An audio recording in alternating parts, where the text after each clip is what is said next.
Linhai City's underground extreme pleasure black market. A spotlight illuminated the center of the venue, shining on a huge gilded cage in the middle of the stage covered with a red velvet curtain. The seats below were filled with wealthy spectators from Linhai City. Pairs of turbid, greedy eyes stared fixedly at that red cloth. Inside the venue, the atmosphere was frenzied to the extreme. Ladies and gentlemen, the finale tonight is an absolute rarity that will open everyone's eyes. The auctioneer in a suit raised his microphone, his voice rising to a high pitch. He waved his hand, and several security guards immediately stepped forward and forcefully pulled down the huge velvet curtain. The moment the red silk fell to the ground, the entire venue erupted in commotion and whistles. Inside the gilded cage, Lin Luoruan was wearing a translucent white gauze shirt. Because he had been injected with a muscle relaxant, he had no strength in his limbs and could only curl up weakly in the corner. The harsh light made him unable to open his eyes. The wide collar slipped to one side, revealing a patch of dazzlingly white skin. He was trembling with fear, only burying his head and clutching the corner of his shirt tightly. The surrounding noise made his head dizzy, tears dripping onto the cold iron floor. Look at this bone structure, a masterpiece meticulously carved by heaven. The auctioneer, with a fleshy face, picked up his long-handled auction hammer and lifted Lin Luoruan's chin. The tear-streaked, beautiful face was revealed to the crowd. This is an untouched, high-grade product.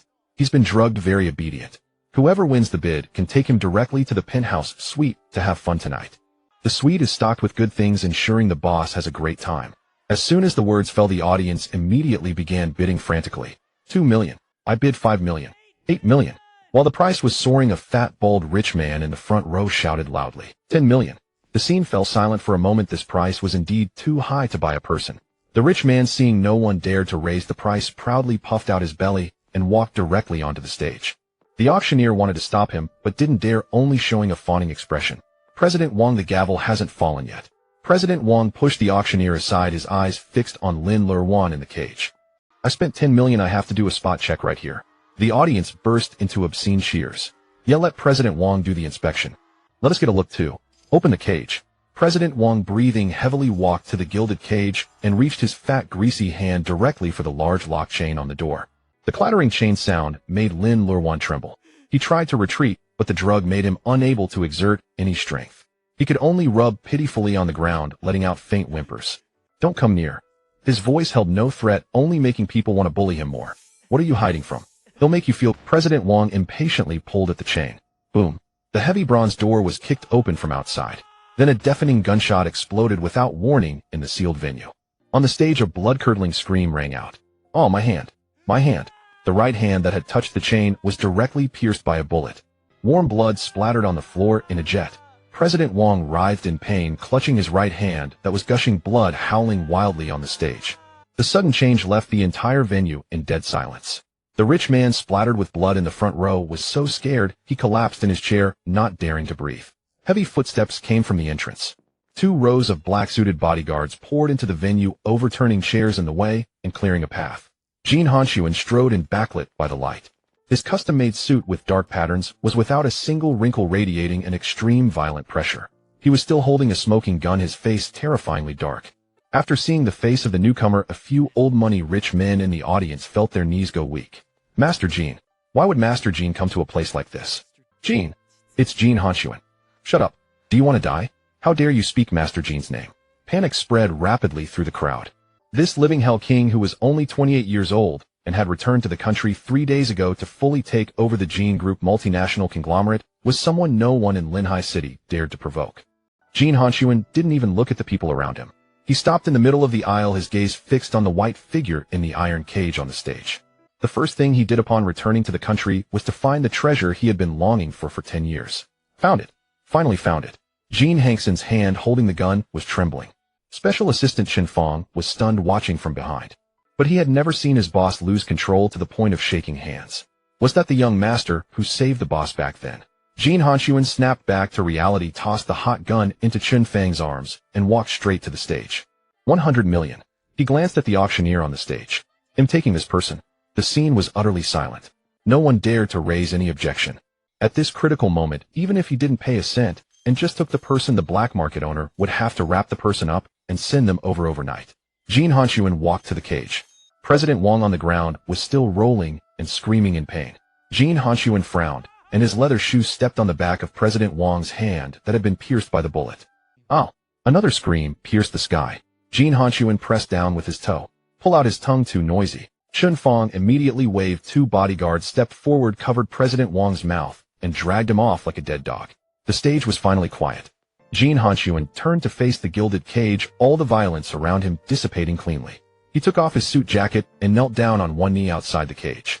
The auctioneer, with great insight, quickly stepped forward and opened the cage. Lin Luoruan was already terrified, shrinking back desperately. His back pressed against the bars, tears rolling down in big drops. Don't hit, Luoruan. Luoruan will be good. Won't go to the basement. Won't eat meat anymore. The fragmented sobbing made Jin Hanxun's heart tighten. He held his breath, leaned and wrapped the young man tightly in his suit jacket and pulled him into his arms. Lin Luoruan had no strength in his body and couldn't resist the strong embrace, so he could only tremble and cry with his eyes closed. Uncle, don't hit me. Luoruan was wrong. Luoruan was wrong. The little fool cried uncontrollably, his voice soft, but full of severe trauma response. Jin Hanxun's eyes sharpened. Uncle, that old bastard Lin Jingye, what had he done to his treasure?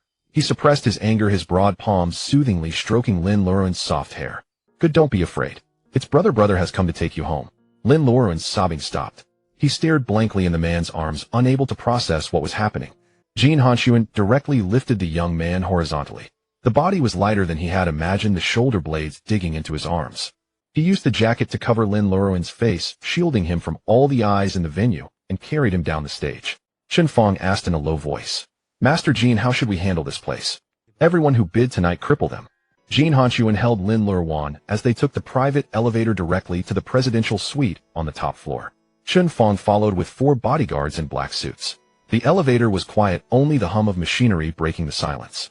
The metal doors slid open. They walked through the corridor, and Jin Hanxun kicked open the heavy door of the suite. He walked to the wide bed, bent down slowly, his movements very gentle, even his breathing light. Good boy, let me see where you're hurt. Jin Hanxun gently placed Lin Luoruan on the bed.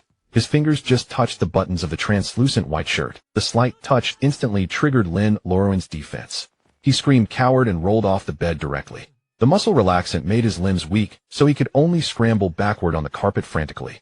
He finally crawled into the dark corner under the bed. Jin Hanxun stood still, maintaining the bent-over, empty-armed posture, his palms empty.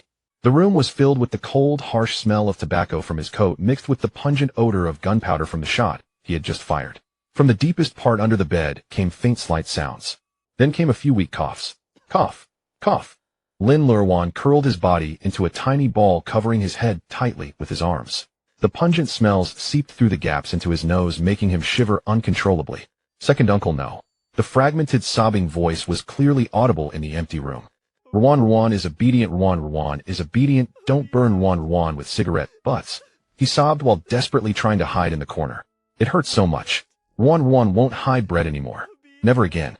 Jin Hanxun's breathing stopped completely. Lin Jingye, that old waste, wouldn't even let him eat a piece of bread, and even dared to burn his good boy with a cigarette. His tall figure swayed, even the muscles on his shoulders tensed. Staring at the shadow under the bed, his hands hanging by his sides began to tremble violently, uncontrollably. He understood. The smell of tobacco and gunpowder on his coat had scared the person under the bed. Jin Hanxun frantically tore off his tie along with the vest underneath. Chun Fong, take them out. His tone was so urgent that his pitch changed. He frantically groped in his pants pockets, pulling out a pure gold lighter and an unopened box of cigars. He threw everything toward the door. All of you get out. Close the door tight. Chun Fong took the coat and vest, picked up the lighter from the floor, and signaled to the bodyguards beside him. The group quickly withdrew, closing the heavy solid with double doors behind them, retreating to the corridor. The room became quiet. Jin Hanxun knelt directly on the Persian carpet. He bent his tall body as low as possible, making his line of sight level with the person under the bed. Good boy, come out okay. His voice was hoarse. Brother doesn't smell like smoke anymore, and the lighter is thrown away. Don't you remember, brother? Good boy. Come out, and let brother hug you, okay? Brother will settle the accounts of these 10 years for you. Lin Luoruan hid in the shadow under the bed, trembling nonstop. He had been locked in the basement by his second uncle for 10 years. Every day was only beatings and hunger. He no longer remembered any brother. His dull mind only recalled that whenever he encountered tall men, he would end up being brutally beaten. Whenever he was dragged out of the corner, countless belts would whip his back. No, don't come out. He bit his pale lips, not daring to cry loudly, only letting out low sobs, shaking his head desperately to resist the voice from outside. Jin Hanxun's heart ached at the sight. The floor tiles were so cold, and Lin Luoruan was only wearing a thin, translucent gauze shirt. He had also been drugged and was weak. Continuing to lie on the tiles would surely make him sick. He couldn't let him stay hidden in the corner. Jin Hanxun reached his arm as far as possible into the space, half of his body squeezing into the narrow gap under the bed. His warm, broad palm bypassed the wildly kicking legs and gently supported Lin Luoruan's thin lower back. The moment he was touched, Lin Luoruan screamed in fright and shrank back. He instinctively kicked his legs, but the drug made him weak, so he could only flounder helplessly under the bed. Jin Hanxun's heart ached immensely. He ignored everything else, and with a gentle strength in his wrist, he hooked Lin Luoruan's thin waist. He forcibly brought the person out from the dark under the bed, holding the thin body in his arms. "Let me go, second uncle, don't hit me." That last taut nerve in Lin Luoruan's mind finally snapped. In extreme panic, he made a defensive, instinctive reaction. A crisp slap sound rang out abruptly in the suite. Lin Luoruan's powerless palm hit Jin Hanxun's cheek. The sound was not crisp. This light force meant nothing to a grown man who practiced boxing regularly. But after Lin Luoruan swung that slap, he himself, the warmth of the skin on his fingertips, he finally realized after a moment. He had messed up. He had hit a stranger he shouldn't have. Second uncle said that today he was to serve the big boss. If he dared to make the big boss unhappy, they would use pliers to pull out his nails and cut off his fingers. Boundless fear hit him. Tears burst out. Lin Luoruan bit his lower lip hard, even holding his breath in his chest. He closed his eyes in despair, his body stiff and straight in the other's arms, trembling, waiting for the fist that was about to fall. But the expected pain did not come. Instead, the arm around his waist slowly loosened a little. Jin Hanxun tilted his head slightly, touched his tongue to the cheek that had been hit. He looked down at the trembling person in his arms. Lin Luoruan's hand that had hit him was still suspended in the air. The pale back of the hand showed thin blue veins, fingertips red from cold, no warmth at all. Jin Hanxun's heart ached. He reached out his palm and enclosed that cold hand. "How can your hand be so cold?" He brought it close to his lips, breathing warm air onto the reddened fingertips over and over. His low, hoarse voice held comfort. He rubbed Lin Luoruan's cold fingers with his thumb, trying to transfer his palm's warmth to the other. "Does your hand hurt, good boy, after hitting brother?" Lin Luoruan looked up stunned. His tear-laden eyelashes fluttered. He just stared foolishly at the man who had been slapped and was still asking if he was hurting. His sluggish mind couldn't comprehend it all. Was he not going to hit him? Was he not going to pull out his nails with pliers? Jin Hanxun's heart ached even more at his bewildered look. He pulled Lin Luoruan closer into his arms, letting the thin body press against his warm chest. "Don't cry, good boy, don't cry." He took Lin Luoruan's hand and slowly guided it, placing the palm on his other cheek. "If that's not enough, hit it a few more times, okay? As long as good boy likes it, as long as good boy doesn't hide from brother." Lin Luoruan stared at his own hand in a daze, then looked up at the towering man before him. He was utterly unable to comprehend the situation unfolding before his eyes. Instinctively, he tried to pull his hand back. Jin Hanxun sensed his retreat. Following the faint resistance, he loosened his grip. His rough, long fingers gently brushed over Lin Luoruan's slender digits. Jin Hanxun lowered his gaze and removed the black gold thumb ring from his own right thumb. This ring was engraved with the ancient totem of the Jin consortium. Across the entire Linhai City, countless power brokers would bow their heads and step aside at the sight of this ring. Now it was slipped onto Lin Luoruan's excessively slender left thumb. The ring was far too large, hanging loosely, it would fall off with the slightest downward tilt of the hand. Jin Hanxun's broad, thick palm enveloped Lin Luoruan's small hand, shielding both the ring and the hand within his grasp. "Brother gives this to my good one. From now on, brother will protect you." Lin Luoruan had no idea what this dark metallic object represented. Nor did he understand the meaning of those words. He simply stared blankly downward at the extra item on his finger. It was heavy. It weighed down his finger, forcing it to curl. But it was so warm. Jin Hanxun squeezed his eyes shut tightly, forcing down. He couldn't rush. He couldn't frighten him. He gathered Lin Luoruan back into his arms and placed him on the bed. He pulled up the quilt and wrapped the thin, light body tightly. Pressed down by the heavy quilt, Lin Luoruan finally felt a measure of safety. He curled deeper into the bedding, revealing only a pair of red-rimmed, tearful eyes staring timidly at Jin Hanxun. Jin Hanxun was about to lean down and stroke his hair, but his peripheral vision inadvertently swept across the right corner of the room. Jin Hanxun's movements froze. A wave of belated terror shot up his spine. He dared not dwell on the thought. Just a little more. If he had arrived a step later tonight, if he had delayed just 5 more minutes on the road, his dear one would have been dragged into this room by that balding old man crying out for help in vain. Jin Hanxun's chest heaved violently, his temples throbbing. He wanted to kill. He wanted to utterly obliterate everyone present at the venue tonight, along with this underground black market. But he couldn't lose his mind in this room. It would scare Lin Luoruan. Jin Hanxun took a deep breath, forcibly, suppressing the violent urge he turned around, strode to the door, and yanked open the solid wood double doors. Chen Fong, bring the car to the building entrance. We're returning immediately. The night was deep and heavy. The extended Rolls-Royce Phantom sped through the late-night elevated roads of Linhai City, heading straight for the 1,000-acre estate halfway up the mountain. The carriage was utterly silent. Lin Luoruan was held tightly in Jin Hanxun's arms, still wrapped in the thick quilt. The effects of the muscle relaxant were gradually wearing off. But the side effects brought a searing ache from deep within his bones and extreme prostration. He began to tremble. A dense cold sweat broke out on his forehead, his face as pale as a sheet of paper. Ruan is so cold. Lin Luoruan curled his body into a tiny ball, burrowing deeper into the blanket. Jin Hanxun's heart tightened. He reached out to feel his forehead.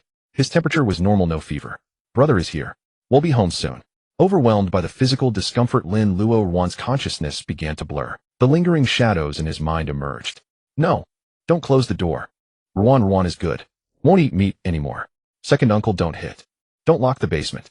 Jin Hanxun felt as if his heart was being torn by a rusty, dull blade. He held the person in his arms even tighter. His cool lips pressed against Lin Luoruan's sweat-drenched forehead. There is no basement. No hitting. Our good one can eat whatever he wants. He repeated these words over and over until the person in his arms gradually quieted down. The car came to a smooth stop in front of the portico of the mountain estate. Jin Hanxun allowed no one else to help. He carried the person down directly. The estate was brightly lit with servants standing respectfully in 2 rows, not daring to breathe. Jin Hanxun carried the bundle of quilt into the master bedroom and walked straight into the spacious temperature-controlled bathroom. He lifted Lin Luoruan out and began to undo the white gauze lingerie shirt he was wearing. The buttons popped off and the fabric slid down his shoulders. The bright, unyielding light fell mercilessly on Lin Luoruan's thin body. Jin Hanxun's movements came to a complete halt. His fingers paused midair, unable to move downward. On the pale, bloodless skin were dense, crisscrossing old scars. Long, thin marks, the results of whippings. And on his arms there were hideous cigarette burn scars. His entire body was a patchwork of injury with a single spot of unblemished skin. Jin Hanxun felt as if a handful of broken glass had been jammed into his throat. The memories of 12 years ago surged forth like a tidal wave. He was 16 then. Amidst the internal strife of the family, he as the heir was ambushed by the Jin clan's collateral branch. In the darkest moment of his life, 7-year-old Lin Luoruan, wearing a pretty little sweater, crouched in front of him like a radiant little angel. Big brother, you're hurt. Does it hurt? He peeled a fruit candy and stuffed it into Jin Hanxun's bloodstained mouth. Eat the candy and big brother won't hurt anymore. That tiny warmth became the entire foundation that sustained Jin Hanxun through that ordeal. 10 years ago, the family conflict reached its peak. He had to leave Linhai City and go abroad to take over core business. On the day of his departure, at the base of the wall behind the Lin family's backyard, he held 9-year-old Lin Luoruan and made a vow. My good one, wait for your big brother. One day big brother will come back to fetch you, stepping over a sky full of stars. Jin Hanxun fought with all his might to climb to the pinnacle of power just to protect Lin Luoruan for a lifetime. But what time gave back to him was a body riddled with scars. The person on the washstand let out a faint whimper. Jin Hanxun forcibly reined in all his emotions. He steadied himself and gently lifted the person into the warm water. Wrapped in warmth, Lin Luoruan's brow finally relaxed slightly. He was too exhausted, having been through too much. He drifted into a dazed sleep in the bathtub. Jin Hanxun didn't wake him. He took a soft bath sponge and gently wiped the scarred body little by little. My good one, big brother's heart aches so much. After washing, he wrapped Lin Luoruan in a large dry bath towel and carried him into the master bedroom. The bed was enormous. Jin Hanxun tucked Lin Luoruan into the soft bedding. Watching him breathe evenly on the pillow, he straightened up and left the room. Chen Fong was already waiting at the study door. Jin Hanxun pushed the door open, walked in, and sat down in the chair behind the mahogany desk. Jin Yi. Chen Fong handed over the brown paper bag in his hand. We found out everything. What the young master Lin has experienced over these 10 years. It's all in here. Inside the study, Chen Fong breathed with utmost caution. Behind the wide mahogany desk, the rustling sound of turning pages was unusually piercing. The details of Lin Luoruan's decade-long ordeal had been thoroughly investigated. At 9 years old, Lin Luoruan's parents died in a car accident.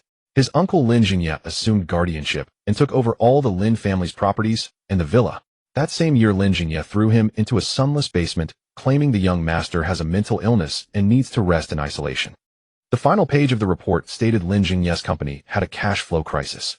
To fill the gap, he sold Lin Luoruan in the underground extreme pleasure black. Chen Fong stood with his head bowed before the desk, not daring to even breathe. The study's atmosphere was suffocatingly. The edge of the report paper was crumpled by a clenched grip. Surging fury and gnawing agony tore at Jin Hanxun's sanity. Chen Fang's back was drenched in cold sweat. He quickly stepped forward, pulled a robust Cuban cigar from the box, and handed it over. Trying to suppress the violence that threatened to ignite the air with tobacco, Jin Hanxun took it, grabbing the lighter from the desk with his other hand. His thumb pressed down hard. A click. A flame sprang up. But his hand trembled uncontrollably. Several times the flame failed to even reach the cigar. The cigar slipped from his hand and fell onto the carpet with a soft thud. Master Jin Chen Fong moved to pick it up. The custom-made $1 million redwood paperweight was slammed by Jin Hanxun's single hand onto the hard floor tiles.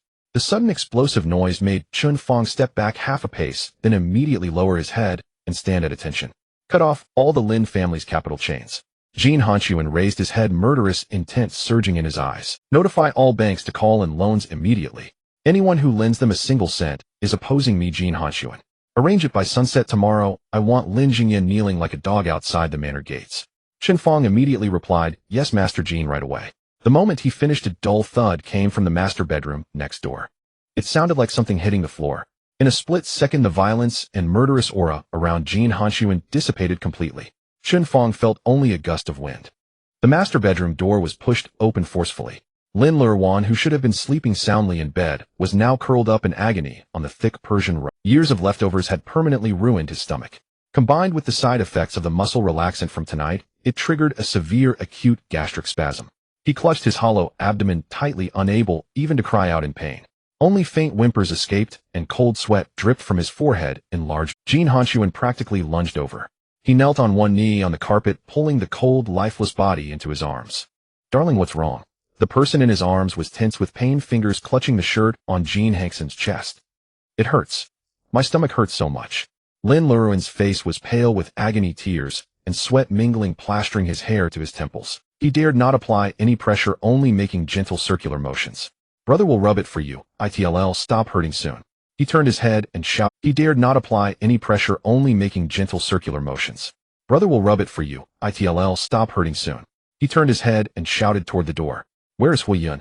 Tell him to get here immediately. Within 5 minutes, hurried footsteps echoed in the hallway. Chen Fong dragged the private doctor Huiyun into the master bedroom. Huiyun was the chief private physician hired by Jin Hanxun at a hefty price, usually handling only urgent illnesses of the family's core members. Master Jin, let me take a look. Huiyun quickly stepped forward, performed a simple abdominal palpation. This is acute gastric spasm. We need an immediate intravenous injection of painkillers, or he'll go into shock from the pain.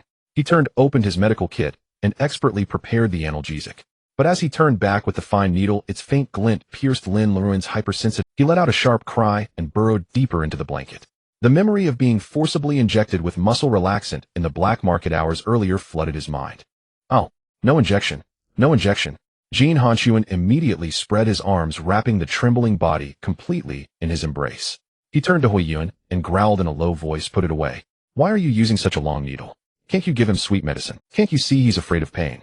Switch to those sugar-coated pills. Huiyun's hand holding the syringe froze, his face full of helplessness. He explained with a tight scalp. Master Jin, this is acute gastric pain. Pills work too slowly. Jin Hanxun gritted his molars, forcibly suppressing his inner fury. He gently pulled the blanket off Lin Luoruan's head. Darling, don't hide, okay? After the injection, your tummy won't hurt anymore. Lin Luoruan kept his eyes tightly shut, shaking his head in fear. It hurts. Injections hurt. Jin Hanxun lowered his head, pressing his thin lips against Lin Luoruan's sweaty forehead, kissing and soothing him repeatedly. Brother promises it won't hurt. Brother is here with you. How about biting brother's shoulder, darling? Once Lin Luoruan's emotions calmed a little, Jin Hanxun gently pulled his slender arm out from under the blanket. Come here. He stared intently at the needle tip in Huiyun's hand. Be extremely gentle, got it? He warned in a low voice. If he so much as whimpers in pain, you can forget about keeping those hands. Huiyun swallowed hard. Using tweezers, he took an alcohol swab and gently disinfected Lin Luoruan's arm. The moment the needle pierced the skin, whimper, Lin Luoruan instinctively flinched. Jin Hanxun covered his eyes with a large hand, patting his back gently with the other. There, it's almost over. Our darling is so brave. As the medicine took effect, Lin Luoruan's body tensed from the stomach, pain finally relaxed. After the ordeal half the night, he couldn't hold on any longer and fell into a deep sleep. Huiyun let out a long sigh. Then from the bottom of his medical kit, he took out a delicate white porcelain bottle. Master Jin, this young master. His entire body is covered in old scars. This ointment has miraculous effects on scar removal and tissue regeneration. Please let me treat him. As he spoke, Huiyun reached for the blanket on Lin Luoruan. Don't touch him. Before his hand touched the blanket corner, Jin Hanxun snatched the ointment from Huiyun's hand with astonishing speed. He shielded Lin Luoruan's body tightly. Get out. Jin Hanxun issued an eviction order. No one touches him but me. Chun Fong, reacting quickly, saw his boss' possessiveness had peaked. He stepped forward and ushered the stunned Huiyun out. Dr. Go this way, please. Master Jin will handle the rest personally. The door was closed firmly again. Jin Hanxun leaned against the headboard, gently peeling off Lin Luoruan's clothes. The scars were exposed to the air once more. Jin Hanxun dipped his fingertip into the cool ointment, carefully applying it to the old scars. Every touch made his hand tremble. Darling, I'm sorry, it's brother's fault. Meanwhile, in the west of Linhai City at the Lin family villa, someone was still dreaming sweetly. The hall was brightly lit. Lin Jingye sat on the leather sofa, holding a glass of expensive red wine, his fleshy face quivering with laughter. Lin Hao sat beside him, legs crossed, brimming with excitement. Dad, is the news confirmed? Did Master Jin really buy? Lin Jingye let out a scornful laugh, swallowing the last sip of red wine in his glass. The Paradise Black Market devours people without spitting out the bones. They even dock 2% just in handling fees. He leaned back into the leather sofa. But thank goodness the 80 million in cash has actually landed in our Lin family's private account. Lin Hao shot up from his seat. Dad, are you sure? 80 million. That means we've hit the jackpot. He paced excitedly around the living room, rubbing his hands together. That little jinx, I never thought had be worth so much. They say Jin Hanxun is ruthless, but it turns out he's also a big spender when it comes to this. Willing to spend 100 million for the jinx's first night. He must be really infatuated. Dad, let's go to the manor tomorrow morning to demand the money. And demand a betrothal gift of another billion. Not a cent less. Lin Jingye's smile faded, and he glared at his son. Shut up, you short-sighted fool. You think I'd settle for a mere billion? Lin Jingye walked over to the special safe in the corner of his study.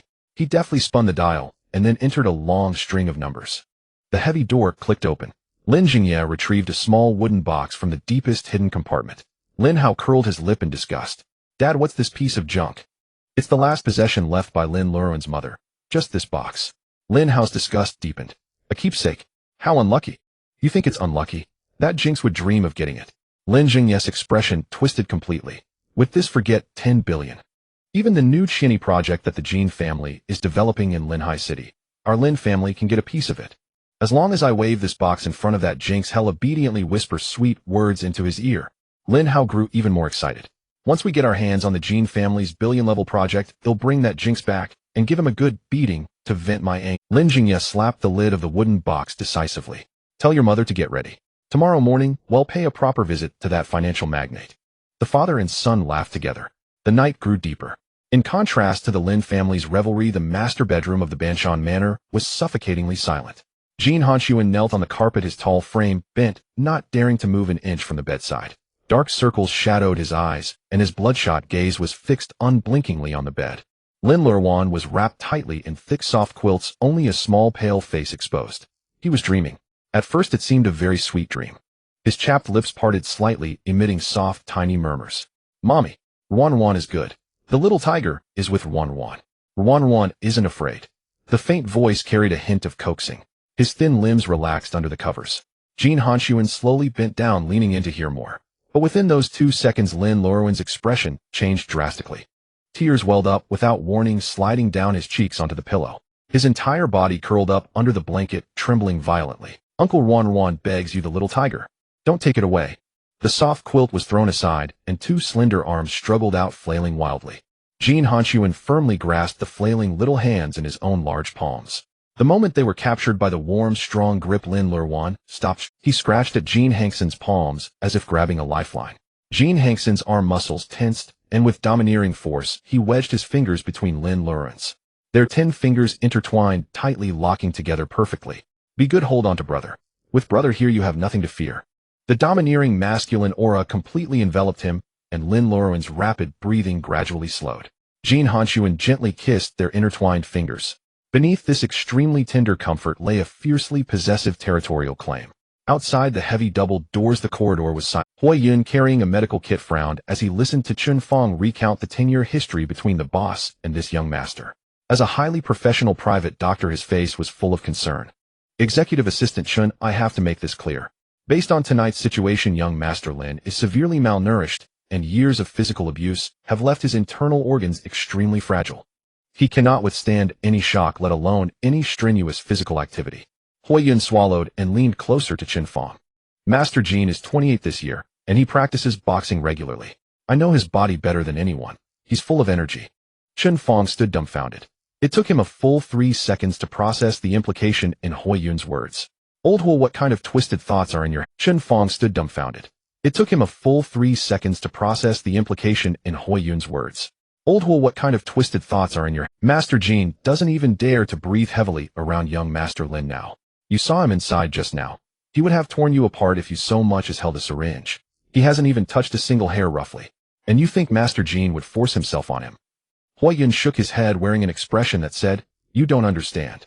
And you think Master Jin would force himself on him? Hui Yun shook his head, wearing an expression that said, "You don't understand." To surprise, Chen Fong didn't want to argue with the stubborn doctor anymore. Just then the work tablet in his arms vibrated. An email dialog box appeared on the screen. It was an encrypted email. Chen Fong casually opened it and swiped the screen. Inside was a real-time progress report on cutting off the Lin family's capital chain. Banks were fully withdrawing loans, and all partners had terminated contracts overnight. The Lin family's balance sheet had become a bottomless pit. At the bottom of the report was a piece of the latest tracked intelligence. Chen Fong quickly scanned the last 2 lines, a cold sneer spreading across his face. I didn't expect them to be stupid enough to walk right into the trap. What's wrong? Hui Yun leaned in. Chen Fong tucked the tablet under his arm. Nothing. Just someone who can't wait to die. They've already picked a prime piece of burial ground. The sky was bright. The father and son who had drunk to celebrate and turned off their phones the night before hadn't noticed the countless missed calls from creditors. Now they were driving an ostentatious black Mercedes-Benz G-Class parked at the entrance of Banshan Manor, honking the horn loudly. Lin Hao leaned out of the driver's window, cursing the black-suited bodyguard on duty. Are you blind? Open the door. My dad is Master Jin's future father-in-law. If you piss us off today, he'll make sure you can't survive in Linhai City. Are you blind? Open the door. My dad is Master Jin's future father-in-law. If you piss us off today, he'll make sure— Alright Xiao Hao, why bother with these servants? Now that we're practically family with Master Jin, we need to be more magnanimous. The bodyguard's walkie-talkie lit up. A few seconds later, the heavy carved gates slowly swung open to both sides. The morning light filtered through the gap in the blackout curtains, casting a thin, bright line on the carpet. A very gentle knock came from outside the master bedroom door. Chen Fong pressed his voice low, reporting through the thick door panel. Master Jin, the 2 from the Lin family have arrived and are waiting at the main gate. Jin Hanxun stared at the person sleeping soundly on the bed, the veins on his forehead bulging. He shifted his tall frame slowly, pulling his large hand, which Lin Luoruan had been clutching all night, free. But the moment his fingers left the small palm, Lin Luoruan began to shrink back restlessly.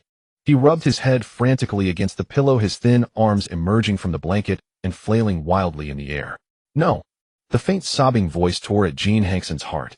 He simply sat back down. He wrapped the small cold-tipped hand back in his own, cradling it in his palm. Brother is here. Brother isn't leaving. His tone was exceptionally gentle. Lin Luoruan's tear-stained lashes fluttered a few times as he slowly opened his moistened eyes. He wasn't fully awake, yet just staring blankly at the handsome face so close to him. Jin Hanxun leaned in, nuzzling the soft fine hair on top of Lin Luoruan's head. Did brother wake you? Lin Luoruan flinched his neck, not daring to answer, only burying his face deeper into the blanket. Jin Hanxun turned his head, looking at Chen Fong, who was quietly pushing the door open a crack. Go call Hui Yun in. You deal with those 2 barking things. Jin Hanxun turned his head, looking at Chen Fong, who was quietly pushing the door open a crack.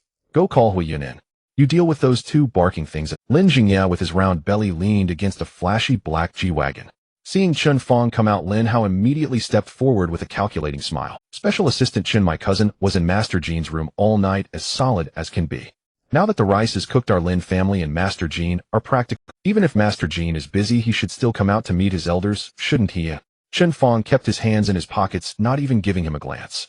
The threshold of the Jin group is too high for just any stray cat or dog to come claiming kinship. President Lin, speak plainly. My patience is very limited. Lin Jingya's face stiffened. Then he took out an old blackened wooden box from the back seat of the car. His eyes were filled with greed and smugness. Special Assistant Chen, there's no need for pretenses. This is a keepsake from Lin Luoruan's biological mother, the only thing he cares about. With this under control, Lin Luoruan will be as obedient as a dog to Master Jin. 1 billion in cash plus the new piece of land south of the city, as a betrothal gift. This box will be Master Jin's. From now on we won't bother Master Jin's mood, and Lin Luoruan's life or death will have nothing to do with us. Chen Fong looked at the wooden box. The mockery on his lips spread. He pulled out his phone and typed out a message in front of the two men sending it. President Lin certainly has a big appetite. The message has been sent to Master Jin. The two of you can stand here and wait for Master Jin's reward. In the master bedroom of the Banshan Manor, Hui Yun entered carrying a medical kit. Master Jin will do a follow-up check on young Master Lin's stomach condition. He took out a stethoscope from the kit. Just as he lifted a corner of the blanket and was about to press the stethoscope head against Lin Luoruan's abdomen, the little one shuddered all over and instinctively hid deeper into the blanket. Jin Hanxun's face immediately darkened. His large hand firmly grabbed Hui Yun's wrist. This thing is so cold. Warm it up first. Hui Yun quickly took the stethoscope back and rubbed it in his palms to heat it. When he pressed it against Lin Luoruan again, his movements were extremely gentle. Under immense psychological pressure, he completed the re-examination. Master Jin, the young master's stomach spasms have eased, but his digestive system is too weak. For the next few days he can only eat nourishing liquid food. Jin Hanxun didn't look at him, only gently tucked the corner of the blanket around Lin Luoruan. Before long Hui Yun entered carrying a white porcelain insulated pot. Master Jin, this is a minced meat congee that the kitchen has simmered for 3 hours with stomach-nourishing herbs. It's suitable for young Master Lin. Give it to me. You may leave. Yes. Hui Yun set down the porcelain pot and left the bedroom. Jin Hanxun picked up the bowl of congee and stirred it with a silver spoon to cool it down. The aroma of the minced meat mixed with herbs wafted straight into his nose. Lin Luoruan, curled up in the blanket, let out a long, loud gurgle from his stomach in perfect sync. He immediately covered his stomach, curling into a tight ball in fright. Ruan isn't hungry. Won't eat. Please. Don't lock me in the dark room. Don't hit me. The veins on the hand holding the porcelain bowl bulged on Jin Hanxun's hand. He forcibly suppressed the rage in his heart. Be good, no one's hitting you. Brother will feed you. He scooped up a small spoonful of the congee, blew on it until it was warm, then touched it to his own lips. After confirming it wasn't too hot, he brought it to Lin Luoruan's lips. Be good, open wide. Lin Luoruan timidly looked at the steaming food, then at Jin Hanxun. His stomach was truly aching with hunger. Unable to resist the allure of the aroma, he parted his lips slightly and took a small bite. The congee melted in his mouth, incredibly fragrant. He swallowed quickly, barely chewing twice before it went down. Seeing him willing to eat, Jin Hanxun felt a slight relief. He then fed him a second spoonful. He swallowed quickly, barely chewing twice before it went down. Seeing him willing to eat, Jin Hanxun felt a slight relief. He then fed him a second spoonful. His uncle's iron rule meals could only have 2 bites. If he ate one more bite, he would be starved for 3 days. If he ate this bite, he would go hungry tomorrow. The more he thought about it, the more terrified he became. He sobbed until his whole body convulsed, shrinking further into the blanket to avoid the approaching spoon. Ruan is full. Don't hit. Jin Hanxun's hand holding the bowl froze in midair. His heart felt as if it had been shattered, bleeding profusely. That beast Lin Jingya. He hadn't even let his precious one eat a full meal. He set down the porcelain bowl, his heart wrenching, and gathered the trembling little body into his arms. That beast Lin Jingya. He hadn't even let his precious one eat a full meal. He set down the porcelain bowl, his heart wrenching, and gathered the trembling little body into his arms. He brought the silver spoon closer. Trust, brother. Take one more bite, okay? Lin Luoruan was stunned. He stared blankly at the man before him, whose eyes were filled with nothing but tenderness. Finally, he slowly released his lower lip, which had been bitten until it bled. Taking Jin Hanxun's hand, he swallowed the 3rd spoonful of congee with a sigh. Just as Jin Hanxun was about to continue feeding him, the phone on the bedside table suddenly lit up. It was a reminder of the message Chen Fong had sent earlier. Master Jin Lin Jingya brought a wooden box claiming it's a keepsake from young Master Lin's biological mother. He's using it as leverage to demand 1 billion in the land south of the city. Jin Hanxun stared at the words on the screen, a chilling, murderous intent exploding in his dark eyes. Lin Luoruan on the bed remained completely unaware. He obediently swallowed the mouthful of meat porridge, then stared eagerly at the bowl. Jin Hanxun turned the phone over and casually placed it on the bedside table. He concealed the coldness in his eyes, picked up the silver spoon again, scooped up a spoonful of meat porridge, and blew it cool. Is it good? Lin Luoruan clutched the edge of the quilt with both hands, nodding timidly. The temperature of the meat porridge was just right. He opened his mouth, and his swallowing movements were slightly faster than before. Jin Hanxun fed him spoonful after spoonful until the white porcelain bowl was empty. For the first time in 10 years, Lin Luoruan had eaten his fill. He let out a small burp, then covered his mouth in fright, his body stiffening straight. Jin Hanxun pulled out a soft tissue and gently wiped the remnants from the corner of his lips. Are you full? Lin Luoruan dared not speak, only nodded. Jin Hanxun tousled his soft hair and pulled the quilt up a little higher. Brother is going out for a moment to take care of some garbage. He'll be right back. Stay in bed obediently and don't get off, okay? Lin Luoruan had no idea what taking care of garbage meant, but he understood don't get off the bed. He burrowed deep into the bedclothes. Ruan will be good and won't run around. Jin Hanxun tucked the corner of the quilt for him, rose opened the master bedroom door, and strode out. At the bottom of the front steps, the father and son of the Lin family were still unaware that their death was imminent. Lin Zhengyi, belly protruding face flushed with excitement, was boasting about his nurturing kindness towards Lin Luoruan over the past 10 years. Assistant Chen, Dr. Hui, you are outsiders, you don't understand. He patted the dark wooden box, his voice rising. For these 10 years, if I hadn't provided good food and drink, that child Luoruan would have starved on the streets long ago. Huiyin looked at him as if he were an idiot. Lin Zhengyi was completely oblivious to the strange atmosphere around him and continued his brazen lies. That kid has been mad since childhood, biting people at every turn. As an elder, I spent a fortune to raise him. Even if I have no merit, I have toil. Lin Hao, arms crossed, echoed smugly, exactly. If it weren't for our family's generosity, would he have the fortune to enter Master Jin's household? Lin Zhengyi weighed the wooden box in his hand again. This nurturing kindness is as vast as the heavens. The Lin family is not greedy. All we ask is that Master Jin hand over the construction rights for the South City project. Huiyin almost lost his composure and turned to look at Chen Fang. Chen Fang stood at the bottom of the steps, hands in his pockets, not even bothering to glance at the father. A steady sound of footsteps echoed from the depths of the corridor. Jin Hanxun's tall figure appeared at the entrance. His shirt cuffs were casually rolled up, and he looked down from on high at the father and son below the steps. Lin Zhengyi immediately stepped forward 2 paces, flattering and squeezing out a face full of wrinkles. Oh, Master Jin, you've finally come out. He raised the wooden box high. Master Jin, you are a busy man, so I won't beat around the bush. Inside this box is the treasure left by Luoruan's bile. As long as this box is in your hands, Lin Luoruan will absolutely obey you. Jin Hanxun stood motionless, his eyes fixed on the wooden box. Lin Zhengyi thought Master Jin was tempted and grew even more arrogant. As soon as the money and land are transferred, this box is yours. From now on, Lin Luoruan's life and death are entirely at your disposal. The moment the words fell, Jin Hanxun's long legs suddenly lifted. He kicked hard against Lin Zhengyi's protruding chest. Bang! Accompanied by a muffled sound of breaking bones, Lin Zhengyi's body lost its balance, flew backward, and crashed heavily onto the hard concrete floor. He didn't even have time to scream. A large mouthful of blood sprayed from his throat. Dad! Lin Hao was completely stunned. His eyes bulged wide, and he instinctively lunged forward, pointing at Jin Hanxun and cursing, Jin Hanxun, are you crazy? How dare you hit my dad?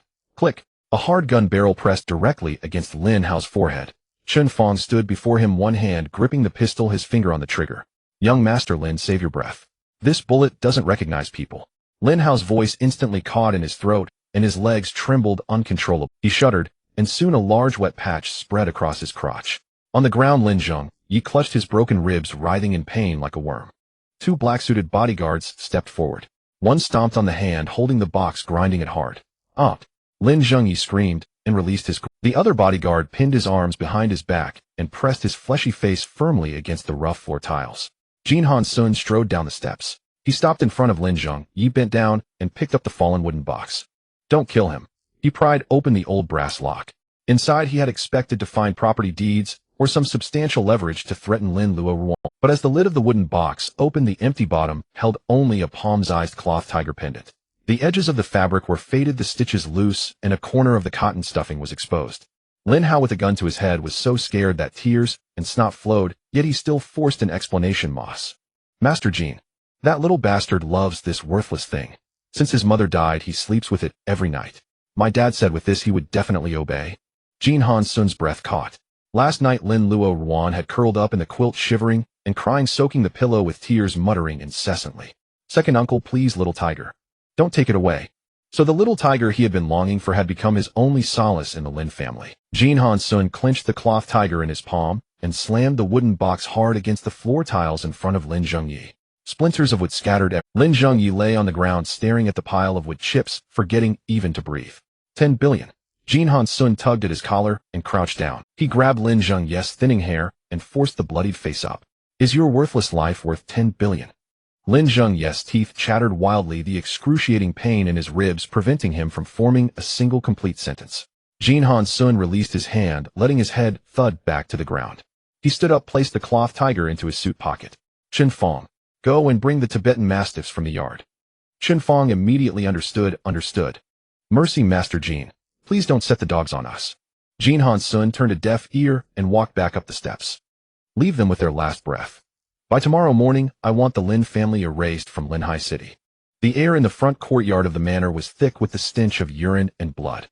Lin Jingye, clutching his broken ribs, collapsed on the floor tiles, trembling violently. He simply could not understand. Where had things gone wrong? Why was Jin Hanxun so furious? But now he had no time to dwell on it. Master Jin, please calm down. Lin Jingye stared intently at Jin Hanxun's retreating figure as he ascended the steps, shouting at the top of his lungs. They'll give you the entire Lin family. The company, the villa, all my shares, everything. As long as you spare my son and me, everything of the Lin family will belong to the Jins. Chen Fong looked down at the pile of flesh at the foot of the steps, too lazy to waste another word. He slid open the tablet screen with one hand and held it out to Lin. President Lin, open your dog eyes and see clearly. What is left of your Lin family? The words on the screen scrolled rapidly. Asset liquidation reports, bank enforcement notices, countless default compensation orders. All accounts of the Lin family were frozen. The liquid assets had turned negative. Even the 80 million that had just arrived in Lin Jingye's personal account yesterday had been forcibly frozen by the bank overnight. Impossible. This can't be. He swiped the screen frantically. Just last night the company still had. In just one night the Lin family had been utterly annihilated. Now father and son were burdened with a terrifying debt of billions. Chen Fong let out a mocking laugh. He took back the tablet. From the moment you sent the young Master Lin to the black market, there was no longer a Lin family in Linhai City. Two bankrupt dogs still dare to come and negotiate with the Jin conglomerate. Lin Jingye was completely dumbfounded. Lin Luoruan. Jin Hanxun was actually doing all this for Lin Luoruan. Lin Hao, ignoring his urine-soaked pants, crawled forward in tears streaming, trying to grab Chen Fang's leg. Special Assistant Chun. Grandpa Chun. It's not my fault. It was all my father's idea. He was the one who wanted to sell my cousin. Arrest him and let me go. Hearing his own son say this, Lin Jingye was so enraged that he spat out another mouthful of blood. At that moment, the iron fence on the side of the manor was pulled open. 3 massive, purebred Tibetan mastiffs broke free from the heavy chains held by the bodyguards and charged out drooling. The moment these beasts caught the scent of blood on the ground, their eyes turned red. They opened their huge jaws and pounced. A large chunk of Lin Hao's calf skin and flesh was torn off, sending him rolling in agony. Lin Jingye's arm was bitten through, and he no longer had the strength to call for help. Chen Fong watched coldly from the steps. Master Jin had instructed to leave the last breath. As long as they weren't killed on the spot, this drama would be a perfect ending. Outside the master bedroom, Jin Hanxun walked to the door, but did not enter. He rolled up his shirt sleeves to his elbows and turned on the warm water tap. From his suit pocket, he took out the worn-out cloth tiger pendant. That old dog Lin Jingye had touched it. It was too dirty to give to his deer like this. He squeezed antibacterial hand wash into his palm and worked it into a rib. The cloth tiger was so old that its edges were frayed and cotton kept spilling out from its belly. Jin Hanxun dared not rub too hard. He could only use his fingertips to gently scrub away the dirt bit by bit. Washing it once was not enough. He changed the water and washed it a second time, then a third. Only after confirming that it had only a faint citrus scent did he stop. Jin Hanxun took a towel, wrapped the cloth tiger inside, and gently absorbed the moisture. Then he used a nearby dryer to dry it little by little. He also used his fingers to carefully push the loose cotton back into the cloth tiger's belly. After nearly half an hour of fussing, it was finally dry and fresh. Jin Hanxun clutched the pendant tightly in his hand and returned to the master bedroom. The room was still very quiet. Lin Luoruan remained in the same position, curled up in a thick quilt at the innermost side of the bed. Jin Hanxun walked over softly. He took off his suit jacket and dust-covered shirt at the foot of the bed, draped a black silk bathrobe over himself, and then Jin Hanxun knelt on one knee on the thick Persian rug beside the bed. Lin Luoruan was still sleeping restlessly, his thin fingers clutching the corner of the quilt, his lips tightly pressed together. Jin Hanxun gently pried open Lin Luoruan's clenched fingers one by one. The little tiger, exuding the scent of citrus, was placed whole into Lin Luoruan. The moment the familiar texture touched his palm, Lin Luoruan's fingers flinched. He curled his fingers, grasping the furry object tightly. He pressed his little face against it instinctively, bringing the cloth tiger to his cheek. His vision gradually focused. What met his eyes was Jin Hanxun's handsome and gentle face. He froze. He lifted the cloth tiger in his hand and brought it closer to his eyes to examine it carefully. It was his familiar little tiger. Did you give it back to Luoruan? Lin Luoruan's voice was soft and faint. Jin Hanxun gently stroked his hair. Yes, it's for my dear. Big brother washed the little tiger clean. From now on it will always be with you. No one can take it away. Lin Luoruan. He had covered him with a warm blanket, given him delicious food, and never hit him. In his dull mind a thought slowly emerged, one that had never occurred to him in the past 10 years. This man was a good person. Lin Luoruan sniffled his red nose, and his thin arm reached out from under the quilt. Clutching the cloth tiger, he slowly inched toward Jin Hanxun. Jin Hanxun held his breath. Lin Luoruan moved to the edge of the bed. He looked at Jin Hanxun's firm chest exposed by the open collar of his bathrobe. After hesitating for a long time, he extended a single finger and poked Jin Hanxun's arm. Big brother, Luoruan can work. Luoruan will repay big brother. At these words, Jin Hanxun straightened up, lifted the corner of the quilt, and sat on the bed fully clothed, pulling Lin Luoruan into his arms. My dear doesn't need to do anything. He gently rested his chin on top of Lin Luoruan's head. Here no one dares to make you work. Lin Luoruan was held tightly by him. The man's warmth radiated continuously. Lin Luoruan lifted his little face. Really don't have to work. Those clear, innocent eyes made Jin Hanxun's heart tremble. From now on, my dear, just needs to be happy every day. He coaxed in a low voice, gently patting Lin Luoruan's back. The fair, soft skin pressed against his chest through the silk bathrobe. Every slight movement brought Jin Hanxun's sanity to the brink of collapse. His arms tightened, chest pressed against chest, leaving no gap. The little one twisted his body timidly. Big brother, you're holding too tight. The moment the soft, gentle voice fell, Jin Hanxun froze entirely. The overwhelming joy of regaining what he had lost surged past his reason, causing him to momentarily lose control of his strength. He immediately released his grip. Lin Luoruan was far too thin. A thin layer of flesh and skin covered his bones, and his body was covered in old wounds of all sizes. Jin Hanxun asked in a low, hoarse voice, his eyes fixed intently on that small face. Did big brother hurt you? Lin Luoruan had not yet fully come back to his senses. He had been wrapped in a warm, blazing furnace, so comfortable that even his toes had relaxed. Now the furnace had suddenly been taken away, and cold air seeped in through the corner of the blanket. Had he said something wrong again? The instinct of fear made Lin Luoruan bite his lip unconsciously. But he looked into Jin Hanxun's eyes. Had he said something wrong again? The instinct of fear made Lin Luoruan bite his lip unconsciously. But he looked into Jin Hanxun's eyes. There was no fierceness or disgust in them, only tension. Lin Luoruan blinked, and his body reacted before his mind. He grasped the corner of the blanket and quietly moved an inch closer to Jin Hanxun, trying to get close to the source of warmth that gave him comfort. Jin Hanxun took in every small movement. He even softened his breath, afraid that the slightest noise would scare away the little creature tentatively approaching. Seeing that Jin Hanxun didn't flinch, Lin Luoruan grew a little bolder. He poked Jin Hanxun's arm again. Big brother, it doesn't hurt. Luoruan wants a hug. These words struck Jin Hanxun's nerve center direct. His Adam's apple bobbed once. He tentatively extended his broad palm, moving it extremely slowly, as if he were stealing something. His large hand hovered above Lin Luoruan's thin back, enclosing it loosely. Lin Luoruan didn't dodge. He threw his whole body forward, plunging into Jin Hanxun's embrace. The impact was light and airy, but it nearly knocked half the soul out of Jin Hanxun. He dared not exert any force, only gently pulled the person back into his arms. His arms kept a safe distance, his palms gently supporting Lin Luoruan's lower back and back, letting Lin Luoruan lean comfortably against him. The warmth of the adult man immediately enveloped Lin Luoruan.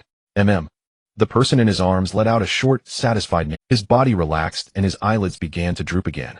His fuzzy little head moved around, searching for a comfortable position, finally settling on the broad hollow of Jin Hanxun's left neck. He wriggled upward and tilted his head onto it.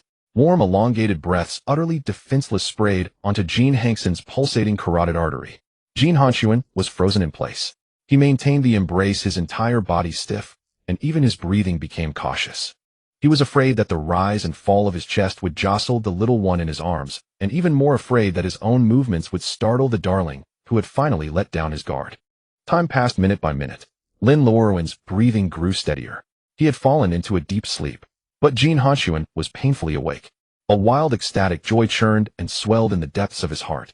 The person he had missed for 10 years was now peacefully leaning against him and had even willingly sought a little warmth from him. Jin Hanxun felt that even if he were to die right now, he would be content. Lin Luoruan was not a quiet sleeper. His left hand clutched a cloth tiger resting on Jin Hanxun's waist. His right hand grabbed the lapel of Jin Hanxun's bathrobe and wouldn't let go. Jin Hanxun's fingertip rested on the back of Lin Luoruan's hand, gently stroking it. Lin Luoruan's unreserved dependence was immensely satisfying to Jin Hanxun, but he soon discovered that while he was enjoying this dependence, the situation under the blanket had changed. Lin Luoruan's slender legs began to unconsciously search under the covers, then hooked over Jin Hanxun's leg. After his bath last night, Jin Hanxun had simply wrapped him in a large towel and stuffed him into the bed. Lin Luoruan was wearing nothing now. The skin of his inner thigh pressed perfectly against the thin silk fabric of Jin Hanxun's robe. Jin Hanxun's rational thread was stretched to its limit. Yet Lin Luoruan felt that the area beneath the fabric was warmer. He muttered something in his dream. His thigh rubbed upward even more brazenly, trying to draw more heat. The slick, cool touch shot straight through Jin Hanxun's nerve endings to his cerebral. Jin Hanxun closed his eyes. Veins bulged on his forehead, and cold sweat trickled down his temples. His current situation was utterly disastrous. His precious darling was now nestling defenselessly in his arms, every inch of uninterrupted contact madly testing his frayed nerves. And on this wide, soft master bedroom bed, how could he bear it? Jin Hanxun's breathing grew heavier, the rise and fall of his chest completely uncontrolled. His throat was dry and parched, but the person in his arms refused to settle down. Lin Luoruan's cloth tiger pressed against Jin Hanxun's pectoral muscle. His flushed little face burrowed into Jin Hanxun's neck hollow. Every slight friction was like pouring hot oil on the dry tinder of Jin Hanxun's reason. A nearly uncontrollable possessiveness surged in his heart. But he couldn't. Even a slightly heavier movement could trigger Lin Luoruan's extreme panic, not to mention his ravaged body. He could only endure it forcibly. Be good. Jin Hanxun's voice was hoarse beyond recognition, filled with extremely suppressed restraint. Don't move anymore. He freed one hand, intending to move away the little foot that had tangled around his leg. The moment his palm grasped that slender ankle, the skin beneath his fingertip was delicate and soft. Jin Hanxun's movement froze completely. He simply couldn't bear to let go. Just as he was struggling whether to put the leg back under the blanket or continue holding it, suddenly a very light knock sounded from outside the master bedroom door. Master Jin. It was Chen Fong. The lust in Jin Hanxun's eyes was replaced by a cold, killing intent. He didn't want to be interrupted at this moment, but he should also be grateful for the interruption. The Lin Luoruan in his arms was clearly startled by the sudden sound. He flinched violently. The leg that had been wrapped around Jin Hanxun instinctively retracted. In that retraction, his knee hit Jin Hanxun's dangerous area squarely. Jin Hanxun gasped sharply, his entire body tensing to the extreme, in an instant, cold sweat bursting out on his temples. He looked down at the culprit. The little one smacked his lips and continued sleeping, completely unaware of the good deed he had just done. Jin Hanxun twitched the corner of his mouth, then carefully pried open Lin Luoruan's fingers that were clutching his bathrobe lapel, and along with the retracted leg placed them back on the bed. Having confirmed that Lin Luoruan was not awakened by his movements, he got up and left the bed. He straightened up, adjusted his open robe, tied the belt, and concealed the lingering lust.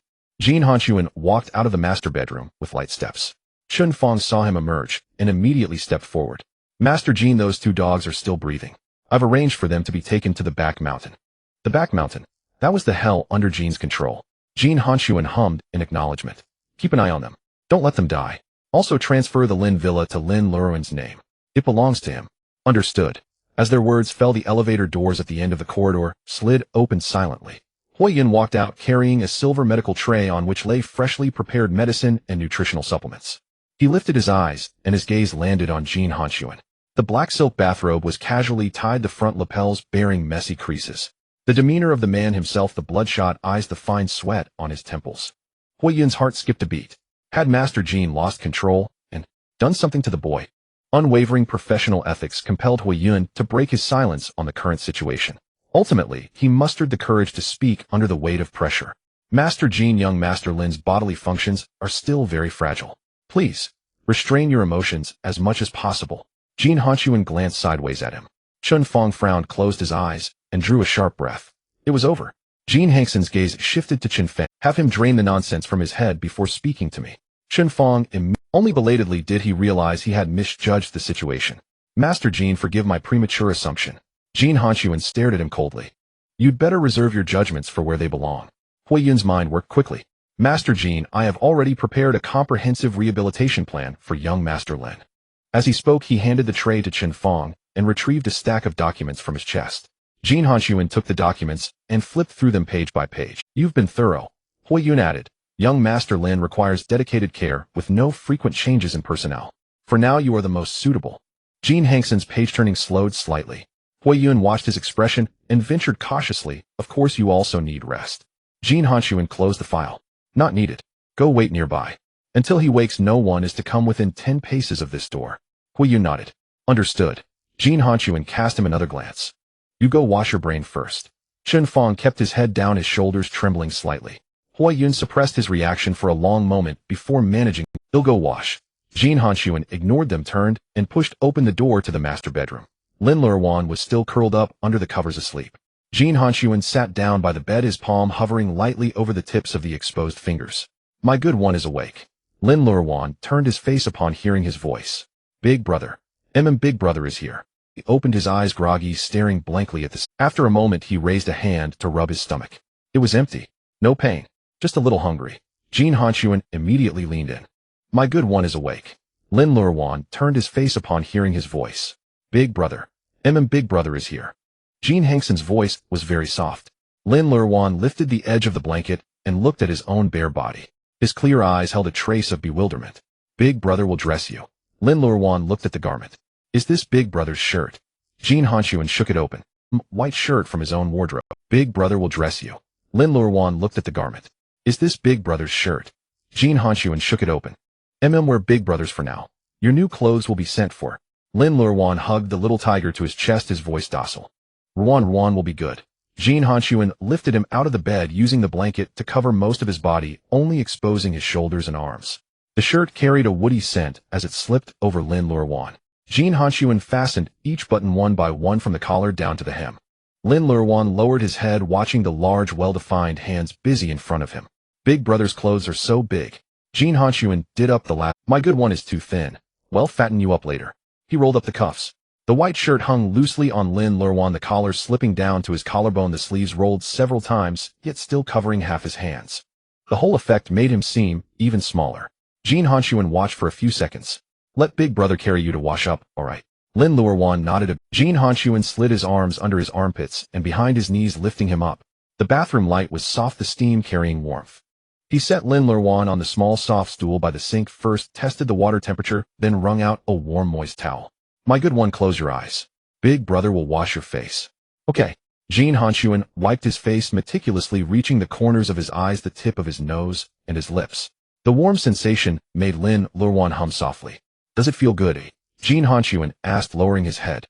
Lin Luoruan opened his eyes and answered earnestly. Big brother's wiping doesn't hurt. It will never hurt again. Jin Hanxun picked up the toothbrush, squeezed out a small amount of toothpaste, and filled a cup with warm water. Lin Luoruan looked at the toothbrush, his voice soft.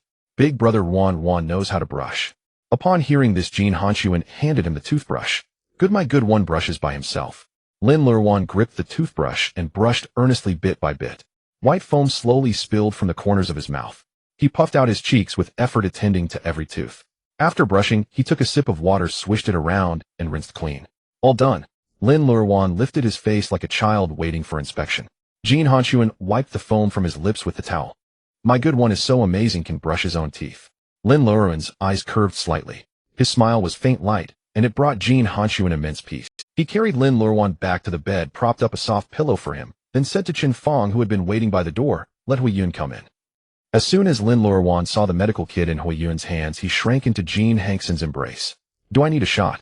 Jin Hanxun held him tightly against his chest, gently stroking his back.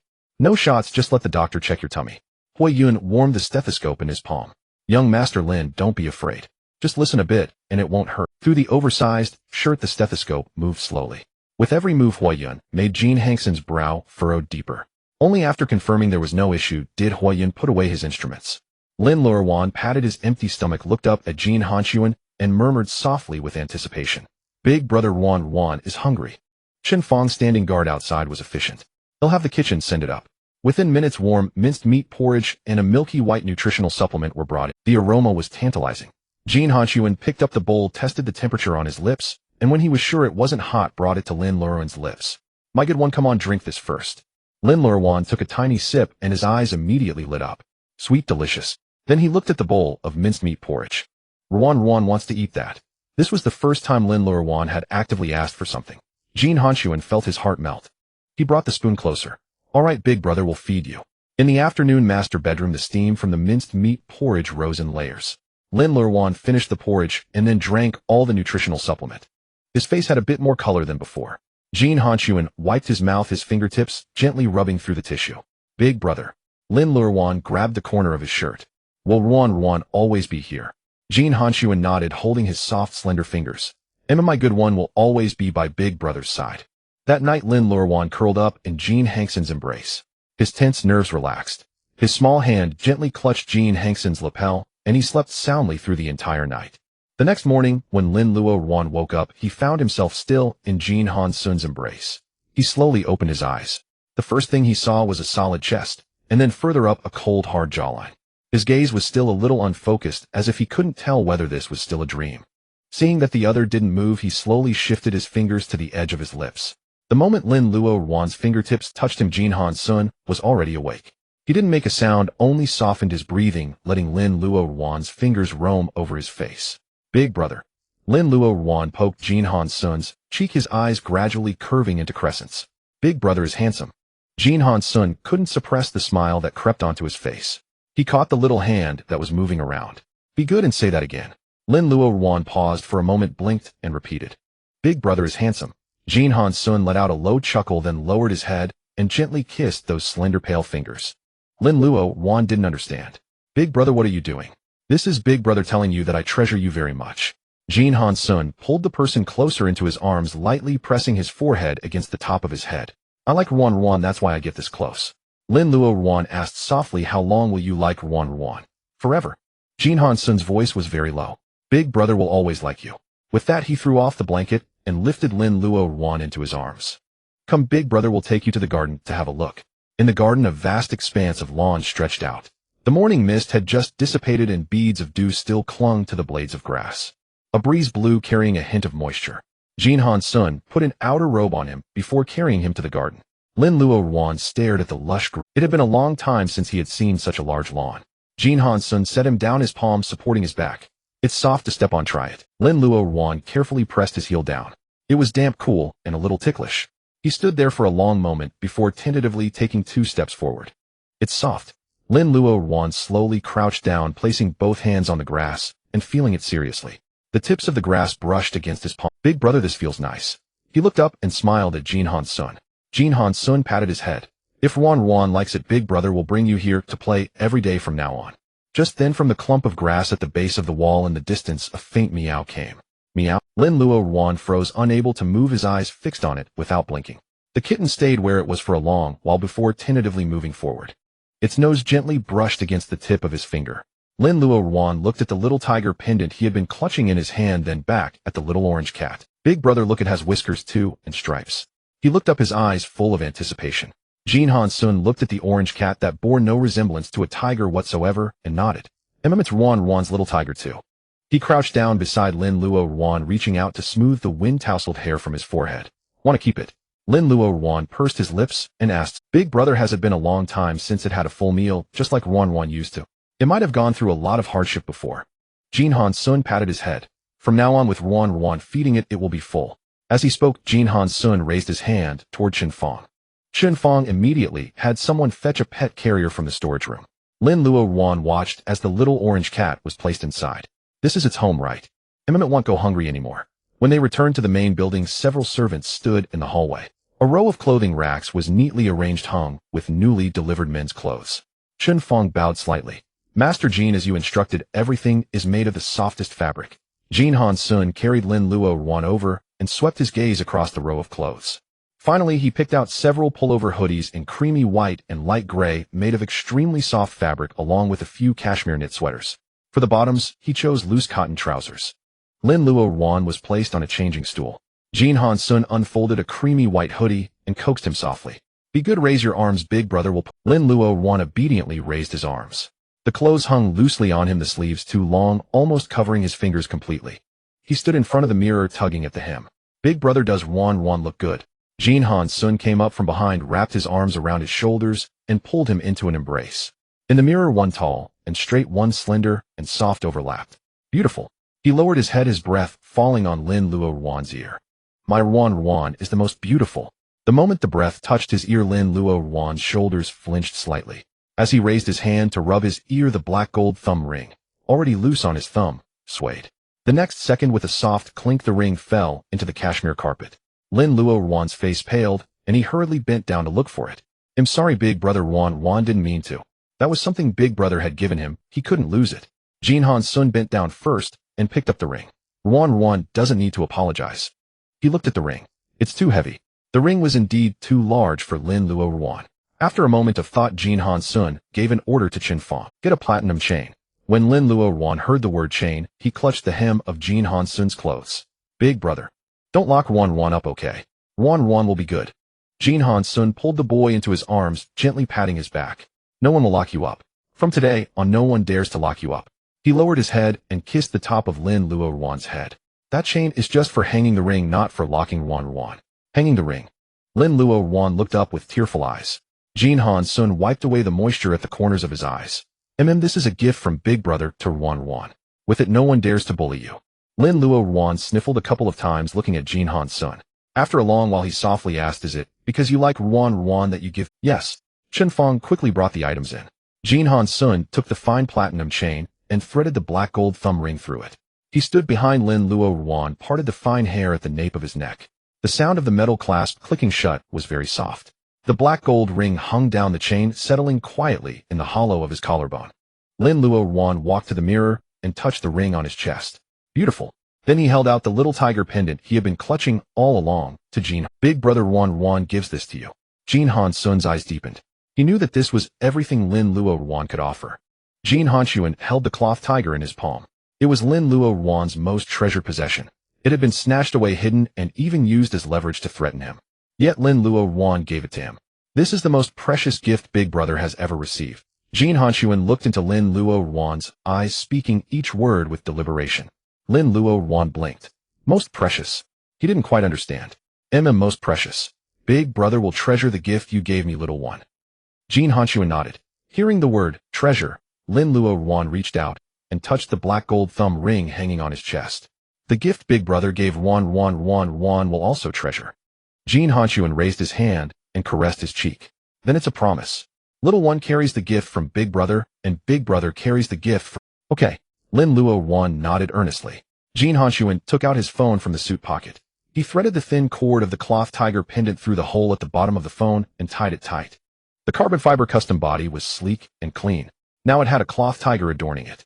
Jin Hanxun held the phone in front of Lin Luoruan and gave it a... From now on, wherever Big Brother goes, he'll carry it with him. Lin Luoruan gently touched the little tiger. Will Big Brother lose it? Can't lose it. Jin Hanxun held his hand. Big Brother will keep it where he can see it and touch it. In the evening, Huiyun delivered the ointment to the master bedroom. Master Jin, the old scars on young Master Lin need another application tonight. Jin Hanxun took the ointment. Understood. He glanced at Lin Luoruan, who was sitting by the bed holding a little orange cat. Clean the skin before applying the ointment. Control the water temperature and don't keep him in too long. Jin Hanxun looked up. Understood. You may leave. Huiyun turned and walked away. At the door he added, the nutritional supplement will be delivered in half an hour. Then he was gone. The heated bathroom was thick with steam. Lin Luoruan sat obediently in the water, arms wrapped around his knees. Jin Hanxun sat beside the bathtub. He rolled up his shirt sleeves to just above the elbows. Holding a bath sponge, he worked up a rich, dense lather on Lin Luoruan's body. His movements were gentle. The water rippled over the skin, bringing wave after wave of warmth. Lin Luoruan squinted in comfort. He leaned against the edge of the tub, his head nodding as he drifted into sleep. The thick foam slid down his shoulders and melted into the water. Following his instincts, he tilted his head and pressed his damp cheek against Jin Hanxun's arm. His pink flushed face rubbed against the arm. Big Brother, the water is so warm. A soft, sleepy murmur along with warm breath sprayed onto Jin Hanxun's tensed muscles. Jin Hanxun's breathing grew heavy. But he knew very well that Lin Luoruan only felt safe and understood nothing. He suppressed every transgressive thought. Lin Luoruan was completely unaware. Big Brother's arm is warm too. Rubbing against it feels nice. Jin Hanxun closed his eyes, then opened them. He quickly rinsed the foam off Lin Luoruan's body and lifted him out of the water. Layer after layer of bath towel wrapped around him. Lin Luoruan was bundled up like a snowball. Jin Hanxun tucked him into the bed and swiftly turned around. Big Brother is going to the bathroom. Stay put, little one. Don't get out of bed. Lin Luoruan poked half his face out from the covers. Aren't you going to apply the ointment? Wait until Big Brother comes back to do it. He threw out these words and strode back into the bathroom. The bathroom door closed. Cold water cascaded down from the shower head. More than his own loss of control, Jin Hanxun was afraid of seeing that terrified look in Lin Luoruan's eyes. He braced one hand against the wall, water dripping from the tips of his hair. His breathing was heavy. His mind was filled with the warmth of Lin Luoruan pressing against him. and that soft, sleepy phrase, "Your arm is warm." Wait a little longer. Until he's no longer afraid. Until he's willing. Until he truly understands what liking means. After a long while, the bathroom door opened again. Jin Hanxun had changed into a dry, dark-colored home outfit. The collar was open and his short hair was still dripping. He grabbed a towel and roughly rubbed it dry. Lin Luoruan was curled up obediently under the covers, watching him quietly. Jin Hanxun walked to the bedside. "Little one, big brother is here to apply." Jin Hanxun tossed the towel onto the bedhead. "Speak your mind." Hui Yun cleared his throat. "Master Jin, taking cold showers is bad for your health." Hui Yun delivered the prepared nutritional supplement. The moment he entered, he saw Jin Hanxun with his hair still wet. He hesitated as if about to speak. Jin Hanxun tossed the towel onto the bedhead. "Speak your mind." Hui Yun cleared his throat. "Master Jin, taking cold showers is bad for your health." Then he changed the subject and handed over the cup. "Young Master Lin should drink his nutritional supplement." Lin Luoruan looked at the cup. "Is it sweet?" Jin Hanxun took the cup. "It's sweet. Take a sip, little one." Lin Luoruan reached out both hands from under the covers. Ruan will drink it himself." He held the cup and took small sips. "It's good." Then he looked up and smiled at Hui Yun. "Thank you, Dr. Brother." The moment those words were spoken, Hui Yun immediately sensed a murderous aura. He stealthily glanced at Jin Hanxun. Sure enough, his face darkened. Lin Luoruan still hadn't noticed anything wrong. The next second, Jin Hanxun pulled him into his embrace. He gently pinched Lin Luoruan's cheek. "Little one, can you save the title brother just for me? I want to be your only brother." Lin Luoruan swallowed the sweet supplement a little. "Can't I even call him Dr. Brother?" Jin Hanxun turned his head and glanced at Hui Yun. Lin Luoruan blinked. "Does Dr. Hui not like being a brother?" "I don't." Hui Yun waved his hands repeatedly. "I really don't." Lin Luoruan blinked. "Does Dr. Hui not like being a brother?" "I don't." Hui Yun waved his hands repeatedly. "Good boy." Lin Luoruan took another 2 sips, and then held the cup to Jin Hanxun's lips. "Big brother, drink too. It's sweet." Jin Hanxun looked down at the rim of the cup. That was where Lin Luoruan had just drunk. He took the cup and took a sip. It was very sweet, just like the candy from 12 years ago. Hui Yun tactfully withdrew. After finishing the supplement, Lin Luoruan lay on the soft pillow. Jin Hanxun warmed the ointment in his palm and gently spread it along the scars. "Big brother. Can Ruan call you brother from now on?" Jin Hanxun paused in his movements. "You can." Lin Luoruan tried it softly. "Brother. Say it again, little one." "Brother." Jin Hanxun set the ointment aside, leaned down, and whispered close to Lin Luoruan's ear. "Good boy, brother is so happy." Lin Luoruan buried his face in the soft pillow. "My ear is so ticklish." Jin Hanxun gave a low chuckle. "All right, I won't tease you anymore. It's dark, time to sleep. Tomorrow brother will play with you and the little tiger." "Brother sleep with Ruan." Lin Luoruan tilted his head to look at him. Brother will stay with you." Just as Lin Luoruan settled down, Chun Fang's voice came from outside the door. "Master Jin, there's an urgent matter." Lin Luoruan heard Chun Fang's voice and tightened her fingers on Jin Hanxun's sleeve. "Is brother leaving?" Jin Hanxun leaned down, gently drawing her along with the blanket into his arms. His palm lightly rested on her back, stroking in a soothing rhythm. "Not going far. Brother will be right outside, back soon." He held Lin Luoruan's hand and coaxed her in a low voice. "Brother promises to do what he said. Sleep now. When you open your eyes, you'll surely see brother." Lin Luoruan's eyelids slowly drooped. Jin Hanxun sat by the bedside, not leaving immediately. Only when Lin Luoruan's breathing steadied and her fingers loosened from his sleeve did he tuck her hand back under the blanket. As he rose, the tenderness in his eyes vanished. The master bedroom door closed. Chen Fong stood outside holding a tablet. "Master Jin, Lin Zhengye's wife, Zhou Jifeng, has started a live stream." Jin Hanxun strode toward the study. "Lin Corporation is bankrupt. Lin Zhengye and Lin Hao are missing, and she's portrayed herself as a victim. The whole internet is watching this now." Jin Hanxun pushed open the study door. "Don't suppress the trending. Every word she says will be another piece of evidence against her tomorrow." The cold white light filled the study. Chen Fong, she sobbed uncontrollably into the camera. "Dear netizens, please help me. I'm just an ordinary woman. My husband and son went to Banshan Manor yesterday and haven't come back yet. The police won't help, and I can't find anyone because the other party is the Jin clan conglomerate. People like us can't afford to offend them." Bullet comments scrolled by line by line. "How terrifying. Can the rich just act without law?" Jin Group come out and respond. "Has her husband and son been silenced?" "What kind of place is Banshan Manor? Just hearing it sounds terrifying." Zhou Jifeng wiped her tears and sobbed even louder. "My poor nephew Lin Luoruan lost his parents when he was young. I raised him with every meal and every sip of soup. He's frail and has a gentle temperament. I've cherished him like my own son for 10 years. But Jin Hanxun took a liking to him and forcibly took him away. I really don't know if my Luoruan is still alive. Jin Hanxun sat behind the desk, his fingers resting on the edge. Chun Fong watched his expression and slowed his speech. She's posted a photo of the young master. The photo has been retouched, and he looks healthy. On the screen, Zhou Jifeng held the photo up to the camera. Look how well-behaved and fair-skinned this child is. Now that Jin Hanxun has taken him away, I've heard too many dirty dealings in the wealthy circles. I'm afraid he won't even have a chance to cry for help. He's only 19. Wow, so beautiful. Lin Luoruan is truly like an angel. It's really chilling upon reflection. Zhou Jifeng knelt directly in front of the camera. Master Jin, I know you have money and power. Our Lin family's company is gone, the money is gone. I accept that the Jin group took all that. But please return Luoruan to me. He's a child I watched grow up. I can't bear to see him violated by you. The bullet comments erupted.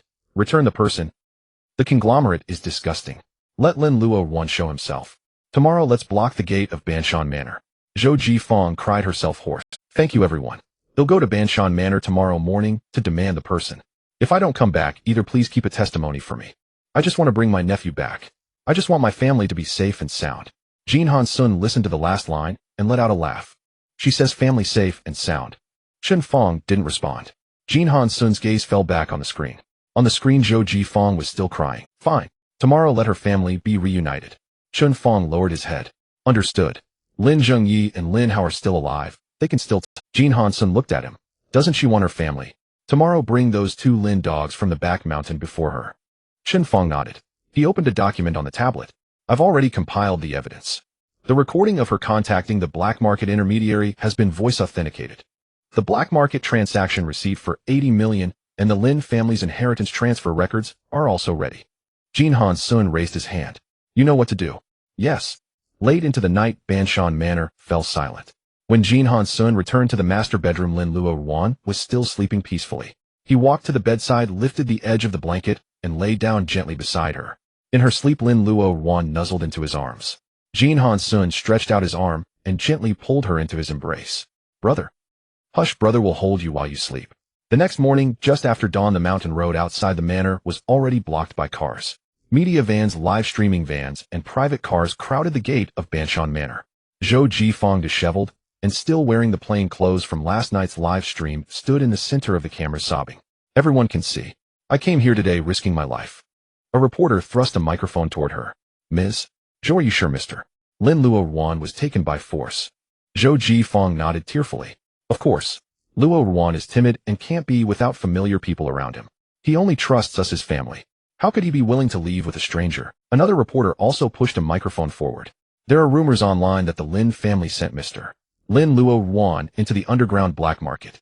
Is that true? Zhou Jifeng's expression stiffened, and she retorted loudly through tears. Who do you think is spreading this dirty water? Isn't it obvious? I've cherished him as his aunt for 10 years. How could I push my own nephew into the fire pit? Bullet comments scrolled again. She's crying so much. It must be true, right? No pictures, no truth. It's indeed strange that the Jin group won't open the gate. Wait for the real party to respond. Don't rush to curse. Seeing the heat rise, Zhou Jifeng's voice grew louder. Jin Hanxun, come out. Return Luoruan to me. You have the guts to take someone, but not to face the camera. Inside the manor gate, Chun Fong stood in front of the bodyguards adjusting his cufflinks. The ornate gate opened outward. The sound of shutters clicked in a continuous wave. The flashlights blazed dazzlingly in the morning mist. Seeing the gate open, Zhou Jifeng rushed to the front. You finally opened the door. Where is my nephew? Return my family to me. Chun Fong walked to the gate and looked at Zhou Jifeng. Ms. Zhou had enough acting. As his words fell, several black-suited bodyguards pushed a huge curtain out from the manor. The moment the giant screen lit up, the crying expression on Zhou Jifeng's face froze. Everyone record this, she shouted, turning sharply toward the camera, her voice sharp and urgent. The Jin family snatched my nephew, and now they want to use fakes to silence me. Chun Fong glanced at her. Ms. Zhou, don't rush. The Jin family snatched my nephew, and now they want to use fakes to silence me. Chun Fong glanced at her. Ms. Zhou, don't rush. The Jin family snatched my nephew, and now they want to use fakes to silence me. Chun Fong glanced at her. Ms. The reporters thrust their microphones forward. Special Assistant Chun, does the Jin Corporation acknowledge that Mr. Lin Luoruan is currently at Banshan Manor? Why hasn't Mr. Lin himself appeared? The public is very concerned about his safety. Can the Jin Corporation give a clear answer? Chun Fong raised his eyes and swept his gaze across all the cameras. The situation of young Master Lin will be explained later by the lawyer and doctor together. For now, let's first disclose the evidence of the Lin family's embezzlement of inheritance and human trafficking. He snapped his fingers. In the center of the giant screen, a notarized inheritance supervision document was magnified. The date, recipient, and supervised amount were highlighted in red boxes. The 6th day after Lin's parents died in a car accident. Recipient Lin Jingye. Supervised amount, 437 million. The shutter sounds of cameras erupted densely. Zhou Jifang's tears hung on her chin, not yet fallen. The 6th day after Lin's parents died in a car accident. Recipient Lin Jingye. Supervised amount, 437 million. The bullet comment scrolled. Holy crap. That's so much money. Isn't this embezzlement? Don't rush, keep watching. Zhou Jifang gritted her teeth in front. The bullet comment scrolled. Holy crap. That's so much money. Isn't this embezzlement? Don't rush, keep watching. Zhou Jifang gritted her teeth in front of the camera, still forcing herself to hold on. That was to take care of Luoruan. I've been taking care of him for 10 years. Don't you think that costs money? As soon as she finished, the screen cut to a medical summary signed by Hui Yun, chronic malnutrition. This time the name of Zhou Jifang's maternal brother was placed directly in the center of the giant screen. It was a contract showing 3 properties under Lin Luoruan's mother's name being sold. This time the name of Zhou Jifang's maternal brother was placed directly in the center of the giant screen. It was a contract showing 3 properties under Lin Luoruan's mother's name being sold at a low price to Zhou Jifang's maternal brother. This time the name of Zhou Jifang's maternal brother was placed directly in the center of the giant screen. It was a contract showing 3 properties under Lin Luoruan's mother's name being sold. This is too shady. The bullet comments scrolled faster. They started transferring the houses before the bones got cold. Sold at a 90 discount to her family, shameless. Zhou Jifang stepped back half a pace, her body swaying. She grabbed the reporter's car beside her. The houses were empty anyway. Our family helped manage them. What difference does it make whose name they're on? A reporter in the front row couldn't help asking, Ms. Zhou, were you aware of these contracts? Zhou Jifang grabbed the microphone and began to refute without thinking. I don't know. It was all Lin Jingye's doing. I'm just a woman. How could I know everything about family matters? Chun Fong waved to the bodyguard behind him again. A total of 17 transactions. The date of the last withdrawal was exactly 3 days ago. Amount 2 million. Receiving account Lin Jingye. A total of 17 transactions. The date of the last withdrawal was exactly 3 days ago. Amount 2 million. Receiving account Lin Jingye. Chun Fong finally spoke. 3 hours after the 2 million was received, young Master Lin was sent to the Elysium Black Market. After the Lin family took the last bit of money, they sold him for 80 million. Zhou Jifang's face turned pale. She lunged forward, trying to block the giant screen. Slander. You're slandering us. All of this is fabricated by you. The Jin family has money and power. It's easy for them to make fake accounts. Chun Fong pinched the bridge of his nose. On the giant screen appeared a transaction receipt with a black background and a red stamp. Auction category: living body. Auction item: name Lin Luoruan. Transaction price: 80 million. Payee: Lin Jingye. Guarantor contact: Zhou Jifang. All color drained from Zhou Jifang's face. She opened her mouth, forcing out broken sounds from her throat. I don't know. I've never seen this. Auction category: living body. Auction item: name Lin Luoruan. Transaction price: 80 million. Payee: Lin Jingye. Ms. Zhou denies it quite quickly. Then let's hear what you said yourself. The speaker emitted a woman's voice. That child is good-looking, young, and inexperienced. You can definitely get a good price for him over there. We'll take care of delivering him. Once he's in your place, whether he lives or dies, it has nothing to do with the Lin family. The scene erupted in uproar. Zhou Jifang's face twitched. She covered her ears. It's not me. This is a forgery. Chun Fong did not argue with her. The giant screen simultaneously displayed a voice print identification report. Match rate 99.7. The name of the identification agency was clearly visible. The live broadcast of major media continued. The bullet comments flooded the screen. Disgusting, selling your own nephew, and still daring to livestream, playing the victim, human trafficker. Zhou Jifang's knees gave way, and she fell to the ground. She grabbed the trouser leg of the nearest reporter. I had no choice. The reporter flinched back. Ms. Zhou, please let go. Do you admit that the person in the recording is you? Zhou Jifang plopped down on the ground, wailing. I just want my husband and son back. Chun Fong let out a low laugh. You want your family. Master Jin will grant your wish. He raised his hand and made a gesture. The side gate of the manor. Chun Fong let out a low laugh. You want your family. Master Jin will grant your wish. He raised his hand and made a gesture. The side gate of the manor. They were Lin Jingye and Lin Hao. Both had bruised eye sockets and pale lips. Zhou Jifang was stunned at first, then let out a piercing scream. How did you become like this? Lin Jingye squeezed out a broken voice from his throat. Save me. I don't want the money anymore. I don't want the land either. How did you become like this? Lin Jingye squeezed out a broken voice from his throat. Save me. I don't want the money anymore. I don't want the land either. Don't provoke Jin Hanxun. Zhou Jifang's sobs got stuck in her throat. All the reporters surged forward. Mr. Lin, do you admit to selling Lin Luoruan? Mr. Lin, is the 80 million transaction amount real? Lin Hao trembled in pain. Hearing the name Lin Luoruan, he immediately panicked. It wasn't me. It was my dad. My mom told me not to. Zhou Jifang turned and glared at him. Xiao Hao, what nonsense are you talking about? Lin Hao cried in despair. Mom, I don't want to die. I really don't want to die. The live broadcast continued, all answers laid bare. Chen Fong took 2 steps forward facing the camera. Ms. Zhou wanted her family to be reunited. Now as she wished. The bullet comments scrolled line by line, all filled with curses. I'm going to puke. What have they done to Lin Luoruan? Lin Luoruan never go back. The Jin family did a great job this time. Zhou Jifang knelt on the ground, her face pale as death. She crawled toward Chen Fong. Special Assistant Chen, I was wrong. I was really wrong. I shouldn't have started the live broadcast. I shouldn't have said those things. Please let me see Master Jin, begged him to spare Xiao Hao. Xiao Hao is still young, he can't get into trouble. Chen Fong sidestepped to avoid her. About to wake up. Please let me see Master Jin, begged him to spare Xiao Hao. Xiao Hao is still young, he can't get into trouble. Chen Fong sidestepped to avoid her. About to wake up. He had promised that the little one would see his brother the moment he woke up. People were still blocking the estate. A row of media vans was parked along the mountain road. Everyone was waiting for Lin Luoruan to show his face. Yet the person the whole internet was thinking about had only just opened his eyes. He first saw the chest, so closed, then followed the fabric upward. Jin Hanxun was leaning against the headboard, holding a tablet reading documents. Sensing the movement beside him, he closed the tablet and set it aside. His fingertips gently brushed Lin Luoruan's cheek. The little one's awake. Lin Luoruan nuzzled into that palm. He let out a small yawn. Then he tugged at Jin Hanxun's sleeve. Brother, Ruan wants something sweet to drink. As soon as the words fell, 2 knocks sounded at the door. Hui Yun's voice came through the door panel. Master Jin, Master Lin should take his morning nutritional supplement. Jin Hanxun glanced at the person in his arms. Come in. Hui Yun pushed the door open. On the tray was a pink nutritional supplement, a bowl of warm rice porridge, and steamed soft fish puree.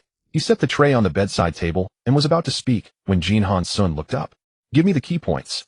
Hui Yun was concise. Small portions multiple times. Fish puree, at most half a bowl. Observe for half an hour after eating. Get out. The door closed again. Chen Fong, standing outside, glanced at Hui Yun. Dr.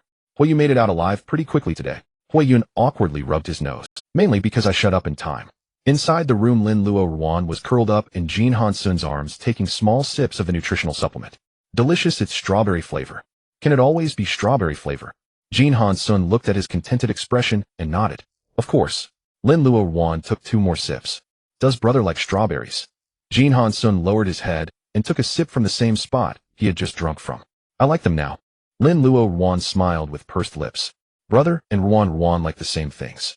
After the nutritional supplement was finished, Jin Hanxun scooped half a bowl of rice porridge mixed with fish puree and fed it to Lin Luoruan spoon by spoon. Halfway through feeding, another knock came from outside. Chen Fang's low voice reported through the door. Master Jin, those 3 pieces of trash have been sent where they belong, and the evidence chain has been submitted simultaneously. Jin Hanxun didn't stop the spoon in his hand. Chen Fang paused for 2 seconds before continuing. The media outside the estate are still waiting. They all want to see Master Lin. Hearing this, Lin Luoruan immediately grabbed Jin Hanxun's clothes. Brother, Ruan doesn't want to see strangers.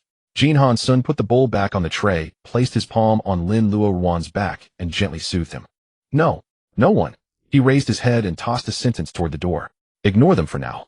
Ruan's health is the most important right now. Everything can wait until he's fully recovered. If they want to wait, let them wait. Chen Fang's response. Yes, Master Jin. Also, the afternoon meeting requires your personal participation. In the afternoon, the multinational high-level meeting of the Jin Group was about to begin. Jin Hanxun changed into a bespoke, dark-patterned suit. After fastening his cuffs in front the wardrobe, his gaze fell on Lin Luoruan. He couldn't rest easy, leaving the little one alone in the master bedroom. He walked over and crouched in front of Lin Luoruan. Little one, would you like to come to the study with your brother for a while? Lin Luoruan wrapped his arms around his neck. Wherever brother goes, Ruan goes. Jin Hanxun took a thick, soft cashmere sweater from the wardrobe and changed Lin Luoruan into it. Then he lifted the person up. The study door was pushed open. Jin Hanxun set Lin Luoruan on his lap. He adjusted the angle of the camera. He avoided Lin Luoruan's face, letting only his own upper body appear in the frame. The front camera of the computer screen was already on. In the video interface, the heads of various continents were about to greet him when they caught sight of the milky white figure in Jin Hanxun's arms. Jin Hanxun supported Lin Luoruan's waist with one hand and opened the report Chen Fong had sent with the other. The meeting officially began. Lin Luoruan didn't understand the professional jargon. He just pressed his face against Jin Hanxun's chest, fiddling with the black gold thumb ring hanging around his own neck. In the video interface, the heads of various continents were about to greet him when they caught sight of the milky white figure in Jin Hanxun's arms. Jin Hanxun supported Lin Luoruan's waist with one hand and opened the "Do you dare to present such a profit margin to me? The risk control and finance departments in Europe all need to be replaced." This sudden outburst startled Lin Luoruan, who was playing with the ring in his arms. He shrank back, his small hands grabbing Jin Hanxun's suit lapels in a panic. "Brother." "Scary." As soon as this word came out, the chill on Jin Hanxun's body instantly dissipated. He lowered his head and gently patted Lin Luoruan's back. "My fault, brother, was too loud. Brother wasn't scaring you." On the other end of the video, dozens of executives listened to this completely different tone. No one dared to make a sound. The head of the European region wiped the cold sweat from his forehead, not even daring to breathe heavily. Jin Hanxun calmed the person in his arms. Then he lifted his head, his gaze falling back on the screen. "Redo it." 2 hours later, the meeting ended. The old Jin residents soon received a screenshot of the meeting video. In the image, it was a side profile of Jin Hanxun lowering his head to soothe someone and a small patch of milky white fabric from the person in his arms. At the same time, a recorded live stream of Zhou Jifeng causing a disturbance outside the estate was also sent. Inside the old study, a wisp of blue smoke rose from the sandalwood burner. Jin Guanghua, the previous patriarch of the Jin family, sat in a wooden armchair. His reading glasses perched on his nose as he looked down at a tablet. In recent years, he had handed over the entire Jin group to his grandson Jin Hanxun to manage. He knew better than anyone how ruthless his grandson's methods were. Those Jin family collateral branches that had once schemed against him, all were expelled from the family tree, removed from the board, not one able to turn things around. And now, he was actually holding someone and soothing them during a meeting. Jin Guanghua pushed the tablet to the center of the table.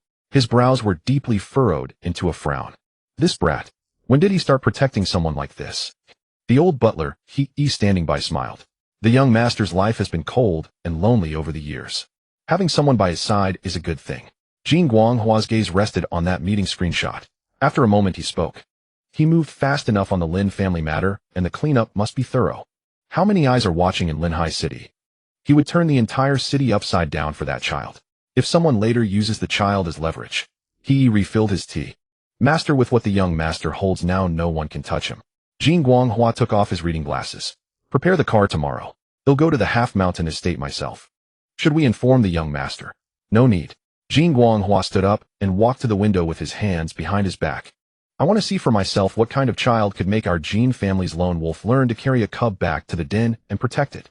Outside the Banshan Manor, media vehicles lined up from the foot of the mountain all the way to the main entrance. Rows of cameras were set up, all aimed at the tightly closed ornate gate. The journalists had endured a sleepless night. Their breakfasts had long gone cold, but their eyes remained fixed on the gate. Everyone wanted to capture the first clear shot of Lin Luoruan. Just as dawn broke, a uniform roar of engines suddenly echoed from the end of the mountain road. A fleet of black vehicles emerged from the thin mist, flanked by escort cars in front and behind. In the center of the convoy, a Hongqi sedan bore a license plate with consecutive numbers. As soon as the plate came into view, a few veteran reporters in the front row turned pale. Lin, a consecutive plate. What? Elder Jin. Even the former patriarch has come. This matter has really blown up. The convoy stopped outside the manor gate. Bodyguards got out first. Black umbrellas snapped open, shielding a swarm of thrusting cameras and microphones. The door of the central Hongqi opened. A hand gripping a rosewood cane emerged first, followed by Jin Guanghua stepping out of the car. His silver hair was neatly combed, and he wore a dark gray traditional Chinese jacket. Reporters immediately surged forward. Elder Jin, are you visiting Banshan Manor today for Mr. Lin Luoruan? Will Jin Corporation allow Mr. Lin Luoruan to make a public appearance? What is your opinion on Master Jin's handling of the Lin family? Bodyguards cleared a path. He stood at Jin Guanghua's side, shielding him from the outstretched microphones. The bodyguards inside the manor confirmed the arrivals, and the ornate gate opened silently. On the second floor of the main building, the bedroom was so quiet that only the faint clink of a porcelain spoon against a cup was heard. Lin Luoruan had just woken up, leaning against Jin Hanxun's chest, holding a cup of pink nutritional supplement in both hands, taking small sips. Jin Hanxun sat at the head of the bed, his palm supporting the bottom of the cup, controlling the angle of tilt. Lin Luoruan swallowed a mouthful, licked his lips. Strawberry flavor is good. Jin Hanxun pressed the rim of the cup down slightly to prevent him from drinking too fast. Slow down. Lin Luoruan obediently nodded and took another. Brother, is there any rice paste today? Yes. Any fish puree? Also yes. Lin Luoruan lifted his face, eyes sparkling. Then Ruan will eat half a bowl. Jin Hanxun responded softly. Chen Fong spoke from outside the door, his tone somewhat urgent. Master Jin, the old master has arrived. Lin Luoruan didn't understand. Brother, who is the old master? Jin Hanxun looked down at him, his palm, slowly stroking down his back. He is brother's grandfather. Lin Luoruan pressed his lips together, touching the black gold thumb ring on his chest. Will he be mean to Ruan? No. Jin Hanxun held him more securely. With brother here, no one can be mean to you. Outside the door, Chen Fong said in a low voice again. Master Jin, the old master, has already entered. Jin Hanxun looked up, his gaze darkening. Have the people on the first floor hold position. Until I speak, no one is allowed to step onto the second floor. Chen Fong immediately replied. Yes. Jin Hanxun pulled the cashmere blanket from the foot of the bed. He wrapped Lin Luoruan from shoulders to ankles, leaving only that small face exposed. He carried the person out of the bedroom. In the corridor, bodyguards had already lined up on both sides. Chen Fong stood at the top of the stairs, and seeing Jin Hanxun emerge, reported in a hushed voice. Master Jin, the old master, has reached the main building's entrance. The words had barely fallen when the sound of a rosewood cane striking the marble floor came from downstairs. Thump after thump. Lin Luoruan's body stiffened noticeably. His fingertips emerged from the blanket and clutched the lapel of Jin Hanxun's robe at his. Jin Hanxun tightened his arms, his steps halting at the top of the stairs. Jin Guanghua walked into the living room leaning on his cane. He followed behind him, accompanied by several bodyguards. One above, one below, the two generations of Jin family powerholders faced each other across the staircase. No one in the living room dared to speak. Jin Guanghua looked up first, seeing his grandson's chillingly stern expression, then the bundle in his arms swathed snugly in the cashmere blanket. The cane tapped on the floor. Jin Hanxun. Lin Luoruan trembled again. Jin Hanxun did not descend the stairs. Grandfather. Jin Guanghua frowned. I came personally, and you intend to keep me downstairs. Jin Hanxun's tone was not heavy, but he did not yield an inch. Your cane frightened him. Jin Guanghua glanced at the cane in his hand. After a moment, he handed the cane to He behind him. All right. Can you come down now? Jin Hanxun looked down at the person in his arms. Sweetheart, the noise is gone. Lin Luoruan slowly lifted his face from his neck. He tilted his head to glance downstairs, then shrank back into Jin Hanxun's neck. Jin Guanghua saw that face clearly from a distance. Too thin, there was little color in his face. Although he had seen Hui Yun's injury summary last night, the words on paper were far less piercing than this single glance. He was silent for a long time, then his tone softened. Jin Guanghua was so angry his beard seemed to quiver. I've even handed over my cane. How could I scare him again? Lin Luoruan's body shrank again. Jin Hanxun immediately lowered his head to soothe him. Sweetheart, no one is being mean to you. Seeing this, Jin Guanghua's face stiffened. He turned and glared at He. He had been with him for decades and understood his meaning. He stepped forward half a pace, his tone gentle. Young Master Lin, the old master, is not here to be harsh with. Jin Guanghua also slowed his speech. My surname is Jin. By seniority, if you call me grandfather along with Hanxun, it wouldn't be wrong. Hello, grandfather. Then he pressed his face back into Jin Hanxun's neck. Jin Hanxun swept his gaze over the people downstairs.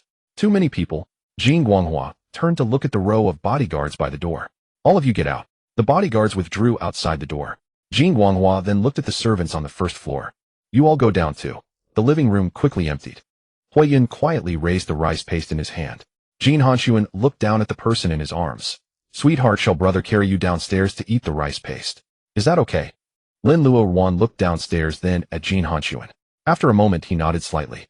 Only then did Jin Hanxun carry him downstairs. After sitting down on the sofa, Jin Hanxun still did not let go of him. He had Lin Luoruan sit on his lap, the cashmere blanket wrapped snugly. One hand gently guarded his lower back, while the other hand picked up the rice paste that Hui Yun had just brought. Brother will feed you. Jin Hanxun scooped up a small half-spoonful, blew on it, and then brought it to Lin Luoruan's lips. Lin Luoruan obediently opened his mouth. Jin Guanghua's mouth twitched. That grandson of his who could dress down a whole row of executives at a board meeting was now bowing his head to blow on a spoonful of rice paste.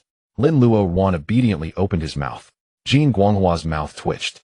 That grandson of his who could dress down a whole row of executives at a board meeting was now bowing his head to blow on a spoonful of rice. Jin Hanxun looked up. Let them wait. If Ruan doesn't want to see anyone, no one is getting in. Jin Guanghua looked at him. The media can wait and outsiders can be blocked. He leaned forward, his gaze locking onto Jin Hanxun. But you must give me a clear answer face to face. Who exactly is he to you? Jin Guanghua's brow was heavy with gloom, the full weight of his authority accumulated over 70 years of storms pressing down. Lin Luoruan shrank his shoulders deeper into Jin Hanxun's embrace, not daring to swallow the mouthful of rice porridge he held in his mouth. Jin Hanxun's palm cradled his back as he leaned down to coax him softly. Don't be afraid, sweetheart. Swallow it, don't choke. Only then did Lin Luoruan carefully swallow that mouthful of rice porridge. Jin Hanxun pulled out a tissue and gently wiped the porridge from the corner of his lips. Then he lifted his head and looked at Jin Guanghua.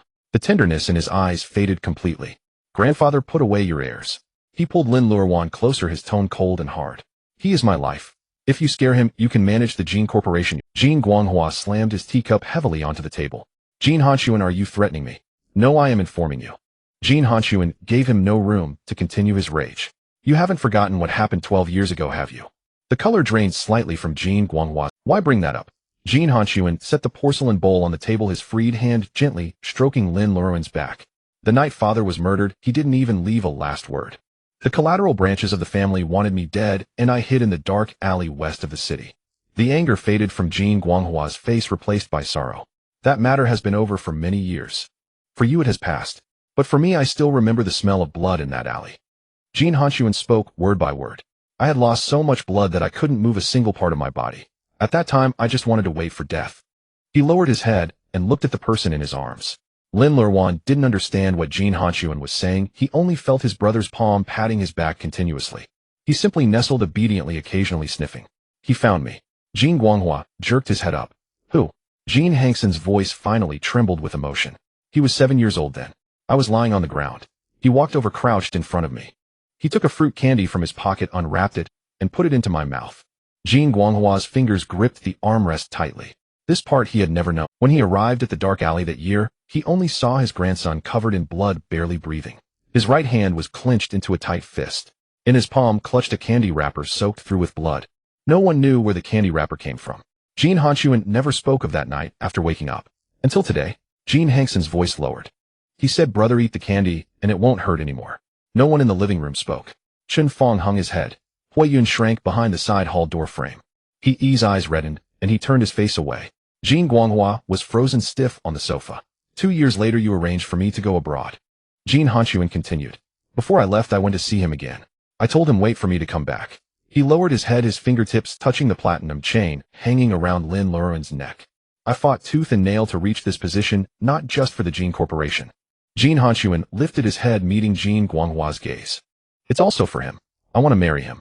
At these words, Jin Guanghua's pupils contracted. He pushed himself up from the sofa armrest. He hurried forward to support him, but was shoved aside. Jin Guanghua's gaze fell back on Lin Luoruan. So that candy had been given by this child. His gaze slowly moved downward. Then it stopped. On Lin Luoruan's slender neck, a platinum chain, threaded with a black thumb ring, rested quietly between his prominent collarbones. It was the heirloom of successive Jin family patriarchs. The moment Jin Guanghua saw it clearly, his eyes widened. You actually gave him this thumb ring. Jin Hanxun didn't deny it. It's mine, so I decide. Jin Guanghua's throat bobbed. He wanted to rage. But the anger surged to his throat, only to be suppressed by the memory of that candy wrapper from 12 years ago. He knew too well what it meant. If Jin Hanxun had died in that dark alley that night, the main line of the Jin family would have lost its heir. The collateral branches would have taken over, and the first to be eliminated would have been him, the old patriarch. That candy, that 7-year-old child, had given his grandson the will to survive. He had saved not just Jin Hanxun's life, but the entire main line of the Jin family. Jin Guanghua sat back down. He was silent for a long time. Lin Luoruan slowly poked his face out from the hollow of Jin Hanxun's neck. He stole a glance at Jin Guanghua. The old man was staring at him. Lin Luoruan shrank back a little, then, after a few seconds, poked his head out again. He noticed that the old man had stopped talking and wasn't slapping the table anymore, just staring at him. Lin Luoruan looked down at the bowl of rice porridge still steaming on the table. Then he looked up at Jin Guanghua again. Summoning his courage, he reached out and pushed the bowl slightly toward Jin Guanghua. Grandfather, don't be angry. His voice was tiny and timid. Grandfather, eat the rice porridge. Jin Guanghua was stunned. The rice porridge is good, Lin Luoruan added. Everyone in the living room was stunned. Jin Guanghua looked at the bowl of porridge pushed toward him. A lump formed in his chest. Grandfather won't eat. Then he added, you eat it yourself. Lin Luoruan nestled back into Jin Hanxun's arms. Grandfather, aren't you hungry? Jin Guanghua's Adam's apple moved. Not hungry. Beside him, he couldn't hold back and whispered a reminder. Master, you left in a hurry this morning and haven't had breakfast yet. Jin Guanghua shot him a glare. He immediately shut up. Jin Guanghua straightened himself, put his hands behind his back, and assumed a stern expression. How do you plan to care for this child's health? Jin Hanxun glanced at him. You can review Hui Yun's plan. Hui Yun hurried out from behind the side hall door frame, presenting the rehabilitation plan with both hands. Jin Guanghua took the document. He read it very carefully, not missing a single line. After finishing, he closed the file and looked up at Jin Hanxun. Then he glanced at Lin Luoruan still in Jin Hanxun's arms. Jin Guanghua stood up. He took the mahogany cane from he. Lin Luoruan heard the sound and shrank his shoulders again. Jin Guanghua shoved the cane back into He's arms. Take it away. He clasped his hands behind his back, walked 2 steps toward the door, then stopped halfway. Send over the bird's nest from the old mansion. He was stunned. That batch of bird's nest was a special order Jin Guanghua had personally placed from Malaysia, only a few caddies a year. Usually, even Jin Hanxun never got any. And that jar of 20-year-old tangerine peel in the study cabinet. Jin Guanghua's voice was stiff. Bring it too. He finally turned around, sweeping a glance at Jin Hanxun. This child is too thin. Feed him more. Jin Hanxun didn't respond. Instead, he picked up the rice porridge, scooped a spoonful, and brought it to Lin Luoruan's lips. Lin Luoruan obediently opened his mouth, took the spoon, and tilted his head to look at Jin Guanghua. Thank you, grandfather. Jin Guanghua paused in his step. I'm leaving.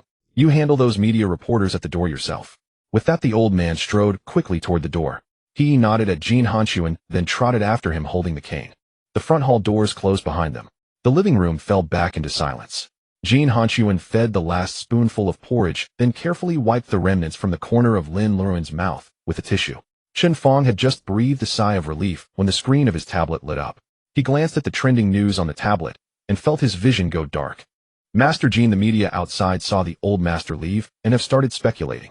Speculating what? Chen Fong swallowed hard.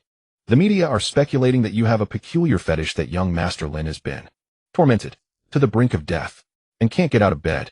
The moment Chen Fang's words fell, the air in the entire living room seemed to congeal. Hui Yun, standing nearby, shrank his neck and stole a quick glance at Chen Fang. Jin Hanxun set the porcelain bowl back on the coffee table, took the tablet from Chen Fang's hand, and swiped his fingers across the screen casually. The top 5 trending topics on the hot search list were all about Banshan Manor. The Jin family patriarch's peculiar hobby, Lin Luoruan severely injured and bettered in the plaything of the Tycoon. Jin Hanxun stared at the bold black headlines and let out a low chuckle. The laugh sent chills down Chen Fang and Hui Yun's spines. Lin Luoruan, who had been curled up in Jin Hanxun's arms, lifted his head at the sound. He looked up, his eyes filled with confusion. Brother, he said, what does peculiar hobby mean? Why do they say Luoruan can't get out of bed? His voice was soft and innocent, echoing in the living room. Luoruan can get out of bed just fine. I even stepped on the grass. Chen Fang coughed twice and quickly turned his head away. Hui Yun wished he could bury his head in the carpet. This little ancestor really dared to ask. Jin Hanxun tossed the tablet back to Chen Fang. He lowered his head, his gaze falling on Lin Luoruan's innocent, bewildered little face. His slender fingers lifted and gently pinched the delicate chin. His thumb brushed against the soft, warm lips, slowly rubbing them twice. Lin Luoruan felt a ticklish sensation and parted his lips slightly, revealing a hint of pink tongue. Jin Hanxun's eyes darkened. His voice dropped to a low, husky rasp. Does my darling really want to know? Lin Luoruan nodded. Yes. Then let Big Brother ask you. Jin Hanxun leaned forward slightly, closing the distance between them until their breaths intertwined. If one day Big Brother really bullies my darling, makes you cry, makes you fuss, keeps you bedridden for days, would my darling be afraid of Big Brother? Would you want to run away? Lin Luoruan froze. He didn't understand the deeper meaning behind those words. He only felt that Jin Hanxun's fingers rubbing against his lips were very comforting, carrying a steady warmth. Not afraid. Doesn't it hurt? Jin Hanxun's eyes were terrifyingly dark. Lin Luoruan thought seriously for a moment, then asked timidly, is it more painful than getting a shot? Jin Hanxun looked at him and answered hoarsely, more painful than a shot. Still not afraid. Lin Luoruan's shoulders gave a slight flinch. He bit his lower lip as if engaged in a painful mental struggle. After a few seconds, he looked back at Jin Hanxun. Afraid. But Luoruan won't run. Big Brother saved Luoruan. Big Brother can do anything, and Luoruan will endure it. Those words were pure, hitting harder than any love confession in the world. Chen Fang and Hui Yun both shuddered. Did young Master Lin have any idea what shocking words he had just uttered? Those words were pure, hitting harder than any love confession in the world. Chen Fang and Hui Yun both shuddered. Did young Master Lin have any idea what shocked? Darling, don't say another word. His hand slid down Lin Luoruan's back, stopping at the thigh. If you provoke me any more, you'll really become a beast. Every inch of warmth beneath his palm held a fatal allure. Jin Hanxun struggled to suppress the beast within him. After a long moment, the atmosphere in the living room eased slightly. Chen Fong braced himself to break the silence. Boss Jin, he said, the legal team has drafted a statement and is preparing to hold a press conference to counter and clarify all the rumors online. The PR department also has a detailed timeline explanation ready. What do you think? Too many words. Jin Hanxun interrupted Chen Fong directly. He loosened his hold on Lin Luoruan slightly, pulled out his phone from his pocket, and said, Darling, give me your hand.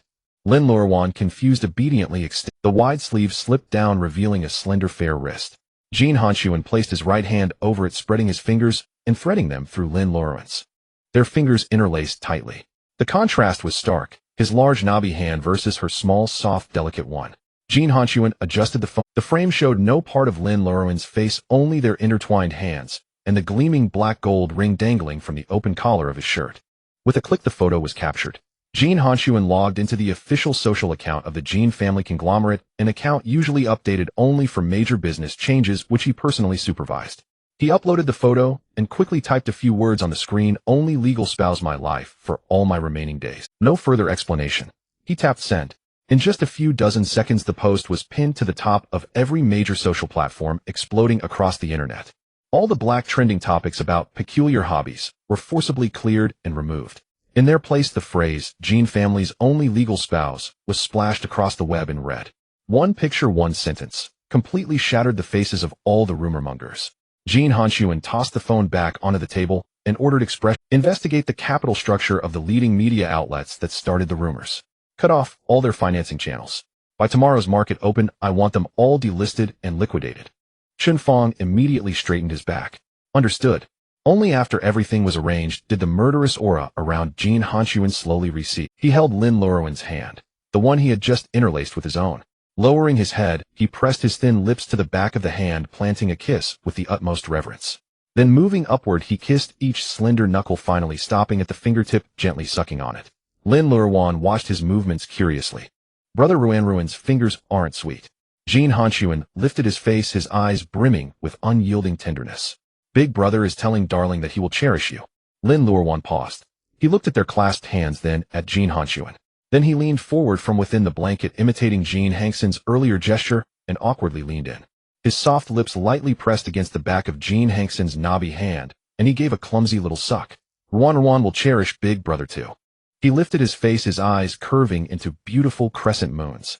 Hui Yun's soul nearly flew out of his body. He was about to remind them that young Master Lin was too weak to handle such excitement. But Chen Fong, quick as lightning, covered his mouth and dragged him toward the side hall. Don't look and don't make a sound. The side door closed seamlessly. The vast living room was left with only their interwoven breaths. Jin Hanxun stared fixedly at the defenseless prey before him, his breathing heavy and terrifying.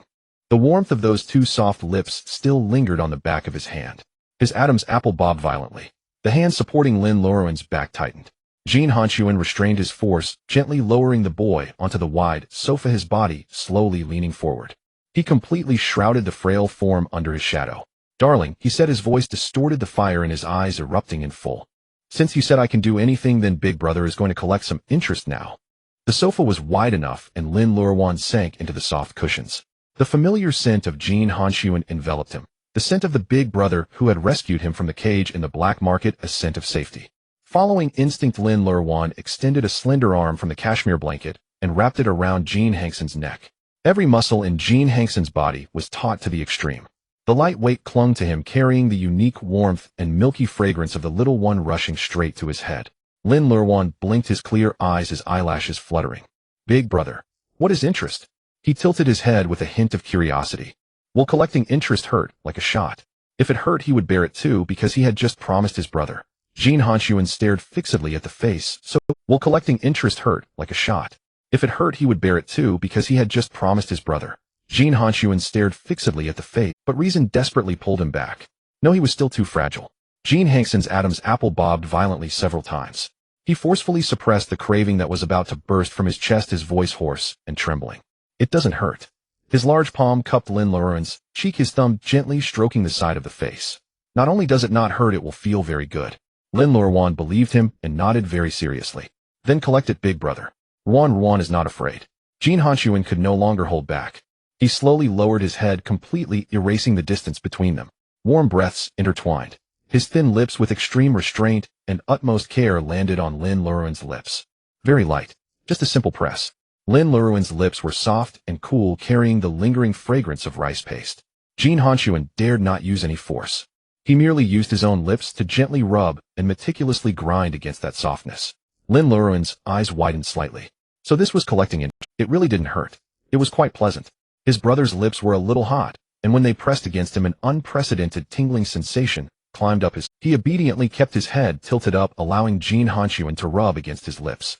Because it felt good, Lin Luoruan unconsciously extended the tip of it. Without warning, he gently licked the seam of Jin Hanxun's lips. Reason could no longer bear the burden.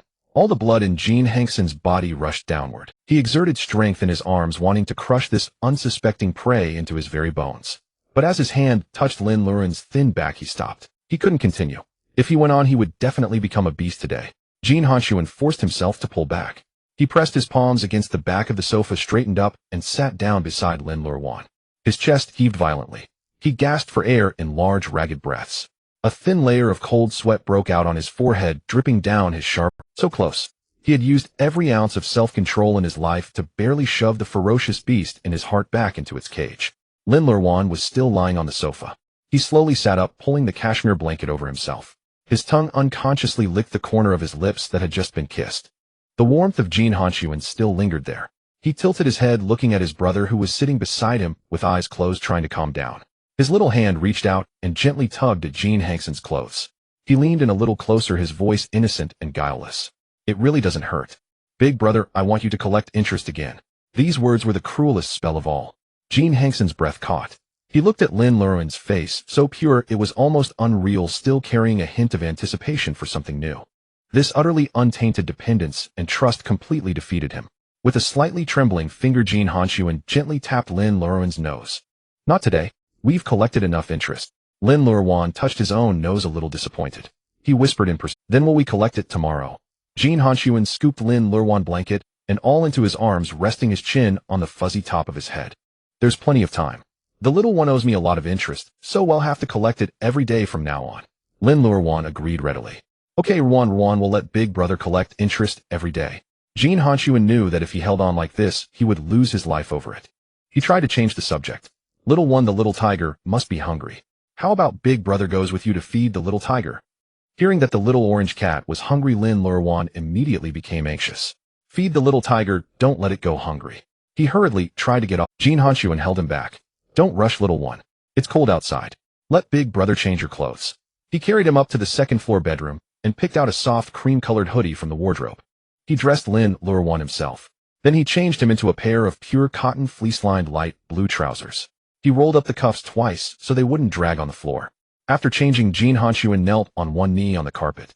He held Lin Luoruan's fair ankle and picked up a pair of soft-soled cotton slippers with fleece line. He put them on with extreme gentleness. They fit perfectly. Lin Luoruan stomped his feet on the floor. They were very warm. Just then the phone on the coffee table vibrated. The screen lit up. Chen Fong had sent a brief message reporting that the media outlets that had started rumors outside the manor had been completely shut down and liquidated. Jin Hanxun only glanced at it before turning the phone face down. The upheaval in the outside world was not as important as a single strand of the person's hair before him. The half-mountain manor was now completely clear. The main door of the building was pushed open. A cold wind rushed in, but before it could touch Lin Luoruan, it was mostly blocked by Jin Hanxun's tall frame. Jin Hanxun completely enveloped the small hand in his palm. Walk slowly. Big brother will hold your hand. Lin Luoruan was led stepping on the smooth flagstones. In the front garden of the manor, there was a specially built heated sunroom originally intended for cultivating rare flowers and plants. Now it had become the exclusive territory of the little orange cat. Pushing open the glass door, the interior was warm and cozy. Inside there was a thick carpet and a three-tier cat tree. Hearing the noise, the little orange cat immediately scrambled up from its soft cushion. Meowing, it ran toward Lin Luoruan. Lin Luoruan freed his hand from Jin Hanxun's, crouched down, and carefully picked up the little cat. Little tiger, are you very hungry? He held up a dried fish. He fed it to the cat bit by bit. The little orange cat purred loudly as it ate. Lin Luoruan watched it eat its fill, and a big smile bloomed on his face. He looked up at Jin Hanxun, who had been keeping watch by his big brother. It's eating so happily.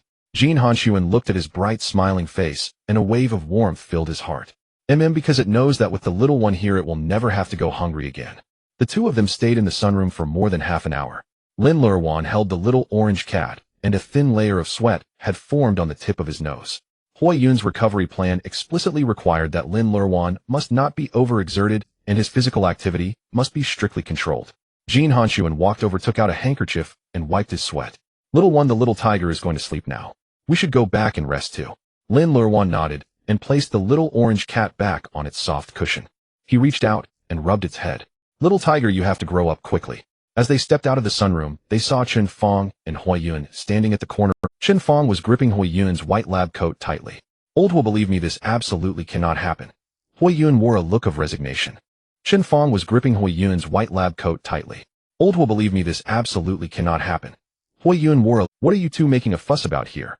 Bearing the icy stare, Hui Yun braced himself and handed over a document with both hands. Jin Hanxun took the file, his eyes sweeping over the bold black font on the cover. The list of Master Lin's physical prohibitions. It detailed various dietary and daily routines.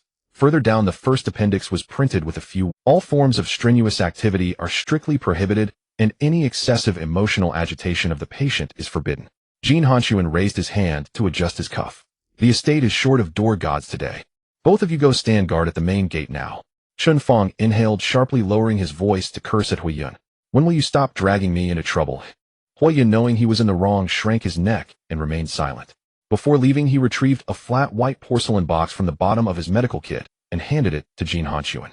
Master Jin, this is a scar removal ointment I just formulated. It contains ingredients that promote tissue regeneration specially intended for Master Lin's. Jin Hanxun's gaze fell on the white porcelain box, and his expression softened slightly. How is it used? Hui Yun cleared his throat. The ointment must be scooped out, warmed in the palm, and melted inch by inch. When applying, it needs to be massaged in circular motions repeatedly until the medicine is fully absorbed. Once before bed, as long as you persist, those scars will fade quickly. Lin Luoruan felt uneasy about the ointment application and glanced nervously at the white porcelain box. Dr. Hua, he clutched Jin Hanxun's sleeve, his voice trembling. Will it hurt when you apply it? It won't hurt, not at all. Hui Yun's gaze flickered swiftly across Jin Hanxun's face, then quickly averted. It might be a little itchy. Jin Hanxun took the white porcelain box, rubbing his thumb over the lid. Get lost and stand guard. Night fell in the master bedroom of the hillside estate. After soaking in hot water, Lin Luoruan's face showed a healthy pinkish hue. He obediently lay face down on the soft bedding, waiting for Jin Hanxun to apply the ointment. The bath towel was layered, covering Lin Luoruan from the waist down, leaving the rest of his skin exposed. Jin Hanxun sat on the edge of the bed, took the white porcelain box from the nightstand, and unscrewed the lid. Lin Luoruan turned his head, half his face buried in the soft pillow, blinking as he looked up. Brother, can you be gentle? Jin Hanxun scooped out a dollop of ointment and placed it in his broad left palm. Don't be afraid, little one. Brother won't hurt you. He clasped his hands together and rubbed them slowly until the ointment turned completely into a transparent oil. Then his warm palm covered the skin. First the shoulders and back, then the sides of the waist. His palm fit perfectly around the slender waist, starting to make slow circles. The ointment gradually seeped into the old scars. Lin Luoruan couldn't help but tremble slightly. Brother. He buried his face in the pillow, his voice muffled. It feels so strange. Jin Hanxun's hands didn't stop moving from the sides of the waist down to the dimples. He restrained himself with great effort, his voice. What feels strange? Lin Luoruan squirmed, trying to escape the hand on his waist dimples. Dr. Ho wasn't lying. It's really, bear with it. It'll stop itching once it's absorbed. His palm continued downward, sliding to the thigh. When his fingertips touched the sensitive skin, Lin, bear with it. It'll stop itching once it's absorbed. His palm continued downward, sliding to the thigh. When his fingertips touched the sensitive skin, Lin Luoruan flinched, his shoulders hunching. Ruan is so itchy, I don't want any more ointment. His soft, pleading voice carried a sob. Brother, no more. Jin Hanxun's breath caught. A terrifying desire surged in his eyes as he stared at those red-rimmed eyes. Jin Hanxun leaned down, his arms propping on either side of Lin Luoruan's body. His tall frame enveloped him, but he didn't dare to put any weight on him. Little one, his voice was extremely husky. Once the ointment is applied, these scars will heal. At this moment, Lin Luoruan's entire body from his neck to his toes was flushed a ripe pink. He sniffled, answering in a small, aggrieved voice. But it really is so itchy. Lin Luoruan's eyes were brimming with tears as he shrank into the blanket. His pitiful appearance drove Jin Hanxun to the brink of madness. He reached out and pulled the person into his embrace, one hand cushioning Lin Luoruan's head. Bending down, he precisely captured those slightly parted soft lips. It was no longer the restrained touch of the daytime. Jin Hanxun pried open his defenseless teeth, but upon touching that raw softness he lightened his form. Lin Luoruan's eyes widened wide, his startled cry swallowed entirely. The air in his mouth was rapidly robbed. Jin Hanxun greedily sucked the sweetness, his tongue sweeping every inch of the soft inner walls. Lin Luoruan didn't know how to breathe during the kiss, passively enduring this sudden storm. Helplessly he clutched the front of Jin Hanxun's shirt, broken sobs escaping his throat. This time it was much gentler. While kissing he coaxed in a hoarse voice, "Little one, relax." The unknown fear gradually dissipated under Jin Hanxun's. Lin Luoruan finally opened his mouth, gasping for air. His chest heaved violently. Before he could recover, Jin Hanxun's lips descended again. This time it was much gentler. While kissing he coaxed in a hoarse voice, "Little one, relax." The unknown fear gradually dissipated under Jin Hanxun's scorching reassurance.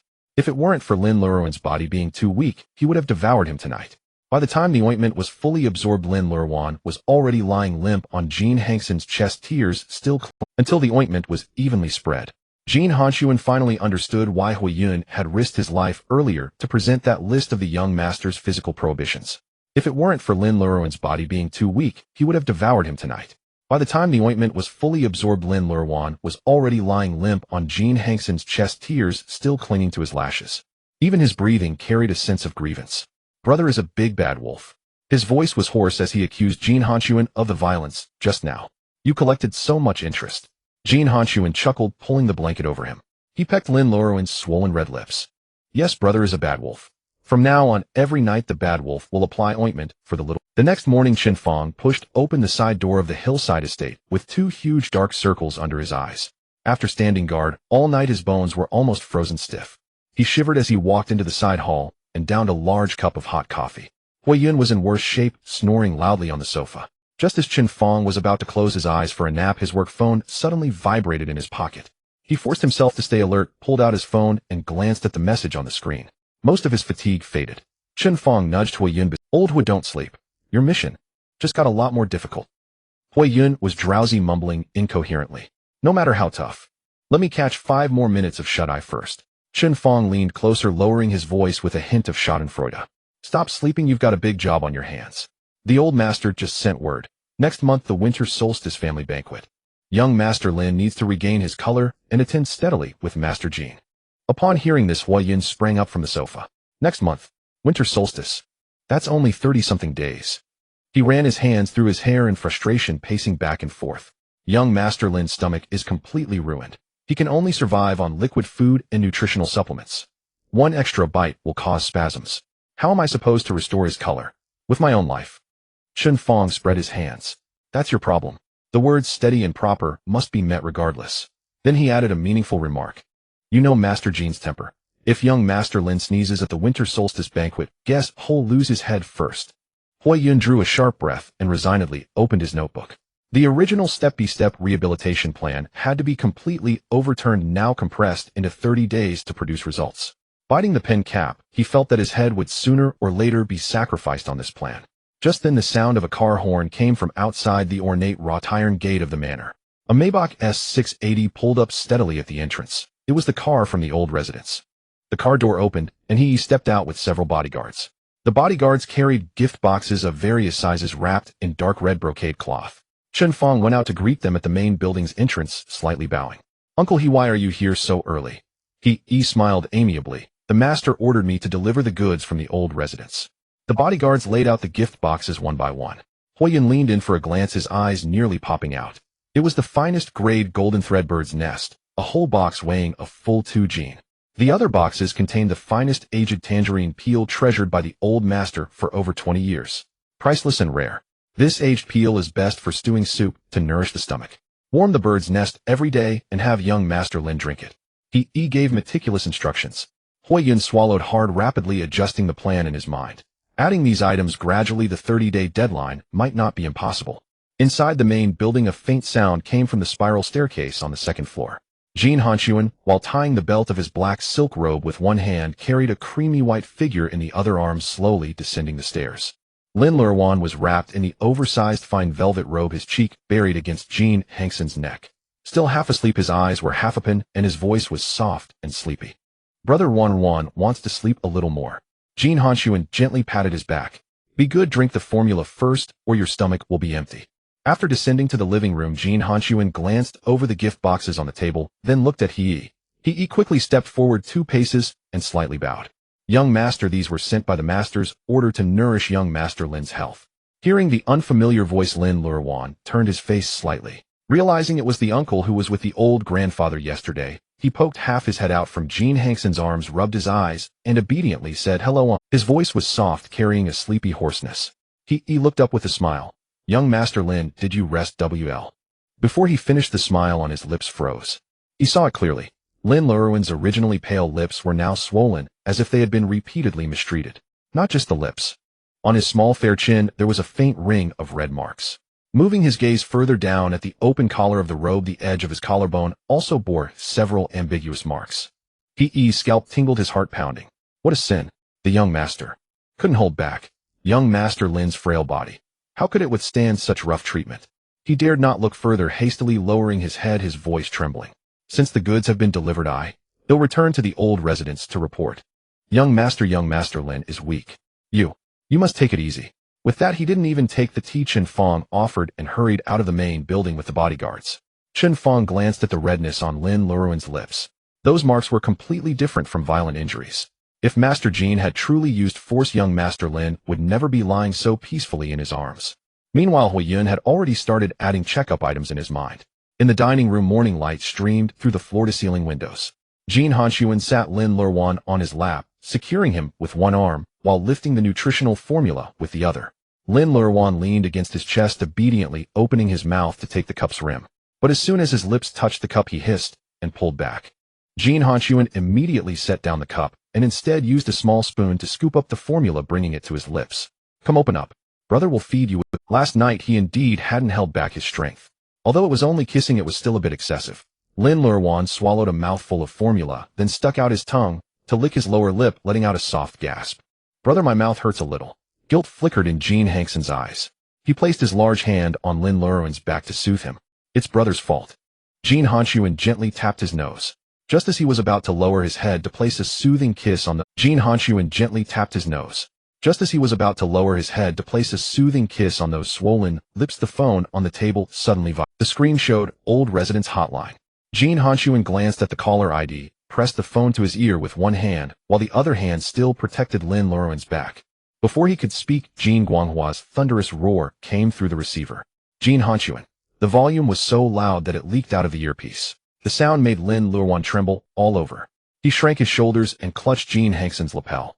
Jin Hanxun's brow furrowed.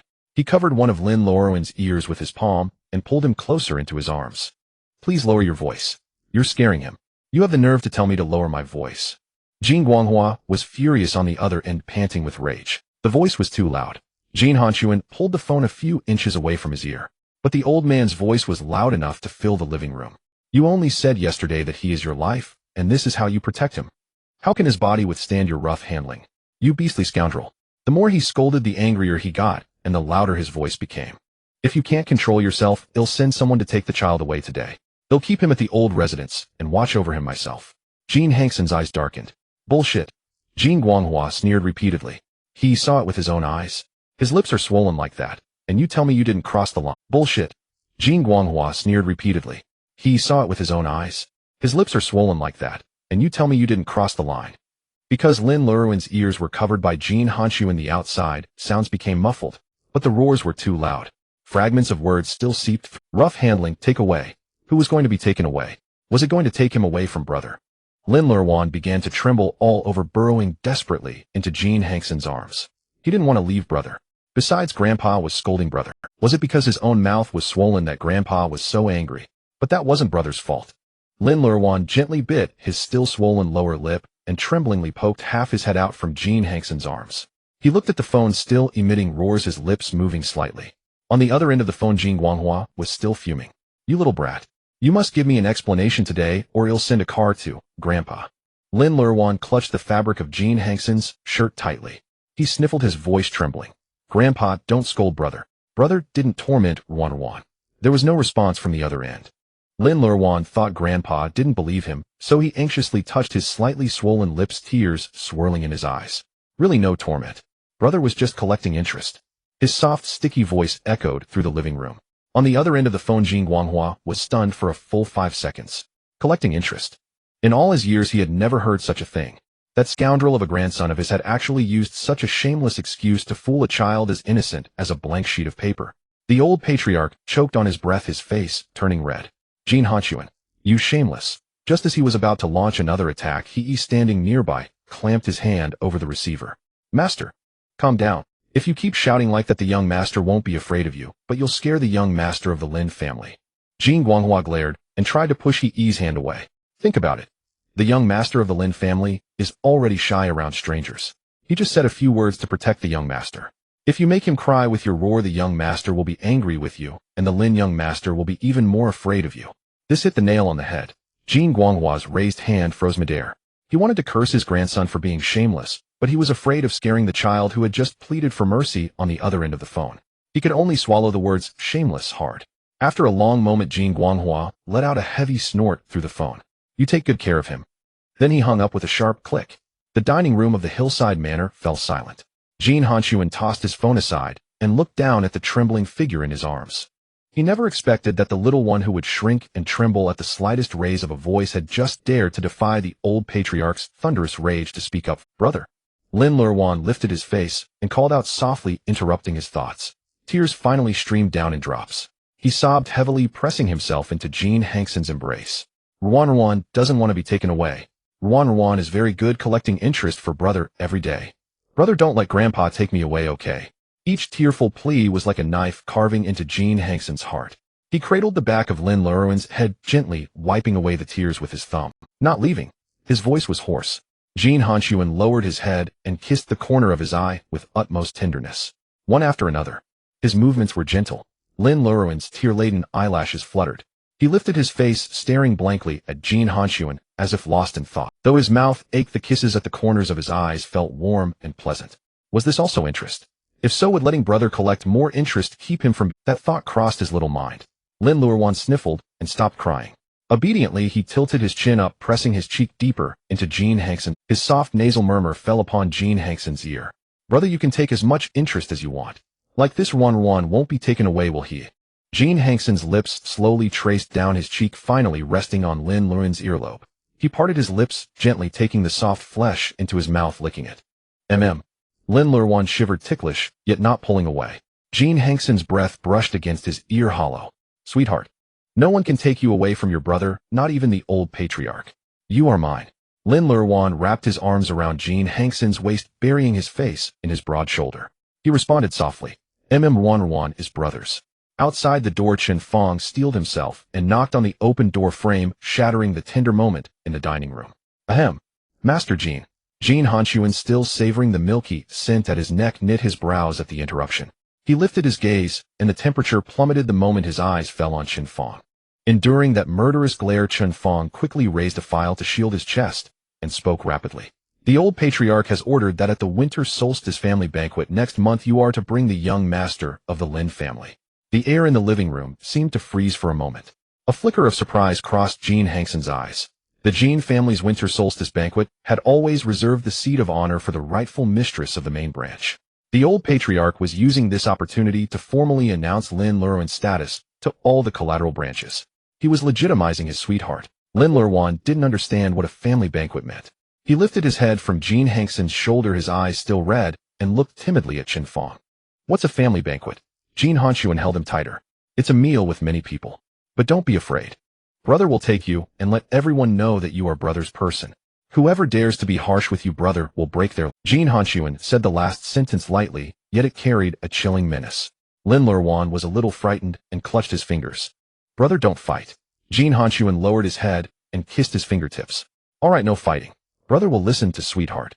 Chen Fong opened the folder in his hand and braced himself to continue reporting. Brother, don't fight. Jin Hanxun lowered his head and kissed his fingertips. All right, no fighting. Brother will listen to sweetheart. Chen Fong opened the... Dr. Hua is in the side hall revising the rehabilitation plan. Jin Hanxun raised an eyebrow, his gaze falling on Lin Luoruan's small face. The original rehabilitation plan was to take things slowly, but since the old patriarch had sent so many premium herbs, Huiyun's plan needed to be accelerated. Tell Huiyun that if he can't restore Ruanruan's health within 30 days, he can present his head to me. Yes. Shenfang quickly agreed and tried to, but Huiyun, who had just arrived, grabbed him back. He had already drafted a new rehabilitation plan. Master Jin. Huiyun presented the plan to Jin Hanxun. The young master of the Lin family currently requires dietary therapy combined with herbal supplements. The top-grade bird's nest and aged tangerine peel from the old mansion can be consumed in small, frequent meals daily. Second, his gaze fell on Jin Hanxun's hand, which was still supporting Lin Luoruan's back. The young master needs desensitizing. We must within these 30 days gradually help him adapt to mild external contact. He cannot be confined to this manner forever. Jin Hanxun didn't answer immediately. He looked at Lin Luoruan, who was drowsy from crying, letting his sweetheart interact with strangers. This would be like peeling open a freshly scabbed wound. But if he didn't take this step, his sweetheart would forever be trapped in this gilded cage. That was not what Jin Hanxun wanted. What he wanted was for his sweetheart to be by his side, without any shadows. Leave the plan here. Jin Hanxun's voice was low. Starting today, I will personally accompany him in training. Huiyun spoke at the opportune moment. Master Jin. Young Master Lin's psychological defenses are frail. He cannot be exposed to strangers directly. It's best to use television media as an external window first. I suggest arranging the sunroom on the second floor. Go to the private cinema on the lower level. Jin Hanxun made the decision directly, wanting only to give the best of everything in the manner to the person in his arms. Huiyun opened his mouth, wanting to remind him that Lin Luoruan had a shadow about the basement. Jin Hanxun perceived his concern. I will accompany him personally. Shenfang turned on the constant temperature fresh air system. Huiyun select a few suitable films to have on standby. Shenfang nodded and went to prepare, while Huiyun turned to arrange the film sources. At 2 in the afternoon, Lin Luoruan woke from his nap, rubbing his eyes as he sat up from the quilt. Jin Hanxun took out a warm yellow high-end cashmere sweater from the wardrobe. He held the person in his arms, pinched the delicate white wrist, and slipped the sleeve through. Lin Luoruan leaned limply against the broad shoulder, his small mouth slightly open, breathing shallowly. Be good, big brother will take you to a fun place. Lin Luoruan wrapped his arms around Jin Hanxun's neck and asked softly, where's big brother taking one? To take the good little one to see puppies. The two walked out of the master bedroom and entered the direct elevator. Jin Hanxun pressed the button for the lower level. The elevator descended slowly, and a subtle sense of weightlessness came. Lin Luoruan tightened his arms around Jin Hanxun's arm, and his breathing slowed. Ding! The elevator door slid open on both sides on the floor below the first. The lower level of the main building was a sunken space with no windows at all. To ensure the best viewing experience, the lights on both sides of the corridor were also dimmed to a subdued mode. Enclosed and windowless. These two elements pierced through the deepest nightmare Lin Luoruan had endured for 10 years. No. His face was deathly pale, devoid of any color. Don't lock Ruanruan up. Ruanruan won't dare anymore. Don't leave Ruanruan here. He struggled wildly in Jin Hanxun's arms, trying to shrink into the corner of the elevator. Fragmented sobs of desperation echoed through the empty corridor. A tearing pain shot through Jin Hanxun's heart. Be good. There's no basement. Lin Luoruan couldn't listen at all, only shaking his head frantically, large tears streaming down. So dark. No windows. Help. Jin Hanxun's eyes reddened. His large hand cupped the back of Lin Luoruan's head, pressing his face into the hollow of his own neck. Warm lips pressed heavily onto Lin Luoruan's cold, damp forehead hair. Be good, don't be afraid. Big brother is here. No one can lock you away. A big brother will stay with you. That low, husky coaxing gradually pierced through the barrier of fear. Lin Luoruan's struggles finally slowed. His eyelashes hung with teardrops, and he opened his eyes tremblingly, his gaze landing on the familiar, yet anxious face. Big brother. Jin Hanxun's chest heaved violently, his large palms supported his back, stroking soothingly. Yes, it's big brother. Don't be afraid, be good. Let's go inside. Bits bright inside. Jin Hanxun held him tightly, strode out of the elevator, and kicked open the soundproof door of the private cinema. Entering the cinema, Jin Hanxun did not press the main light switch on the wall. The bright overhead lights would be too harsh and only aggravate Lin Luoruan's unease. He went directly to the control console and turned on all the warm orange floor lamps around. The thick velvet carpet was illuminated by the dim light, adding a bit of warmth to the room. Jin Hanxun carried Lin Luoruan to the double sofa bed in the center. Pressing the remote control, the ultra-clear screen covering the entire wall lit up. The cute pet animation that Huiyun had prepared began to play. Lively and cheerful music flowed from the surround sound speakers. The colorful images dispelled the lingering oppression in the room. On the screen, a few chubby golden retriever puppies were rolling on the grass, chasing a frisbee. Lin Luoruan's crying stopped. He sniffled, his gaze completely captivated by the images on the screen. Puppy. He inhaled, pointing at the little golden retriever that had tumbled over from running too fast. Big brother, it fell. Jin Hanxun leaned back against the backrest of the sofa bed, his long legs bent. He pulled Lin Luoruan over and settled him between his, letting Lin Luoruan lean back against his chest. The animation continued. Lin Luoruan became more and more engrossed. Big brother, the puppy got the bone. Got it. Jin Hanxun responded in accordance. The constant temperature system in the room blew a gentle breeze, a bit chilly. Lin Luoruan instinctively sought the source of warmth. Unconsciously, he twisted his body slowly, turning from leaning back against Jin Hanxun. Jin Hanxun had been leaning against the backrest the whole time, his attention entirely on the person in his arms. The fluorescent light from the screen flickered, casting a warm halo on the soft edge of Lin Luoruan's cheek. Even the tiny fine hairs on the delicate tip of his nose were vividly clear. Lin Luoruan moved a bit closer into Jin Hanxun's embrace. He parted his knees and straddled Jin Hanxun's thighs directly. This posture was extremely dangerous. The distance between them was compressed to the utmost. Lin Luoruan was oblivious. His slender legs hung on either side of Jin Hanxun's waist, and his hands naturally climbed up to Jin Hanxun's broad shoulders. His chin rested directly on the collarbone. He tilted his head and continued to stare at the big screen. Jin Hanxun's entire body tensed. The light weight sat on his thighs. Reason and desire waged a fierce battle within him. Jin Hanxun closed his eyes fiercely, suppressing the surging lust in his gaze. His broad palms hovered loosely, then finally settled on the hollows of Lin Luoruan's waist. His fingertips through the layer of cashmere inadvertently brushed against the soft flesh in the hollow. Lin Luoruan flinched his shoulders. Big brother, it tickled. He didn't turn his head, his eyes still fixed on the puppy gnawing the bone on the screen, but he twisted his waist lightly, trying to evade that hand. That twist was deadly. Jin Hanxun's forehead veins bulged, his breathing suddenly became heavy. His large palm tightened. His 5 fingers gripped the slender waist, his thumb pressing directly into the waist hollow, pulling the person into his embrace, seamlessly leaving no gap. Be good if it tickles, don't move. Jin Hanxun's voice was hoarse, almost beyond recognition. His chest heaved violently from the rapid breaths.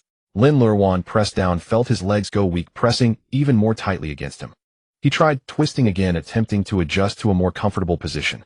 Be good. Jin Hanxun's large hand grasped Lin Luoruan's soft waist, stopping the movement. Don't twist anymore. Lin Luoruan lifted his small face, his clear eyes full of confusion and even a hint of grievance. Big brother Luoruan, his small hand slipped from Jin Hanxun's shoulder, sliding down the chest. It's big brother's pocket, there's something in it, poking Luoruan. Lin Luoruan looked serious, wanting to investigate. Lin Luoruan's fingertips had already touched the area near his abdomen, and he muttered earnestly, "Is there a stone hidden here? Brother, let Luoruan take it out for you." The next second, Jin Hanxun abruptly clamped down on the back of his hand. The force was immense, and the movement came too suddenly. Lin Luoruan's entire body stiffened. He lifted his face, and his originally puzzled expression instantly turned pale. "I'm sorry. Luoruan didn't mean to touch carelessly. Brother, please don't be angry." A sharp pain gripped Jin Hanxun's chest. That reaction just now was an almost uncontrollable instinctive defense triggered by a fatal stimulus. But Lin Luoruan was frightened. Jin Hanxun relaxed his grip. He didn't let go of that hand. Instead, he changed the clasp into an interlocking hold. His broad palm wrapped around Lin Luoruan's slender fingers, the knuckles gradually sliding in. Fingers interlaced. "Good boy, brother isn't angry." Jin Hanxun's voice dropped very low. "Good boy did nothing wrong." Lin Luoruan remained uneasy. He looked down at their intertwined hands, his eyelashes fluttering lightly. Jin Hanxun lowered his head and kissed the back of Lin Luoruan's fingers. "It's brother's fault. Brother felt a bit uncomfortable just now, which scared you." Uncomfortable? Lin Luoruan grew anxious. Forgetting his fear, he raised his other hand to touch Jin Hanxun's forehead. "Is brother sick?" Jin Hanxun was nearly driven mad by this question. He closed his eyes, and the hand holding Lin Luoruan's waist tightened even more.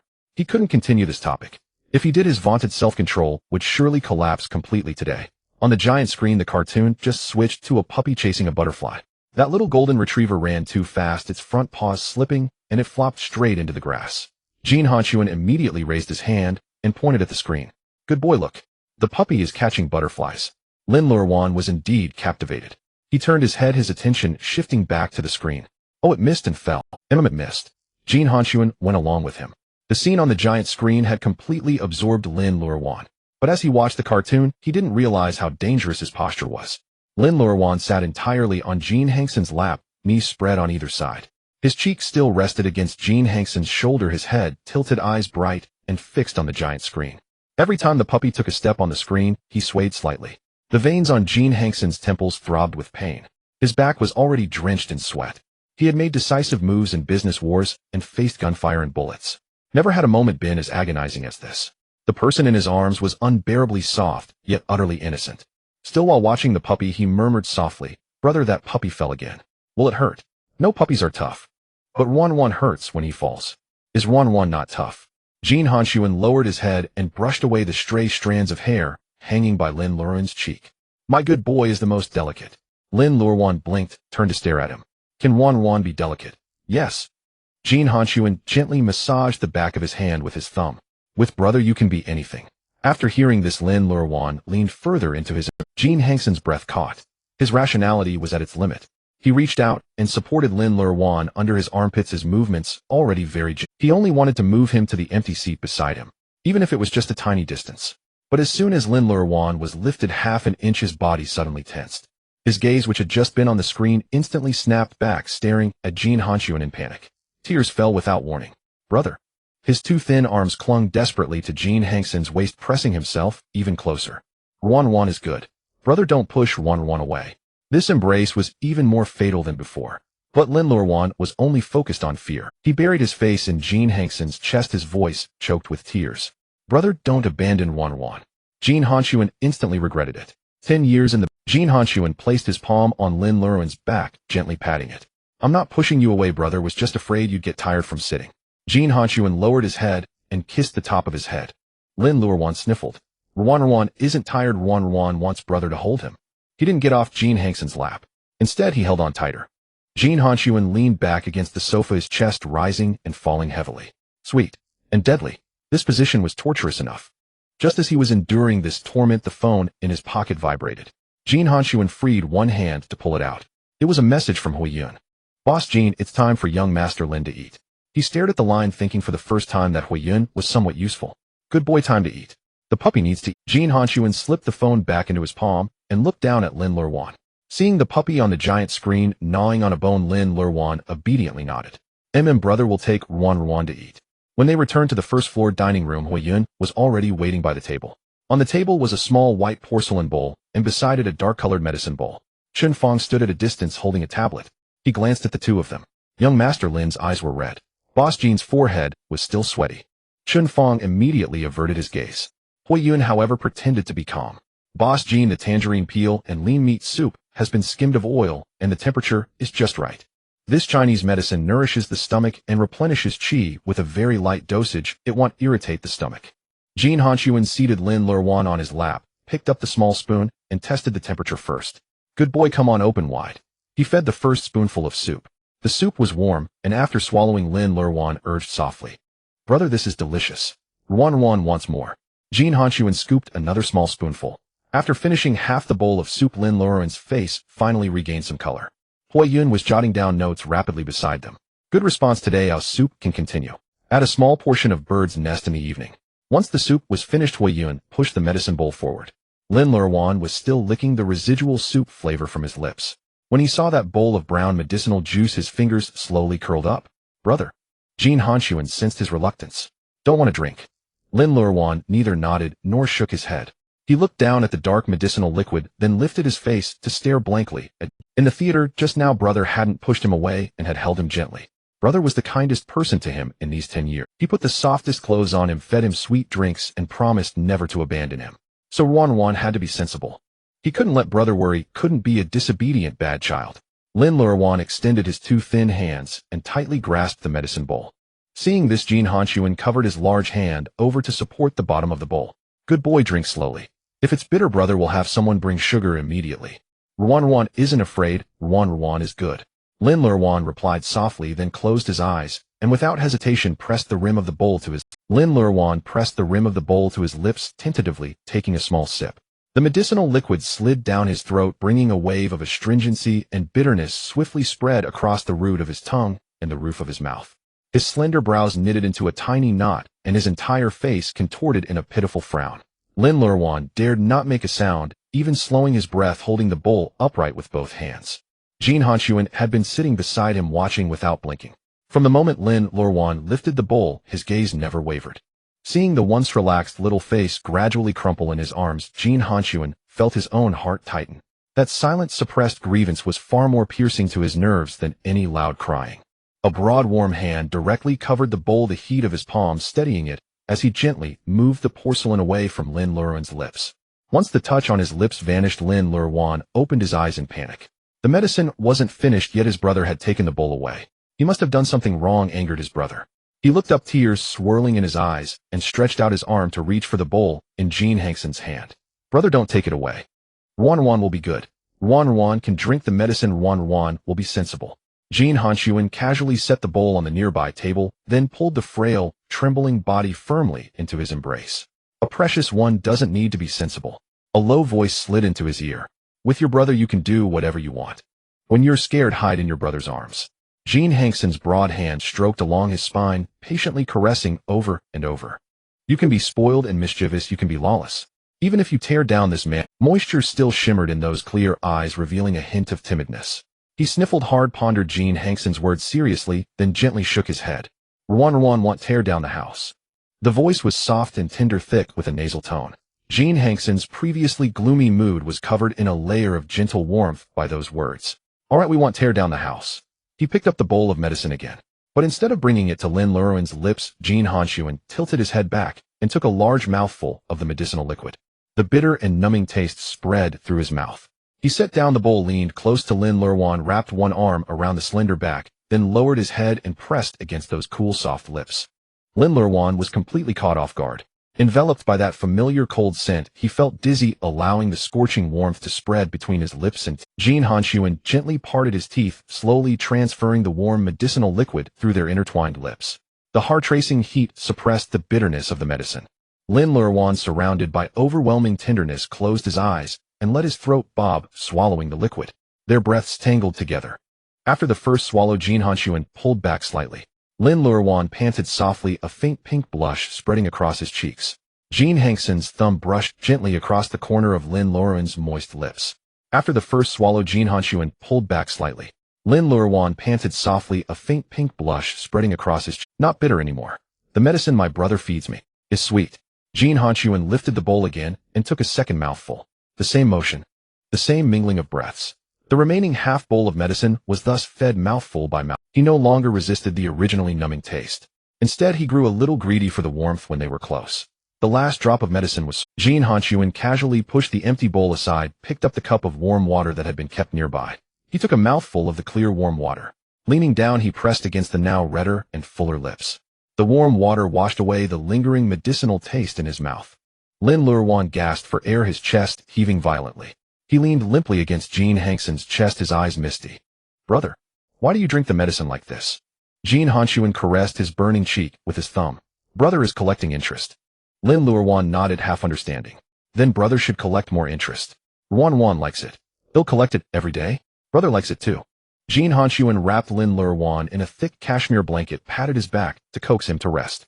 Only after confirming that the person in his arms had completely relaxed his brows did Jin Hanxun lift his head. His gaze swept directly to the two people standing against the wall conducting military drills. Turn around. Hui Yun felt a chill run down his spine, forced to turn stiffly and meet Jin Hanxun's cold, stern glare. Jin Hanxun stroked the back of Lin Luoruan's hand with his thumb. This medicine. Make the formula milder, reduce the bitterness a bit more. Hui Yun's heart ached. This was already the simplest formula possible. Making it any milder would surely compromise the potency. But he dared not object, only nodding repeatedly in agreement. Master Jin, rest assured, I'll adjust it tonight. I guarantee the taste will be lighter tomorrow. Just as Hui Yun was calculating how to mask the flavor with more licorice, Lin Luoruan looked up and shook his head seriously. Brother, no need to change. Jin Hanxun lowered his head to ask him carefully. Isn't it bitter? It's bitter. Lin Luoruan answered honestly, then added. But as long as brother feeds me, Luoruan can drink it. As long as brother feeds it in that way, it's not hard to drink. At these words, the chill around Jin Hanxun vanished instantly. A blazing undercurrent surged back into his eyes, and he rubbed Lin Luoruan's cheek with his thumb. All right, we won't change it. From now on, your brother will feed you like this every day. Standing nearby, Hui Yun let out a long breath. He silently wiped the cold sweat from his forehead and offered an early New Year's blessing to this little master in his heart. This was a life-saving grace. Thank you, young Master Lin. Chen Fong, standing beside him, still had his eyes on the tablet. He lowered his voice and teased. Well, old Hui, you've saved your neck. Hua Yin wiped the cold sweat from his brow, hurriedly grabbed his medical kit, and made a swift exit.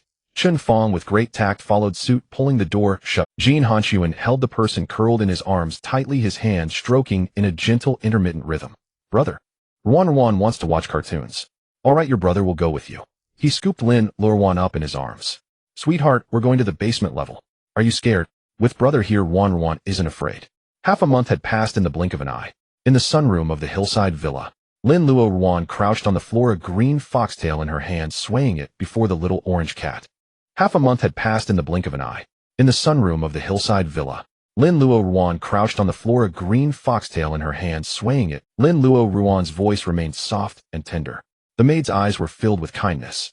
Young Master Lin, little tiger eats with great relish. Look, he's even put on some chub.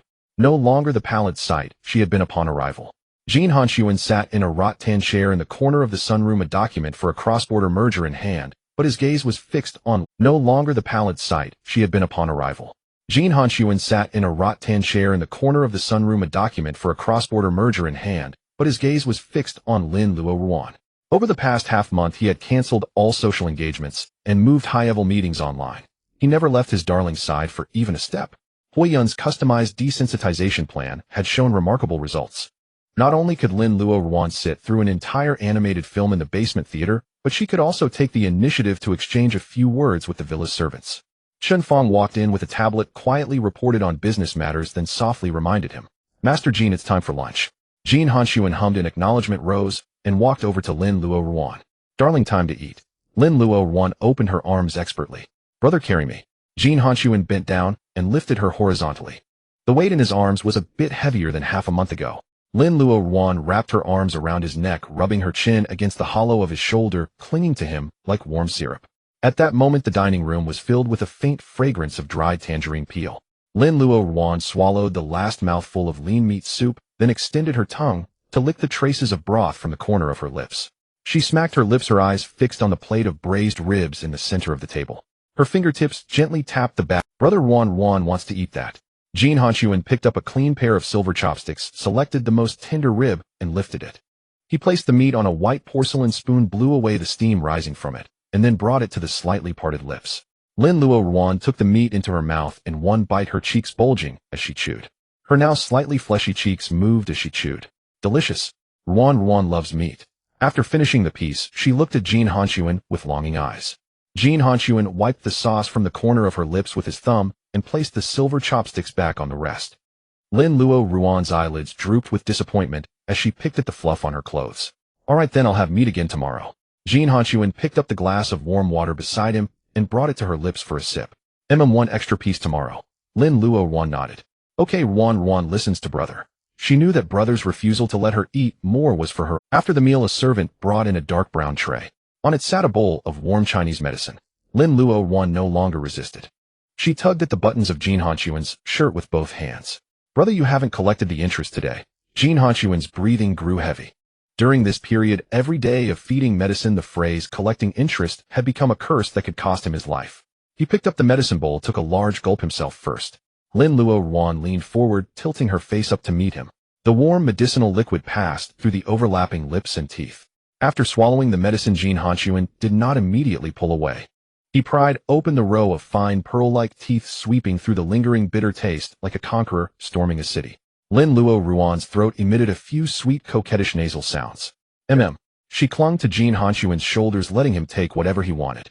In the quiet dining room, nothing could be heard but the embarrassing, ambiguous wet, "Darling, brother loves you so much." Jin Hanxun struggled to restrain his nearly runaway reason, blurting out the craving in his heart. The person in his arms was breathless from the kiss, softening into a puddle of water.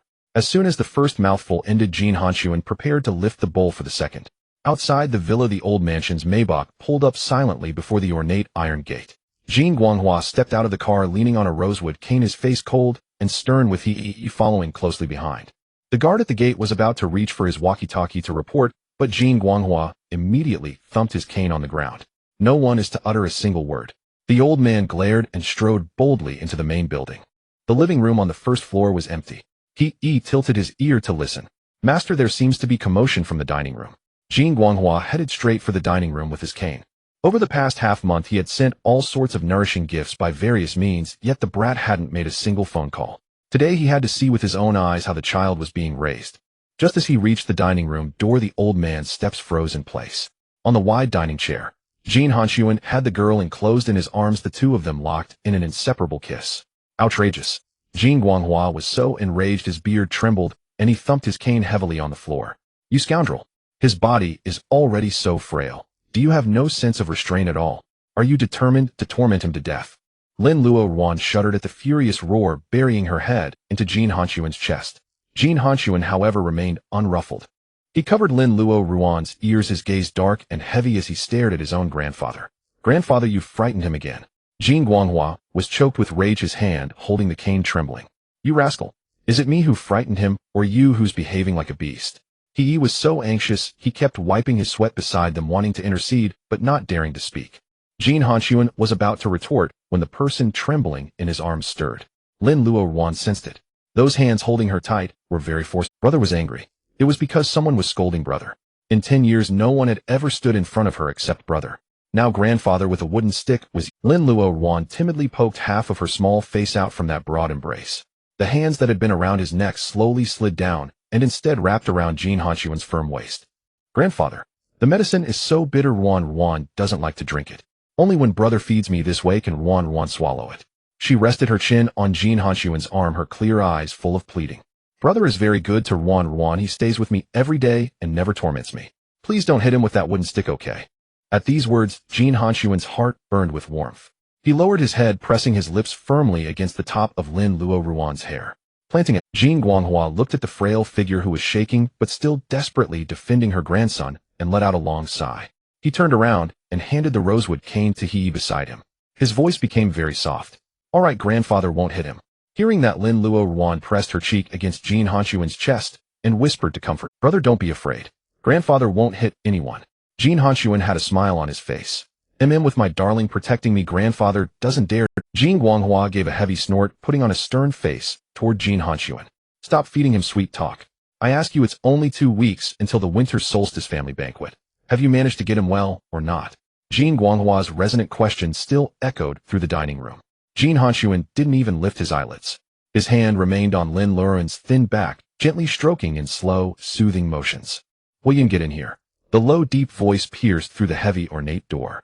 Huiyun, waiting in the corridor, quickly wiped his sweat and trotted in with a medical kit. Caught between the old master and the living devil, he could only stand hunched to the side. Old Master Jin Yi. Huiyun opened his medical log. Young Master Lin's spleen and stomach have recovered remarkably over the past half-month. This is all thanks to the premium aged tangerine peel sent by the old master. The medicinal properties are mild, perfectly dispelling the cold in young Master Lin's stomach. His food intake has already doubled. At this rate, by the winter solstice family banquet, young Master Lin will definitely have a rosy complexion and be able to accompany Jin Yi. Jin Guanghua's tense facial lines softened slightly after hearing this. He snorted. Anything else? Huiyun instantly understood. Rest assured, old master. Jin Yi is extremely measured. Young Master Lin's health has been guarded by Jin Yi more preciously than his own eyes, without a hint of suffering. Jin Guanghua waved his hand, impatiently cutting him off. Enough, I understand. His expression eased, and he snorted at Jin Hanxun. At least you have some conscience, boy. Lin Luoruan curled up in Jin Hanxun's arms, blinked at the mention of tangerine peel, and slowly pieced together. So the fragrant lean pork soup his brother had been feeding him was a gift from this grandfather with the cane. He quietly clutched Jin Hanxun's collar and timidly poked out half of his fuzzy head to look at Jin Guanghua.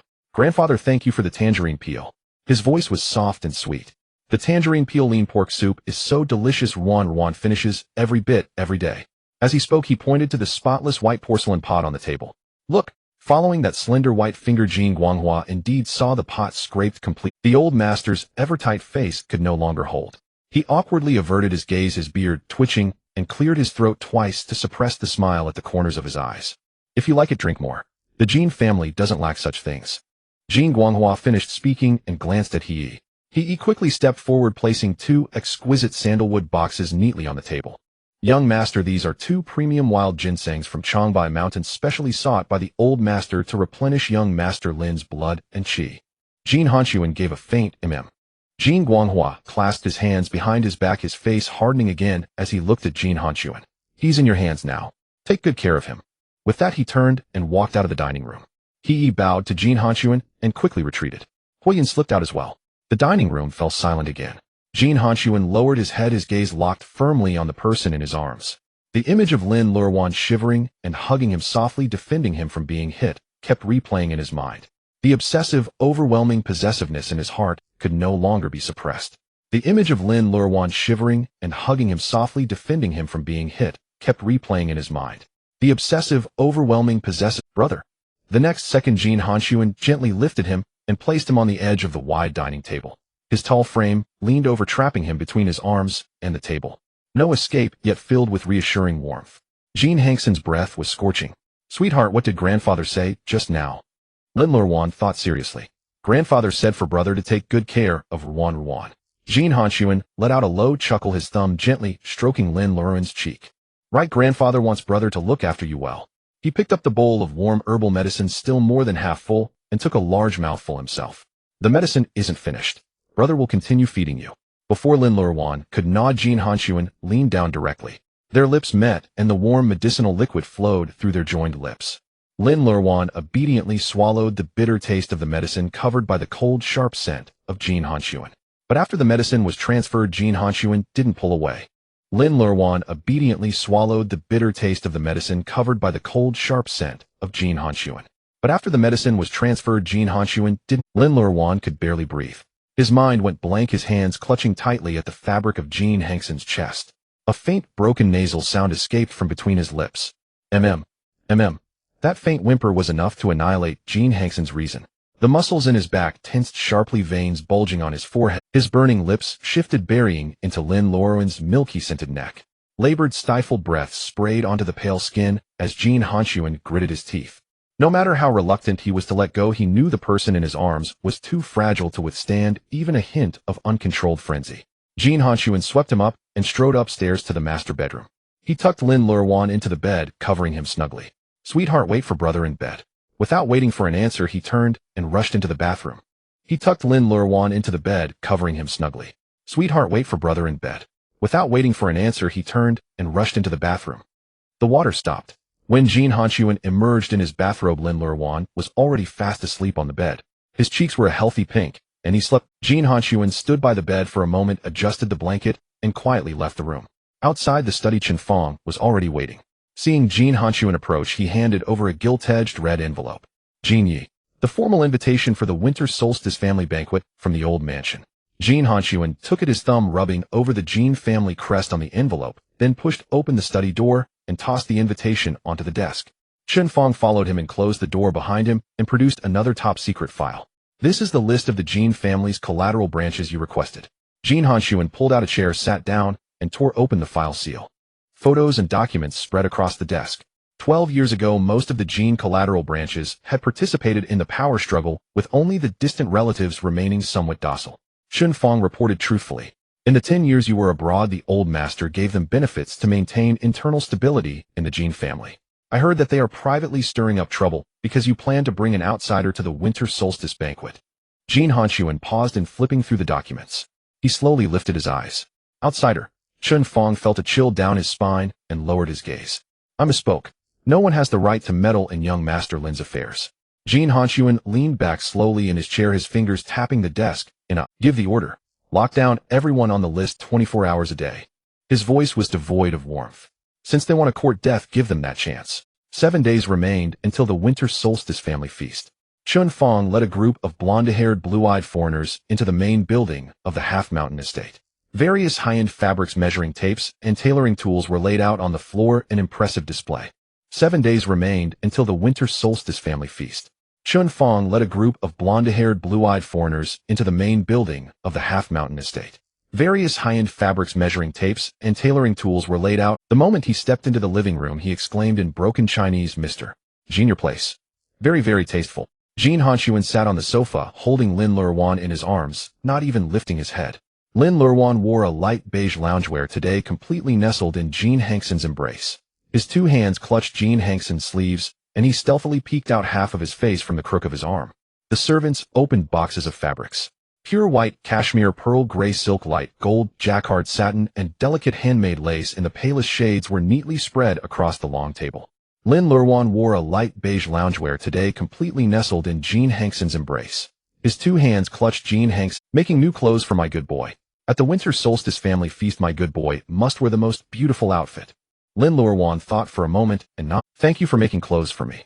The lead designer, accustomed to dealing with various top-tier elites, merely raised his eyes as a routine matter. Thank you for making clothes for me.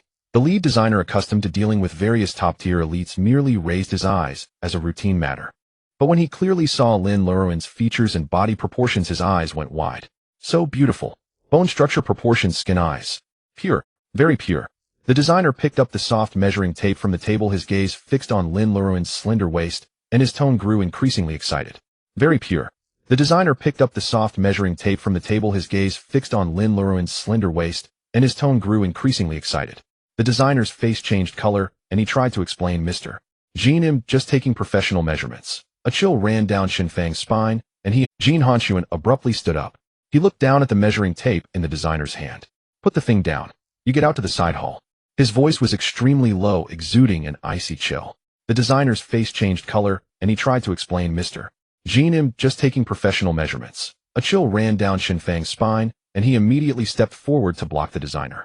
Please move to the side hall. It's Master Jin's rule. He's not used to strangers being near him. The bodyguards behind also stepped forward 2 paces. The entire design team dared not say a word and retreated swiftly. Jin Hanxun glanced at him. You two go. Chen Fong, with his survival instinct maxed out, replied. Yes, I'll watch them, make sure they don't look around or talk. Jin Hanxun glanced at him. You two go.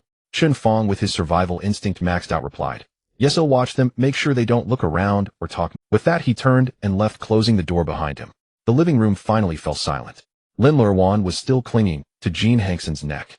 Jin Hanxun set the person down on the sofa and reached for the measuring tape on the table.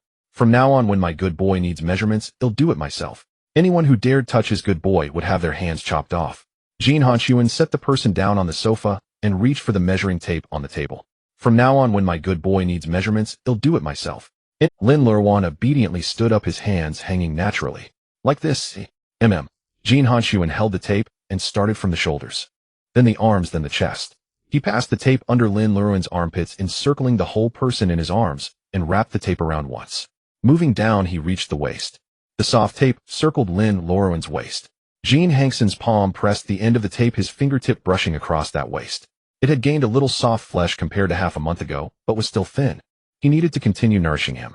Nourish until he no longer felt bony to the touch, until holding him wouldn't risk breaking him. He didn't rush to look at the measurement, his fingertip lingered at the dimples of the lower back, rubbing gently without much pressure. A ticklish sensation spread from Lin Luoruan's tailbone upward. The soft tape was cool. Jin Hanxun's hand was warm. 2 different sensations pressed against his waist. He instinctively dodged backward, only to bump into Jin Hanxun's chest. Brother. It tickles. Lin Luoruan pouted pitifully, reaching back with both hands to grab Jin Hanxun's wrist. Luoruan can't stand anymore. Can we stop measuring? Jin Hanxun's hand still rested on his waist.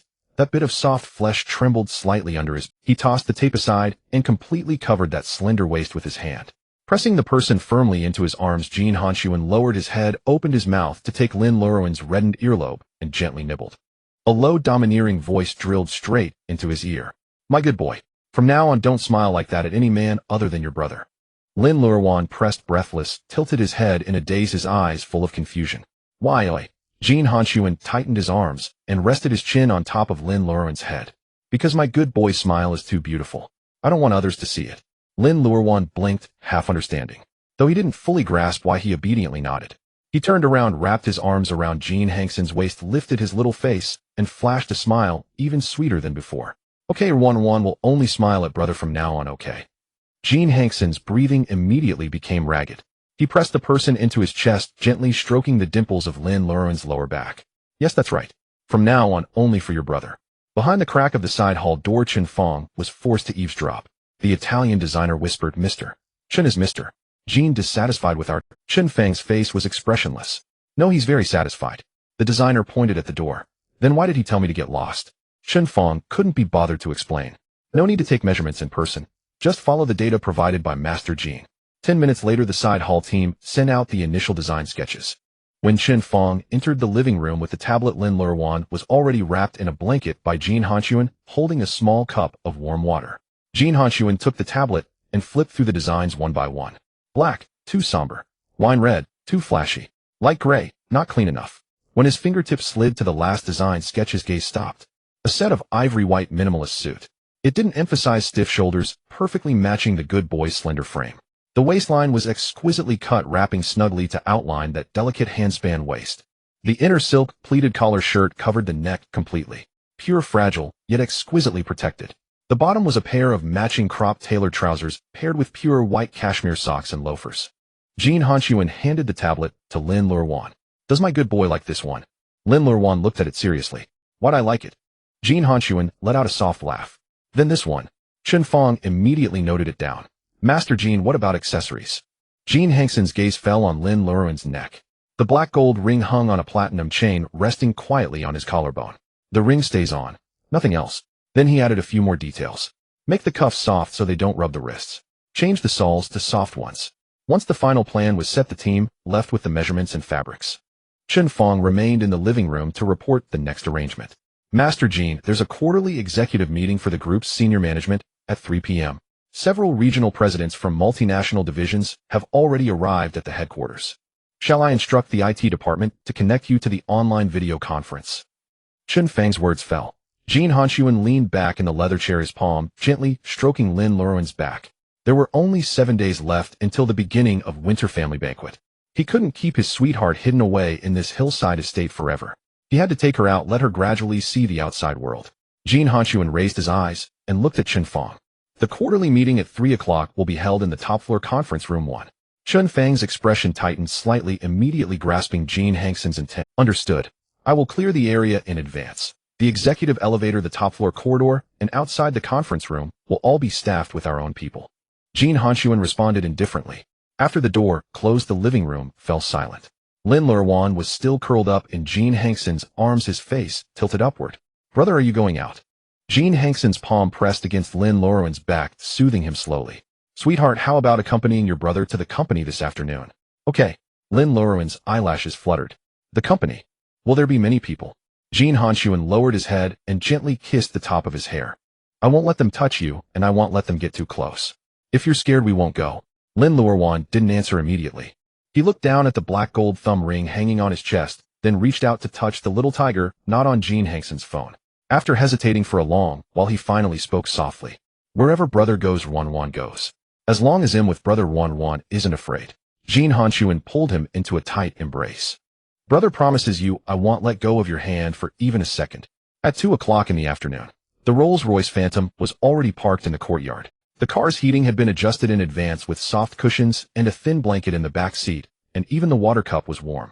In the master bedroom on the second floor, Jin Hanxun helped Lin Luoruan change into clothes for going out. A cream-colored high-neck cashmere sweater clung to his body, topped with a milk-white cotton jacket.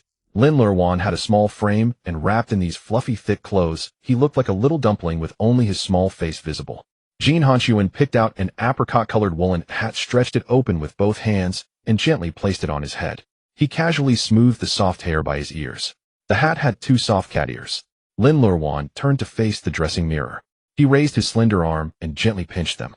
Brother Luoruan has grown ears. Ears just like the little tiger's. Jin Hanxun walked over and wrapped his arms around him from behind, pulling him and the thick cotton jacket close. Sweetheart is brother's little tiger. He lifted him horizontally and carried him out the door. Chen Fang opened the car door, and Jin Hanxun directly sat in the back seat with him in his arms, pulling him close. The spacious cabin maintained a constant temperature, shutting out all noise and cold air. As soon as they left the estate gate, Lin Luoruan became nervous. He curled up on Jin Hanxun's lap, both hands gripping the hem of his suit jacket tightly, even his breathing becoming erratic. Jin Hanxun let him hold on, placing his other hand over Lin Luoruan's. Sweetheart, look outside the window. Lin Luoruan hesitated and turned his head. Outside the car window, the mountain road stretched downward with trees, streetlights, and the occasional passing car, all receding behind them.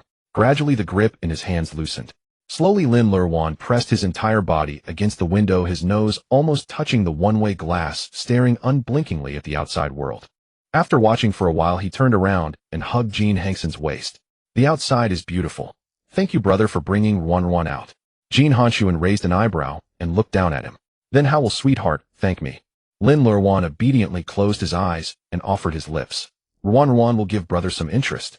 Jin Hanxun gently tapped his nose with a finger, then pressed his large palm against the fluffy back of his head and kissed him. In the front passenger seat, Chen Fong quickly pressed the button to raise the privacy partition between the front and back seats. The car in a serene silence drove into the underground core of the Jin Group headquarters building. The base of the building had already been cleared.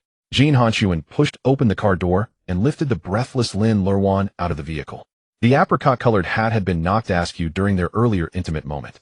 Jin Hanxun reached up to straighten it, then walked toward the executive elevator reserved for the Jin family's leader. Chen Fong swiped the card in advance and pressed the button for the 188th floor. The elevator doors closed, and the cabin began to ascend rapidly. The change in air pressure made Lin Luoruan's ears feel stuffy. He frowned uncomfortably and rubbed restlessly against Jin Hanxun's neck. Jin Hanxun gently massaged Lin Luoruan's ears. "Sweetheart, swallow." Lin Luoruan obediently swallowed. Ding! The elevator doors slowly slid open on the 188th floor.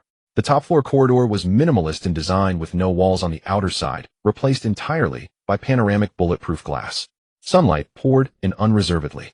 Standing here and looking down, the entire Linhai City lay beneath their feet, with buildings and vehicles reduced to tiny specks. Lin Luoruan was still rubbing his ears when his gaze swept across the view. The sensation of being suspended on both sides struck his mind. He let out a short cry, his legs giving way. His fingers dug desperately into the fabric of Jin Hanxun's suit, trying to burrow into that solid chest. "Brother, save Luoruan. It's so high. I'm going to fall." His voice trembled and tears instantly broke through.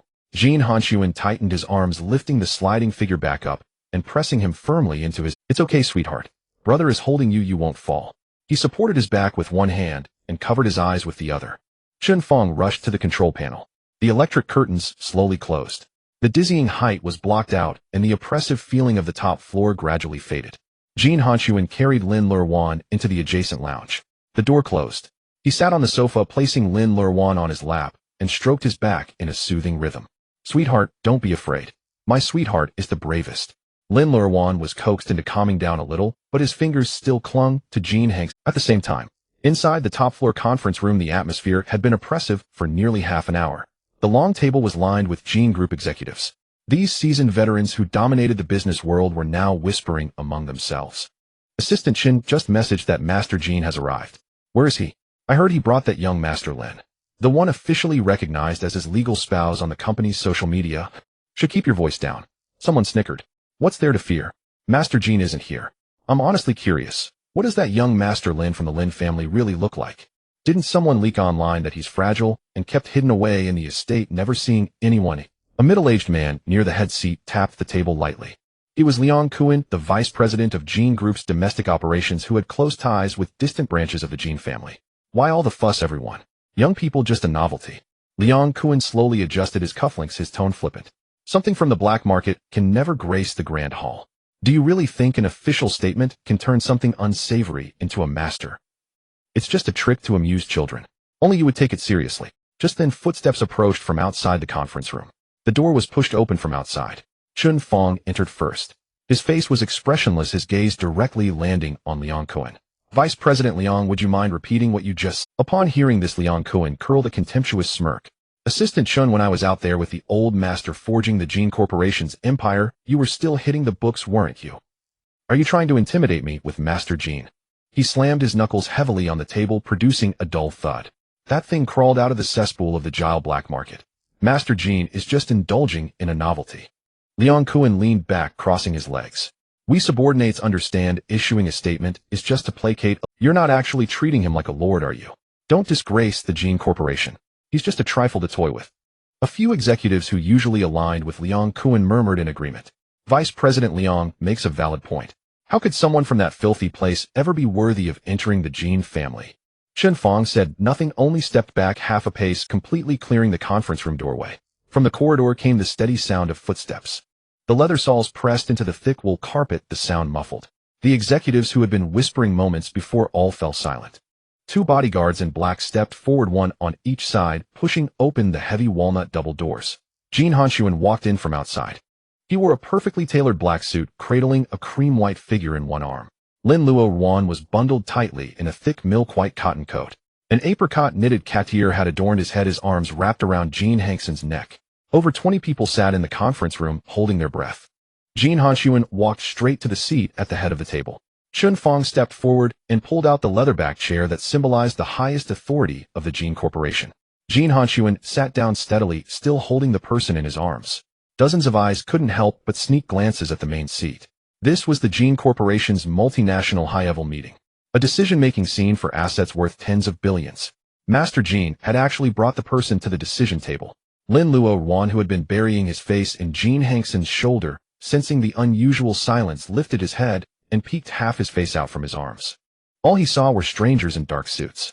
So many people all staring at him. Lin Luoruan's face turned pale instantly. He gripped Jin Hanxun's suit lapels tightly with both hands, desperately burrowing into the hollow of his neck, trying to hide himself completely. Brother. So many people. Jin Hanxun's other hand also came up to protect him, pressing Lin Luoruan's head into his chest. His broad palm cupped the furry back of the head. His fingertips traced down the stiff nape, gently soothing the thin spine. Good boy, don't be afraid. In brother's arms you're safer than anywhere else in this world. No one dares to touch you. Lin Luoruan pressed his face tightly into the warm chest, listening to the steady, powerful heartbeat. Brother was holding him. Brother said he would protect him.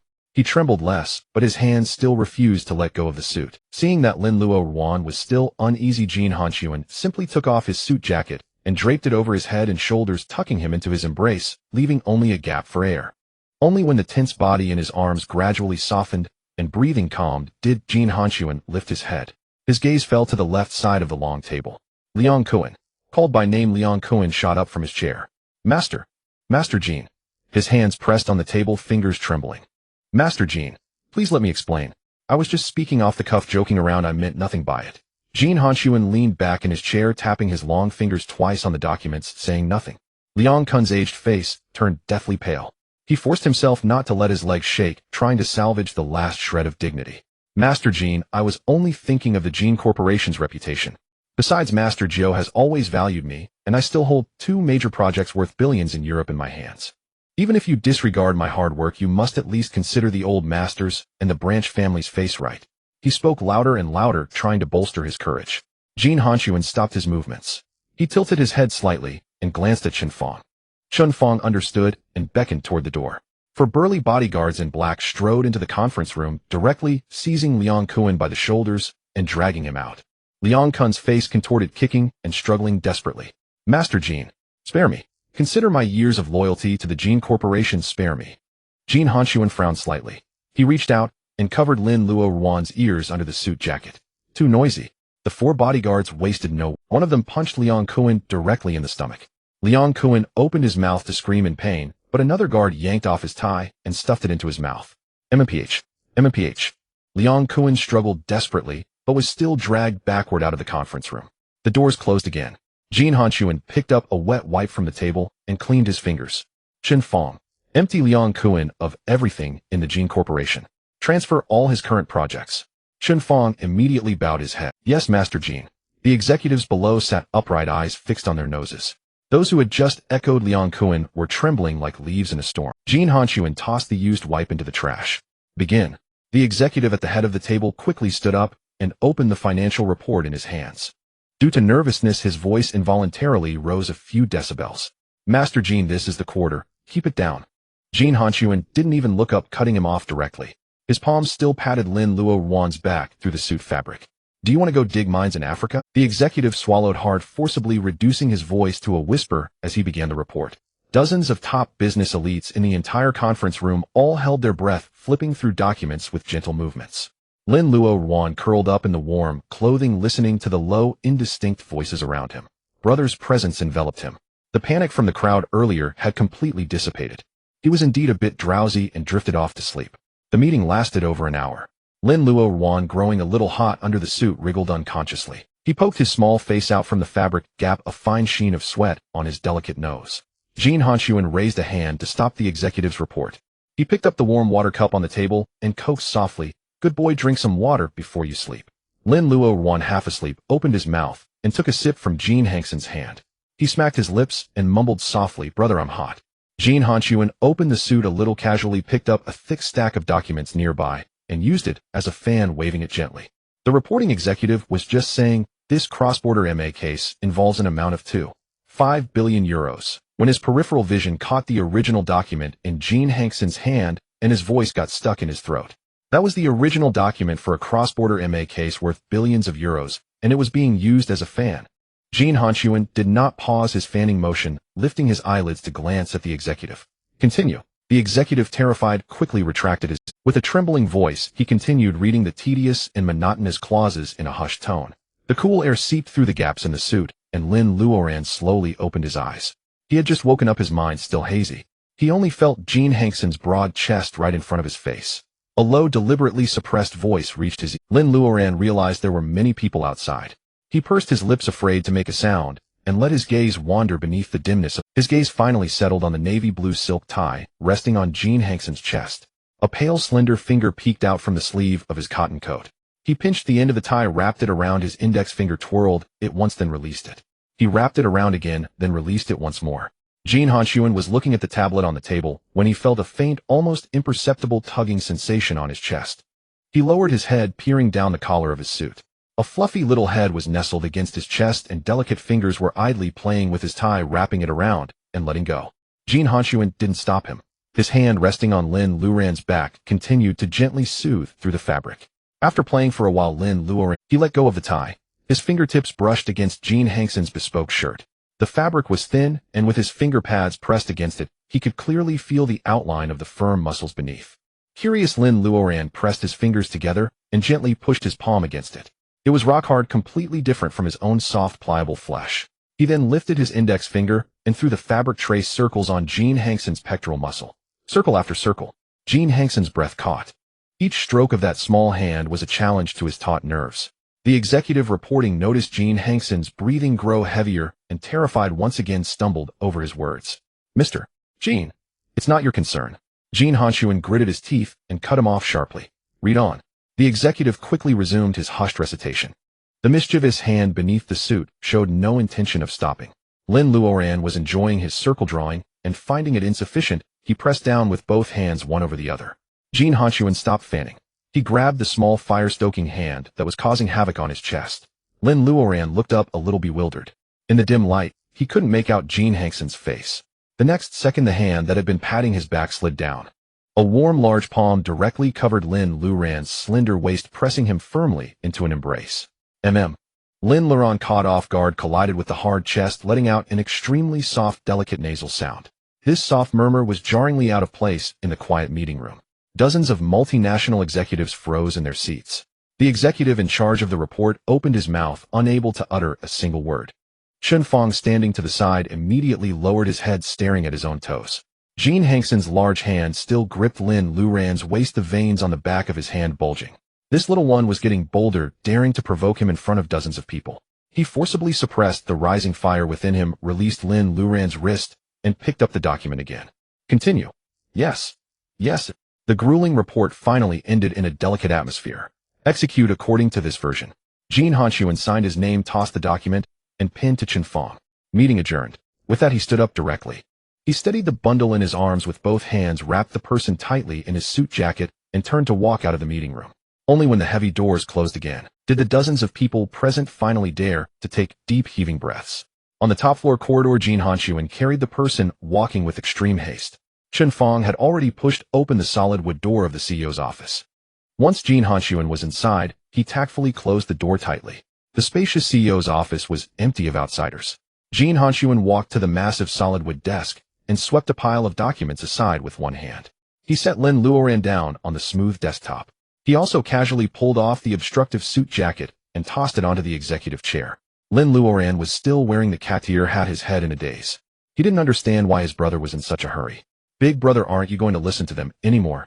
Lin Luoruan propped his hands on the desk, tilting his little face up to stare blankly at Jin Hanxun. Can't focus. Jin Hanxun's voice was hoarse. Lin Luoruan tilted his head. Is it because they were talking too quietly? Ruan couldn't hear well either. Jin Hanxun raised his hand, his thumb gently stroking Lin Luoruan's chin. It's because the little one was being too naughty. What were you touching under there? Lin Luoruan finally understood. It was because he had touched his brother's clothes earlier. He shrank his shoulders, grabbed the hem of his own shirt, and his eyes reddened. Ruan didn't mean to. Ruan just thought Big Brother's body was hard, wanted to press it. The sight of him on the verge of tears only added fuel to the fire in Jin Hanxun's eyes. Is it hard? Lin Luoruan obediently nodded. It's hard. Where else do you want to touch besides the clothes? Jin Hanxun's voice dropped. Is it hard? Lin Luoruan obediently nodded. It's hard. Where else do you want to touch besides the clothes? Jin Hanxun's voice dropped extremely low. Finally, he stopped at the burning taut abdominal muscles. Little one, touch here too. His voice was deep, his breath scorching. Lin Luoruan obediently placed his fingers. The muscles beneath his palm were as hard as stone. The searing heat radiated through the fabric, making him want to pull his hand back. Big brother. It's so hot here. Are you sick? Ruan will go call DR. What to take a look? Jin Hanxun gripped his wrist tightly, refusing to let go. No need to call him. He lifted Lin Luoruan from the spacious desk and turned toward the panoramic floor-to-ceiling windows. With one hand, he pulled open the blackout curtain and the top-floor sunlight poured in. As soon as Lin Luoruan's eyes caught the dizzying view outside, his face turned pale with fear and he shut his eyes in terror. Jin Hanxun prepared steadied him with a firm palm. He let Lin Luoruan wrap his arms around his neck and hook his legs around his powerful waist. Big brother. Scared? Ruan is scared of heights. Lin Luoruan buried his face in the crook of Jin Hanxun's neck. Jin Hanxun held him steadily, gave him a slight bounce, and leaned his back against the window glass. If you're scared, hold on to big brother tightly. Weren't you quite bold in the meeting room just now? Lin Luoruan didn't dare open his eyes, whimpering in grief. Ruan isn't bold, big brother. Hold Ruan tight. This sight of total dependence of someone who could only cling to him for survival greatly satisfied Jin Hanxun's possessiveness. He cupped the back of Lin Luoruan's head with one hand, tilting his face up slightly. Then he lowered his head and kissed him deeply. Lin Luoruan's back pressed against the floor-to-ceiling window on the 188th floor. Even through the fabric, he could feel the icy chill. But Jin Hanxun pressed against his chest was scorching hot. He hung midair, clutching the only support he could find. Jin Hanxun's kiss carried an irresistible aggression. In the conference room, just moments ago, this little one had been groping and stroking beneath his suit, igniting a fire within him. Now in the privacy of their own space, he had no desire to hold back any longer. He gripped Lin Luoruan's chin, his tongue sweeping wantonly over the tender flesh inside his mouth. Lin Luoruan let out intermittent sobs from his throat. Jin Hanxun kissed fiercely, his large palm sliding down the curve of his back, pinching the soft waist in a punitive grip. Amid the clash of lips and tongues, his movements strayed slightly. His burning lips slid down from the corner of Lin Luoruan's mouth. Kissing down his chin, he paused at the fragile, slender side of his neck. He pushed aside the high collar of the cashmere sweater, moving lower. Finally, he found the right spot beside the delicate pale collarbone and sucked hard. A dark red hickey soon appeared. Brother, it hurts. Lin Luoruan trembled from the bite, tears falling more heavily. He was both afraid of heights and pained at the collarbone, so he could only burrow desperately into Jin Hanxun's arms. Brother. Hold Ruan tight. Don't let go. The plea, full of dependence, made the possessiveness in Jin Hanxun's heart surge wildly. He tightened the arm supporting the young man and lifted him higher. Brother will hold you forever. Jin Hanxun's voice was hoarse and terrifying. He took the abused crimson lips again, coaxing and cajoling. Don't be afraid, little one. Let brother collect a little more interest today, okay? Lin Luoruan's mind was already a mess, incapable of thought. He only knew that whatever his brother said was right. Gasping for air, he nodded obediently. Okay. Brother collects interest. Don't let go. Jin Hanxun was thoroughly pleased by this response. Kisses fell again like a torrent. But this body in his arms could not yet bear a greater storm. Only kisses were allowed, only kisses dared. Time trickled by. The warm golden sunset streamed through the window, bathing the 188th floor CEO's office in a hazy glow. Jin Hanxun finally lifted his head. He let out a long breath. Pure kisses could not quell the heat in his heart. He had to forcibly suppress it. Lin Luoruan leaned against his shoulder, eyes redrimmed, chest heaving with rapid breaths. Tears still clung to his lashes. The red mark beside his collarbone was striking against the fair, clean skin. Jin Hanxun lowered his head and kissed the pitiful little face. His palm stroked his back to soothe him. All right, little one. Brother has finished collecting interest. Lin Luoruan lay still, eyes still closed. Jin Hanxun laughed softly. Open your eyes and look, little one. Lin Luoruan shook his head frantically, burying his face deeper. Jin Hanxun gently patted his back. Brother is holding you, nothing to worry about. Take a look down. Brother is supporting you here, it's very steady. Hearing these soothing words, Lin Luoruan finally wavered. He rubbed against the hollow of Jin Hanxun's shoulder and slowly opened his eyes a slit. Turning his head, he glanced outside the window. Dense buildings and streets stretched out, the feeling of suspension still present. But he tried to twist his body. The arm beneath his thigh was solid and strong, holding him securely in midair. He truly wasn't falling. With this realization, the fear in his heart miraculously dissipated. Lin Luoruan slowly opened his eyes wider and looked seriously at the sunset beyond the glass. He turned back and met Jin Hanxun's gaze. In a soft voice he said, "Not falling." Jin Hanxun raised an eyebrow. "Brother didn't lie to you, did he, eh?" Lin Luoruan nodded obediently, his hand still wrapped around Jin Hanxun's neck. "With brother holding me, I'm not afraid." Jin Hanxun turned and carried him away from the window. He walked toward the nearby leather sofa bed. Gently he set the young man down. Once seated, Lin Luoruan tugged at the collar of his cashmere sweater, which had slipped down. He caught sight of the red mark on his collarbone. Curiously, he touched it, feeling a slight sting. "Brother, it's red here." Lin Luoruan pointed at the mark. "Brother bit it red." Jin Hanxun settled him comfortably and turned to the nearby bar. He poured half a glass of warm water, tested the temperature, then returned to sit beside him. "That's brother's stamp on you." Jin Hanxun brought the cup to his lips, feeding him personally. "With this stamp, it proves that little one belongs to brother. No matter where you go, when others see this mark, they'll know you're Lin Luoruan believed this explanation completely. He drank half the glass of water from Jin Hanxun's hand. His dry throat finally felt a little better. After drinking, he touched the mark again. "Will this stamp stay forever?" Jin Hanxun took a tissue and wiped the moisture from his lips. "It will fade in a few days." Lin Luoruan looked disappointed, lowering his eyes. Then Luoruan won't have a stamp." Jin Hanxun pulled him into his embrace. "When it fades, brother will stamp you again." Jin Hanxun's fingers traced the soft line of Lin Luoruan's waist, caressing gently. "Little one, did you like the way brother collected interest just now?" Lin Luoruan couldn't discern the hidden meaning in this gentle trap. He only remembered that during the kiss, aside from the slight sting at his collarbone, everything else was a warm, soft sensation that made even his toes tingle. He tilted his head, thought for a moment, then looked seriously at, "I like it." His voice was soft, but his words were clear. "I like brother collecting interest like this. Brother can collect it every day." This sentence was devastatingly potent. Jin Hanxun's breathing faltered again. Were it not for the fear that this body couldn't withstand the strain, he would have taken him right then and there. He rested his chin on the fluffy head. "You said that yourself. He'll collect every day from now on." As they embraced, a restrained knock came from the heavy redwood door. Chen Feng's voice came through. "Master Jin." Jin Hanxun straightened Lin Luoruan's padded jacket, settled him on his lap, then coldly addressed the door. "Enter." The door opened, and Chen Feng strode in quickly. "Master Jin."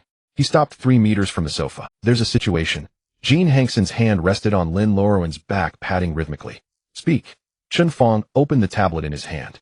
"Someone has stepped in to protect Liang Kuan in the transfer of several European projects." Jin Hanxun's hand didn't stop.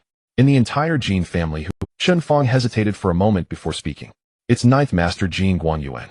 At the name, Jin Hanxun's hand on Lin Luoruan's back froze. 12 years ago, during the Jin family purge, most of the collateral branches had participated in the power struggle. This Ninth Master Jin, being abroad at the time, had not been involved. Now in Europe, he was a distant relative who had secured a position. By seniority, Jin Hanxun would have to call him uncle. Chen Feng continued his Ninth Master's exact words were, "Liang Kuan may not have merit, but he has toiled. Tell Hanxun not to." Chen Feng stopped, glancing at Jin Hanxun. "Go on." Jin Hanxun slowly lifted his gaze, a chilling cold emanating. Chen Feng braced himself and repeated the exact words. "Alienate the old comrades over a little plaything. Let the man stay as a favor to me, an old man." The large hand of Jin Hanxun, which had been soothing Lin Luoruan's back, abruptly ceased. Chen Feng kept his head bowed low, not daring to breathe aloud. "A little trinket." Jin Hanxun rolled those 4 words between his lips. The deity who had pulled him from the brink of death in a dark alley 12 years ago was the treasure he would cherish above all else. How could he allow these old bones of the collateral branches to humiliate her so? Jin Hanxun pressed his thumb against his forefinger, cracking his knuckles. "Tell Jin Guanyuan that I spared his old life, so he can breathe, not to teach me how to do things. If he finds his days in Europe too comfortable, I will make him watch as his own bloodline is erased from the Jin family." A chill ran down Chen Feng's spine as he bowed in acknowledgement. "Yes, Master Jin." Enduring the oppressive low pressure radiating from Jin Hanxun, Chen Feng delivered the most crucial piece of information. "There is Master Nine's chartered flight returns from Europe to Linhai City tonight for the family banquet in 7 days. He will likely use today's incident to cause trouble at the banquet." Jin Hanxun lifted his chin and snorted. "Then let him come. He'll use his old face to pave the way for my Luoruan."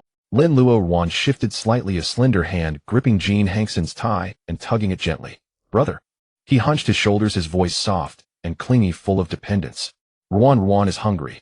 My stomach growled, craving tangerine peel and lean meat soup. In an instant, the ferocity and gloom around Jin Hanxun dissipated completely. He tightened his arms, lifted her horizontally, and planted a kiss on her flushed cheek. "All right, brother, we'll take my good girl home." The moment they stepped out of the Jin Corporation building, the cold wind was blocked entirely by Jin Hanxun's overcoat. Before they knew it, only 3 days remained until the winter solstice family banquet at the Jin ancestral mansion. In the living room of the hillside estate, a luxurious ivory-white haute couture suit was displayed under the warm glow of the lights.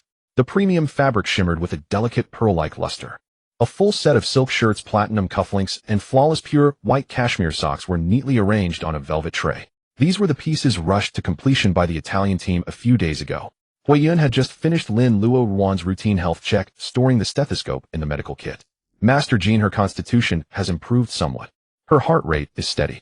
The bird's nest and premium aged tangerine peel from the old mansion over the past half-month have been extremely effective. Master Lin's spleen and stomach are much stronger. Lin Luoruan sat on the single sofa, still holding a half-finished nutritional supplement. Understanding Huiyun's words, she looked up at Jin Hanxun. Brother, is Ruan getting stronger? Jin Hanxun wiped away the supplement residue at the corner of her mouth with a tissue. Yes, my good girl is the strongest. Lin Luoruan smiled, her eyes crinkling. Ruan will stay right by brother's side during the banquet. As long as I'm with brother, I'm not afraid. Jin Hanxun's hand rested on her fluffy head, ruffling it twice. My good girl doesn't need to be afraid of anyone. Huiyun closed the medical kit and tactfully, Master Jin, I've already instructed the kitchen on the subsequent medicinal diet. He'll take my leave. The double doors of the living room closed, leaving only the two of them in the vast space. Lin Luoruan had napped for a full 2 hours and was now brimming with energy. She shuffled over to the hanging haute couture suit in her soft slippers, reaching out a finger to gently poke it. It was silky smooth. She turned around, her voice cheerful. Brother, this is so white. Ruan likes it. Jin Hanxun walked up behind her. If you like it, put it on today. Brother will help you change. Lin Luoruan nodded obediently. She spread her arms out flat, allowing Jin Hanxun's fingers untied the sash of Lin Luoruan's beige loungewear. The soft fabric slipped off her slender shoulders, pooling on the carpet. Her delicate figure was fully exposed to the air. After half a month of lavish treatment with top-tier medicinal herbs, Lin Luoruan had finally shed her fragile appearance. The scar cream formulated by Huiyun had also taken effect. The alarming old wounds through nightly massage by Jin Hanxun's own hands had faded to the point of invisibility. In their place was fair, delicate skin with a healthy glow, smooth, beautiful collarbones, and enticing dimples at the small of her back. Only a crimson kiss mark remained on her collarbone, a stamp Jin Hanxun applied every few days.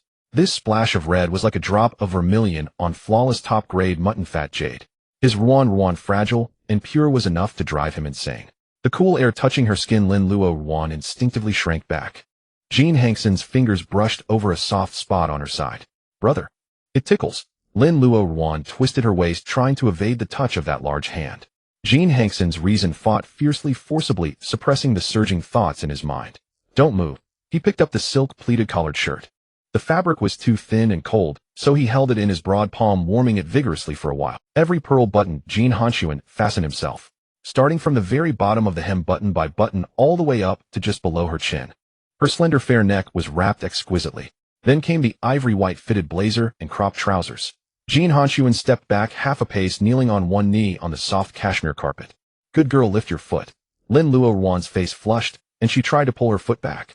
Brother, I can wear the socks myself. Jin Hanxun's warm palm directly grasped her slender ankle. Don't move. It's only right for brother to serve you. The pure white cashmere socks slowly slid up over her toes, smoothing out all the wrinkles. Finally, she stepped securely into the low-cut, soft-soled loafers. Fully dressed, Jin Hanxun stood up, holding Lin Luoruan by the shoulders, turning her. Before her was a full-length mirror. Good girl, look. Lin Luoruan's eyes widened slightly as she gazed at her reflection. The pure ivory white made her already clean features even more translucent. The impeccable tailoring at the shoulders perfectly enveloped her slightly slender. The cinched waist accentuated her midsection to perfection. There were no complicated accessories on her entire body. Only the black gold signet ring symbolizing the Jin family had hung from a platinum chain, resting quietly at the center through the silk pleated collar. Pure, defenseless, breathtakingly beautiful. Even Lin Luoruan was stunned, her slender fingers tracing the reflection in the mirror from a distance. Brother, it's beautiful. Jin Hanxun's chest pressed fully against her slender back. His powerful arms wrapped around Lin Luoruan's waist. He lowered his head, resting his chin gently in the hollow of her shoulder. In the mirror, Jin Hanxun in his all-black tailored suit exuded an oppressive aura, a domineering force that consumed everything. Lin Luoruan, in pure white, frail and delicate, was firmly locked within this beast's territory. one black, one white. Two figures of starkly contrasting sizes intertwined closely. Jin Hanxun stared at the endearing face in the mirror, his breathing gradually growing heavier. He turned his head, his thin lips brushing against Lin Luoruan's small fair earlobe. His voice was completely hoarse. "Good girl, you are so beautiful." The warm breath sprayed entirely into the hollow of her neck, tinting her ears crimson. She turned her face and kissed Jin Hanxun's chin. "Brother is handsome too. Luoruan likes it." Jin Hanxun's eyes darkened. Just as he was about to lower his head to seek those soft lips, a knock came from the door of the living room. "Master Jin." Chen Feng's voice came through the door. "Master Nine sent someone over. He said that as a courtesy for the family banquet in 3 days, he has specially prepared a welcoming gift for Master Lin." Meeting gift. Lin Luoruan heard these 3 words from outside the door. "Brother, is this a gift for Luoruan?" His clear, pure eyes were full of expectation. Luoruan wants to see. Jin Hanxun knew exactly what kind of person Jin Guangyuan was. For days ago, he hadn't given that old scoundrel the so-called face to let Liang Kuan off. Today, sending someone ahead with a so-called welcome gift would not bode well. Jin Hanxun lowered his head, pressing warm lips to Lin Luoruan's cheek. "It's cold outside. Stay in the living room and wait. Brother will go get it for you." Lin Luoruan nodded obediently, sitting back down on the single sofa. "Then Luoruan will wait for brother here." He even deliberately folded his hands on his knees, sitting properly. Jin Hanxun's heart softened at this well-behaved appeal. He turned and stepped out of the living room. The moment the door closed behind him, his peerlessly handsome face darkened. On the rosewood coffee table in the outer hall sat a heavy gift box made of golden thread enamel. Jin Hanxun sat down on the main seat of the sofa, crossing his long legs and resting his slender fingers on his knees. "Open it." "No superfluous." Chen Fong nodded. The brass lock clicked open. The lid was lifted. He peered inside. At a single glance, Chen Fang's scalp went numb. On the red velvet cushion lay a heavy solid gold dog chain. The chain was extremely thick, gleaming with a harsh yellow-white luster. In the very center of the specially made collar, 4 large characters were engraved in an arrogant font. "Bestowed upon Lin Luoruan." "Master Jin." Chen Fong was terrified. Ignoring propriety, he slammed the lid shut with a smack and pressed it down firmly. "He'll have someone take it to be melted immediately." These old fools from the collateral branches were utterly insane.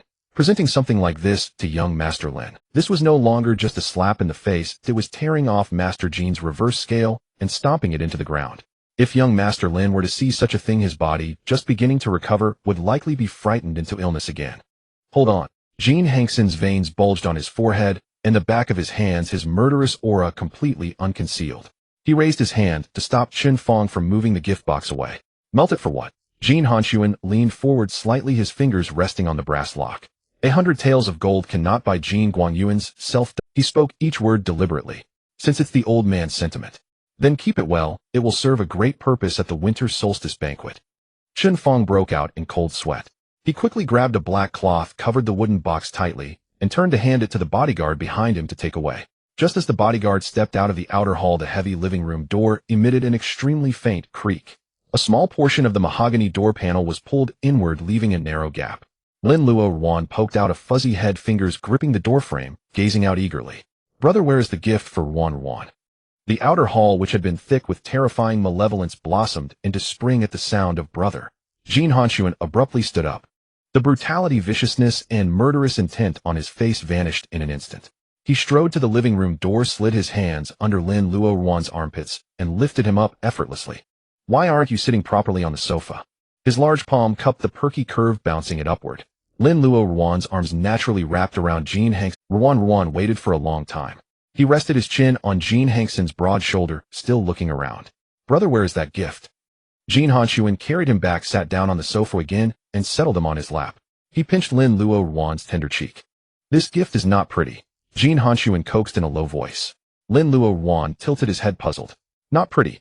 Jin Hanxun forcibly suppressed the surging malevolence in his eyes, lowered his head, and rubbed his nose against Lin Luoruan's forehead. Very ugly." His large hand encircled the slender waist. "If you see it, you'll have nightmares." Upon hearing the word nightmares, Lin Luoruan immediately shook his head like a rattledrum. "Then Luoruan won't look." He leaned obediently into Jin Hanxun's embrace. "Luoruan only wants brother." Jin Hanxun let out a low laugh, his chest vibrating slightly. "Brother has prepared something better for you." He took the slender hand and kissed it. "At the family banquet, he'll give you a surprise." Lin Luoruan's eyes lit up again at the mention of an even better surprise. "Okay, Luoruan will wait for brother's surprise." 3 days passed, and on the day of the winter solstice the cold wind was harsh. On the winding mountain road 6 black SUVs escorted front and rear. The black Rolls-Royce Phantom headed straight for the Jin family's old mansion. The interior of the car was dim and quiet. The partition was raised, completely isolating the front and rear seats. In the passenger seat, Huiyun held a special medical kit, his fingers unconsciously picking at the leather handle. At today's winter solstice family banquet, the old master was going to formally recognize young Master Lin in front of all the collateral branches. But those collateral branches led by Ninth Master would never let things go easily. Chen Fong gripped the steering wheel, eyes fixed ahead. He glanced at Huiyun in the passenger seat, who looked as if facing a great enemy. Old Hu, are all the medicines? Huiyun nodded heavily. All inside. Chen Fong said, no more pressing the accelerator deeper. In the back seat the heater was on full blast. Lin Luoruan, wearing the ivory-white high-end custom suit, curled tightly in Jin Hanxun's arms. He was about to see many people. He would face many unfamiliar faces. Who? He breathed in small gasps, his body trembling uncontrollably. Jin Hanxun pressed him closer, his palm gently stroking Lin Luoruan's back to soothe him. Afraid? A deep voice sounded in his ear. Lin Luoruan buried his face in the front of Jin Hanxun's suit. Brother. Many people. Jin Hanxun threaded his fingers through Lin Luoruan's soft hair, stroking it slowly. Don't look at them. No matter who you meet or what you hear later, just look at brother. Lin Luoruan nodded vigorously, rubbing his head against Jin Hanxun's chin. Jin Hanxun's other hand grasped his cold fingers. Do you remember what brother told you? Lin Luoruan sniffled. Remember. Always follow brother, don't let go of brother's hand. Don't eat anything given by others. Don't respond to questions from others. If anyone speaks loudly, cover your ears and hide in brother's arms. Jin Hanxun was very satisfied with this answer. He placed a soothing kiss on the pale lips.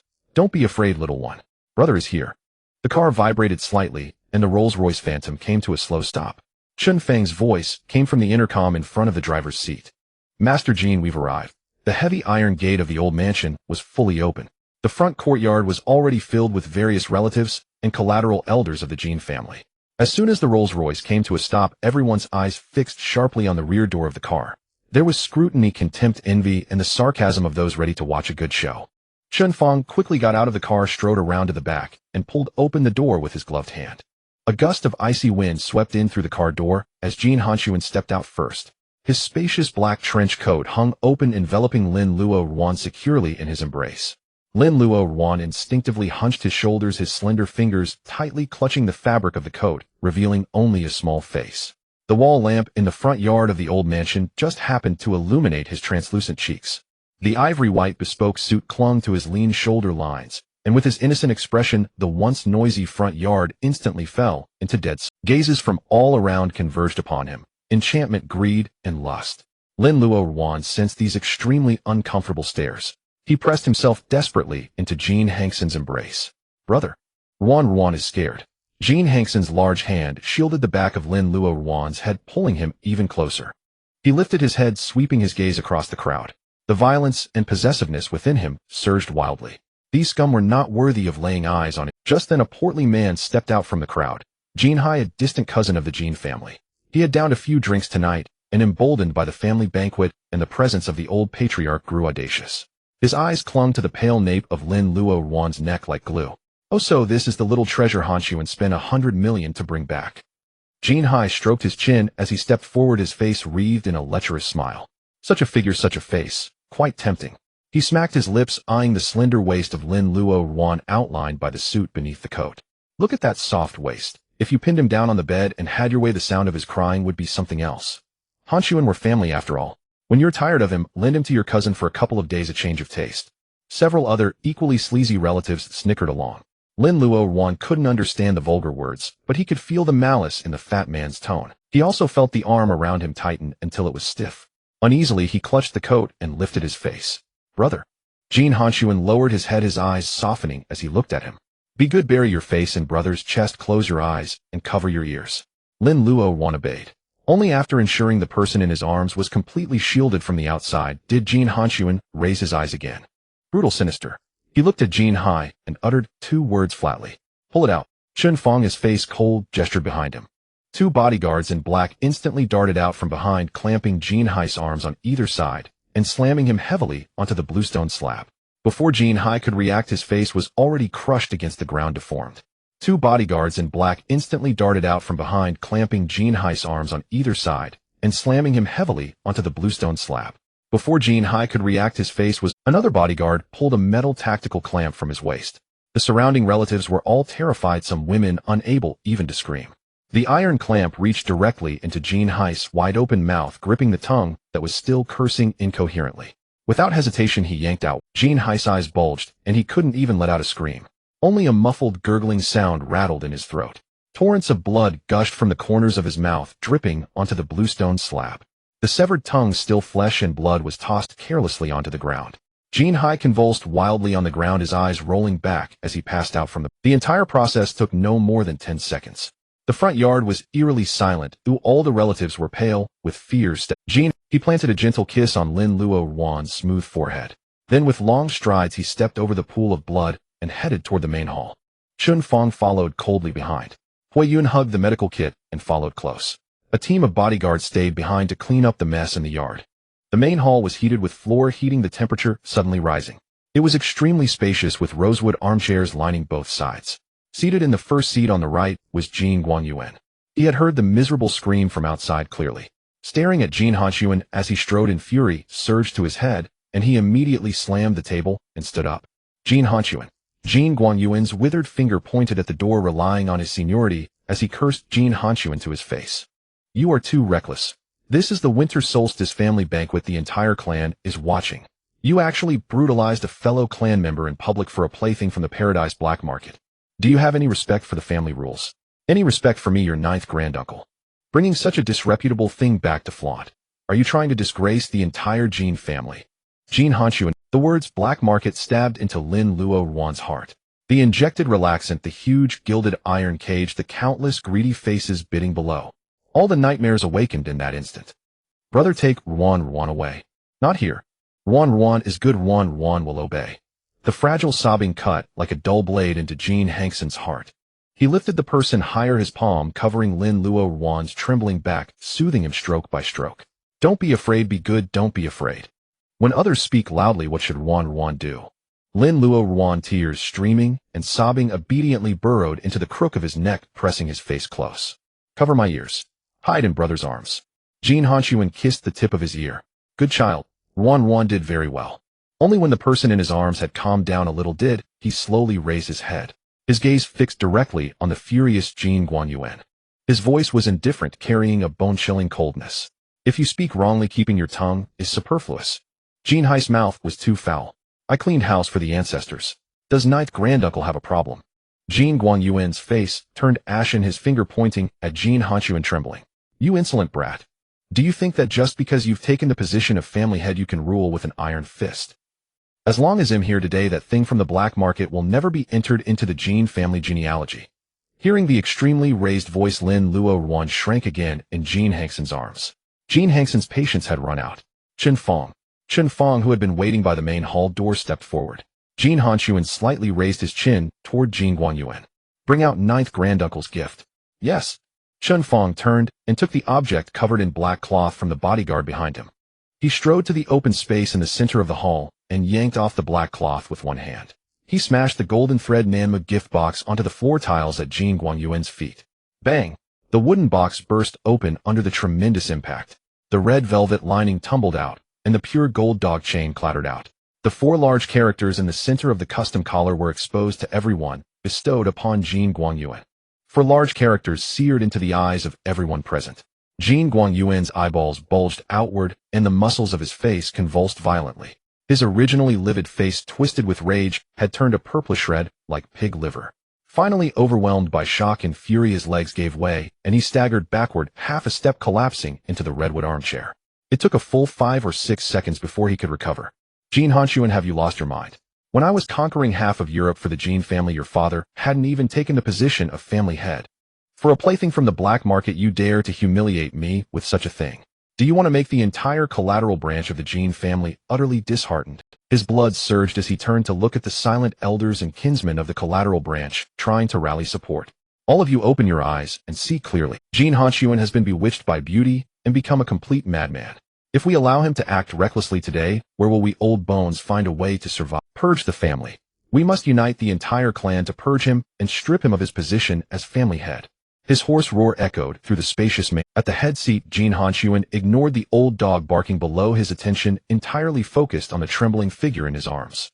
He rested his chin on Lin Luoruan's soft hair gently and soothingly nuzzling her. Lin Luoruan still covered her ears, burying her face deeper.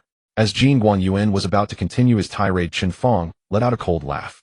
He stepped forward, positioning himself between Jin Guanyuan and the head seat. Ninth Master, your words are hardly fair. Lord Jin said your generous gift was far too precious. He kicked the heavy pure gold dog chain on the floor with his toe. So Lord Jin specially ordered an urgent recasting overnight, engraving your honorable. It's a matter of courtesy after all, a token of filial respect from the younger generation. Ninth Master, please don't refuse. After hearing this, Jin Guanyuan was so enraged that a mouthful of old blood nearly surged up his throat. He pointed at Chen Fong and cursed, his features completely twisted. Since when does a dog get to interrupt when the master is speaking? The moment he finished, Jin Hanxun finally deigned to lift his head from Lin Luoruan's hair. An extremely soft and icy two-word command came from the head seat. Put it on. He half-flitted his eyes, looking down at Jin Guanyuan from above. The black-clad bodyguards flanking the hall immediately moved, lunging at Jin Guanyuan. Two of them, one on each side, clamped down on his shoulders and forced him back into the redwood armchair behind him. The black-clad bodyguards flanking the hall immediately moved, lunging at Jin Guanyuan. Two of them, one on each side, clamped down on his shoulders. I am the ninth master of the Jin family. You lowlifes must have eaten the heart of a bear and the gall of a leopard to dare lay a hand on me. But no matter how frantically he struggled, the arms of the two bodyguards were like iron vices, pinning him to the chair immovable. Chen Fong bent down and picked up the pure gold dog chain from the floor. He weighed it in his hand, then took the specially made wide collar and walked straight up to Jin. Watching the dog chain draw closer, Jin Guanyuan's innate arrogance was finally shattered by fear. This time he was truly panicked. No, Jin, you can't do this. He screamed hysterically, the veins on his neck bulging out. You useless trash. Why aren't you coming to save me? He roared at the surrounding collateral relatives. But the gruesome sight of Jin Hai's tongue being ripped out was still fresh in their minds, and the pool of blood on the floor had yet to dry. At that moment, who would dare to cross Jin Hanxun? Chen Fong seized Jin Guanyuan's jaw, forcing his head up high. With his other hand, he deftly unlatched the metal buckle of the dog chain collar and slipped it around the withered, wrinkled neck. A crisp metallic, the pure gold dog chain engraved with the 4 characters granted to Jin Guanyuan was securely fastened around his neck. The heavy gold chain hung on his chest, glittering brilliantly under the bright, luxurious crystal chandelier in the main hall. Jin Guanyuan froze completely. For most of his life, he had prided himself on his noble status, always surrounded by attendants wherever he went. Now, in front of the entire Jin clan, he was bound by the very dog chain he had meticulously prepared to humiliate others. Just then, the heavy redwood door on the second floor's main room slowly pushed open from inside. Thud, thud. The dull, solid sound of a redwood cane striking the floor approached from the second-floor corridor. Everyone's gaze followed the sound upward. Old Master Jin Guanghua, dressed in a dark red embroidered tang suit with flat gold patterns, his face ashen, walked down the spiral staircase step by step, supported by the old butler He. Jin Guanyuan, still pinned to the armchair by the 2 bodyguards, roared in despair toward the staircase. Brother, you've finally come out. You must seek justice for me. For a lowly plaything bought from the Elysium Black Market, he has publicly mutilated a fellow clansman. He tore out Jin Hai's tongue. He yanked at the collar engraved with his own name. And he put this beastly thing around my neck to humiliate me, an elder. Brother, how can such a madman devoid of kinship and bewitched by beauty be fit to hold the reins of our Jin family? I beg you to pass judgment and expel him from the main branch. Jin Guanyuan then turned and pointed at Lin Luoruan, who was wrapped in a trench coat, grinding his teeth. That filthy thing that has brought chaos to the Jin family must be dragged out, beaten to death with clubs, and thrown into the back hills to feed the dogs. The moment the words left his mouth, a terrifying, murderous aura erupted from Jin Hanxun at the head seat. The malevolence churning in his eyes could have flayed Jin Guanyuan alive. But just as he was about to speak, the little one in his arms shrank uneasily. Jin Hanxun forcibly suppressed the violence in his eyes. He lowered his head slightly. Sweetheart, don't be afraid. Brother is always here. His palm pressed gently against the back of Lin Luoruan's hand. Jin Hanxun gently took down the small hands that were covering her ears. Lin Luoruan's hands were freed. She lifted her face, peeking out from the gap of the black trench coat, her eyes still red-rimmed. Brother, sweetheart, turn around. Jin Hanxun's deep, hoarse voice sounded above her head. Though frightened, Lin Luoruan obediently turned around on Jin Hanxun's sturdy thigh. Her gaze, passing over the wide black trench coat, landed squarely on Jin Guanghua, who stood on the steps with a grim expression. Jin Hanxun's hand rested on her thin back and gave a gentle pat. "Sweetheart," greeted him. Seeing that familiar figure, much of her fear dissipated. She pushed aside the trench coat fabric that had been covering her face. She called out toward the staircase in a soft, tender voice, "Grandfather." Lin Luoruan's soft nasal grandpa echoed through the vast main hall. All the collateral branches present drew in a sharp breath, dozens of eyes wide with shock. This was the strictest family banquet of the Jin family, the winter solstice feast. The elder patriarch had always placed the utmost importance on rules. And this little thing of unknown origin dared to address the patriarch as grandpa in front of the entire clan. Jin Guanyuan was pinned to the armchair by the bodyguards, his aged face flushed crimson with wild fury. This contemptible wretch must be tired. He was practically asking for death. He immediately bellowed at the top of his lungs. "Elder brother, this is an insult to the very honor of our Jin family." The collateral relatives shrank their necks. On the second-floor staircase, Jin Guanghua heard that soft grandpa. His heart jolted, and he hurried down the steps. Just as he lifted his rosewood cane, the patriarch seated in the main seat, Jin Hanxun, spoke calmly. "Grandfather, your cane." Jin Guanghua paused, glanced down at the cane, and without hesitation shoved it into the arms of the butler. "He, take it away." Then, lightening his steps, he walked down nervously to stand before Jin Hanxun. He bent down, leaning close to the little figure wrapped in a black. Through the gap in the windbreaker, he saw the pale little face inside. Those clear eyes were now redrimmed, long lashes adorned with trembling droplets of moisture. The thin shoulders trembled incessantly. Jin Guanghua's temper flared. He straightened up, mindful of the frightened little one in his arms, and in a low voice vented his anger at Jin Hanxun. "What's wrong with you? I told you repeatedly to take good care of him. Is this how you protect him? In this freezing cold, how could you let him suffer like this? The plaything. What's wrong with you? I told you repeatedly to take good care of him. Is this how you protect him? In this freezing cold, how could you let him suffer like this? The plaything." He was scolding the head of the family for not protecting him well. Jin Hanxun did not argue. His dark eyes, filled with chilling, murderous intent, swept coldly across the hall. Yet the palm resting on Lin Luoruan's back was infinitely tender. He was about to explain, but the Lin Luoruan curled in his arms grew anxious first. Slowly he poked half his head out from the hollow of Jin Hanxun's neck. He looked timidly at Jin Guanghua. "Grandpa, don't scold Big Brother. Big Brother didn't bully Ruan." Lin Luoruan sniffled, raised a slender white finger, and pointed at Jin Guanyuan, who was pinned to the armchair. "It's that bad grandpa." The bad grandpa was very fierce. He said he would lock Ruan up. He said he would take Ruan away from Big Brother and throw him into the back mountain to feed the dogs. By the end, Lin Luoruan was sobbing in grievance. Ruan is scared. "Grandpa, don't scold Big Brother." At the words "feed the dogs," Jin Guanghua's heart clenched. His gaze, heavy with dark clouds, bored down on Jin Guanyuan. His eyes landed on the thick gold chain around Jin Guanyuan's neck. Shenfang, standing behind him, stepped forward. "Elder Patriarch." He gave a slight bow. 3 days ago, Master Nine specially sent a golden thread Nanmu box to the Mid-Mountain Manor. He said it was a greeting gift prepared for young Master Lin. Shenfang's peripheral glance fell on Jin Guanyuan, whose face had turned ashen. When Master Jin opened it, it was this pure gold dog chain that Master Nine was wearing. In the center of the collar, originally engraved with young Master Lin's name. Master Jin, fearing that this filthy thing would dirty young Master Lin's eyes, ordered it to be melted and remade overnight. He had Master Nine's own name engraved on it, and returned the original item. The moment the words landed, the entire hall erupted in uproar. Jin Guanghua, upon hearing the full story, trembled with rage. He spun around, snatched the rosewood cane from Heyi's arms. Bang! The cane struck the bluestone floor with a deafening thud. Jin Guanghua pointed at Jin Guanyuan's nose, cursing loudly. "Who do you think you are? You dare to give him such a vile thing?" Jin Guanyuan was utterly panicked. He had hoped the patriarch would uphold justice, but the fire had turned on himself. "Elder brother." Jin Guanyuan tugged at the thick gold chain on his neck, struggling in despair. "Even if I acted rashly, I've slaved away for the Jin family in Europe for decades. Would you chill the hearts of all the old loyalists for a nobody with no background? An outsider?" Jin Guanghua laughed in bitter anger. He wasted no words.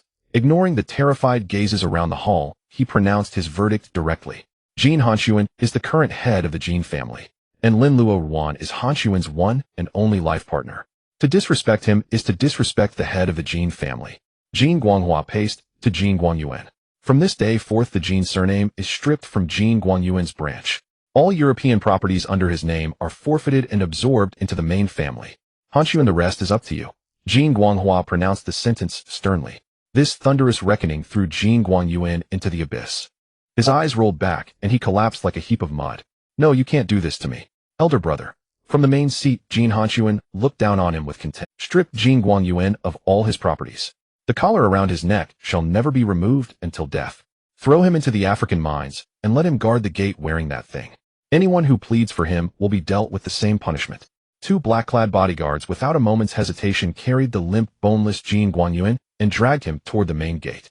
The screams faded into the distance, eventually vanishing completely in the front courtyard of the old mansion. With the biggest internal threat dealt with, the collateral relatives all bowed their heads, afraid that even breathing too loudly would invite disaster. Jin Guanghua turned around. His authoritative gaze swept over the trembling crowd. He declared in a resounding voice, "Listen well, every one of you. Lin Luoruan is not only Hanxuan's sole lawful partner. He is also someone whom the main branch of the Jin family must honor with their very lives. From now on, anyone who dares show him the slightest disrespect, Jin Guangyuan will be your fate." These words definitively crushed any thought of the collateral branches causing trouble. The entire collateral branch bowed in unison, heads nearly touching their knees. "Yes, Elder Patriarch. Greetings to young Master Lin." Voices of reverence and submission echoed through the hall. Amid the wave of capitulation, Jin Hanxun paid no heed to the bowed heads of these so-called elders. His thumb gently wiped away the tears clinging to the corner of Lin Luoruan's eyes. His voice was low and tender. "Good boy, did you hear that? The bad people are all gone." Lin Luoruan blinked. He poked out from the large windbreaker and looked at the chair where the bad grandpa had been pinned, now empty. The people who had been staring at him with strange eyes were now all bowing their heads. He let out a sigh of relief and buried his face in Jin Hanxuan's chest, nuzzling. "Big brother is amazing." A low chuckle escaped Jin Hanxuan's throat. He wrapped the person in his arms more securely and stood up, holding Lin Luoruan. "Big brother has even more amazing things, and I'll show them to my good boy slowly." These words, pregnant with meaning, drifted without omission into the ears of Jin Guanghua, who had just approached. The old man's face, which had just begun to ease after handling the internal trouble, stiffened again. He shot a displeased glare at his grandson. Then with full authority he announced to the entire clan, "The winter solstice family banquet officially begins. Everyone follow me to the flower hall for the feast." The flower hall of the old mansion was spacious and bright, with a massive redwood round table that could easily seat dozens. The elders from the collateral branches, who had been swaggering and baring their fangs in the front courtyard just 10 minutes ago, now deliberately slowed even their breathing. Every one of them shrank their necks, staring at the tips of their shoes, waiting for the family head to take his seat. Jin Guanghua walked to the host position. "Hanxuan," he said, pointing to the rosewood armchair, symbolizing the supreme authority of the Jin family, "you sit here." Then Jin Guanghua looked at Lin Luoruan, who was still curled up in Jin Hanxun's arms, and softened his voice. "One-on-one, how about sitting between your brother and grandpa?" Lin Luoruan poked his head out from the oversized black windbreaker. He glanced at Jin Guanghua, then looked up at Jin Hanxun. "Okay, one-on-one will be good." Jin Hanxun pulled out the chair next to the host's seat, steadily lifted the little one onto it, and then took his own seat. A dozen dishes were brought to the table in a steady stream. No one dared to pick up their chopsticks. Everyone's attention involuntarily drifted to the head of the table. The gazes that secretly glanced over were filled with nothing but wariness. Jin Hanxun took off his jacket and draped it over the back of the chair. He rolled up his shirt sleeves and ladled a bowl of warm sweet soup. "Be good, come and have some soup." Lin Luoruan obediently opened his mouth and took a small sip. Over this period, Jin Hanxun had spoiled his palate. His pretty eyes swept across the table, finally landing on the special serving of snowflake Wagyu beef in front of him. The beef on the plate was sliced into thin pieces with even marbling. Brother Lin Luoruan tugged at Jin Hanxun's cuff, pointing at the meat. "I want to eat this." Jin Hanxun selected the most tender piece, picked it up with silver chopsticks, and fed it to Lin Luoruan. Lin Luoruan opened his mouth and took a small bite. As soon as he chewed a couple of times, his little face scrunched up. His brows furrowed slightly, looking like a wronged child who couldn't swallow. Jin Hanxun's heart leaped into his throat. He spread his palm and placed it under Lin Luoruan's chin. Lin Luoruan obediently spat the half-chewed piece of beef into Jin Hanxun's hand. Jin Hanxun tossed the morsel into a bone dish, wiped his hand casually with a hot towel, then turned and pulled Lin Luoruan into his embrace. "Does your stomach hurt? Brother will call Dr. Hua." Lin Luoruan shook his head. He reached up and wrapped his arms around Jin Hanxun's neck, burying his face in the broad shoulder and nuzzling against it. "It doesn't hurt. The meat isn't fragrant, not as fragrant as what brother usually feeds me." Jin Guanghua, sitting nearby, watched Lin Luoruan's pitiful expression and slammed his palm on the table. "Which cook made this? The heat is so off, how dare you serve it?" He quickly removed the plate of snowflake Wagyu. Jin Guanghua then turned to soothe Lin Luoruan. "If Luoruan doesn't like it, we won't eat it. Grandpa has prepared some delicious pastries for Luoruan." He signaled to he with a glance. Before long, a plate of exquisite golden crab roe puffs was placed before Lin Luoruan. The crust was flaky, the inside soft and chewy, and the savory aroma of crab roe melted on his tongue. He ate with eyes curving into crescents, feeling this was the most delicious thing on the table today. Then Lin Luoruan held up the remaining half of the crab roe puff and pressed it to Jin Hanxun's lips. "This is good for brother to eat." His fair, slender fingertips were dusted with a few golden flakes of crust contrasting with the soft pink pads, utterly captivating. Jin Hanxun opened his mouth and, taking Lin Luoruan's hand, ate the half-piece of pastry. But his actions didn't stop after the pastry entered his mouth. He grasped that slender wrist, pulled a silk handkerchief from his suit pocket, and meticulously wiped the two pale fingertips dusted with pastry crumbs one by one. Having done this, Jin Hanxun leaned sideways, his thin lips brushing the shell of Lin Luoruan's ear. His voice low and husky, he said, What my good little one feeds me is delicious." Lin Luoruan, feeling that his brother was praising him, blushed and burrowed deeper into that solid chest. Jin Guanghua, sitting beside them, couldn't bear to watch. Ahem. The old man coughed heavily and shot a disgruntled glare at his grandson. This wretched brat. He wouldn't even show restraint with a child as pure as a blank sheet of paper. It was utterly shameless. The collateral branches of the Jin family kept their heads bowed extremely low. Today's family banquet had made them thoroughly understand one thing: the tide in the Jin household had turned.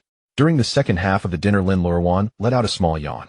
Jin Hanxun stood up directly and lifted Lin Luoruan into his arms. "Grandpa Luoruan is sleepy. We're heading back first." Lin Luoruan rubbed his eyes, half his body curled up in Jin Hanxun's embrace. He poked his little head out and waved at Jin Guanghua. "Goodbye, Grandpa. Luoruan and brother are going home." Jin Guanghua waved his hand and instructed to have Chun Fong bring along the 2 boxes of premium bird's nest and a pile of tonics. Then he added, "Brat, don't act on impulse." Night had fully fallen. The Rolls-Royce Phantom glided smoothly out of the old mansion's gates.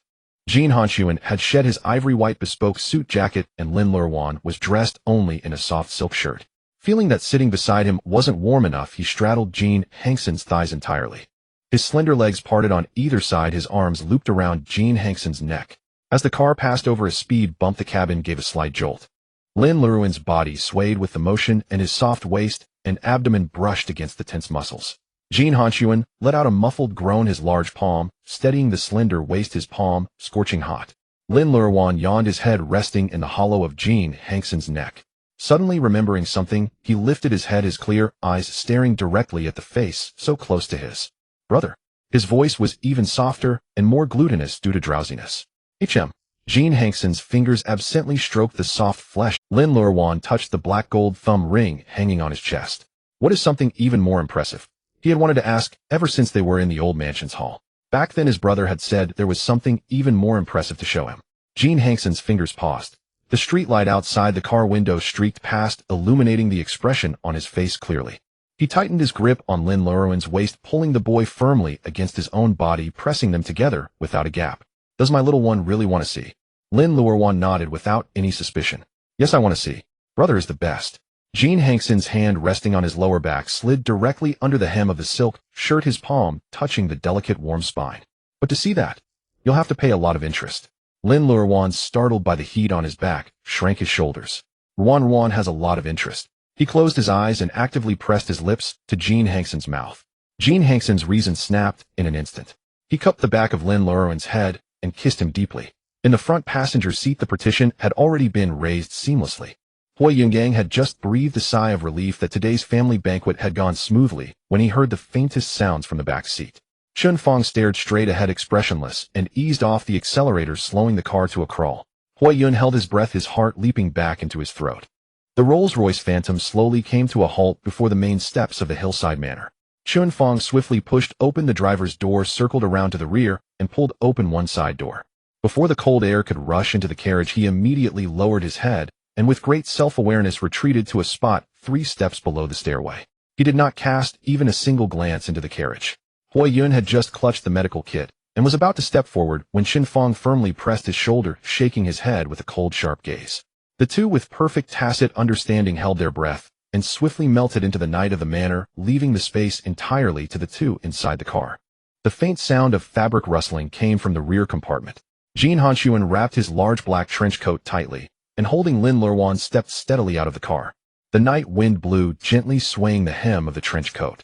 Lin Luoruan nestled limply in his arms, his head resting against the broad shoulder. Beneath the trench coat, the silk shirt was crumpled and wrinkled. The buttons at the collar were loosely undone, and a few freshly marked red traces were printed on the pale collarbone. Jin Hanxun's large palm cupped that slender waist as he carried the person straight up to the second floor. In the master bedroom, a few warm orange wall lamps were lit, making the room cozy and warm. Jin Hanxun placed Lin Luoruan on the soft wide bedding. As soon as Lin Luoruan touched the bed, he grabbed Jin Hanxun's arm and looked up at him with his brother. He was still thinking about the unfinished words in the car. Jin Hanxun knelt on one knee at the edge of the bed, pulled off his trench coat with the other hand, and casually tossed it onto the single sofa nearby.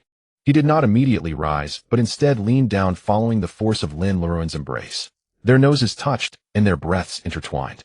Jin Hanxun's fingers brushed aside the slightly messy strands of hair on Lin Luoruan's forehead, his voice carrying a hint of dangerous temptation. "Sweetheart, something more intense might be strange. Perhaps you've never experienced it before." His large palm pressed against the warm cheek. "You're really not scared?" Lin Luoruan listened very seriously. His eyelashes trembled, and he wrapped his arms even tighter around that sturdy arm. "With brother here, Luoruan is not afraid of anything." These words made the roaring beast inside Jin Hanxun's heart almost break free from its cage. He let out a low laugh. This laugh was mixed with helplessness, forbearance, and a sigh of complete resignation. "All right." Jin Hanxun lifted Lin Luoruan and strode toward the bathroom. The bathroom's constant temperature system circulated a gentle breeze. He placed Lin Luoruan on the vanity counter covered with a thick plush rug. Lin Luoruan sat obediently. Trousers, cashmere socks. One by one they were removed. Soon there was not a single inch of fabric left to cover him. The cool air touched his skin, and Lin Luoruan shrank back. He felt a bit uneasy. He looked down at himself, then at the impeccably dressed Jin Hanxun. An unprecedented shyness crept into his heart. He reached out and grabbed a towel hanging nearby, wanting to cover himself. "Brother." Jin Hanxun pressed down on his wrist. That large hand with distinct knuckles used only a fraction of its strength to easily pull the towel away and toss it aside. "Don't block." Jin Hanxun stood before him. His sleeves were neatly rolled up to the elbows, revealing strong and powerful forearms.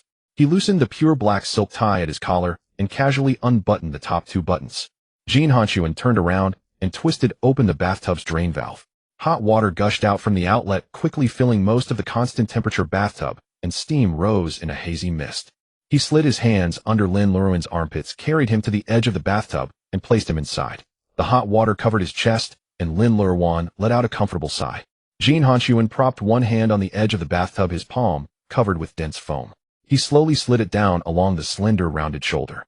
His fingertips brushed over the delicate collarbones and the rising and falling chest. With every inch his hand descended, the darkness in his eyes deepened. "Brother, it's so itchy. I don't want to wash anymore." Lin Luoruan grabbed Jin Hanxun's wrist with both hands, trying to push away that mischievous hand. Jin Hanxun did not stop. "Be good and listen. You need to wash thoroughly." Under the flowing water, Lin Luoruan experienced a sensation he had never felt before. "No." He spoke with a crying tone, wanting to escape this territory. Jin Hanxun's free hand directly pressed him down, preventing his evasion. "Don't be afraid, sweetheart. It will feel very good." His voice was already completely hoarse, carrying an irresistible pressure. The veins on Jin Hanxun, the shirt was already soaked by splashing water, outlining his bulging muscle lines from extreme restraint. The warm water became the best buffer. Lin Luoruan had never been subjected to such an ordeal. The person who 10 minutes ago had sworn in the car that he was afraid of nothing could now only helplessly tilt back his slender neck. "Brother." Luoruan is so scared." He clutched wildly at Jin Hanxun's soaked shirt collar, his breathing also losing its rhythm. Lin Luoruan was panting in small gasps, his lips bitten red by himself. "It feels so strange here." Tears swirled in his eyes and finally slid down the corners of his eyes, merging into the water. "Luoruan is sick. It hurts so much." Jin Hanxun leaned down, slid his other arm across his back, lifted his entire upper body out of the water, and pressed him into his embrace. His scorching breath sprayed onto Lin Luoruan's ear. "You're not sick. This is a very powerful thing." He turned his head and planted a heavy kiss on the wet corner of his eye. "Brother will help you. Just relax, sweetheart." All thought processes in Lin Luoruan's mind were completely deprived. The dizzying pleasure completely overwhelmed. He couldn't even utter a complete sentence, only calling out, "Brother," intermittently. The sound of water in the bathroom masked. Just a moment later, with a changed soft cry, Lin Luoruan completely softened into a puddle. "Woo, brother. Luoruan is a bad child. My sweetheart is the cutest." Jin Hanxun kissed Lin Luoruan's forehead hair. He pulled over a pure cotton bath towel, scooped the person out of the water, and carried him back to the bed. Throughout that struggle he had endured the entire time with extraordinary self-control. Lin Luoruan's current physical condition was not yet sufficient to withstand more intense lovemaking. He still remembered the list of taboos that Huiyun had given him, but since his sweetheart wanted to see something more powerful, he willingly played the role of a virtuous man this time. On the bed, Lin Luoruan's cheeks still bore. He extended a wet arm from the towel, his fingers weakly grabbing Jin Hanxun's soaked dark gray shirt. Jin Hanxun leaned down ready to tuck him in. Sweetheart, sleep first. Brother is going to take a cold shower. But Lin Luoruan did not let go. In a half-dreaming state, his gaze moved down along the hem of the soaked shirt. It landed squarely on Jin Hanxun's tense lower abdomen. Brother, that felt so good just now. Can Ruan help you too? The words, Ruan can help you too, were thrown out, igniting the blood throughout Jin Hanxun's entire body. He stared at Lin Luoruan, a terrifying web of bloodshot veins burning in the depths of his eyes. Nestled among the soft pillows, Lin Luoruan's exposed neck was pale and slender, her entire being so fragile that she seemed as if she would shatter at the slightest touch. Jin Hanxun forcibly suppressed the impulse to devour her whole. He leaned down, his palm pressing against Lin Luoruan's warm cheek, his thumb gently stroking the soft flesh. Then he placed a light kiss on her smooth forehead. Sweetheart is too tired. No helping today. Go to sleep first. Hearing this, Lin Luoruan obediently nodded. She pressed her cheek against his broad palm, nuzzling it gently. Within 3 seconds, the sound of soft, even breathing echoed through the quiet bedroom. Confirming that she was truly asleep, Jin Hanxun gently withdrew his hand, stood up almost frantically, and strode into the bathroom. The cold water valve was turned all the way down. The icy water poured down from the top of his head. It was useless, utterly useless. The fire of lust within him burned hotter and hotter, the ache nearly driving him mad. The moment he closed his eyes, his mind was filled with the image of Lin Luoruan in the bathtub, helplessly tilting her neck back, her eyes red, crying out for her brother. Coupled with that soft, sweet, Ruan can help you too. It was the most lethal aphrodisiac in the world. Jin Hanxun braced his hands against the cold tiled wall, panting heavily. To suppress this uncontrollable restlessness, he bit down hard on the inside of his cheek. Only when a thick metallic taste of blood spread through his mouth did the pain finally wrest back a sliver of rationality. After standing under the cold water for an hour, Jin Hanxun finally emerged from the bathroom, wrapped in a bathrobe. The moisture on his body was dried by the warm air from the air conditioner, and the burning heat was mostly subdued. He tiptoed to the bedside. Lifting the corner of the blanket, he carefully slipped in, afraid of waking the person beside him. But as soon as his head touched the pillow, Lin Luoruan, who had been sleeping with her back to him, turned over and wrapped herself around him with both arms and legs. Her soft body squeezed into Jin Hanxun's embrace. Then a slender leg casually draped over him. It landed precisely. Jin Hanxun's entire body tensed up like a stone. His breathing even stopped. The fire he had barely quenched in the bathroom blazed up again with a vengeance fiercer than before. Jin Hanxun raised his hand to move the troublesome leg away. But the moment his hand touched Lin Luoruan's knee, the person in his arms let out a dissatisfied. Her arms tightened around his waist, and she burrowed her head against his solid chest. Brother, hold me. A soft, sleepy murmur came from his chest. Jin Hanxun's hand, frozen in midair, could not fall. He let out a silent sigh. Withdrawing his hand, he loosely encircled Lin Luoruan's waist. He could not touch her, could not move. That night was long and agonizing for Jin Hanxun. The next morning, Lin Luoruan woke up groggily in the warm embrace. He habitually pressed closer into Jin Hanxun's arms. As he moved, he felt a stone. Out of pure innocence and curiosity, Lin Luoruan wanted to figure out what it was. Hiss! A deeply suppressed moan suddenly came from above his head. Jin Hanxun had only dozed off for less than an hour. Caught off guard by the movement, all traces of sleep vanished. Sweetheart, don't move. Lin Luoruan looked up innocently. Brother, why do you have a stone in your pocket again? At these words, the last shred of clarity in Jin Hanxun's mind shattered. He flipped over, trapping Lin Luoruan beneath him. His palm cupped the back of her head, while his other hand pinned her slender wrist beside the. Startled by the sudden move, Lin Luoruan's eyes flew wide open, her long, curled lashes trembling nervously. Brother. Jin Hanxun pressed his forehead against hers, his warm breath fanning across her cheek. It's not a stone. Then what is it? Jin Hanxun did not answer directly. He lowered his head, his lips lightly brushing against the shell of her ear. Sweetheart, do you remember what you said before you fell asleep last night? Lin Luoruan thought seriously. I remember. Ruan said she can help brother too. Is that a promise? Jin Hanxun pressed his scorching gaze fixed on the person beneath him. Lin Luoruan nodded without hesitation. Yes, it's a promise. Do you remember what brother did last night, sweetheart? She only felt that her brother's body was like a flame. Ruan remembers, but... She murmured softly, her eyes beginning to redden again. Brother, are you having a fever? I'm very sick. Jin Hanxun kissed the corner of her eye. Only sweetheart can cure me. These seductive words made Lin Luoruan stop resisting. She bit her lower lip obediently following Jin Hanxun's instructions. The temperature in the bedroom kept rising. The warm orange wall lamp cast an ambiguous glow. Lin Luoruan soon couldn't hold on. Tears glistened at the corners of her eyes as she looked up at the person above her with a pitiful expression. Brother. So tired. Sweetheart, bear with it a little longer. It's almost over. Jin Hanxun panted, kissing her lips tenderly to silence the rest of her complaints. Nearly an hour later, this sweet torture finally ended. Lin Luoruan lay limply in the bed, weak all over. She buried her face in the pillow, not daring to look at Jin Hanxun. Seeing her like an ostrich, Jin Hanxun was in a great mood. He pulled her into his arms and began to massage her sore wrist. Lin Luoruan's entire arm was limp. She leaned weakly against his chest and complained softly, brother's illness is too strange. Jin Hanxun felt both sorry and amused. His lips landed on her fingers, kissing them one by one. It's brother's fault. Brother is bad. I've tired out sweetheart. Brother apologizes. Let brother give sweetheart a good rub, okay? Lin Luoruan peeked half her head out from under the blanket. Is brother's illness better? It's temporarily better.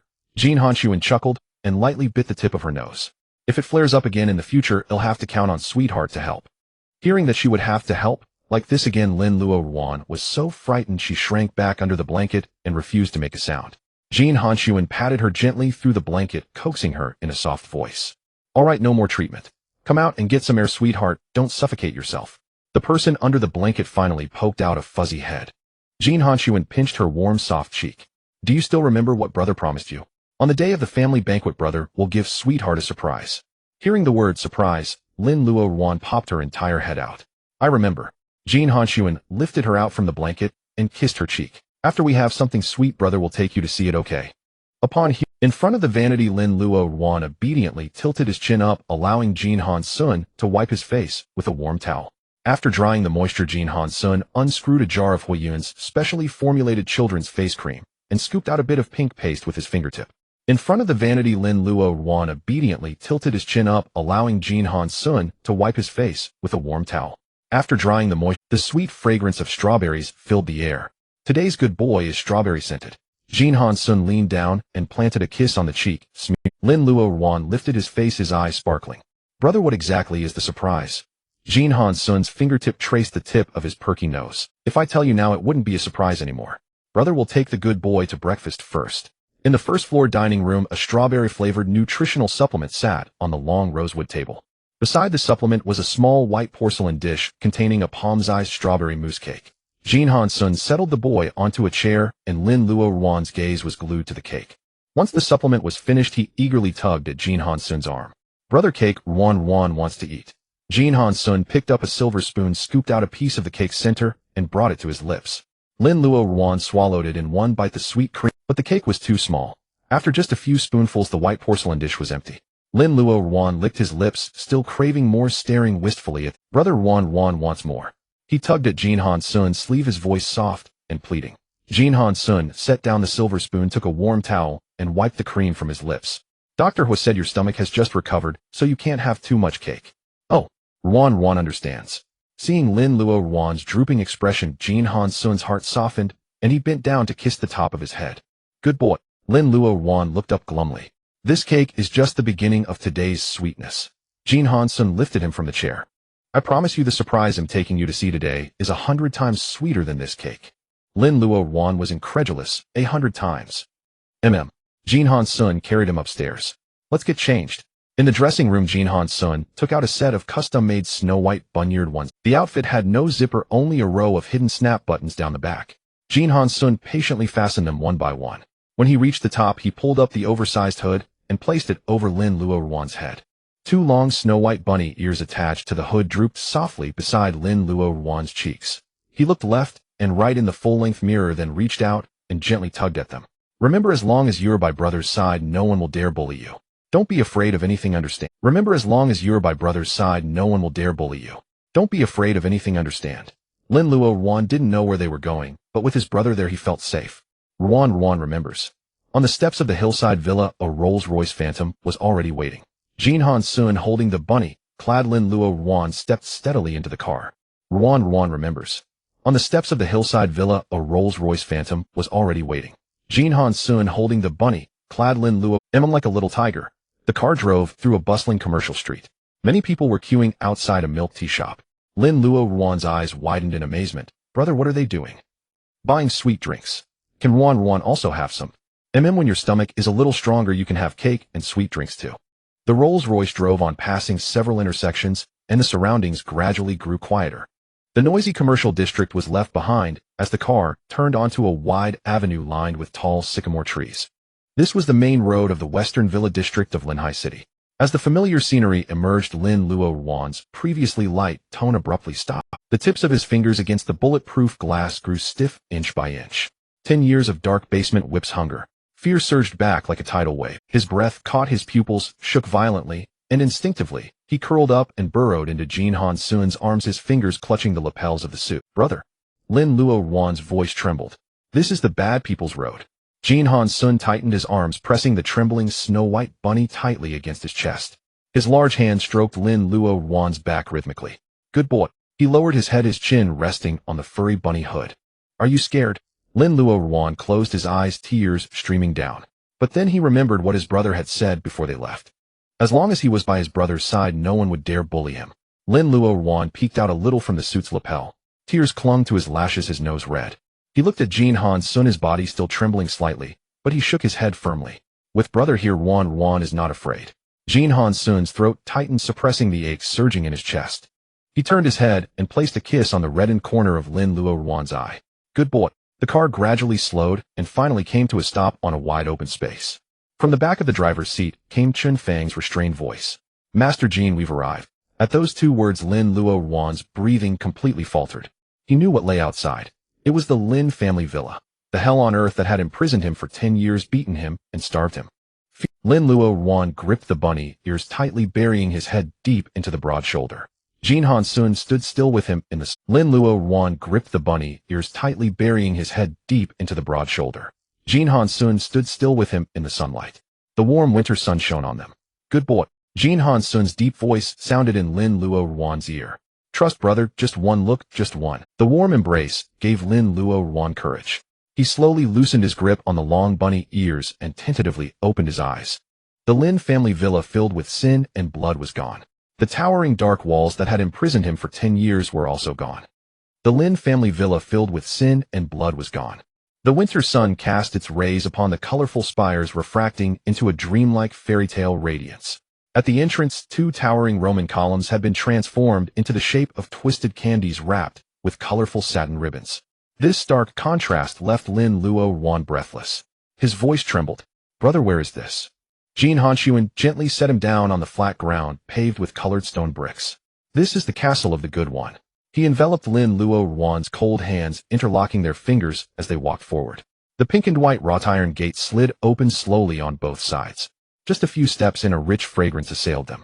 In the castle's front courtyard, layers upon layers of pink and white roses filled the view. Extremely rare varieties with overlapping petals blooming in wanton, exquisite splendor. A gentle breeze stirred the sea of pink and white blossoms, sending waves of sweet scent. Lin Luoruan felt unsteady, as if treading on clouds. One wrong step, and he would fall into a dream. Brother, the flowers. He pointed at the sea of blooms, tilting his head up. Beautiful. Jin Hanxun turned to look at him. Lin Luoruan nodded vigorously. Chen Fang, standing a few steps away, secretly wiped his brow. How could it not be beautiful? These were excavated from top Dutch flower fields and airlifted back overnight by 6 chartered planes he had arranged. The two continued along the colored stone path. After passing a huge fondant fountain, the view suddenly opened up. On the lush green lawn, cloth tiger toys of various sizes were scattered artistically. Chen Fang, standing a few steps away, secretly wiped his brow. How could it not be beautiful? These were excavated from top Dutch flower fields and airlifted. Apart from differing in size, each one was identical to the tiger pendant Lin Luoruan had given Jin Hanxun. Some were palm-sized, piled in the grass. Others were even taller than Lin Luoruan, sitting on the lawn with an endearing charm. Little tiger. Lin Luoruan released Jin Hanxun's hand and trotted a few steps. He crouched before a waist-high cloth tiger, extended his slender white finger, and poked its round belly. A soft, fluffy sensation traveled through his fingertips. It was real, not an illusion. Just then, light music began to play from behind the flower wall. Several staff members in thick plush costume suits emerged. A little rabbit, a little bear, a little cat. The bear held a huge electric bubble machine running across the lawn while blowing out countless colorful bubbles that danced. The little rabbit circled the bear, occasionally hopping. The little cat clutched a large bunch of floating balloons and wobbled toward Lin Luoruan. All those balloons were shaped like tiger heads, round and chubby, jostling in the wind. They waved their furry paws, greeting Lin Luoruan cheerfully. Having never seen such a spectacle, Lin Luoruan shrank his shoulders and instinctively stepped back. He retreated only half a step before his back collided with a solid, broad chest. Jin Hanxun wrapped his arms around him from behind, shielding him securely within his domain. The staff member in the cat costume stopped 3 steps away and offered a tiger head balloon. Jin Hanxun took the balloon string and placed it into Lin Luoruan's palm. He lowered his head, resting his chin on the fluffy rabbit hood. Warm breath brushed against Lin Luoruan's ear. "Good one." His voice was filled with indulgence and tenderness. "There will never be anyone who fright. Here there are only countless candies and your little tiger." Lin Luoruan stood, dazed, the balloon string swaying gently in the breeze. The scent filling his nostrils was not the moldy, sour stench of the basement that lingered year-round, but the sweet fragrance of premium roses. He raised his hand. The scent filling his nostrils was not the moldy, sour stench of the basement that lingered year-round, but the sweet fragrance of premium roses. He raised his hand and rubbed his eyes vigorously. The scent filling his nostrils was not the moldy, sour stench of the basement that lingered year-round, but the sweet fragrance of premium roses. He raised his hand. The cloth tigers grinning at him from the ground were still there. And the person who had pulled him out of hell and held him tightly was still there. Jin Hanxun stroked Lin Luoruan's rabbit ears. "Good one, do you like the surprise your brother prepared for you?" Lin Luoruan sniffled. A mist of tears gathered in his clear eyes and the corners of his mouth could not help but lift. He turned around and buried himself in Jin Hanxun's embrace. His thin arms wrapped tightly around the lean waist. "I like it. Ruan likes it so much." He rubbed his face against the firm chest, his voice clear and bright. Jin Hanxun ruffled his hair, a low chuckle rumbling from his chest. "Go on, go play." He released his hand and gently patted Lin Luoruan's shoulder. Lin Luoruan could no longer restrain his nature. In his soft sheepskin slippers, he tugged the tiger head balloon, his hood's 2 long snowy rabbit ears swaying as he joyfully dashed toward that sea of fluffy plush toys. With a thud, Lin Luoruan threw himself directly into the arms of a cloth tiger taller than himself. "Little tiger." He knelt on the grass, hugging the toy's head, laughing uncontrollably. The little bear also came over, blowing bubbles around him. Lin Luoruan reached out his fingers, popping them one by one, giggling happily. Jin Hanxun stood not far away, quietly watching that rolling snow rabbit. This was the treasure he would protect with his life, the one he cherished above all. If it could make his good one smile, he would not even blink if it meant pouring the entire Jin family fortune into it. After a long while, Lin Luoruan grew tired from playing. He hugged a medium-sized cloth tiger and collapsed on the grass, panting, his fair cheeks flushed with a healthy glow. Jin Hanxun walked over to him, knelt on one knee, took out a handkerchief, and wiped the thin sweat from Lin Luoruan's forehead, then picked off the grass clippings from his clothes. Tired? Lin Luoruan shook his head and lifted the cloth tiger in his arms toward Jin Hanxun. "Brother, look, it's the same as the one Ruan gave." He took Lin Luoruan's hand. "Come, brother, we'll take you inside the castle to have a look." The two walked up the steps. The pinkish-blue door was half open, revealing a warm orange. He took Lin Luoruan's hand. "Come, brother, we'll take you inside the castle to have a look." The two walked up the steps. The pinkish-blue door was half open, revealing a warm orange glow through the crack. Just as they stepped onto the heavy handmade rug before the main entrance, Jin Hanxun stopped. "Good one, listen. There's a sound inside." Scratch. Scratch. A very faint scratching sound came through the thick wooden door. "Really, brother? Is there a tiger inside?" Jin Hanxun raised an eyebrow. Meowed. A soft plaintive meow drifted over. A round, fluffy orange fur ball waddled out from the doorway with its paws turned outward. A flamboyant pink bow was tied around the fur ball's neck, nearly covering half its body. Lin Luoruan's eyes widened as he stared down at the creature on the "Little tiger," he called out uncertainly. The orange cat, recognizing the familiar voice, raised its tail and trotted over with tiny steps. Lin Luoruan quickly crouched down and scooped it into his arms. "Little tiger, how did you get here? Did Big Brother give you that bow?" He pinched the soft belly of the cat and gently tugged at the bow on its neck. The orange cat purred, its furry little head burrowing into his chest. Jin Hanxun wrapped an arm around his shoulders. "Sweetie, let Big Brother take you inside to see." The full view of the castle's grand hall unfolded before Lin Luoruan's eyes. Beneath their feet lay a pure white custom cashmere carpet, thick and plush, soft to the touch. In the center of the hall stood a mountain of colorful candies. Wrapped in brilliant glossy paper, red, yellow, blue, purple, they emitted a sweet, tempting aroma. Beside them, an entire wall was lined with transparent glass jars filled with assorted shaped gummy candies. Lin Luoruan stood motionless on the cashmere carpet, holding the hefty orange cat. The air was thick with sweetness. Gazing at the candy mountain, his nose suddenly tingled. His eyes reddened rapidly. Lin Luoruan bit his lower lip hard, but large teardrops still spit. Silent, only his thin shoulders trembling violently and stifled. Jin Hanxun's heart tightened in fright. What's wrong, sweetie? Does it hurt somewhere? Jin Hanxun strode over, lifted the plump orange cat from Lin Luoruan's arms, and tossed it behind him. Chen Fong, standing outside, quickly reached out and caught it securely. Jin Hanxun pulled Lin Luoruan tightly into his embrace, patting his back helpless. Don't cry, don't cry. Tell big brother, do you not like it here? If you don't, well, leave right now. He'll have it torn down. Lin Luoruan clutched the fabric of Jin Hanxun's shirt, sobbing breathlessly. He shook his head desperately, rubbing his tears all over Jin Hanxun's clothes. No. Ruan likes it.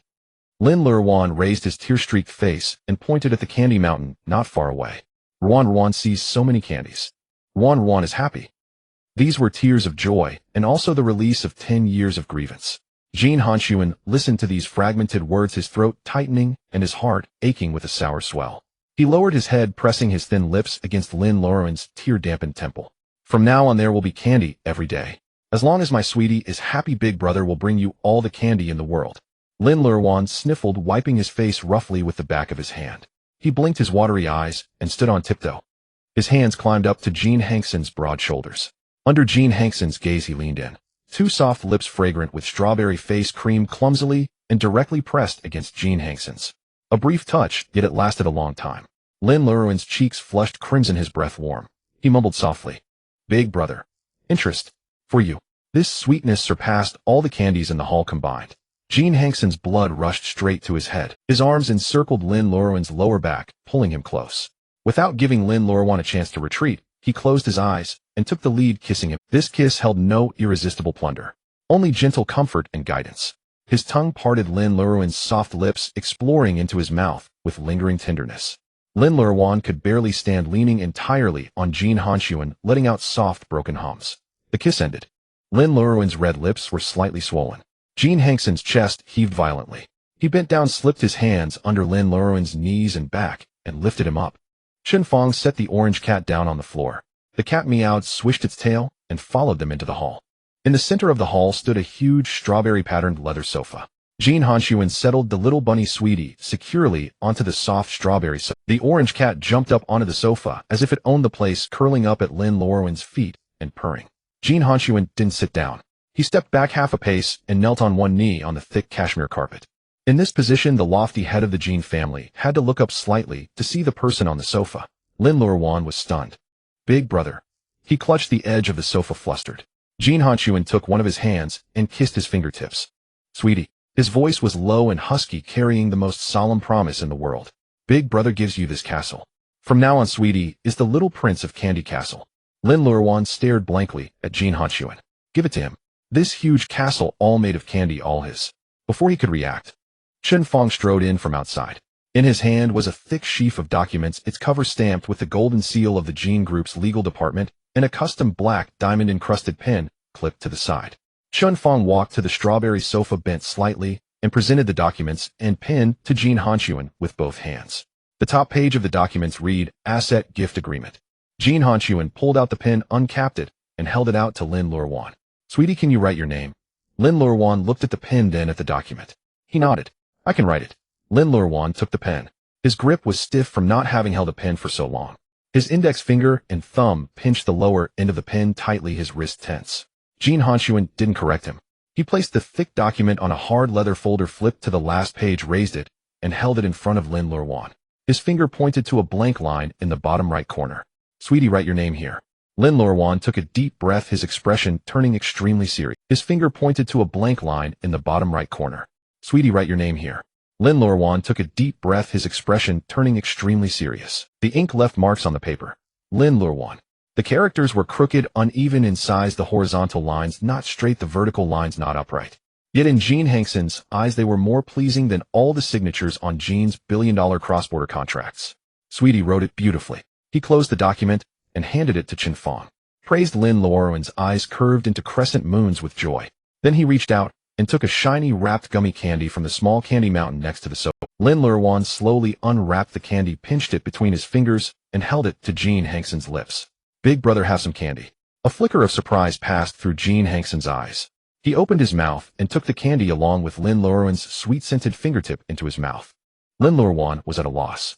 Brother. He widened his eyes, curling his fingers trying to pull back. Jin Hanxun did not let go. His tongue grazed over Lin Luoruan's knuckles. Lin Luoruan's cheeks flushed instantly, his voice softening. Ruan's fingers are not for eating, they are not sweet. Jin Hanxun said nothing, merely spreading his palm to envelop the slender hand within his. Jin Hanxun pressed forward half a step, his arm encircling Lin Luoruan's waist, pulling him into an embrace. His chin rested on Lin Luoruan's frail shoulder. The hall fell silent. Only the sound of the little orange cat purring remained. Jin Hanxun's breathing was heavy and disordered. He turned his head, greedily inhaling the faint strawberry fragrance from the hollow of the person in his arms. The sweetness of that fruit candy from 12 years ago, spanning the vast expanse of time, revived on his tongue once more.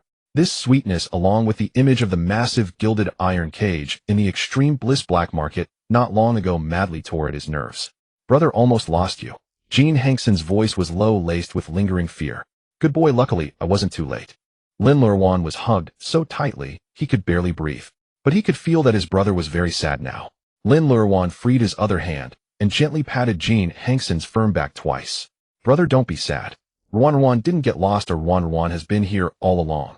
Hearing this clumsy consolation, the tight ache in Jin Hanxun's chest finally began to ease. He tilted his head and pressed a kiss to Lin Luoruan's neck. Emma, my good boy, has always been here. That night the two naturally stayed over at Candy Castle. The master bedroom on the second floor was a complete replica of the dreamlike scene from the fairy tale book. The cashmere carpet on the floor was so thick it could cover the instep, and in the center of the room was an oversized, round, whimsical bed covered with colorful pillows. Jin Hanxun helped Lin Luoruan change into a strawberry bear onesie pajamas. The onesie was soft and fluffy with two round pink bear ears dangling. Jin Hanxun helped Lin Luoruan change into a strawberry bear onesie pajamas. The onesie was soft and fluffy with two round pink bear ears dangling. Lin Luoruan stepped barefoot on the thick cashmere carpet, curiously examining the oversized, whimsical bed. He lightly pounced into the middle of the bedding, sinking into the pile of colorful pillows. Lin Luoruan stepped barefoot on the thick cashmere carpet, curiously examining the oversized, whimsical bed. He lightly pounced into the middle of the brother. Lin Luoruan knelt on the bed cover, hugging a cloud-shaped pillow. This bed is so soft, even softer than the one at brother. Jin Hanxun walked over and sat on the edge of the bed. He scooped the excited strawberry bear into his arms. Does my good boy like it? Like it?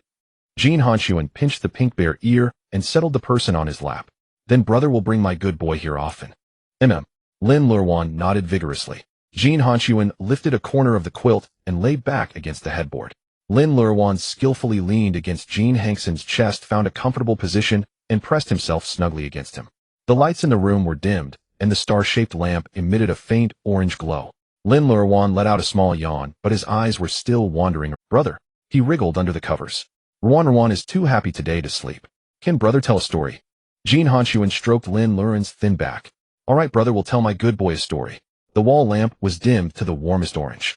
Through the panoramic skylight overhead, the starry sky of Linhai City was vast. Jin Hanxun's low voice flowed through the quiet bedroom. Once upon a time there was a downtrodden knight.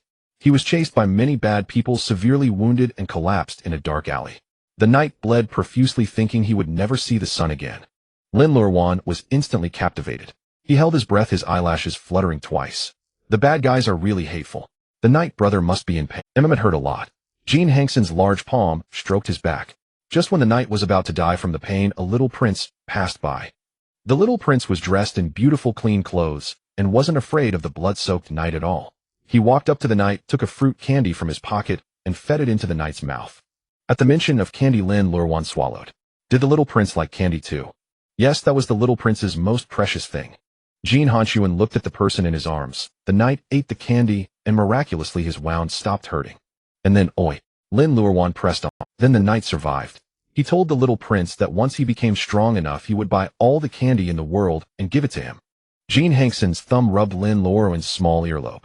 The knight went to a very far place, practiced swordsmanship every day, defeated countless monsters, and finally became the most powerful king. But when he went back to find the little prince, he discovered that the little prince had been locked in a huge cage by a monster. As he said this, Jin Hanxun's breath caught, and a dense stabbing pain spread across his chest. Lin Luoruan's originally relaxed body tensed up instantly. His small hand tightly clutched Jin Hanxun's robe. Cage. His voice trembled slightly. Don't lock the little prince inside. Jin Hanxun's heart tightened violently. He quickly pulled his arms tighter, encircling the person firmly. He lowered his head and kissed Lin Luoruan's forehead, soothing him repeatedly. It's okay, the knight found the little prince. The knight led his army, charged and cut all those monsters to pieces and smashed the iron cage that held the little prince. He rescued the little prince and brought him back to Candy Castle. Hearing that the monsters were chopped to pieces, Lin Luoruan's grip on the robe gradually loosened. His tense body softened again in Jin Hanxun's embrace. The emotional ups and downs combined with the bedtime story made his eyelids uncontrollable. His head rested against the broad chest, but he stubbornly fought to stay awake. And in the end, Lin Luoruan's voice grew softer. Did they end up together? Jin Hanxun lowered his head. The person in his arms had already closed his eyes, his breathing gradually becoming light and even. Jin Hanxun stared at the peaceful sleeping face. His thin lips pressed against Lin Luoruan's hair, landing a kiss as heavy as a brand. They did. They will be together forever. The night grew deeper. Lin Luoruan slept soundly. Jin Hanxun remained in the same position. Only after confirming that Lin Luoruan had fallen into a deep sleep did he slowly extract the clenched robe from his grip. He turned sideways and drew the soft, strawberry-scented body back into his arms. His chin rested on Lin Luoruan's hair, and he closed his eyes. A night of peaceful, dreamless sleep. The next morning, the phone on the bedside table vibrated. Jin Hanxun opened his eyes immediately. The phone showed a work brief from Chunfang and a voice message. Master Jin, there are a few documents that need your... Although Jin Hanxun had turned down the volume, a faint sound still leaked out. Lin Luoruan rubbed his eyes and looked up at him. Brother. Jin Hanxun bent down and kissed his forehead. Did I wake my good boy? Lin Luoruan shook his head. He had heard half of what Chunfang said. Brother, when you sign, is it like writing Ruanruan's name yesterday? Jin Hanxun nodded lightly. Lin Luoruan snuggled closer, his eyes full of expectation. Then when brother signs, can Ruanruan watch? Ruanruan wants to know how to write brother's name. All right, later my good boy will accompany brother to sign, and brother... Morning light streamed through the stained glass dome of the castle hall, refracting into a riot of rainbow hues that cascaded down onto the candy mountain. Jin Hanxun settled Lin Luoruan, who was dressed in a strawberry bear onesie pajama, into the strawberry-shaped sofa, casually tucking a cloud-like plush pillow into his arms. Sit nicely, darling. Brother will sign the documents, and then accompany you. Lin Luoruan hugged the cloud pillow, sitting properly on the sofa, his feet tucked. Chunfang had already spread out the documents on the side table. 3 contracts, a memorandum, and an internal approval letter. Jin Hanxun half sat on the armrest of the strawberry sofa, unscrewing the cap of his pen. Lin Luoruan tilted his head and leaned over, softly wrapping both hands around Jin Hanxun's forearm, resting his chin obediently on it. He lay quietly staring at the tip of the black fountain pen. Jin Hanxun flipped open the first page, glanced over it, and began to write. With a press and a lift of the brush tip, 3 characters were completed in one smooth stroke. Jin Hanxun. The stroke ended crisply, the final tail sharp and upward. Lin Luoruan leaned in closer. The second contract was opened and Jin Hanxun signed again. This time Lin Luoruan watched more carefully, his head swaying left and right following the pen's movement, the barrier hood tilted to one side. The 3 contracts were quickly signed. Jin Hanxun put down the pen and turned to look at him. What are you looking at, darling? Lin Luoruan lifted his face. Brother's name is so beautiful. He reached out his finger and traced the signature on the paper in the air. It's like a paint. Jin Hanxun straightened the tilted hood for Lin Luoruan. Come, I'll teach you. Lin Luoruan nodded, and the bare ears on the hood bounced twice. Great. Ruanruan wants to write as beautifully as brother. Jin Hanxun pushed the signed contracts to Chunfang and casually pulled out a blank piece of pure white letter paper from the bottom of the folder. He sat behind Lin Luoruan, encircling him in his arms. His left hand held Lin Luoruan's waist, and his right hand covered Lin Luoruan's hand holding the pen. Come, darling, follow me and write. The pen tip touched the letter paper. First write this, Jin. Jin Hanxun guided him stroke by stroke across the page. Lin Luoruan's strength was weak. Halfway through, his wrist trembled, and the ink suddenly veered off course. Brother, it's crooked. He bit his lower lip. It's fine, darling. No matter how you write, it's beautiful. Jin Hanxun's palm gently closed, impatiently guiding him to finish the last stroke. Looking at the crooked Jin Hanxun, on the paper his eyes were full of indulgence and admiration. Well written. Lin Luoruan held the paper and looked at it, then pouted. Not good looking. Not as good as brother's. He shook his wrist and complained softly. Brother's name is too difficult. 100 times harder than Ruanruan's. Jin Hanxun gathered that slender wrist into his palm, pressing his thumb against the protruding wrist bone, gently rubbing in circles. It's brother's name that's naughty, too many strokes tiring my darling. Lin Luoruan was amused by this and giggled. Does a name need to be sensible? It does. Jin Hanxun, while rubbing his wrist, lowered his head and kissed the flushed skin. Is your hand still sore? Lin Luoruan shook his head. Not sore. Ruan will write again. Jin Hanxun fetched another blank letter paper. This time Lin Luoruan held the pen himself, copying the characters from the previous paper stroke by stroke very slowly. Jin, the left and right parts were uneven. Han, missing a horizontal stroke, then added back. Sun, the tail dragged to the next line. The three characters thus fell onto the paper, but at least they were complete. Lin Luoruan stared at his work for a few seconds, pursed his lips, and nodded, seemingly quite satisfied. Then he moved the pen tip to the right of the three characters, Jin Hanxun, and carefully wrote 3 more characters. Lin Luoruan. These 3 characters were written much neater than Jin Hanxun. The 2 names were tightly adjacent with only half a finger's width between them. Lin Luoruan put down the pen, picked up the letter paper, and held it up to Jin Hanxun. Brother, look. Ruan wants to be with brother, and our names should be tightly stuck together too. Jin Hanxun took the letter paper. There were 6 characters on the paper. The 3 on the left were crooked and uneven in size. The 3 on the right were neat and straight, each stroke exerted with utmost effort. The 2 names stood shoulder to shoulder, squeezed into one line. Jin Hanxun stared at the paper for several seconds in silence, then carefully flipped the letter paper over and laid it flat on the coffee table. Chen Fong. Use a rosewood frame with moisture-proof and antioxidation treatment. Jin Hanxun tapped the letter paper with his fingertip. Frame it and send it to my study at Banshan Manor. Chen Fong glanced at the few childish characters on the paper like a primary school student scribbles. Then he looked at his master Jin's devout expression as if he wanted to enshrine them. The corner of his mouth twitched uncontrollably. Yes. He bent down, picked up the letter paper with both hands, and carefully tucked it among the contracts. Jin Hanxun added, within today. Then he turned and left. Jin Hanxun brought Lin Luoruan's hand back, lifted it to his lips, and kissed his wrist. Still sore? Lin Luoruan shook his head and leaned his whole body into Jin Hanxun's embrace. Brother Ruan will practice every day from now on until I can write as beautifully as brother. Jin Hanxun wrapped his arms around his waist, resting his chin in the hollow of his shoulder. Ruan writes beautifully, brother likes it very much. Lin Luoruan knew his brother was praising him, and with curved brows, he pressed his face against his brother's chest. At this moment Chen Fong returned. He still had the stack of documents under his arm, his expression not right. Master Jin, butler, he called, saying that the old master has arrived at Banshan Manor.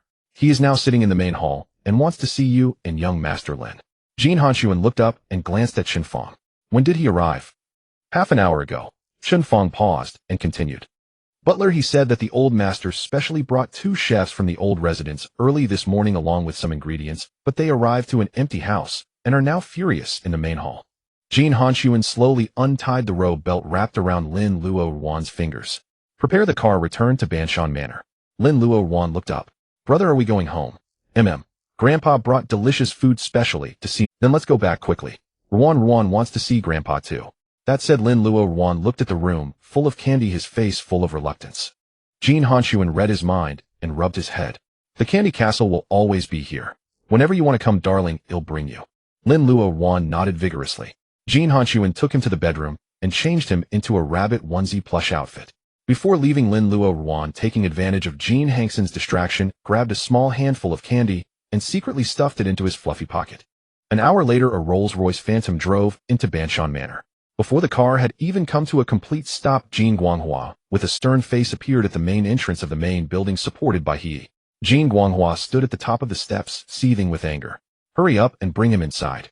Jin Hanxun did not reply, simply pulling the little bunny into his arms and striding into the main building. The hall was well heated, yet the atmosphere was oppressively heavy. Huayun clutched his medical records, cowering beside the large-leafed plant in the corner. He had just endured a round of interrogation and reprimand from the former patriarch of the Jin family, and the cold sweat on his forehead had yet to dry. Now seeing Jin Hanxun stride in his face, clearly red, rescued. Jin Guanghua sat imposingly on the rosewood sofa, pointing at Jin Hanxun's nose and beginning to scold. In such cold weather, where did you take someone who just recovered to face the wind? You wretched brat, are you treating my words as wind past your ears? The curses echoed in the hall. Jin Hanxun paid no heed, only lowering his head to glance at the person in his arms, lest he be startled by the commotion. He handed over a cup of tea and reminded in a low voice, Master, please keep your voice down. Lin Luoruan had been obediently lying on Jin Hanxun's shoulder, but hearing the full-bodied reprimand, he shrank his shoulders and understood. Grandpa is scolding brother. He pushed against Jin Hanxun's chest, leaning out half his body to defend him. Grandpa, don't scold brother. Brother took Luoruan to the candy castle. There was very warm heating inside, and Luoruan didn't face the cold wind. Lin Luoruan pouted, taking all the blame upon himself. It's Luoruan who was being naughty. Luoruan didn't want to come back. Grandpa, don't blame brother, okay? These frank words extinguished most of Jin Guanghua's anger. Jin Hanxun raised an eyebrow at the old master, a slight smile curling at the corner of his mouth. Seeing the brat still smug, the old master put on a stern face and gave a heavy snort. Lin Luoruan, seeing Grandpa silent, grew anxious.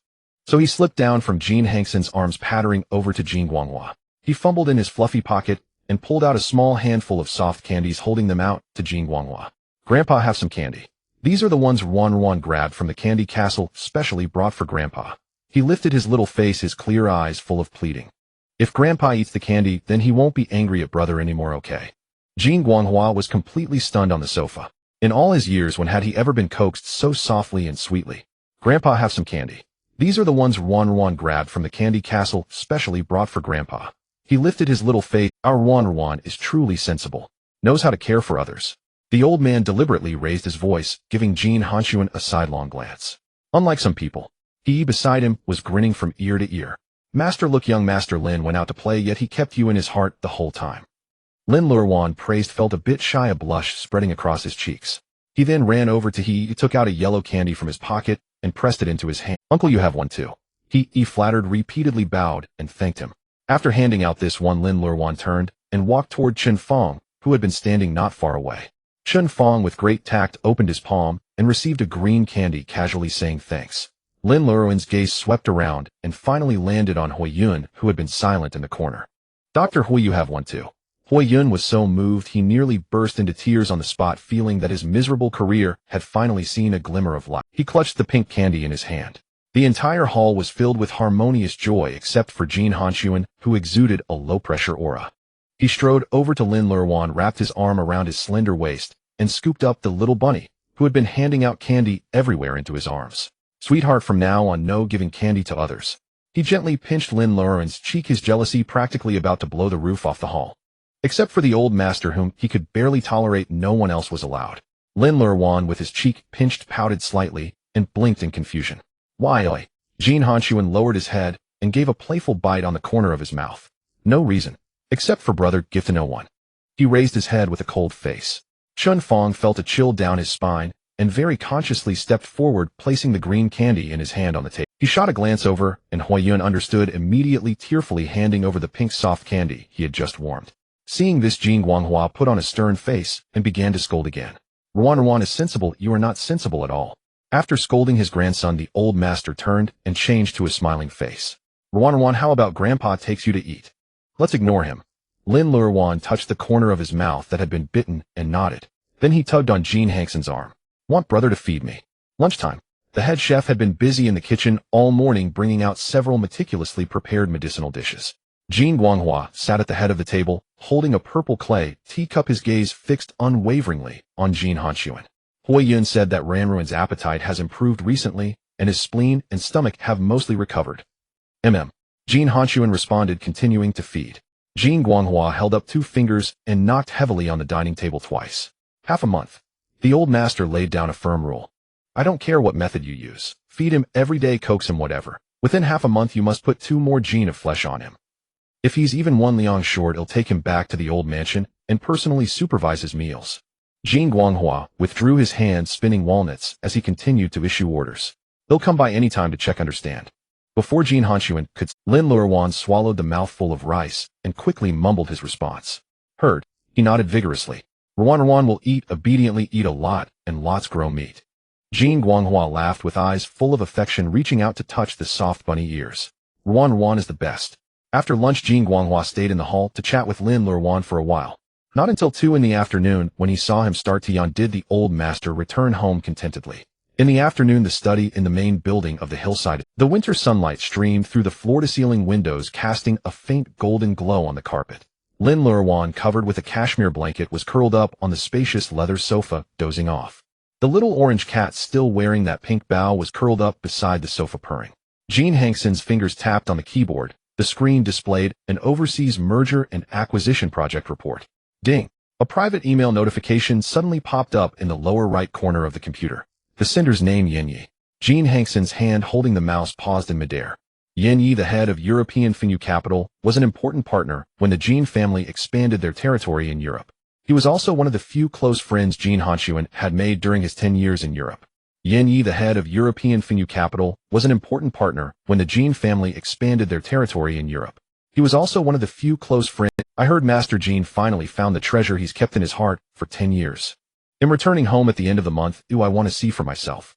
Every word of that brief email on the computer screen danced on Jin Hanxun's last nerve. See for yourself? A cold laugh escaped his throat. Yin operated with no bottom line. The more something was cherished by others, the more he wanted to tear it apart. If he showed up at Banshan Manor, there was no telling what trouble he might stir up. He absolutely could not let him see Luoruan. Jin Hanxun grabbed his phone and directly opened Chen Fang's chat. Keep a 24-hour watch on all flights from Europe to Linhai City.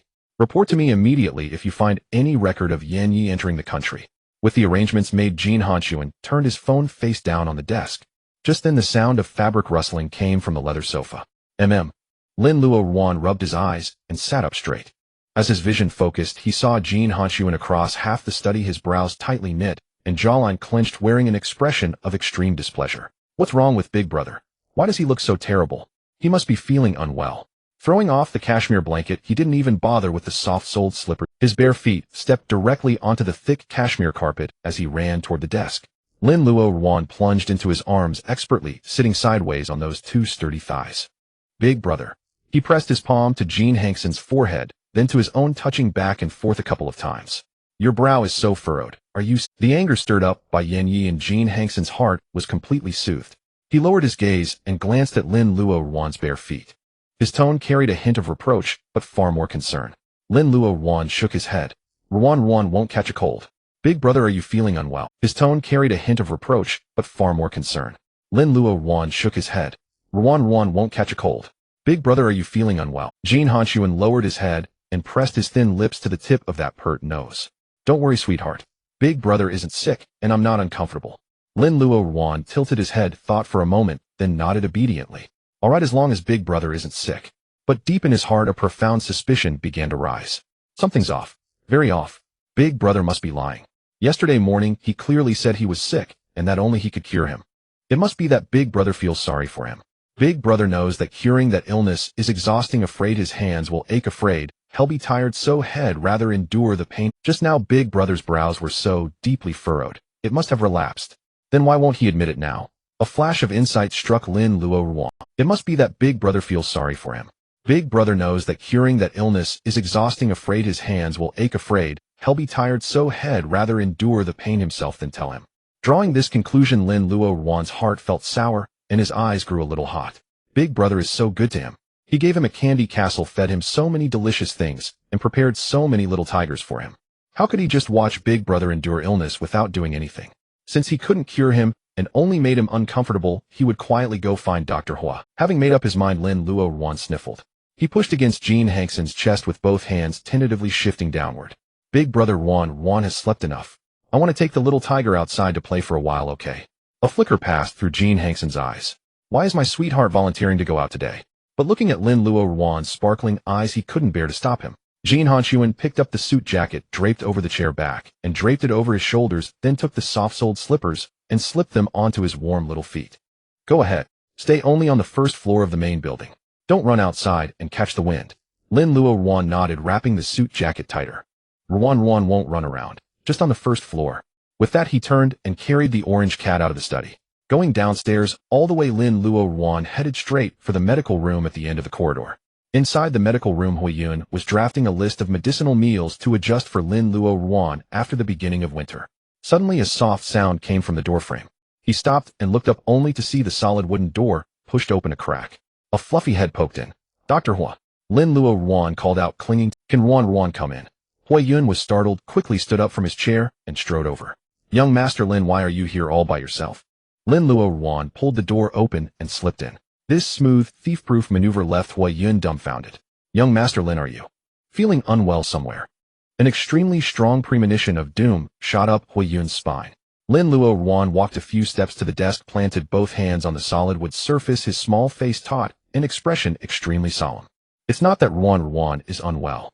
He leaned close to Huayun, deliberately lowering his voice with a tone of entrusting his life and fortune.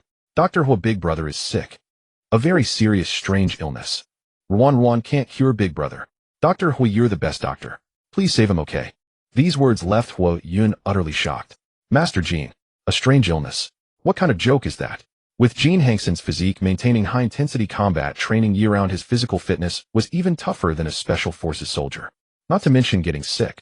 Over the years, he rarely even had a minor injury or cold. He was perfectly fine at lunch just now. How could he have caught a strange illness? But seeing Lin Luoruan's earnest demeanor, it didn't seem like a joke. As a private physician, his professional ethics overcame his rational doubts. Huayun's face turned serious.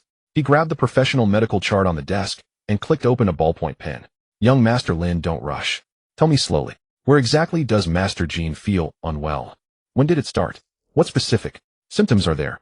Hearing Huayun ask about the symptoms, Lin Luoruan immediately recalled the scene from yesterday morning, so he gestured with his hands. It started yesterday morning. Big Brother's body was so hot, so hot. Huayun scribbled rapidly, noting on the paper, sudden high fever. After writing, he looked up with a serious face. Anything else? Where does it hurt? Lin Luoruan shook his head. It's not pain. Then he detailed the whole story of treating Jin Hanxun yesterday morning. Huayun's pupils dilated, and the ballpoint pen in his hand fell with a clatter onto the desk.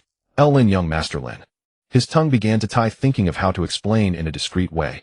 But Lin Luoruan persisted, stamping his feet in anxiety. Dr. Hua, what should we do? Big Brother said yesterday that only Ruan can cure that. Ruan treated him for a long time yesterday before it got better. Just now I saw Big Brother's face looking so awful in the study. He must be sick again, but Big Brother won't let me keep treating him. Lin Luoruan grew more and more aggrieved. Dr. Hua, please go check on Big Brother. Sweat beaded on Huayun's forehead, and he even forgot to breathe. This was no illness. It was clearly the pent-up fire of Master Jin's unfulfilled desire. Yet this little tyrant with a look of pure innocence came running to him for medical advice. Dr. Hua. Lin Luoruan, seeing Huayun's stony silence, was so anxious that his eyes reddened. He stepped forward 2 paces, his fingers gripping the hem of Huayun's white coat. Is brother very ill? Huayun's scalp tingled. Even with 100 times the courage, he wouldn't dare to reveal to this little ancestor the real reason for Master Jin's illness. No. He cleared his throat forcibly, putting on the professional demeanor of a top private physician. He straightened his back and spoke with a decisive tone. Young Master Lin, don't panic. Master Jin's illness is actually quite common. Lin Luoruan's tears welled up in his eyes as he stared at him intently. What else? There is more. Huayun began to fabricate without changing his expression. In medical terms, this is called internal heat of qi and blood caused by overwork. Lin Luoruan blinked. Internal heat of qi and blood. Yes. Huayun nodded vigorously. Master Jin has to sign so many contracts and write so many words every day. It's too exhausting. Once it strikes, his body temperature rises, and he even pretends to be a stone. To ease Lin Luoruan's concerns, he added another sentence. It's a minor ailment, no need for medicine, let alone injections. Upon hearing the words, no medicine, no injections, Lin Luoruan's tense expression relaxed. He let out a long breath, then his expression turned extremely serious. Dr. Hua, then how should this internal heat of qi and blood be treated? Brother said only Ruan can cure it. What should Ruan do? Huayun looked at those eyes full of thirst for knowledge, finding himself in a dilemma. His mind went blank and 4 words blurted out. Drink more hot water. Hot water. Lin Luoruan was stunned. Yes. It's the most effective method. Huayun continued his nonsense. You must drink 8 full glasses of water every day, neither too hot nor too cold. He raised his index finger, emphasizing his tone. The most crucial thing is that someone must always be by his side to supervise, watching him drink it every day. Lin Luoruan believed it without a doubt. He nodded repeatedly, silently reciting the key phrases: 8 glasses, moderate temperature, constant supervision. He even began counting on his delicate fingers, seriously calculating. 1 cup after waking up, 1 cup after breakfast, 2 cups at noon, 1 cup in the afternoon. His earnestness made Huayun wipe his sweat on the side. The lie was successfully covered up. Just as Lin Luoruan was counting to the 6th cup of water, the solid wooden door of the medical room was suddenly pushed open from the outside with a loud bang. Jin Hanxun's tall figure blocked the doorway, exuding a suppressed, oppressive aura. A few minutes ago, he had just finished work in his study. When he came downstairs, he found the living room empty, with only the orange cat scratching the sofa cushion. With a cold face, he searched around until he followed the sound to the medical room. As soon as he reached the door, he heard Huiyun, that quack doctor, spouting nonsense inside. Something about internal heat of qi and blood, something about 8 glasses of water a day. As soon as Lin Luoruan saw Jin Hanxun, he immediately ran over and dove straight into Jin Hanxun's arms. Brother. Jin Hanxun's expression softened. He took the opportunity to wrap his arms around him, pulling him close to his chest, while his gaze swept coldly over Huiyun. Huiyun turned his face away, not daring to look him in the eye. Lin Luoruan tilted his head and began reporting seriously. Brother, you are... Jin Hanxun looked down at him without speaking. Dr. Hor said you have internal heat of qi and blood, Lin Luoruan said with certainty. It's because you work too hard. He then solemnly announced the treatment plan. From today on, Luoruan will supervise brother's treatment. You must drink 8 full glasses of water every day, not a single sip less. Jin Hanxun listened to this utterly absurd treatment plan. The veins on his temple twitched violently.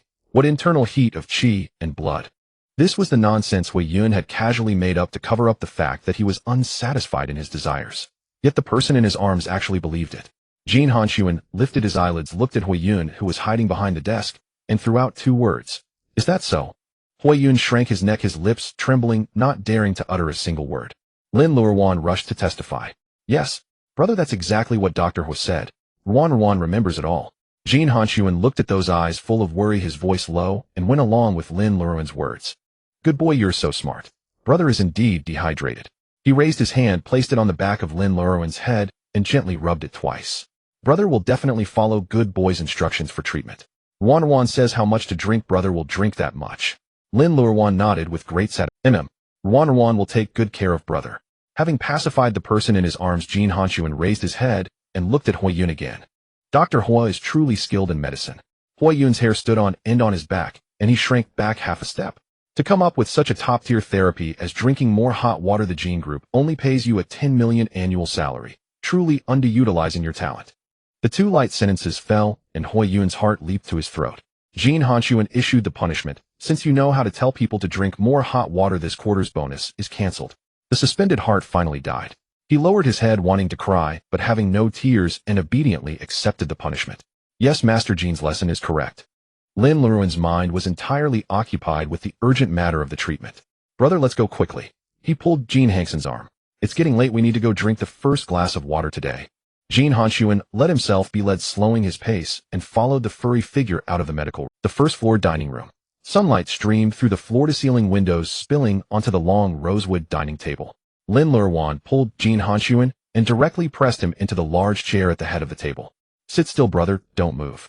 Jin Hanxun cooperated, fully leaning back against the chair, his gaze glued to Lin Luoruan as he busied himself. Lin Luoruan walked to the nearby bar, picked up a transparent glass, and pressed the water dispenser button of the constant temperature purifier. He carefully watched the measurement marks on the glass, filled it to about 3/4 full, then stopped. He held the glass with both hands, brought it to his lips, puffed out his cheeks, and blew air at the rim of the glass with a hoo-hoo sound. After a while, Lin Luoruan felt the temperature was right. He carefully handed the glass to Jin Hanxun. Brother, drink quickly. Luoruan blew on it. It's not hot. Dr. Ho said once you drink it, you'll get better. Jin Hanxun looked at those eyes full of worry and expectation. He did not reach out to take it. Instead, he lowered his head slightly, and with the glass held by Lin Luoruan, he drank it down in 1 gulp, 2 gulps, emptying it. The act of swallowing caused his Adam's apple to bob up and down. Lin Luoruan looked at the empty glass and sighed in relief. Brother is awesome. He was about to put the empty glass back on the table when his wrist was suddenly grabbed by a burning hot large hand. The glass in his hand fell onto the thick carpet with a clack and rolled far away. Lin Luoruan fell into Jin Hanxun's strong lap. Brother. Jin Hanxun tightened his arms, wrapping around that slender waist, pressing him firmly against himself. Hot breath sprayed onto the back of Lin Luoruan's neck. The water is finished. Brother has cooperated with the treatment. Now brother needs to collect a little interest from good boy. Without any warning, his thin lips pressed directly against hers. The mouth, which had just tasted warm water, still carried a trace of moist heat. His tongue pried open the 2 soft petals of her lips and surged in. Lin Luoruan was utterly defenseless. He tilted his head back, his hands gripping the fabric of Jin Hanxun's chest tightly, as every breath was. This was a kiss of extreme aggression, tinged with punishment, yet also laced with an inexpressible longing. Their chests pressed tightly together. After several agonizing minutes, Jin Hanxun finally pulled back a little. Lin Luoruan collapsed against that broad chest, gasping. His fair cheeks flushed crimson, and his lips were slightly swollen. Brother. His voice trembled. This interest is too heavy. A low chuckle rumbled from Jin Hanxun's chest. His thin lips brushed against Lin Luoruan's ear, kissing the flushed earlobe again and again. Not enough. His large palm slid up through the gap in the fleece garment. In the future your brother will demand even heavier interest. You must bear it well, my sweet. Lin Luoruan had no idea how dangerous the implication behind those words truly was. His voice carried a soft nasal tone, unreserved. If brother wants it, Ruan will give it. These words spoken by Lin Luoruan had a devastating effect on Jin Hanxun. His jaw tightened, and his breathing suddenly grew heavy. But he had to endure, force himself to endure. The fabricated internal heat imbalance that Huiyun had concocted was still on the surface. If he coaxed his sweet into treating him again like yesterday, the little one would surely think his condition had worsened. Jin Hanxun patted Lin Luoruan's back reassuringly, forcibly suppressing the raging fire in his veins. Lin Luoruan sat up straight, using Jin Hanxun's pectorals for support, and raised both hands in the air, counting on his fingers one by one. He muttered to him, "Just now I only had 1 cup." He held up one index finger. 8 cups a day minus 1 cup still. 7 whole cups. The more he calculated, the graver his expression became. Finally, in a panic, he slid straight off Jin Hanxun's lap. Brother Ruan will get the 2nd cup. Brother, drink it now, okay? Watching this frantic little bunny, Jin Hanxun's inner agitation was replaced by helplessness and indulgence. He was about to stand up and play along with this water therapy charade. 2 solid knocks sounded on the heavy wooden door of the dining room. Chun Fong strode quickly to the table, his expression cold and stern. "Master Jin." He lowered his voice, leaning close to Jin Hanxun's ear. "President Yan's private itinerary has been confirmed." Jin Hanxun's eyes turned icy. "Speak." Chun Fong continued. "From Finyu Capital News came that President Yan has just booked a direct flight to Linhai at the end of the month, and he declared that after landing he will go nowhere else but straight to the Banshan estate." Jin Hanxun's fingers suddenly tightened. Let that mad dog near Lin Luoruan. If Yan Yi dared to cast even one unscrupulous glance at Lin Luoruan, Jin Hanxun feared he would directly blind the man. His voice was freezing cold. "Double the security level around the estate. Activate all surveillance systems. After Yan Yi lands, have someone escort him the entire way. If he dares to veer half a meter toward the road to Banshan estate, stop the car directly." Chun Fong immediately straightened up. "Yes, he'll arrange it right away." Without hesitation, he turned and strode. The oppressive atmosphere in the dining room lingered. Jin Hanxun's face darkened as he mentally calculated on which road to intercept that lunatic Yan Yi. A sudden warm touch landed on the back of his hand. Lin Luoruan had already refilled a full cup of warm water. He held the cup with both hands, his little face scrunched up. In Lin Luoruan's eyes, the terrifying cold expression on Jin Hanxun's face just now was definitely due to the onset of his strange illness. He pressed the glass directly to Jin Hanxun's lips, urging anxiously, "Brother, drink the water quickly. You won't feel bad after drinking it." The violent fury stirred by Yan Yi in Jin Hanxun's chest was extinguished by this soft. He raised his hand, covering the back of Lin Luoruan's hand holding the cup, and tilted his head back to drain the warm water in one go. Seeing he had drunk it all, Lin Luoruan finally let out a sigh of relief. Jin Hanxun pulled the boy back onto his lap and pinched his soft cheek. "Much better. My sweet took good care of me." Lin Luoruan observed him for. Jin Hanxun pulled the boy back onto his lap and pinched his soft cheek. "Much better. My sweet took good care of me." Lin Luoruan observed him for a moment longer, then nodded and bent his second finger. "That's the 2nd cup. 6 more to go. Ruan will keep an eye on brother today." Night fell. Inside the master bedroom on the 2nd floor of the estate, Jin Hanxun had just finished his shower and was drying his hair with a towel. As he walked to the bedside, he stopped abruptly. On the nightstand stood a massive thermal flask with a capacity of at least 2 liters. Beside the thermos sat a neatly arranged transparent glass. Lin Luoruan, wearing a strawberry bear pajama onesie, sat cross-legged in the center of the large bed. Seeing Jin Hanxun emerge, he quickly patted the empty space beside him. "Brother, come sit here." Jin Hanxun tossed the towel onto a single sofa in the corner and sat on the edge of the bed. Lin Luoruan began to tally the day's treatment progress with a serious expression. "In the afternoon I drank 2 cups, before dinner 2 cups, and 1 cup before you bathed." He folded 5 fingers together. "That's 5 cups in total." Watching him do the math, Jin Hanxun nearly laughed out loud. "My sweet is so accurate. Then today's task is done." "No," Lin Luoruan immediately retorted. "Dr. Hua said 8 cups of water, not a single cup less." He held up 3 delicate fingers and waved them in front of Jin Hanxun's eyes. 3 cups left." With that, Lin Luoruan turned around, fished an electronic clock from the blankets, and set it firmly beside the glass. "This is the alarm clock Ruan got from Dr. Hua. I've already set the time. 1 cup before bed, and the remaining 2 will be drunk in the middle of the night. Jin Hanxun's eyelids twitched violently. He felt an urge to immediately send Huiyun to Africa to treat minors. Sweetie, he tried to reason, placing his palm on Lin Luoruan's knee. Drinking water in the middle of the night will affect your sleep. Brother will drink 2 extra cups tomorrow morning to make up for it, okay? No. Lin Luoruan's attitude was extremely firm. He lunged forward, wrapping his arms around Jin Hanxun's neck and hanging on him like a little koala, coaxing. If you don't drink on time, it'll get worse. Brother being sick makes Luoruan sad. Hearing this innocent and naive remark, Jin Hanxun was speechless. Alright, listen to my sweet. Let's drink the pre-bedtime cup now. Lin Luoruan immediately let out a happy leaned over to the nightstand and unscrewed the lid of the huge thermos. He poured warm water into the glass, blew on it, and handed it to Jin Hanxun. Jin Hanxun took it and downed it in one gulp. Brother is amazing. Lin Luoruan praised, took the empty glass and set it aside.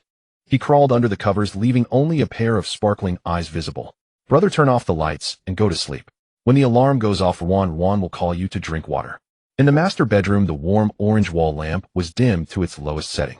On the nightstand, the electronic alarm clock emitted a faint, barely visible glow. Jin Hanxun leaned against the headboard, a cold and ferocious aura surging in his eyes. If it weren't for the fact that his sweetheart's body still needed Huiyun's treatment. Just based on that quack's fabricated nonsense that torments people, he would have called Chun Fong to tie him up and throw him to Africa overnight. 8 glasses of water, getting up in the middle of the night just to drink 2 glasses. Ridiculous. What nonsense about chi and blood internal heat. It's all fabricated by that guy. It's one thing to play along with his sweetheart during the day, but at this late hour, how could he bear to let his precious one be woken up by an alarm clock in the middle of the night, and then have her rub her eyes and get up to pour him water? Jin Hanxun turned his head and glanced at Lin Luoruan, who was curled up in the blanket beside him.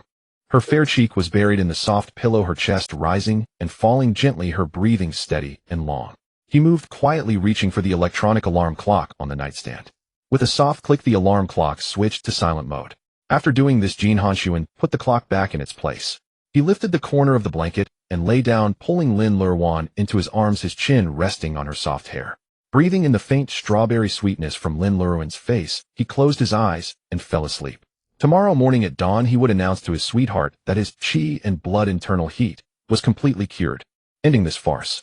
But he didn't know that Lin Luoruan under the covers was not asleep at all. During the day in the medical room, Huiyun's extremely serious warning had become an unbreakable supreme command in Lin Luoruan's heart. The room was silent. He curled up under the blanket, staring intently at the motionless electronic alarm clock on the nightstand. Drowsiness began to fiercely counterattack. Sleepiness surged like a tide, and Lin Luoruan's eyelids kept drooping. His head sank, nearly falling into the pillow. No. What if he fell asleep and couldn't hear the alarm clock? Brother's illness would get worse. He couldn't sleep. Lin Luoruan carefully reached out his right hand from under the blanket and touched the inside of his left arm. Holding his breath through the fuzzy pajamas, he pinched that soft flesh tightly between his thumb and index finger and with determination twisted hard. A sharp, piercing pain shot from his arm straight to his brain. Jin Hanxun had always been a light sleeper. He had wanted to hold his precious one and sleep well, but suddenly he heard a stifled groan of pain. Jin Hanxun immediately opened his eyes. He lifted himself slightly and looked down in the dim light. Just one glance made his heart clench and his blood. Lin Luoruan in his arms was not asleep at all. Not only was he awake, but his usually clear and moist eyes were wide open, bloodshot, and even his lips were bitten white. Sweetheart. Jin Hanxun's voice was slightly hoarse from just waking up, but more filled with shock and urgency. He pressed Lin Luoruan, who had half sat up, back into his arms. Why aren't you sleeping in the middle of the night? Your eyes are so red. Lin Luoruan, caught red-handed, flinched his thin shoulders. Tears quickly welled up in his eyes, and he pitifully grabbed the front of Jin Hanxun's pajamas. Brother. Luoruan doesn't dare to sleep. Why don't you dare to sleep? Jin Hanxun frowned deeply, his palm caressing Lin Luoruan's slightly cool cheek. Luoruan needs to wake up brother to drink water to cure the illness. Lin Luoruan sniffled, his gaze occasionally darting to the silent alarm clock. Luoruan is afraid that if he falls asleep, he'll miss the time, but that alarm clock is so strange, it never rings. If brother doesn't drink water, the illness will get worse. At this point, Lin Luoruan pouted and mumbled softly. Luoruan was so sleepy his eyes kept closing, so he wanted to pinch himself. If it hurts, he won't be sleepy, and he can keep waiting for the alarm. Hearing this, Jin Hanxun's composure nearly shattered.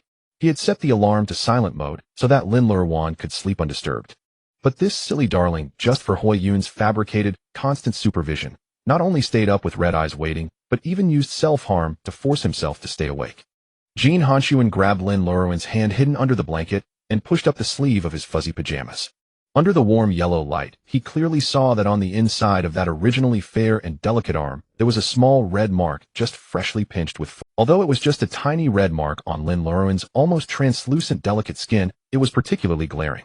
And it was enough to pierce Jin Hanxun's heart. Overwhelming remorse and heartache appeared on Jin Hanxun's face. Brother. Seeing Jin Hanxun's expression change, Lin Luoruan, overwhelming remorse and heartache appeared on Jin Hanxun's face. Brother. Seeing Jin Hanxun's expression change, Lin Luoruan thought the strange illness had flared up again and quickly reached out with his free hand to touch his forehead. Is brother feeling uncomfortable? The alarm hasn't rung yet, but Luoruan will go pour you water right now, okay? No more drinking. Jin Hanxun's voice was completely hoarse. He lifted that arm with the tiny red mark and pressed his thin lips to the mark, kissing it gently over and over, filled with. Brother won't drink anymore. Jin Hanxun held him tightly in his arms, burying his face in the crook of Lin Luoruan's neck.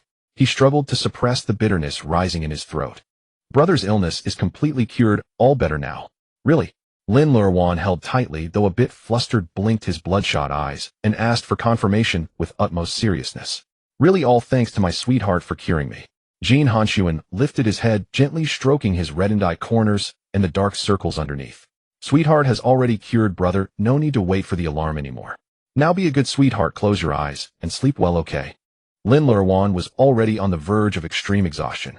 Hearing that his brother's illness was cured, the taut string in his heart finally loosened. His small body collapsed limply into Jin Hanxun's arms. Brother is better. Wonderful. Within half a minute following the rhythm of Jin Hanxun's soothing, he fell into a deep sleep.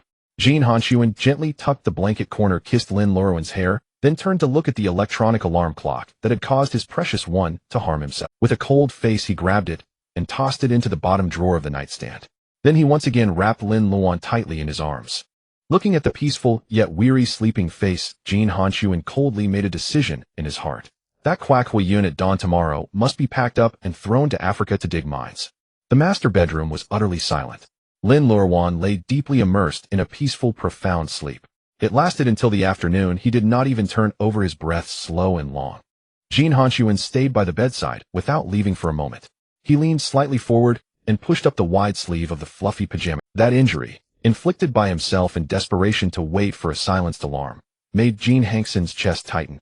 His fingertip hovered in the air, yearning to touch, yet afraid of waking him. In the end, he could only brush the faint red mark twice with the utmost gentleness. To avoid leaving the bedroom even a step, he had Chun Fong deliver all urgent cross-border documents that required his attention. All communication devices, computers, and tablets were muted. Jin Hanxun sat on the sofa in the master bedroom, flipping through each document with extreme slowness, controlling the force of his arm as he signed. But every time he recalled the red mark on Lin Luoruan's wrist, the violence in his eyes grew like wild weeds, raging uncontrollably. After signing the last, Jin Hanxun picked up his phone and opened the chat with Chun Fong. His fingers typed 2 lines heavy with murderous intent. After Luoruan wakes up, schedule a follow-up examination. After that, pack Hui-Yun up immediately and send him to the African mine to dig. The command sent, he tossed the phone back onto the sofa. At 3 in the afternoon, a faint rustling came from the bedding in the center of the large bed. A soft nasal whimper sounded, full of drowsiness. Lin Luoruan poked half his head out from under the covers, his soft hair thoroughly disheveled. Without even opening his eyes, he habitually scooted sideways. Jin Hanxun immediately strode to the bedside, scooping Lin Luoruan, blanket and all, into his arms. He casually smoothed down the stubborn tuft of hair that stood up on top of Lin Luoruan's head. Good boy slept enough. Lin Luoruan rubbed his eyes, his vision slowly focusing. His first reaction upon fully waking was not to answer. Instead, he hurriedly pulled his hands out from the thick quilt. He pressed his palms perfectly against Jin Hanxun's forehead, once with his left hand, then again with his right. The temperature from his palms felt normal, no fever. Only then did Lin Luoruan let out a long breath. He leaned against that solid chest, his arms looping around Jin Hanxun's neck with practiced ease. Gidge doesn't have a fever. Luoruan supervised Gidge to drink water and really cured the illness. Jin Hanxun's heart ached with a soft pang. He stroked Lin Luoruan's back twice. Thanks to my good boy, completely well. At this praise, Lin Luoruan's eyes curved into crescents with joy. At that perfect moment, his stomach let out a loud, resonant growling. Lin Luoruan's cheeks flushed pink as he burrowed deeper into Jin Hanxun's arms.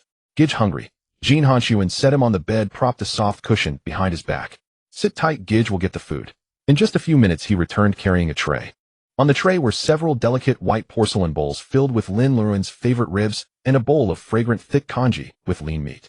Jin Hanxun sat on the edge of the bed feeding a spoonful of congee with a small piece of rib into those rosy lips. Lin Luoruan chewed earnestly, his cheeks puffing up and moving rhythmically. After the ribs and congee, Jin Hanxun took the strawberry-flavored nutritional supplement that Huiyun had prepared earlier. He inserted a transparent straw into the pink cup and handed it to Lin Luoruan. Lin Luoruan held the cup with both hands and happily slurped away. Just then a very light knock came at the tightly closed master bedroom door. The door opened a crack. Chen Fong entered carrying Huiyun's medical kit and stood to the side. Then an extremely incongruous figure appeared at the doorway. Huiyun was still wearing the white coat symbolic of his professional duty, but on his back was a camo backpack of astonishing volume, so heavy it pulled his shoulders down a great deal. A black entrenching tool and a high-intensity outdoor flashlight were strapped to the side of the backpack. With a face ashen, he shuffled step by step into the master. Chun Fang's mouth twitched violently. He couldn't bear to look at the pitiful sight. Clearly Huiyun had received the internal directive from Chen Fang, and he had brought all the gear from mining in the African mine. He was trying to use this exaggerated getup to earn a bit of sympathy from the boss. Jin Hanxun didn't even glance at him, only wiping a trace of pink liquid from the corner of Lin Luoruan's mouth with a tissue. Huiyun swallowed hard, struggling to set down the heavy camo bag that weighed dozens of Jin. He took the medical kit from Chun Fang, pulled out a stethoscope, and rubbed it warm against his own palm as per routine. Then he walked to the bedside, took a deep breath, and tried to make his voice sound steady. Young Master Lin, a routine checkup. Lin Luoruan obediently released the straw, placed the mug on the nightstand, and let the warm stethoscope press against his chest through his pajamas. Huiyun listened carefully to the heartbeat and checked all vital signs. Recovery is excellent. All indicators are very stable. At this his eyes rimmed red. He packed away all the medical instruments, put them back in the kit, then turned to face Jin Hanxun, bowing deeply with solemn desperation. Master Jin, young Master Lin's health data has fully improved. Huiyun bent over his face, a mask of one facing death. I have always been grateful for your patronage, Master Jin. He straightened up, his steps heavy as he bent down to grab the huge camo backpack on the floor. Just as he pulled one strap over his shoulder and set one foot out the door, ready to embark on this exile with no return, Lin Luoruan suddenly reached out and tugged at Jin Hanxun's sleeve. His eyes wide, he stared at Huiyun's desolate back. Dr. Hor is amazing. This unexpected remark froze Huiyun in place. Lin Luoruan shook Jin Hanxun's sleeve, his voice full of admiration and praise. Drinking more water really cured Gidge's strange illness. Today Gidge is completely well. These words drifted through the master bedroom. Chen Fang tactfully turned his head to look at the ceiling. Huiyun's leg that had just stepped out hung in midair, his neck stiff as he turned around.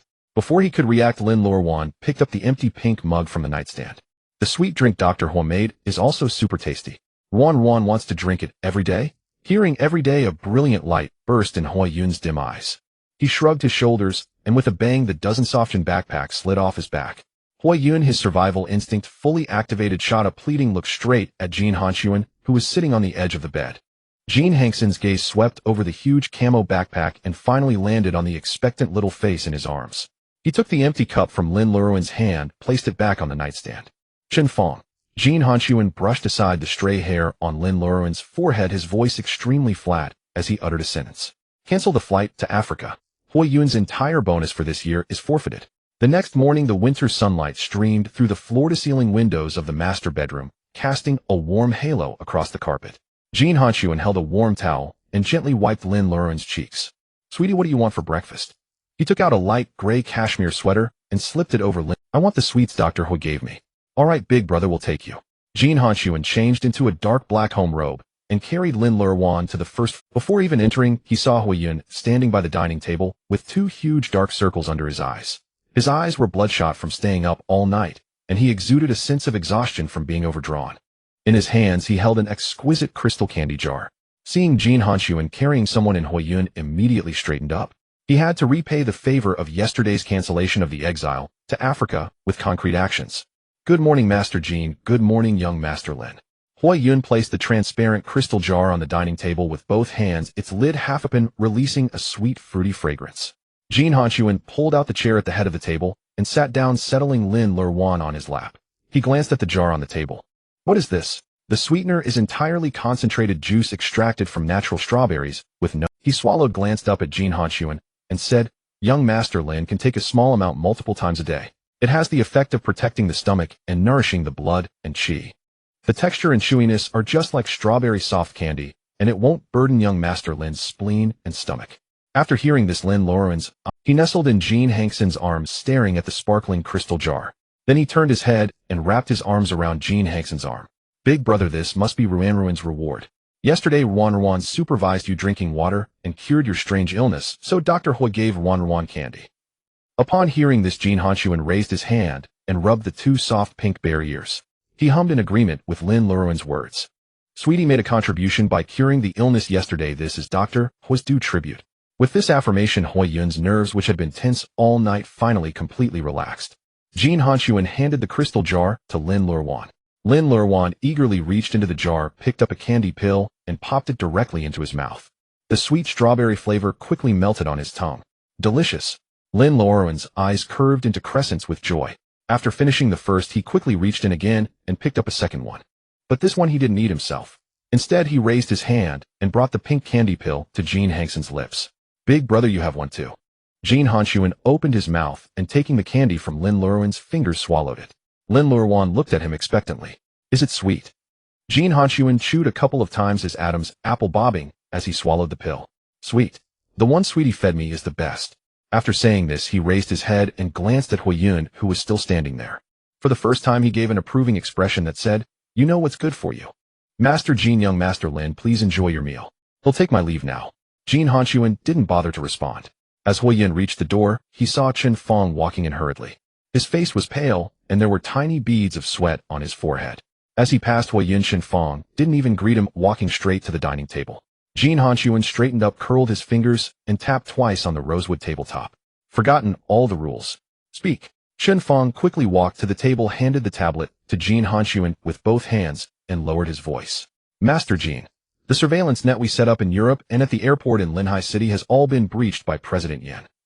The so-called direct flight information at the end of the month released by Fengyu Capital was nothing but a smoke screen to confuse us. Jin Hanxun paused. Where is he? Chen Fong braced himself and continued. President Yan simply disdained air travel. He directly chartered an ocean-going private yacht. President Yin set off from Europe at the beginning of the month, and for the past half-month he has been sailing along the international water. It wasn't until this morning that the ocean liner submitted the entry list to the Northport terminal of Linhai City, and our people finally intercepted the signal. It wasn't until this morning that the ocean liner submitted the entry list to the Northport terminal of Linhai City, and our people finally intercepted the signal. Evening. Jin Hanxun gently placed his palm on Lin Luoruan's side and pulled him closer. Transfer all the standby bodyguards under the Jin Corporation there. His sweetie had just started to adapt to life here and absolutely must not be frightened by Yin-Yes wild and unrestrained style. Dispatch personnel. Jin Hanxun gently placed his palm on Lin Luoruan's side and pulled him closer. Transfer all the standby bodyguards under the Jin Corporation there. Clear the Northport terminal. Since he likes sailing, Jin Hanxun paused for 2 seconds, then continued to deploy countermeasures. After he lands, directly invite him to the top floor of the Intercontinental Hotel. His face cold, he gently rubbed Lin Luoruan's waist with his fingertips. Let him rest well in the hotel and not step out of the room for a single step until he wants to return to Europe. Chen Fong straightened up. Understood. I will personally lead the convoy to the Northport terminal tomorrow evening to pick up President Yan. Jin Hanxun waved his hand, signaling him to go immediately. Chen Fong turned and quickly left the dining room, closing the door securely behind him. The dining room fell silent. Lin Luoruan sat dazedly in Jin Hanxun's arms, holding the transparent crystal candy jar. He sensed Jin Hanxun's change. Just a moment ago, Big Brother was fine when eating the candy. Why did he become unhappy after Special Assistant Chen came in and said a few words? He put down the crystal jar and tentatively reached out his hand. Lin Luoruan grabbed the sleeve of Jin Hanxun's shirt. Feeling the movement on his arm, Jin Hanxun immediately turned around. He tried to make his voice sound gentle. What's wrong, sweetie? Did I scare you? Lin Luoruan shook his head. He had only understood a few words from the conversation between Chen Fong and Jin Hanxun. Welcome and hotel. Lin Luoruan tilted his face up, his clear eyes filled with innocence and confusion. Big brother, who are you welcoming? Is a friend coming to visit? Jin Hanxun looked at the defenseless treasure in his arms, and the malice in his heart surged wildly. He must never let Yin-Yi get within a step of his sweetie. Jin Hanxun tightened his hold on Lin Luoruan, drawing him closer into his embrace. He lowered his head, his palms smoothing comfortingly along Lin Luoruan's back. I have no friends. It's just a mad dog running around biting everyone. Brother is having someone catch it. At the words Mad Dog, Lin Luoruan trembled in fear. Without hesitation, he burrowed deeper into Jin Hanxun's arms, his small hands clutching the fabric of Jin Hanxun's chest. Will that Mad Dog bite, brother? Lin Luoruan lifted his head, his face tense with concern as he sought confirmation. Jin Hanxun, shamelessly seizing the opportunity, replied yes. He rested his chin on Lin Luoruan's fluffy hair and lowered his voice. He straightened up, cupped Jin Hanxun's cheeks with both hands, and earnestly arranged, then Luoruan and brother will stay at home and not go anywhere.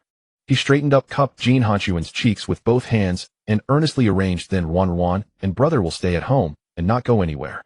When brother writes, Luoruan will sit beside him and keep him company. When brother is done writing, he'll watch cartoons with Luoruan. Watching Lin Luoruan's wholehearted devotion and fierce protectiveness, a profound sense of satisfaction swelled in Jin Hanxun's heart. He supported Lin Luoruan's waist with both hands bent down and placed a gentle kiss on his forehead. But brother is still very scared now. Only a little extra interest from my sweetheart can make it better. Lin Luoruan obediently closed his eyes and offered his. In the dining room, the sound of intertwined breaths grew heavier. For the rest of the day, Lin Luoruan lived up to the phrase, never leave a step. Wherever Jin Hanxun, when he followed.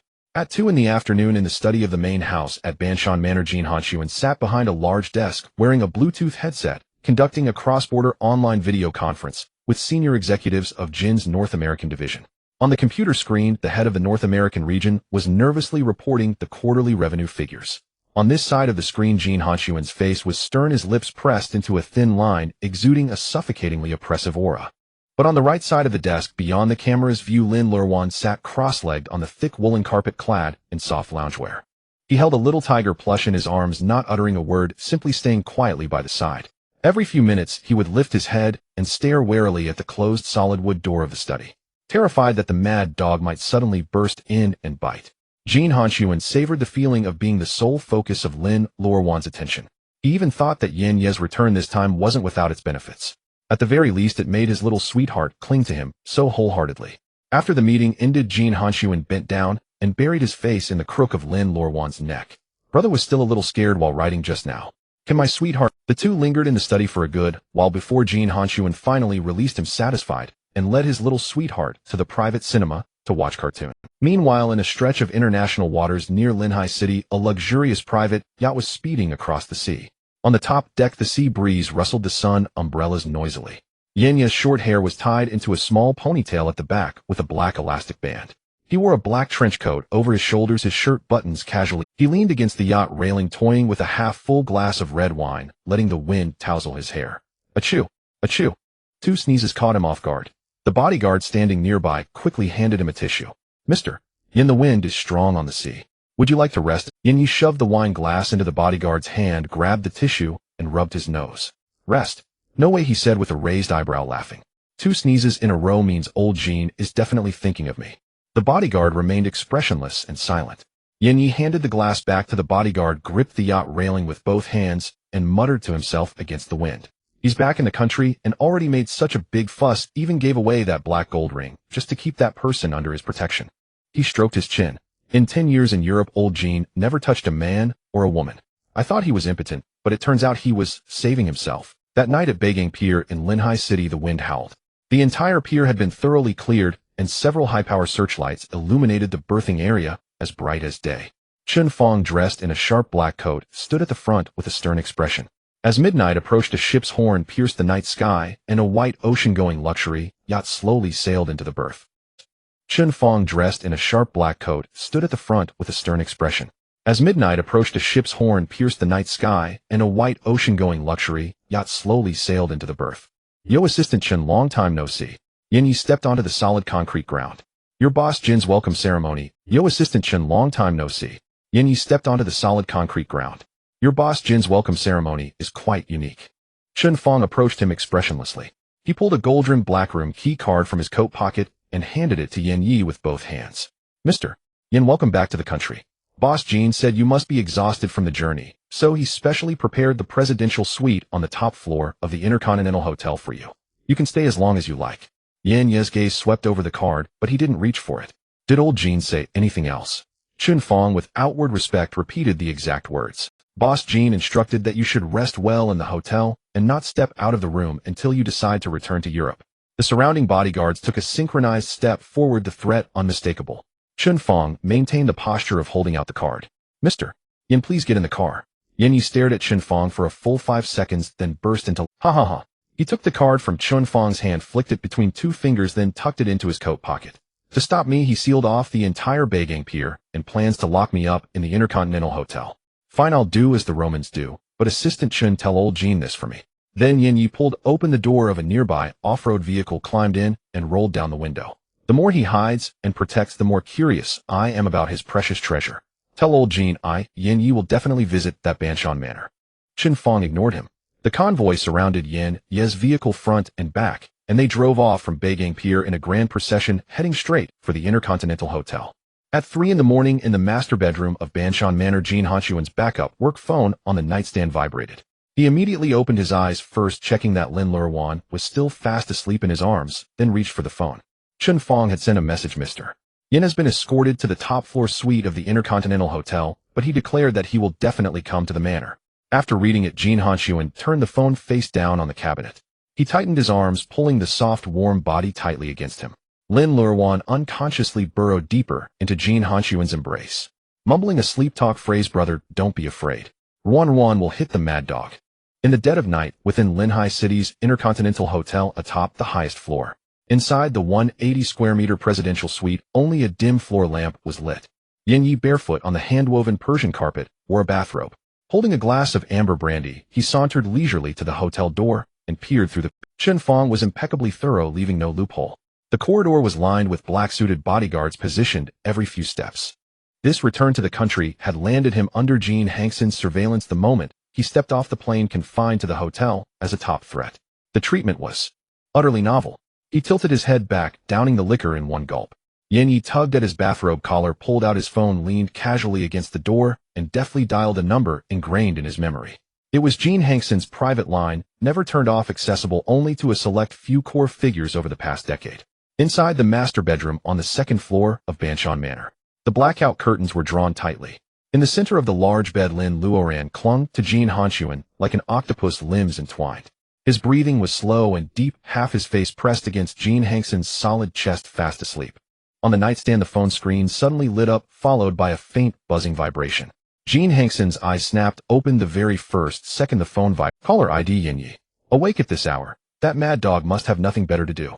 Without hesitation, Jin Hanxun freed one hand, grabbed the phone, but within 3 seconds the buzzing resumed. Hang up, buzz again, hang up, buzz again. Yin Yi was clearly stubborn, determined to call until dawn if unanswered. Lin Luoruan on the bed frowned slightly, letting out a vague mumble. Jin Hanxun's heart tightened, afraid the persistent noise would wake his precious. He held his breath, muscles tensed, and slowly extracted his arm from beneath Lin Luoruan. Then, quick as a flash, he grabbed a bolster from the foot of the bed and slipped it into Lin Luoruan's arms as a substitute. Seeing his beloved's brow relax, Jin Hanxun finally breathed easy, threw off the covers, and quietly got out of bed. He snatched the still vibrating phone, strode out of the bedroom, and closed the door firmly behind him. The warm yellow sconces in the hallway cast a glow on the plush wool carpet. Jin Hanxun answered the call and raised the phone to his ear. Before he could speak, Yin Ye's undisguised sneer came through the receiver. "Oh," finally answered. "What did I interrupt your romantic night, Master Jin?" Every word dripped with sarcastic teasing. Master Jin's grandeur is terrifying now. He walked to the hotel's panoramic floor-to-ceiling window, gazing down at the city nightscape. "I traveled all the way back from Europe, barely off the boat, and you've got me holed up in this Intercontinental Hotel. Dozens of your undercover agents are watching me in the corridor outside. Even when I call room service for a bottle of wine, the waiter gets grilled by your assistant Chin for ages.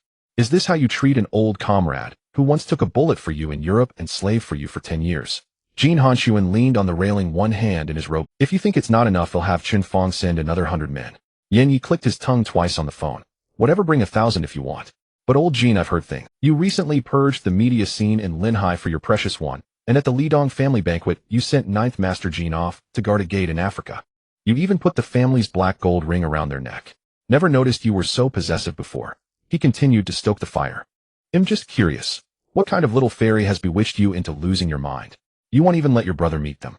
The more you hide it, the more it gnaws at me. Just one glance. Tomorrow, I'll go to Banshan Manor. They'll look from 10 meters away, okay?" Yin Yi rambled on. But Jin Hanxun's tone left no room for negotiation. "Put away your perverse curiosity. He's timid, can't handle a mad dog like you. Having someone like you within 10 kilometers of him feels like pollution to me." Yin Yi laughed even louder. I'm a mad dog. Old Jin, you're biting your own people for him. Who's the real mad dog? Enough nonsense. Jin Hanxun had no patience for his rambling. If you want to stay in the hotel, the Jin Corporation will provide room and board. If not, get back to Europe tomorrow morning. For the European core projects under Wind Island Capital, the Jin Corporation will unconditionally cede 2 percentage points of profit. This offer stunned even Yin Yi for a moment. Then he burst into laughter. To get rid of me, you're giving up 2 points of profit on a 100 billion project without blinking. Old Jin, you're bewitched. Yin Yi laughed uncontrollably. The more you try to buy me off, the more I'm staying. I've handed off Europe to my deputy. I'm planning to stay in Linhai long-term this year. I'm going to set foot in Banshan Manor if it kills me. Try it. Jin Hanxun's fingers tightened around the phone. Step 1 foot out that door, and don't blame me for having you packed up tonight, stuffed into a container, and fed to the sharks in the open sea. Fed to the sharks. Yin Ye's tone was arrogantly defiant. Fine, don't bother sending Chen Fong. Come tie me up yourself at the hotel. Let's see if your skills have rusted since you got your little darling. Their mutual threats were still unfinished. Behind Jin Hanxun, the solid wood door let out a faint creak. The door was pushed open a crack. Jin Hanxun turned quickly. Under the warm yellow hallway light, Lin Luoruan was rubbing his sleepy eyes. He was barefoot again, his 2 fair little feet stepping on the thick wool carpet. Having lost the warmth in his arms, he couldn't sleep soundly and had stumbled out groggily. Seeing the familiar tall silhouette standing in the corridor, Lin Luoruan pounced on him from behind. His slender arms wrapped around Jin Hanxun's firm waist with practiced ease, his face pressed against Jin Hanxun's. Brother. His voice was soft and clingy, thick with sleep. Why aren't you sleeping, brother? Lin Luoruan rubbed his cheek against Jin Hanxun's back, mumbling pitifully. Without brother holding me, Luoruan can't sleep. Jin Hanxun hurriedly covered the phone's microphone, but it was too late. On the other end of the line, Yin Yi, who had been chattering and ready to provoke further, froze, as if struck by lightning upon hearing that clear "Why aren't you sleeping, brother?" He held the phone mouth slightly open. In disbelief, his voice rose, trembling. Holy shit. Old Jin. Just what kind of delicate little treasure have you got there? The moment Yin Yes words ended over the phone, Jin Hanxun's face instantly darkened. He pressed the end button forcefully. Under the warm yellow wall lamp in the corridor, Lin Luoruan's cheek was still pressed against his back. Jin Hanxun turned around, his palms supporting that slender waist, and with a slight effort lifted her horizontally. Lin Luoruan also skillfully wrapped his arms around Jin Hanxun's neck. Brother.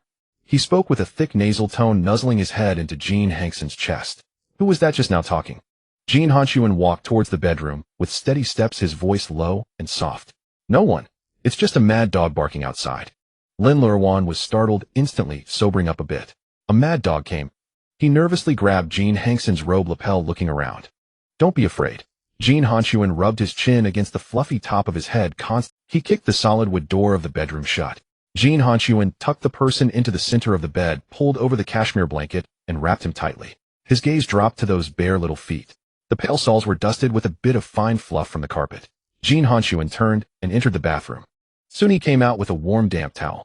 Jin Hanxun sat on the edge of the bed, his palm grasping the slightly cool ankle, cradling the foot in his hand. The warm towel meticulously wiped the instep and sole. Lin Luoruan flinched, his toes curling. Brother, it tickles. Jin Hanxun slowed his movements, holding Lin Luoruan's ankle. Sweetheart, next time you get out of bed to find me, you must wear shoes. The floor is cold.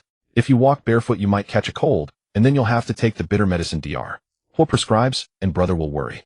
At the mention of bitter medicine, Lin Luoruan pouted. He quickly offered his right foot to Jin Hanxun's hand. Luoruan remembers. Next time he'll wear shoes. Luoruan doesn't want bitter medicine, and brother shouldn't worry. Jin Hanxun set the towel aside, his fingertips stroking the pale instep twice. Good boy. He planted a kiss on Lin Luoruan's forehead, then rose and returned to the bed.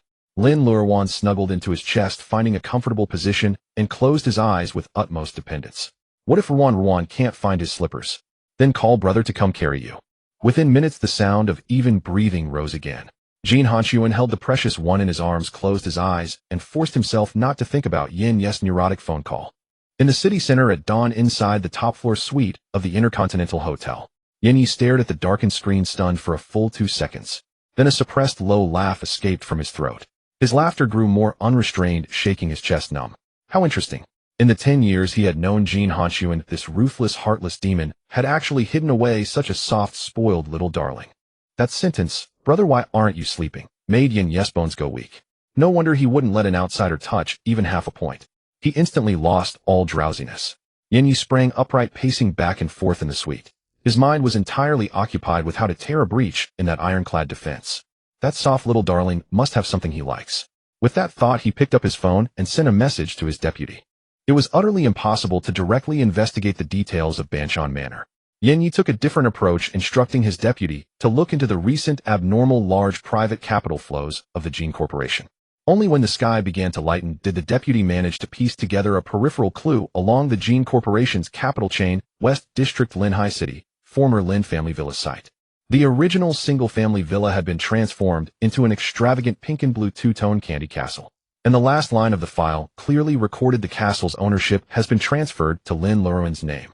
Yanyi clicked his tongue twice, shaking his head repeatedly. Spending money to this extent just to make someone happy, flattening the place where they used to suffer and turning it into a castle, and making it so over the top. Strawberry candy, little tiger. Old Jin's little darling likes these things. At dawn in Banshan Manor, winter sunlight fell upon the rosewood dining table on the first floor. Strawberry candy, little tiger. Old Jin's little darling likes these things. At dawn in Banshan Manor, winter sunlight fell upon the rosewood dining table. Lin Luoruan leaned back against the chair back, contentedly, obediently replying, He jumped down from the chair and grabbed a feathery cat teaser from Brother Ruan wants to go to the sunroom to feed the little tiger. Jin Hanxun rose accordingly, slipping the light gray knit cardigan that was draped over the chair back onto him, carefully fastening each button. Okay, brother will go with you. During the days Yanyi had not yet returned to Europe, he must stay by his sweetheart's side at all times. The air in the sunroom carried a faint scent of grass and wood. Lin Luoruan sat cross-legged on the thick carpet. He held the cat teaser, waving it back and forth in front of the little tiger. Jin Hanxun sat on a rattan chair 2 meters away, processing the final offer for the European merger. Every half-minute he would look up and glance at the big and small figures sitting not far away. The sunlight fell on Lin Luoruan's fair profile, his skin pink and translucent. Occasionally the little tiger would rub its head against his palm, and Lin Luoruan would giggle. Brother, look. He grabbed the orange cat's paws and lifted it up. Little tiger's belly is getting bigger again. Jin Hanxun cooperatively looked over. That's because my sweetheart raised it well. Lin Luoruan praised, gave Jin Hanxun a sweet smile. He picked up a cat treat stick, tore a small opening in the package, and held it under the orange cat's nose. Ruan feeds it full every day, so it will grow into a big tiger. Chen Fong, standing guard outside the sunroom door, remained vigilant at all times. Suddenly, the dedicated communication device in his pocket vibrated urgently. He furrowed his brow and immediately pressed the communication button. The earpiece crackled with the urgent report from the guard at the foot of the mountain. Special assist, there's a situation at the foot of the mountain. 5 refrigerated trucks are blocking the entrance to the winding mountain road. They say they are under orders from President Yin to deliver a welcome gift to Banshan Manor. Chen Fong immediately hung up, his expression darkening. Refrigerated trucks.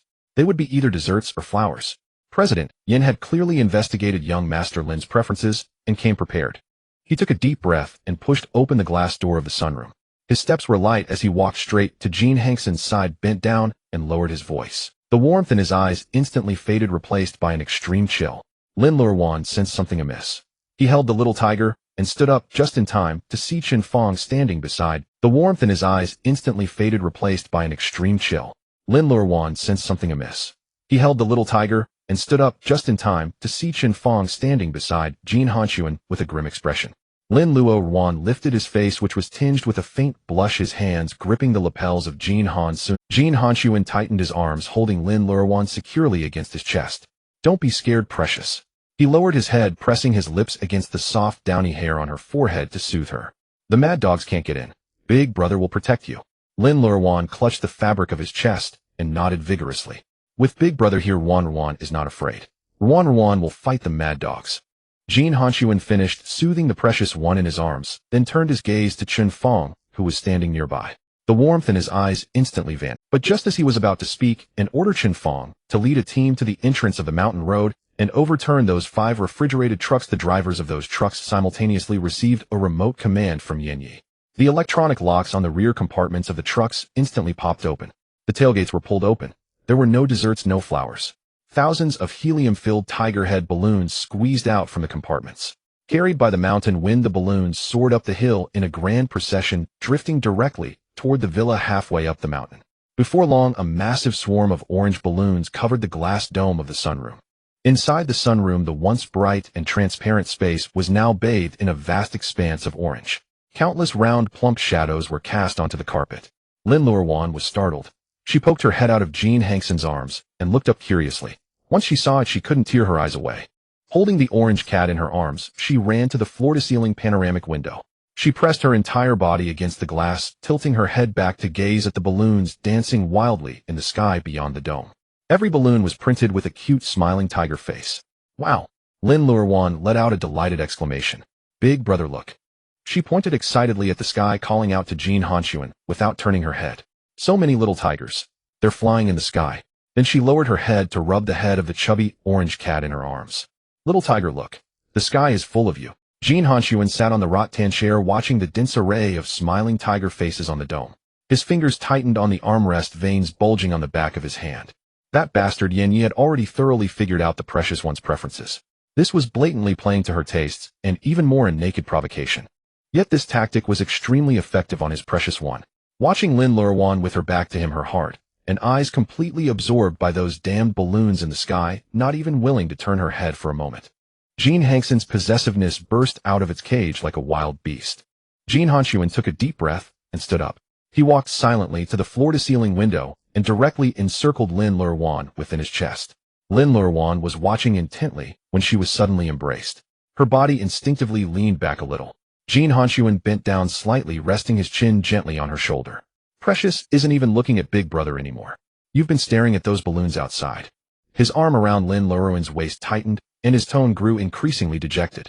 Do you think these balloons are more beautiful than Big Brother? His own boss, a ruthless and decisive living devil, had pulled off a face-changing performance worthy of an Oscar winner in just a few seconds.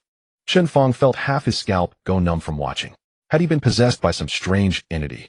But his extremely high professional ethics and strong survival instinct were frantically sounding alarms in his mind. In this situation, he couldn't complain or stare too much. Shen Fong made a swift decision, turned around, and quietly retreated from the sunroom. Hearing Jin Hanxun's pitiful complaints, Lin Luoruan panicked completely. She put the orange cat in her arms down on the carpet and immediately turned around. She wrapped both arms directly around Jin Hanxun's slender waist, looking up at him, her eyes brimming with anxious tears. No. Lin Luoruan shook her head frantically, explaining urgently. Luoruan does not like Big Brother. The balloons aren't even as good-looking as Big Brother. She stood on tiptoe, pressed her face against Jin Hanxun's chest, and rubbed against it vigorously. Luoruan likes Big Brother the most. Only likes Big Brother. She stood on tiptoe, pressed her face against Jin Hanxun's chest, and rubbed against it vigorously. Luoruan likes Big Brother the most.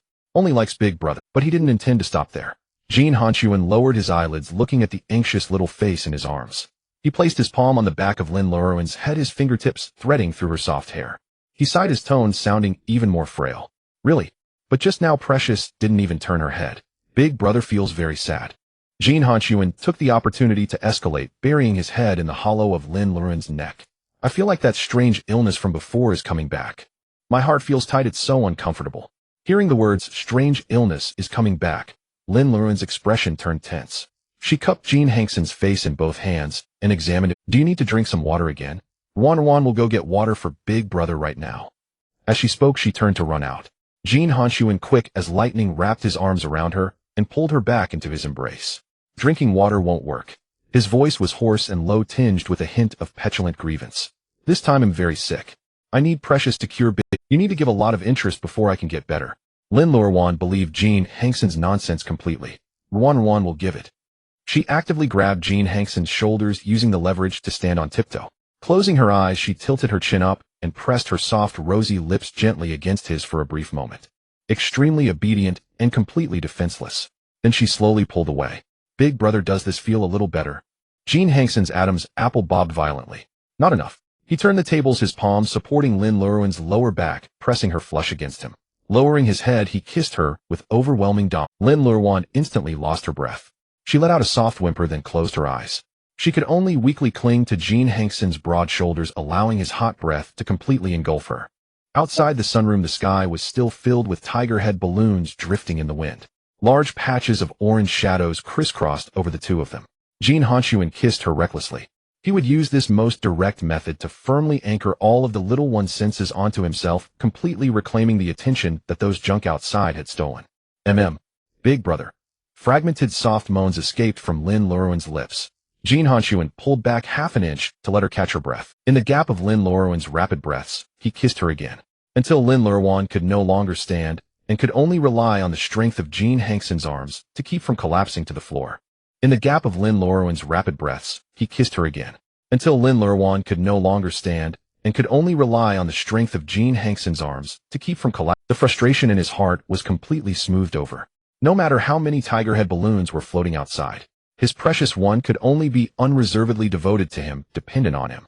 Just then the phone that Jin Hanxun had carelessly tossed onto the rattan chair beside him let out a series of urgent vibrations. Jin Hanxun furrowed his brow slightly, holding Lin Luoruan, who was still recovering from the shock, and turned sideways to retrieve his phone. A text message popped up directly. Cinder Yinyi. There was only one line radiating an infuriatingly provocative tone. Old Jin, go ask your little darling if he likes the little tigers. Inside the sunroom, the phone screen glowed. Yinye's extremely provocative message still displayed. Jin Hanxun freed his right hand and tapped a single character on the screen with his fingertip. Scram.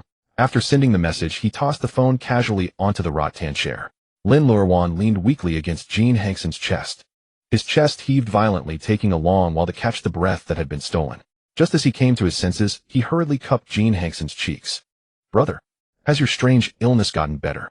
Jin Hanxun pulled him closer, pressing his chin against the fluffy forehead hair, nuzzling with immense. Much better. As long as my good little one stays by my side and gives me enough interest, all of brother's illnesses will be cured. Lin Luoruan, utterly convinced by this nonsense, nodded heavily twice. Ruan will stay with brother every day and give interest every day. Brother can take as much as he wants.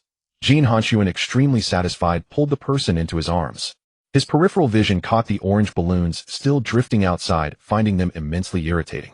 He couldn't bear to let his good little one look at those flying pieces of trash for even a second longer.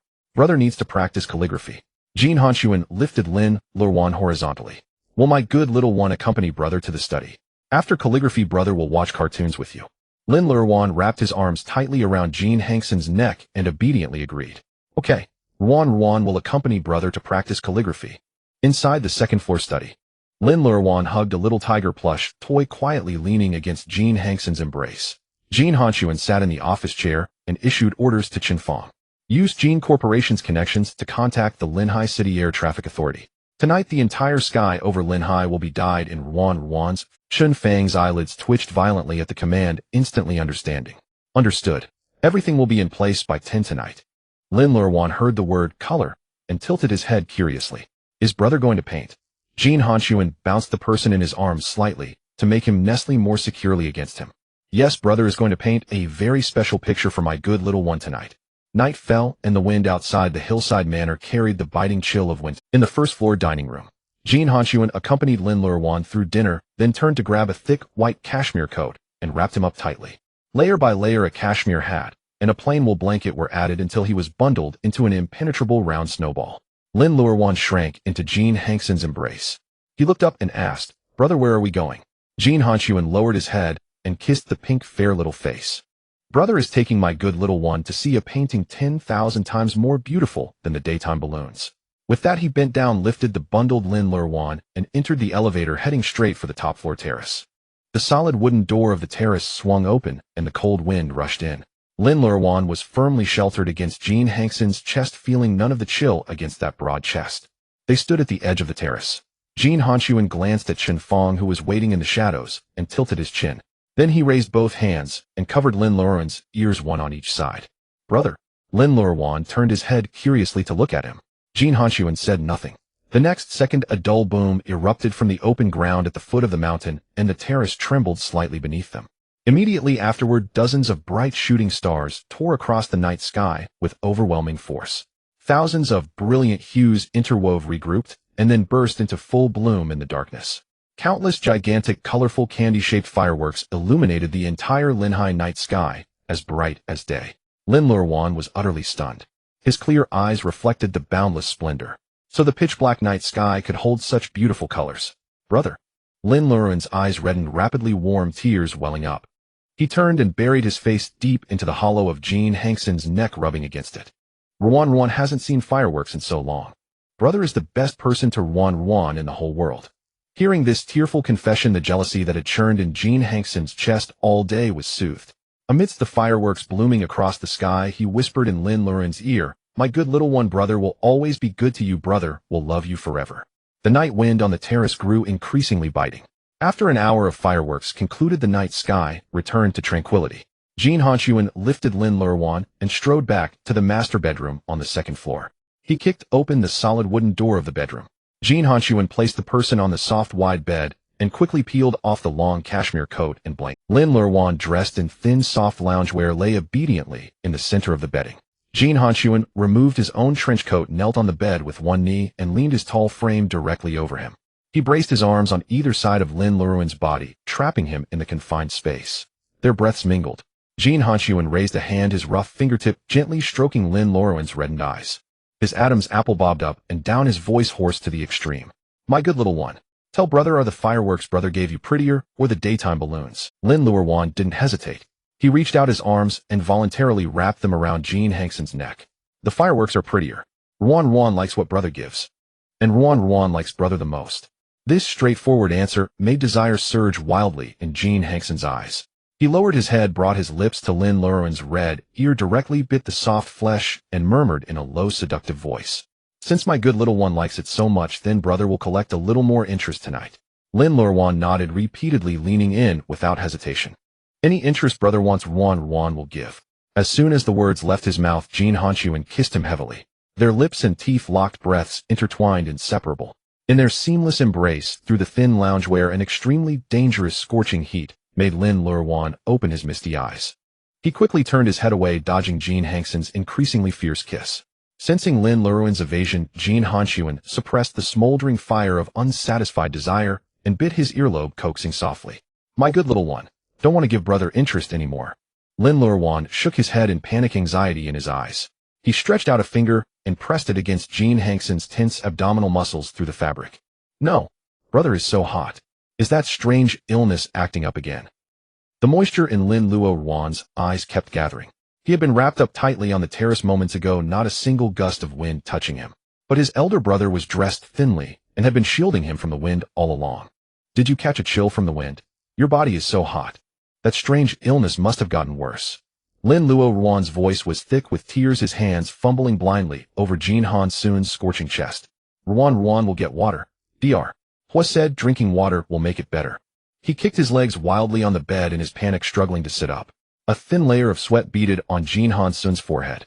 He had only intended a simple kiss. His little darling's current frail constitution could not endure any real intensity. He must immediately distance himself. Jin Hanxun forcibly suppressed the searing heat that could drive a man mad, propping himself up on one hand on the bed, ready to roll over and get down. "Sweetheart, don't go. Brother doesn't need water. Brother is going to the bathroom. You stay in the covers and don't come out." With that, Jin Hanxun made as if to stand and head toward the bathroom. "No." Lin Luoruan tightly clutched Jin Hanxun's wrist, his tears falling in rapid drops. "Brother is sick, you can't leave. Ruan has to cure you." This fiercely protective and stubborn declaration shattered Jin Hanxun's self-control. He lowered his head, gazing into those clear eyes brimming with anxious tears. And that slender wrist trembling slightly from the excessive force. The dark fire he had been desperately suppressing deep within his heart could no longer be concealed. His little darling was too forward. So forward that it made him want to abandon even the last shred of rationality. Jin Hanxun did not retreat another. He turned the tables. His palm reversed and seized Lin Luoruan's delicate wrist, exerting a slight force to pull the person on the bed into his embrace. Their chests pressed together seamlessly. Jin Hanxun lowered his head, his burning breath spilling entirely onto Lin Luoruan's ear. "My sweetheart is right." He pressed against the flushed earlobe, his voice hoarse to the extreme. "Brother is very ill. Extremely ill." Hearing this, Lin Luoruan's tears fell even harder, and he nodded repeatedly in agreement. "Drinking water won't help either." Jin Hanxun gently stroked Lin Luoruan's cheek, his thumb brushing over his lips. "Since I'm so sick, I'll have to trouble my sweetheart to treat me better once more." As the words fell, Jin Hanxun guided him, pressing his hand gently against his own taut chest. Instinctive shyness utterly overwhelmed Lin Luoruan. Even his breathing stalled for 2 seconds. An extremely alluring rosy hue spread wildly from his fair cheeks all the way down to his slender neck. "Brother." He looked up timidly at Jin Hanxun. Ruan is scared." Jin Hanxun leaned down, his thin lips landing on Lin Luoruan's tear ducts, kissing away the tears born of extreme shyness. His lips moved from the corner of the eyes along the side of the face, finally stopping at the ear, gently nibbling. "Don't be afraid, sweetheart." He patiently soothed the trembling little one in his arms. "Brother taught you, remember." Warm kisses fell on the side of the neck. My sweetheart is the bravest. Just now you said you wanted to cure your brother. Jin Hanxun rested his chin in the hollow of his neck, his low and hoarse voice hiding his stubborn greed. Only my sweetheart can save your... No one else, only you. Lin Luoruan sniffled at his words, letting out a soft nasal reply thick with tears. All right. Ruan will save brother. In the bedroom, the warm amber light became intensely intimate. In the silent space, time stretched in. Lin Luoruan bit his lower lip hard, his small face reddening, as if it might bleed. Jin Hanxun lay back against the headboard, his prominent Adam's apple rolling violently. Fine beads of sweat on his forehead traced down his jaw, disappearing into the slightly open collar of his shirt. He greedily enjoyed his sweetheart's affection, while simultaneously suppressing his own desire, which threatened to run wild at any moment. Afraid that a single loss of control would hurt the fragile darling in his arms. The night deepened. Finally, Jin Hanxun held Lin Luoruan tightly, and it all came to a definitive end. Lin Luoruan collapsed into Jin Hanxun's arms, gasping for breath. The soft hair on his forehead was already soaked with sweat strands clinging to his cheek. His arms hung limply at his sides, utterly unable to lift. Lin Luoruan began to mumble drowsily. Brother's strange illness is too exhausting. Hearing this soft, delicate complaint, a low chuckle escaped from Jin Hanxun's chest. Brother was wrong. Brother is bad. The illness is too severe, and only my sweetheart can cure it. He planted a heavy kiss on Lin Luoruan's sweat-damp forehead. Then he immediately got out of bed, strode into the bathroom, and fetched a clean cotton towel. He wove the towel between his fingers and wiped clean bit by bit. After finishing the cleaning, Jin Hanxun massaged Lin Luoruan with just the right pressure. Is it very sore? Let brother rub it for you. Lin Luoruan hummed in contentment, his eyelids too heavy to keep open. Brother, don't be sick tomorrow. Ruan has no strength left. After muttering this last sentence, his consciousness sank into darkness, his breathing steady. Brother, don't be sick tomorrow. Ruan has no strength left. After muttering this last sentence, his consciousness sank into darkness, his breathing steady and long. Jin Hanxun leaned down and placed a devout kiss on Lin Luoruan's slightly parted lips. After this, the warmth on Jin Hanxun's face gradually. He stood up, walked to the single sofa by the bedroom French window, picked up the private phone, placed face down on the table, and opened the chat with Yin. Meanwhile, in the top-floor suite of the Intercontinental Hotel in the early hours, Yin was lounging casually on the wide leather sofa, reminiscing about the candy fireworks that had lit up the entire Linhai City night sky. Jin Hanxun's message arrived. He raised an eyebrow, assuming Jin Hanxun would be sending a death warrant at this hour. But when he picked up his phone and saw the single line of text on the screen, he froze. The screen displayed only a short line: "Get back to Europe. Stop provoking my darling." Yin stared at the words for a full 3 seconds, his eyebrows rising higher. That's it. He had sent thousands of balloons to provoke him face-to-face during the day. By Jin Hanxun's usual methods, he should have had Chen Fong throw him into the sea to feed the sharks by now. But what was this mild, almost calm warning? Yin stroked his chin, recalling the sticky brother from the phone call.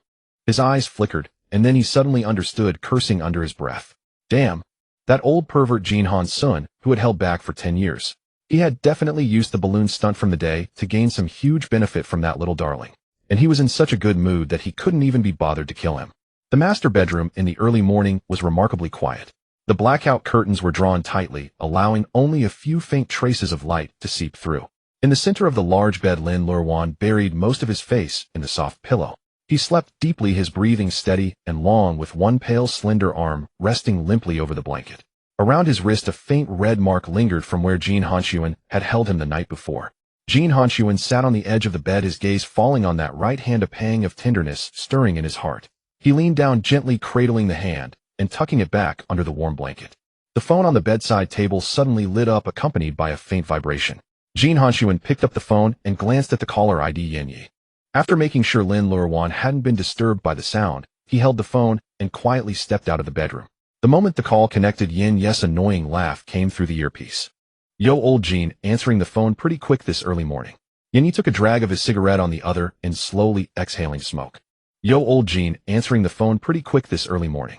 Yin took a drag of his cigarette on the old Jin. If you hadn't thrown me into the open sea, it's because the balloons I sent helped you get what you wanted, right? If you think about it, I'm the #1 benefactor. Old Jin, if you hadn't thrown me into the open sea, it's because the balloons I sent helped you get what you wanted, right?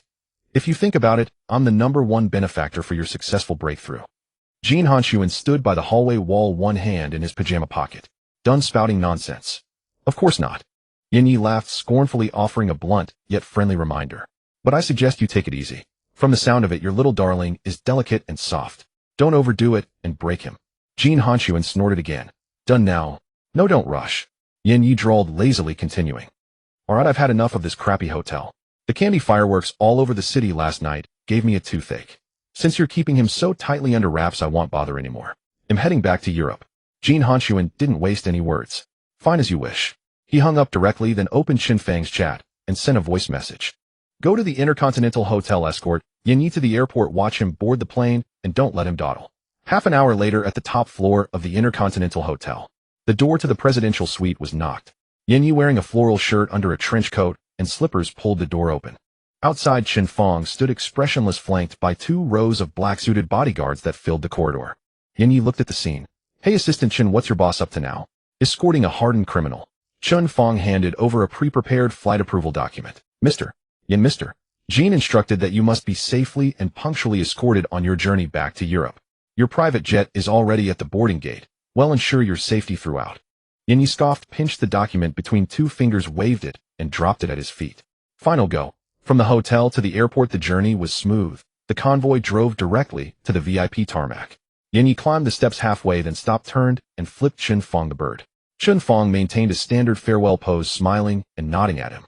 Only when the private jet, emblazoned with the Wind Island capital logo, accelerated on the runway, lifted off, and vanished completely into the clouds, did Xinfang let out a long sigh of relief. At the Hillside Manor, Jin Hanxun finished listening to Xinfang's report and tossed his phone onto the coffee table. After 10 years of friendship, he knew exactly what Yin Yi was up to. But Jin Hanxun couldn't be bothered to expose him at this critical moment. The thousands of balloons Yin Yi sent last night had inadvertently helped him, but Jin Hanxun couldn't be bothered to expose him at this critical moment. The thousands of balloons Yin Yi sent last night had inadvertently helped him collect a hefty interest from his obedient little one. The soft touch of that hand still lingered in his mind, unforgettable. For the sake of that grand gift, he could tolerate this mad dog's antics for a few more days. 3 days later, routine maintenance of the Hillside Manor's gardens was underway. A gardening truck completed its standard inspection at the foot of the hill and drove up the winding mountain road to the manor's service entrance. In the second-floor study, Lin Luoruan, wearing a soft, creamy yellow fleece loungewear, sat cross-legged on the office chair behind the desk. He cradled the increasingly chubby orange cat, watching an animated show on the tablet on the desk. Jin Hanxun stood by the floor-to-ceiling window, holding a cup of black coffee. From there, he could overlook the entire expansive back garden. Dozens of gardeners in uniform green work clothes were directing trucks to unload precious bonsai and flowers. Everything seemed orderly with no anomalies. He took a sip of the black coffee, his gaze locking onto the stooped figure pushing a fertilizer cart near the southwest corner of the flower bed. The man pushed a green 2-wheeled cart filled with potting soil. Dressed in baggy work clothes, wearing a cap and hunched over, he appeared to be struggling greatly. A thick fake beard clung to his chin. From the disguise, it seemed flawless. But in Jin Hanxun's eyes, this clumsy attempt was nothing short of a clownish performance. The manor's security had been deliberately lax today, all to catch this fish that slipped through the net. Yin Yi had bought out the gardening company that had served the Jin family for years, staging such an elaborate play. Naturally, Jin Hanxun would play along to the end. He pulled out his phone, dialed Xinfang, and lowered his voice. Bring a few men to the southwest corner of the back garden flower bed. Drag that idiot with the fake beard to the first-floor reception room. Then he hung up, turned around, and looked at the person sitting in the office chair. Sweetheart, is the cartoon good? Lin Luoruan nodded vigorously. Yes. Jin Hanxun walked over and gently ruffled his soft hair. Stay here and keep watching. Big brother has a small matter to handle. He'll be back to keep you company soon. Lin Luoruan obediently hugged the orange cat. Okay, Luoruan will wait for big brother. Meanwhile, at the southwest corner of the back garden, Yin Yi, disguised as a gardener, was huffing and puffing as he pushed the heavy fertilizer cart. He lowered the brim of his cap, looking around, plotting how to sneak into the main building. Just then someone slapped him hard on the shoulder from behind. Yin Yi froze, turning around. Xinfang stood there with 4 expressionless bodyguards blocking all escape routes. Mr. Yin, still not quite skilled at the gardening business, are you? Yin Yi, unfazed by the show of force, casually ripped off the fake beard and tossed it along with the cap into the fertilizer cart. He brushed the dirt off his sleeve. Tisk, Assistant Chen, your boss has a pretty sharp nose, doesn't he? Even in this getup, you won't let me finish the job. Xinfang stepped aside, gesturing with a please. Mr. Yin, you jest. Mr. Jin is waiting for you in the first-floor reception room. Right this way. Yin Yi shoved his hands into the pockets of his work clothes, striding forward. Fine, I'm curious to see what kind of captivating look that treasure of yours has. The one who kept old Jin chased for 10 years. Xinfang pushed open the door of the reception hall and gestured for the guest to enter. Yin Yi swaggered in. Jin Hanxun was lounging on the main leather sofa, his long legs crossed, holding a cup of coffee in his hand. Chun Fong pushed open the door of the reception hall and gestured for the guest to enter. Yin Yi swaggered in. Jin Hanxun was lounging on the main leather sofa. He casually pulled off his mud-stained greenwork suit and tossed it onto the carpet, then swaggered over to the seat opposite Jin Hanxun and plopped down onto the ouch, my old back. Yin Yi rubbed his shoulders, sighing dramatically and complaining incessantly. Old Jin, I've completely thrown away all the face I've ever had. Just to get a glimpse of that little ancestor who made you remain chaste for 10 years, I blew a whole 100 million. I directly bought the gardening company that cooperates with your Banshan Manor. He slumped back against the sofa, legs spread apart. I, the head of Fengyu Capital, in this freezing weather actually pushed a fertilizer cart around your back garden for an entire morning. Calluses have formed on my hands. He spread his palms and thrust them toward Jin Hanxun. With this level of brotherhood, it's absolutely evident to heaven and earth, isn't it? Jin Hanxun didn't even lift an eyelid. Seems like you've gotten addicted to working. He set the coffee cup down on the rosewood coffee table. Since President Yin is in such great physical shape, don't leave today. Chun Fong, who had been standing by, immediately straightened up. Take President Yin to the back mountain. Jin Hanxun looked at Chun Fong and jerked his chin toward Yin Yi. Those 3 purebred Tibetan Mastiffs have been lacking a sparring partner lately. Let President Yin have a good bout with them to loosen up his muscles. Chun Fong cooperatively stepped forward and made a please gesture toward Yin Yi. Yin Yi chuckled. He directly crossed his legs, clasped his hands behind his head, and provocatively taunted in a roguish manner. Fine. Anyway, I haven't had a rabies shot. Lock me in with those beasts, and who knows who'll bite whom to death. If you're not afraid, I'll bite your precious dogs to death. I'll go to the back mountain with Chun Fong right now. Jin Hanxun leaned back against the sofa cushion and let out a cold laugh.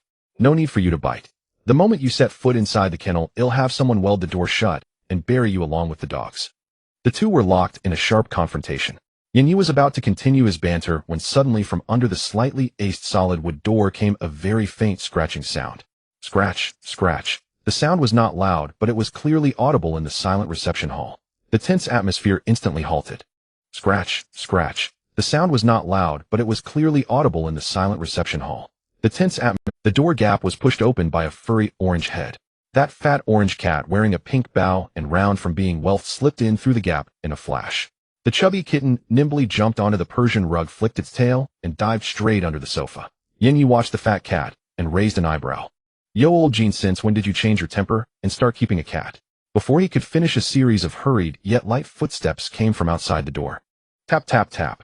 Immediately after, the reception hall door was pushed open wide from outside. Lin Luoruan, wearing a cream-colored fleece home suit, because of the short run his chest was heaving slightly. On his fair and translucent cheeks a healthy flush was visible. His clear, pure almond-shaped eyes were moist, full of anxiety. All of Lin Luoruan's attention was on the orange cat. He completely didn't notice there was a stranger sitting in the room. Following the traces on the carpet, he ran directly to the coffee table, bent down, and reached both arms under the sofa. In one swift move, he scooped out the fat orange cat that was trying to hide. Got you. Lin Luoruan stood up, holding the cat, gently tapping its nose with his voice was soft and sticky with a hint of breathlessness. Little tiger, no running around, I almost couldn't find you. He pressed his cheek against the orange cat's head and rubbed it. All this happened extremely fast and without warning. Since the commotion occurred entirely behind Jin Hanxun, he wasn't able to block the person in time. Thus, Yin Yi, sitting opposite and directly facing the door, saw everything clearly. Yin Yi, who had been lounging with his legs crossed, now froze completely on the leather sofa. He maintained his turned head, his gaze nailed to the young man beside the coffee table. Holy shit! Yin Yi cursed in his mind. The cream-colored home suit draped over his slender figure with a stretch of fair, slender neck visible at the collar. That face was pure and obedient, eyes so clean they held not a trace of impurity. Especially that soft, sticky complaint just now. It could melt a person's bones. In the 10 years Yin Yi had been in Europe, he had seen all kinds of beauties. But at this moment, looking at Lin Luoruan before him, only one thought remained in his mind. No wonder that living devil Jin Hanxun guarded his food like a mad. Such a little ancestor, as clean as white paper. Who wouldn't hold him in their palms with all the doting? Yin Yi was so shocked, he even forgot to uncross his leg. He instinctively sat up straight on the sofa and blurted out, holy shit. Old Jin, is this the little ancestor who said he couldn't sleep without you in the middle of the night? Too damn perfect. Before he could finish, Yin Yi felt the chill emanating from Jin Hanxun. Lin Luoruan was startled by the commotion and trembled. He turned his head and only then noticed a tall, unfamiliar man sitting on the sofa. With a small ponytail and a fierce-looking face, he was staring straight at him. Lin Luoruan was extremely shy by nature. He stumbled backward while holding the orange cat, his eyes instantly reddening. Almost instinctively, he turned around and stumbled toward Jin Hanxun. Brother. Before Lin Luoruan could get close, Jin Hanxun strode over and swept the slender figure into his arms. His hand firmly gripped the slender waist, pressing the person against his solid chest. He grabbed the black trench coat draped over the sofa back. With a flick of his wrist, the spacious trench coat wrapped Lin Luoruan tightly from head to shoulders. Jin Hanxun's broad back was like a wall, completely cutting off Yin Ye's line of sight. The living devil who had been murderous a moment ago instantly softened his voice as he lowered his head. Sweetheart, didn't we agree you'd wait for me in the study? Lin Luoruan clutched the front of Jin Hanxun's clothes, trembling all over. Little tiger ran away. With a thick sobbing tone, he buried his face in the crook of Jin Hanxun's neck, not daring to look back. Brother, there's a bad person. Jin Hanxun gently kissed his hair. Don't be afraid, brother is here. After soothing the person in his arms, Jin Hanxun raised his head, his gaze piercing like a blade straight at Yin Yi across the room. Yin Yi unconsciously swallowed. It's over. Shut your mouth. Jin Hanxun's voice was extremely low. If you dare say one more word, you mad dog, you'll tear out your tongue. This was no joke. Yin Yi knew all too well how Jin Hanxun behaved when he lost his temper. He immediately put down the leg that had been casually swinging. With great tact, he mimed zipping his lips. Then he raised both hands in a gesture of surrender and shrank back into the sofa. Yet his gaze, full of curiosity, couldn't help but drift toward the bundle of black trench coat held in Jin Hanxun's arms. Lin Luoruan was curled up entirely against Jin Hanxun's chest, tears still streaming down. He keenly caught the two words from Jin Hanxun's mouth, mad dog. The sobbing abruptly stopped. 10 years of torment had left Lin Luoruan's understanding of all external words stuck at a literal one-dimensional level. The biting mad dog is here. Lin Luoruan sniffled, parted a gap in the trench coat, and poked out his fuzzy head from between Jin Hanxun's arms. His gaze fixed straight on Yin Yi across from him. He stared like that for a full 3 seconds. Yin Yi hadn't even had time to flash a friendly smile at this peeking. Lin Luoruan quickly turned his face away. He looked up and with a tearful voice asked a fatal question. Brother, is this the mad dog that bites? Lin Luoruan's face was full of confusion. Why does this mad dog look so much like a person? As soon as the words fell, Chen Fong, standing rigidly nearby, drew in a sharp breath. This usually expressionless top assistant of the Jin family now had his cheeks puffed out. He bit the inside of his cheek with all his might, using every ounce of strength to keep from bursting out laughing on the spot. On the opposite side, Yin Yi froze on the sofa for a full 2 seconds. Then he completely lost it. Ha ha ha ha, holy shit. Yin Yi doubled over, laughing uncontrollably. He slapped his thigh while howling with laughter, tears streaming out. Old Jin. This little treasure of yours is too much. The killing power is insane. Insulting without a single curse word. The exaggerated, unrestrained laughter echoed through the room. Lin Luoruan flinched, his shoulders shrinking. He felt even more wronged, pressing his little face tightly against Jin Hanxun's chest. This dog was too terrifying. Not only did it look like a person, but its laugh was also this scary. Lin Luoruan pouted and added a sincere, quiet jab. And mad dogs can laugh too. It's so ugly when it laughs. Yin Yi, sprawled on the sofa, abruptly stopped laughing. His expression froze, and he clutched his chest, making an exaggerated face, as if severely wounded. He was the head of Fengyu Capital, the wildest top-tier playboy in European socialite circles. Today he had been called ugly to his face by a soft, adorable little darling. And he couldn't even talk back. Jin Hanxun's previous chill was completely dispelled by these remarks. Seeing Yin Ye's twisted, defeated expression, he suppressed the curve of his lips and seized the opportunity earnestly. Lin is so smart, you saw right through it. This kind of spirit dog likes to disguise itself as a human, specifically targeting pretty obedient good kids to bite. So my good kid, you must stay far away. This kind of spirit dog likes to disguise itself as a human, specifically targeting pretty obedient good kids to bite. So my good kid, you must stay far away from him whenever you see him. Never let him touch you, understand? Lin Luoruan always believed Jin Hanxun's words without question. Ruan remembers. He buried his head back into Jin Hanxun's chest, pulling the trench coat tighter over his head with both hands. Determined not to let that ugly, laughing mad dog get another look at him. But the next second, Lin Luoruan thought of something extremely terrifying. Then he straightened up from Jin Hanxun's embrace. He stretched out both hands and covered Jin Hanxun's exposed neck, one on each side. A muffled voice came from between his arms. Brother, stay far away too. Ruan will cover you so it won't bite you. A cool, soft touch pressed against the side of Jin Hanxun's neck and his Adam's apple. The aggression around Jin Hanxun vanished in an instant. He placed his hand over Lin Luoruan's, which was tightly clutching him, lowered his head, and pressed a heavy kiss onto Lin Luoruan's hair. All right. With my good kid protecting me, I'm not afraid of anything. After soothing the little treasure who was desperately guarding him. Jin Hanxun couldn't even be bothered to glance at Yin Yi again. He returned to his usual cold, expressionless demeanor, turned his head, and issued a dismissal order to Chen Fong. Throw him out. From now on, within 10 li if you see him, just let out the 3 Tibetan mastiffs. Chen Fong immediately replied, yes, Master Jin. He turned and made a standard gesture of dismissal to Yin Yi. President, Yin Yi heard him. Let's go. Yin Yi was now completely unwilling. Seeing that Jin Hanxun was serious, he propped his long legs on the rosewood coffee table. Old Jin, where's your sense of fairness? Yin Yi raised an eyebrow and half-jokingly clutched his stomach. I spent the whole morning pushing a fertilizer cart. My hands are blistered. I'm exhausted and my stomach is cramping from hunger. I'm telling you, even if I die today, I'm having a full meal at your mountain estate first. Go ahead and kill me if you can. Finally, he closed his eyes, slumped sideways, and started moaning in pain on the sofa, pretending to suffer. With an air of utter shamelessness, Chen Fong watched expressionlessly as the billionaire president, Yin, rolled around on the sofa. Several bodyguards stepped forward, ready to forcibly drag Yin Yi off the sofa and throw him out. Just as their hands were about to touch Yin Yi's shoulder, Lin Luoruan, who had been buried in Jin Hanxun's arms tightly covering his neck, suddenly stopped moving. He had suffered too many times from stomach spasms so severe that he rolled on the ground in agony. He knew all too well how terrifying and hopeless the feeling of hunger was. Even if it was that ugly, laughing mad dog crying out in pain, now he couldn't help but soften.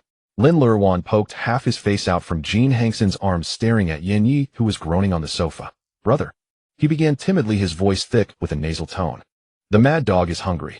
Then he made an extremely earnest and sincere suggestion. Should we give it some bones to eat? In the reception room, Yin Yi, who had been lying on the sofa with his eyes closed, feigning injury to freeload, suffered a second critical hit. He opened his eyes, his expression a riot of colors. He had only been acting shamelessly to wrangle a meal. Now he was about to be offered a bone, and in front of Jin Hanxun no less. Lin Luoruan was completely unaware of how shocking his words were. He still looked up with that pretty obedient little face. Brother. If he's full, he won't bite people anymore. Right. At these words, even Jin Hanxun couldn't suppress the smile at the corners of his mouth. He nodded to Chen Fong. Go to the kitchen and bring President Yin the biggest bone. Chen Fong moved with remarkable speed. In just 3 to 5 minutes he emerged from the kitchen with both hands carrying a large blue and white porcelain platter, his expression utterly impassive. On the platter lay a thick sauce-laden bone thicker than an arm. With a heavy thud, Chen Fong set the plate of bones firmly on the rosewood tea table before Yin Yi. President Yin, eat it while it's hot. Yin Yi stared at the exaggeratedly large bone on the plate, his tongue pressing against his back teeth. He was so angry that he laughed in disbelief. He unceremoniously grabbed a tissue and wiped his hands. Fine, old Jin. You really are treating me like a dog, huh? All right. Mad dog it is. He waved the large bone in the air, his gaze shifting between Jin Hanxun and Lin Luoruan. Today you'll just see what kind of magic does this soft little darling have to be able to turn you, the merciless living Yama, into this devoted nanny. And thanks to the little darling for the meal, I'll gnaw this bone. With that, Yin Yi grabbed the bone and started chewing. At lunchtime, the rosewood dining table was laden with a specially prepared nutritious meal for Lin Luoruan. Yin Yi followed with the plate of bones. Jin Hanxun treated him as if he were invisible. He pulled out the high-back chair at the head of the table, sat down, and then settled Lin Luoruan on his lap. He took a napkin and gently tucked it into Lin Luoruan's collar. Yin Yi sat across the long table holding the half-chewed bone. His eyes were nearly bulging out. He had been with Jin Hanxun in Europe for 10 years, accustomed to seeing the man force opponents into desperate corners at the negotiation table with a poker face. But when had he ever seen the living Yama act as a nanny? Jin Hanxun ignored Yin Yi's exaggerated expression. He picked up silver chopsticks and placed a small piece of snowflake fish on a white porcelain plate. After confirming there were no bones, he fed it to Lin Luoruan's lips. Lin Luoruan opened his mouth and ate in small bites, his cheeks puffing slightly. Jin Hanxun lowered his voice. Sweetheart, is it good? Lin Luoruan nodded and spoke softly. Good, Wan likes fish. A hint of satisfaction appeared on Jin Hanxun's face. Then he picked up the pot of milky white fish soup, ladled a spoonful. He first brought it to his own lips, blew on it carefully, and tested the temperature. Then he steadily held it to Lin Luoruan's mouth. Lin Luoruan obediently drank the fish soup from his hand, one mouthful after another. Without having to do anything himself, the meal was extremely comfortable. Lin Luoruan swallowed the last sip of warm fish soup, licking the residual broth from the corner of his lips. Then he lifted his face, not at all bothered by the living person staring at them from across the table. He leaned in and gave a loud smacking kiss on Jin Hanxun's cheek. Brother feeds Ruan, and Ruan gives brother interest. Yin Yi, sitting across, twitched sharply at the corner of his eye. The living Yama had not only become a nanny, but was also enjoying it so much. His wrist loosened. Clang. The large bone dropped back onto the blue and white porcelain plate, splattering a few drops of sauce. The sudden noise was especially jarring in the quiet dining room. Lin Luoruan's attention was caught by the commotion. He poked his face out from the crook of Jin Hanxun's neck and looked across the long table. That mad dog was staring with his mouth agape at the ribs in front of him. Was he not full? Gnawing too hastily, it fell into the bowl. Lin Luoruan had a strong sense of sympathy for the phrase not full. He looked at Yin Yi, then at Jin Hanxun, and timidly picked up the silver chopsticks, carefully searching around the table. Then he picked up a piece of braised tender rib, placed it on the clean white porcelain plate in front of him, and pushed it forward, directly toward Yin Yi. Mad dog, uncle. Lin Luoruan mustered his courage and spoke. Here a rib for you. Eat more so you won't bite, brother, or Ruan want any more, okay? Mad dog. Uncle. Yin Yi nearly choked on his own blood. He was the top playboy of Fengyu capital, a European top-tier hunk. Everywhere he went he was fawned over with Brother Yin or Master Yin. Today he accepted the prefix Mad Dog for the sake of that bone. But why was Jin Hanxun the sweet cloying brother, while Yin Yi became a mad dog uncle who might bite at any moment? Jin Hanxun let out a low, undisguised sneer. His broad palm covered Lin Luoruan's fluffy head, patting it soothingly twice. He mercilessly drove the point home. Ruan is so good. Mad Dog Uncle is a very fitting title. From now on call him that whenever you see him. Yin Yi's vision went dark. He pushed his chair back with a scrape, stood up, one hand on the rosewood tabletop, the other pointing at his own incredibly handsome face. Hey old Jin, do you have any sense of fairness? You're 28 this year. I'm only 26. I'm 2 years young. Why are you brother and I have to be uncle? This is too insulting. The sudden rise in volume along with the agitated gestures startled Lin Luoruan. His hand holding the chopsticks trembled, and he instinctively shrank back. He cowered entirely into Jin Hanxun's embrace. The trace of amusement on Jin Hanxun's face vanished completely. His cold hard gaze shot straight at Yin Yi across the table. If you dare shout like that and scare him again, I'll pack you up, burn you clean, and throw you into the sea right now. Yin Yi's neck went cold. He sat back down reluctantly, muttering under his breath about the unfairness. Lin Luoruan hidden in the absolute safety of Jin Hanxun's arms. Feeling that his brother was protecting him, he found his courage. He poked half his head out from Jin Hanxun's embrace. Across the table he retorted at Yin Yi. Because Ruan has only one brother. No one else can be called brother. This utterly unadorned, pure declaration of exclusivity rang clearly through the dining room. Jin Hanxun's heart was struck, a wave of exhilaration exploding inside him. He wrapped his arm around the slender waist, holding the person firmly on his lap, lifted his chin, and looked down at Yin Yi across the table. It was as if he had, did you hear that? He has only one brother written all over his face. Yin Yi was force-fed this sudden wave of public affection, shivering all over, goosebumps covering his skin. Looking at this little darling who could so thoroughly tame the cold-blooded tyrant, his curiosity burned even stronger. Fine. Old Jin, no matter how you threaten to kill me, I'm shamelessly staying in this mountain villa today. Jin Hanxun ignored him, lowering his head to continue feeding Lin Luoruan. Lunch ended with Yin Yi wallowing in unilateral depression. Jin Hanxun still ignored Yin Yi, who was still sitting at the table digesting the public affection. He scooped up Lin Luoruan, who was full and content, one arm under his knees, and carried him horizontally. He walked straight out of the dining room toward the sunroom in the front courtyard. Yin Yi's eyes darted around. He immediately grabbed a tissue, wiped his mouth carelessly, and shamelessly followed. The sight of the living Yama acting as a nanny. Today he had to see just how many more of his own boundaries this little darling could make Jin Hanxun break. The temperature in the sunroom of the hillside villa was perfectly regulated. Lin Luoruan slipped off her soft indoor slippers and sat cross-legged on the thick plush wool carpet, her bare feet resting on the fleece. Little Tiger lay sprawled on its back, in her arms a soft purr rumbling from its throat. Lin Luoruan extended her pale, delicate fingers and poked the orange cat's round, bulging belly twice. Jin Hanxun sat beside her, his arm naturally draped over her slender shoulder, his thumb absently stroking the soft fuzz of her loungewear. Lin Luoruan lifted one of the orange cat's front paws and waved it in the air. Brother, look. Little Tiger's paws are so cute, they feel so soft. He ate a lot today too, his belly is even rounder. Jin Hanxun rested his chin on the curve of Lin Luoruan's neck, turning his face to press against her fair, delicate cheek. Cute paws eats a lot. He followed the thread of conversation. One day he'll grow into a real tiger, and you can ride him like a big horse, my precious. Lin Luoruan tousled the orange cat's back vigorously, laughing uncontrollably. Good. Then Ruan will ride the big tiger. Yin Yi, standing utterly neglected at the entrance of the sunroom, felt as if he were chewing on a lemon, his back molars nearly aching from the sourness. He commanded respect across Europe, yet back in China, he had to witness this childish live broadcast of a children's show. And one of the main characters was Jin Hanxun no less.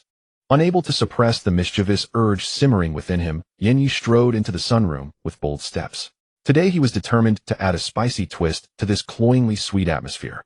He walked up to the pair, bent his knees, and crouched directly in front of Lin Luoruan. Just as Lin Luoruan looked up, Yin contorted his features, pulling his cheeks outward with both hands, stretching his mouth wide into an exaggerated, grotesque face. He even accompanied it with a strange wah cry. Lin Luoruan had been focused on playing with the cat. Suddenly, this distorted, enlarged face burst into her field of vision. She gasped sharply.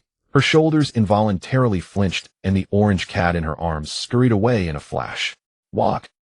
Lin Luoruan didn't even have time to think. She dove headfirst into Jin Hanxun's embrace. Brother, the mad dog uncle is going to bite Ruan. Jin Hanxun wrapped his long arms around her trembling form, locking her securely against his chest. He lifted his head, his gaze slicing toward Yin Yi like a sharp blade. Get lost. Yin Yi remained crouched, facing the murderous threat, and pouted. Tisk old Jin, once you have your treasure you forget your brother. Always telling me to get lost. Not very friendly at all. Lin Luoruan huddled in the absolute safety of his embrace for a few seconds. It seemed the mad dog hadn't pounced to bite her. A small spark of curiosity finally overcame her fear. Lin Luoruan pulled back half an inch from Jin Hanxun's arms and timidly peered forward. Lin Luoruan stared at Yin Yi for a long moment, then released one hand from around Jin Hanxun's waist and fumbled into the pocket of her cream-colored loungewear. Seeing her staring at him, hand still rummaging in her pocket, Yin Yi said, "Little ancestor, what kind of weapon are you looking for in there to deal with me, eh?" Lin Luoruan fumbled a bit, pulled out a cat treat, and bravely extended it toward Yin Yi. Mad dog uncle, would you like to eat this? Little tiger loves it. Yin Yi glanced at the orange cat licking its fur on the carpet, then at the seafood-flavored meat paste cat treat near his nose. The amused expression on his face froze instantly. He abruptly stood up, clutching his chest, as he stumbled back 2 steps, shaking his head with a sigh. Little ancestor, I Yin Yi am worth hundreds of billions. When will you ever treat me like a human being? A faint trace of amusement flickered in Jin Hanxun's eyes. He took the hand holding the cat treat, pulled it back, and played with her fingers in his palm, then leaned down to coax the one in his arms. My precious knows how to fend off the mad dog with treats. Clever girl. Next time this mad dog dares to scare my precious brother, will hit him with a big bone. Yin Yi stamped his feet in frustration. Old Jin, you're the one who's not at. Jin Hanxun finally deigned to glance at him. Whatever he treats you, as that's what you are. If you don't like it, go back to Europe. After all this commotion, the clock struck 3 in the afternoon. A servant came in and carried the orange cat away. It was time for Lin Luoruan's daily car. Jin Hanxun stood up, took a thick cashmere shawl, wrapped it around Lin Luoruan, and took her hand to lead her to the private cinema on the lower level. Yin Yi shoved his hands in his pockets, shamelessly trailing behind the two, determined to be the third wheel to the bitter end. The 3 entered the cinema one after another. Chen Fong was already waiting inside the door. He expressionlessly extended his hand, precisely pointing to the most secluded corner seat in the last row of the cinema. Mr. Yin, your designated seat. Yin Yi let out a scornful laugh. Thank you for your special attention, Assistant Chen. Then he strode over and sat down. No sooner had he taken his seat than Chen Fong thrust a large bucket of caramel popcorn into his arms. The spacious cinema had no main lights on, only the faint glow of floor guide lights. The familiar opening credits lit up on the large central screen. The cheerful background music of Tom and Jerry echoed around the room. In the very front row was a wide, soft custom sofa bed. Lin Luoruan took off her shoes and naturally straddled Jin Hanxun's solid thighs. Her back leaned softly against his warm chest as she focused intently on the large screen ahead. Brother Tom is so silly, Jerry is so smart. Lin Luoruan was amused by the slapstick on screen, her body swaying gently in Jin Hanxun's arms. Jin Hanxun leaned back against the sofa cushion, one arm wrapped around her slender waist. The light from the large screen flickered, casting alternating shadows over the two of them. Very silly, very smart. Jin Hanxun lowered his head following her words and whispered by her ear. His hot breath brushed against her delicate skin, causing a slight tremor in his arms. Yin Yi, sitting in the corner, mechanically stuffed popcorn into his mouth. Crunch, crunch. He watched the unabashed, boundaryless, intimate whispering on the sofa bed in front. He found the caramel popcorn almost impossible to swallow. Yin Yi grabbed a bottle of mineral water beside him and took a big gulp. On the large screen, Tom and Jerry had chased each other for an entire episode. Amidst a cheerful symphony, the final credits finally rolled. The indoor smart ambient lights came on, and Yin Yi let out a long, weary sigh. He vigorously brushed the popcorn crumbs off his palms and immediately stood up. He couldn't stand another minute. Just as Yin Yi turned to slip away, The phone in the inner pocket of his trench coat let out a series of muffled vibrations. At the same time, on the side table by the front sofa, the screen of Jin Hanxun's black dedicated phone lit up softly. Yen stopped in his tracks. The casual, amused expression on his face vanished completely. Jin Hanxun patted Lin Luoruan's back reassuringly, picked up his phone to glance at it, then looked up at Yen Yi, whose face had turned serious. Their eyes met briefly in the air. Yen Yi, the real reason you came back to China playing the fool like this is for this, isn't it? Yen Yi withdrew his mischievous grin, leaning back against the genuine leather sofa with his arms crossed over his chest. Indeed it is. I chartered the boat to rush back this time, partly to see who exactly has managed to tame you, and partly for some serious business. At the end of next month, there's the Linhai City New Year's charity auction. You've received the invitation too, haven't you? The moment the words charity auction were uttered, Lin Luoruan, sitting on Jin Hanxun's lap, gave a violent start. His rosy cheeks, just moments ago flushed from watching cartoons, drained, instantly turning a deathly pale. The gilded iron cage of the underground pleasure black market, the blinding spotlight, the muscle relaxant forcibly injected into his veins, and the bidding voices laced with greed and lust from the audience below. Like a tidal wave, they surged directly into Lin Luoruan's mind. His breathing instantly became erratic, his chest heaved violently, and his 10 fingers clenched tightly. In the same second, Jin Hanxun sensed the violent trembling in his arms. His heart ached as if a dull knife had torn a gaping wound. Be good, brother is here. Lin Luoruan's eyes were redrimmed, tears glistening at the corners. He bit his pale lower lip hard, holding back the tears. Then he buried his head into the crook of Jin Hanxun's neck, wrapped his arms around his waist, and clung tightly. His voice, thick with a nasal tone, emerged near Jin Hanxun's ear. Ruan is not afraid. With brother here. Ruan is not afraid. Ruan is brave. This self-soothing in the face of fear was more heartbreaking than any heart-wrenching cry. Jin Hanxun's breath caught. He abruptly tightened his arms, pressing the thin, trembling body firmly into his embrace. He lowered his head, his lips brushing against Lin Luoruan's cold earlobe, kissing the soft crown of his head again and again. We're not going. If you don't want to go, well, stay home, brother, and you won't go anywhere. As soon as he finished speaking, the black private phone on the side table beside the sofa suddenly vibrated. The screen lit up, showing 4 words, Jin Family Old Estate. Jin Hanxun's brow furrowed. With one hand still protecting the person in his arms, he used the other to slide the answer button and tap the speakerphone. The respectful voice of the steward, He came through. Young master, forgive the intrusion. The master asked me to deliver a message. For the year-end New Year's charity auction, you are required to bring young master Lin with you as the sole legal partner of the Jin family patriarch. A flicker of irritation crossed Jin Hanxun's brow. He was about to refuse when a series of dull thuds sounded from the other end of the line. Then Jin Guanghua's robust roar filled the earpiece. You rascal, don't make excuses to get out of it. This auction is to announce Ruan's status to the entire Linhai City. Ruan is the partner I've recognized for the Jin family patriarch. Keeping him hidden like this, what kind of nonsense is that? After roaring this string of words, Jin Guanghua's tone took an awkward turn. But I'm warning you, if Ruan suffers the slightest grievance on the day of the auction, I'll hold you responsible. Do you hear me? This domineering, favor-filled command was clearly broadcast through the speakerphone. Jin Hanxun let out a silent sigh. Keep your voice down. Don't scare him. Lin Luoruan's arms, which had been tightly wrapped around Jin Hanxun's waist, gradually loosened. It was Grandpa's voice. Grandpa was protecting him. He slowly raised his head, rubbed his reddened nose with his fingers, and looked at Jin Hanxun with clear, steady eyes. Brother, Ruan wants to go with you. Grandpa said Ruan is your partner. Ruan wants to bring you glory. Those words struck Jin Hanxun's heart, leaving it tender and aching. He pressed his fingertip against Lin Luoruan's cheek, gently wiping away the tear that clung to the corner of his eye. My dear, Jin Hanxun said with a low, gentle laugh, his tone warm and devout. You have always been the only light in my life. Yen Yi, sitting in the back corner, heard the sticky yet heartfelt conversation up front, and his heart softened. He strode forward, abandoning his usual flippant demeanor, and pounded his chest solemnly. Little treasure, this mad dog uncle will be your bodyguard at the auction. Yen Yi rubbed his hands together, continuing to pledge his loyalty. You gave me ribs and cat treats today. I can't just take those for free, can I? Then he turned to Jin Hanxun. For this auction, Finyu Capital will donate an item in the name of Lin Luoruan personally. Consider it a mad dog uncle's welcome gift for the little treasure. Jin Hanxun glanced at him, his cold expression tacitly accepting the favor. Night fell. In the master bedroom of Banshan Manor, Hui Yun arrived with his medical kit and conducted a thorough physical and psychological assessment on Lin Luoruan. He closed the solid wooden door of the master bedroom, leaving Lin Luoruan to rest inside. Master Jin, Huiyun lowered his voice, rubbing his hands together. Young Master Lin's reaction today marks an absolute turning point. He had the awareness to resist fear on his own, didn't flee, but instead sought your protection. This is nothing short of a miracle. Then his tone shifted. However, Jin Hanxun leaned against the corridor wall, glanced at Huiyun, and said, "Get to the point." Huiyun's expression grew serious.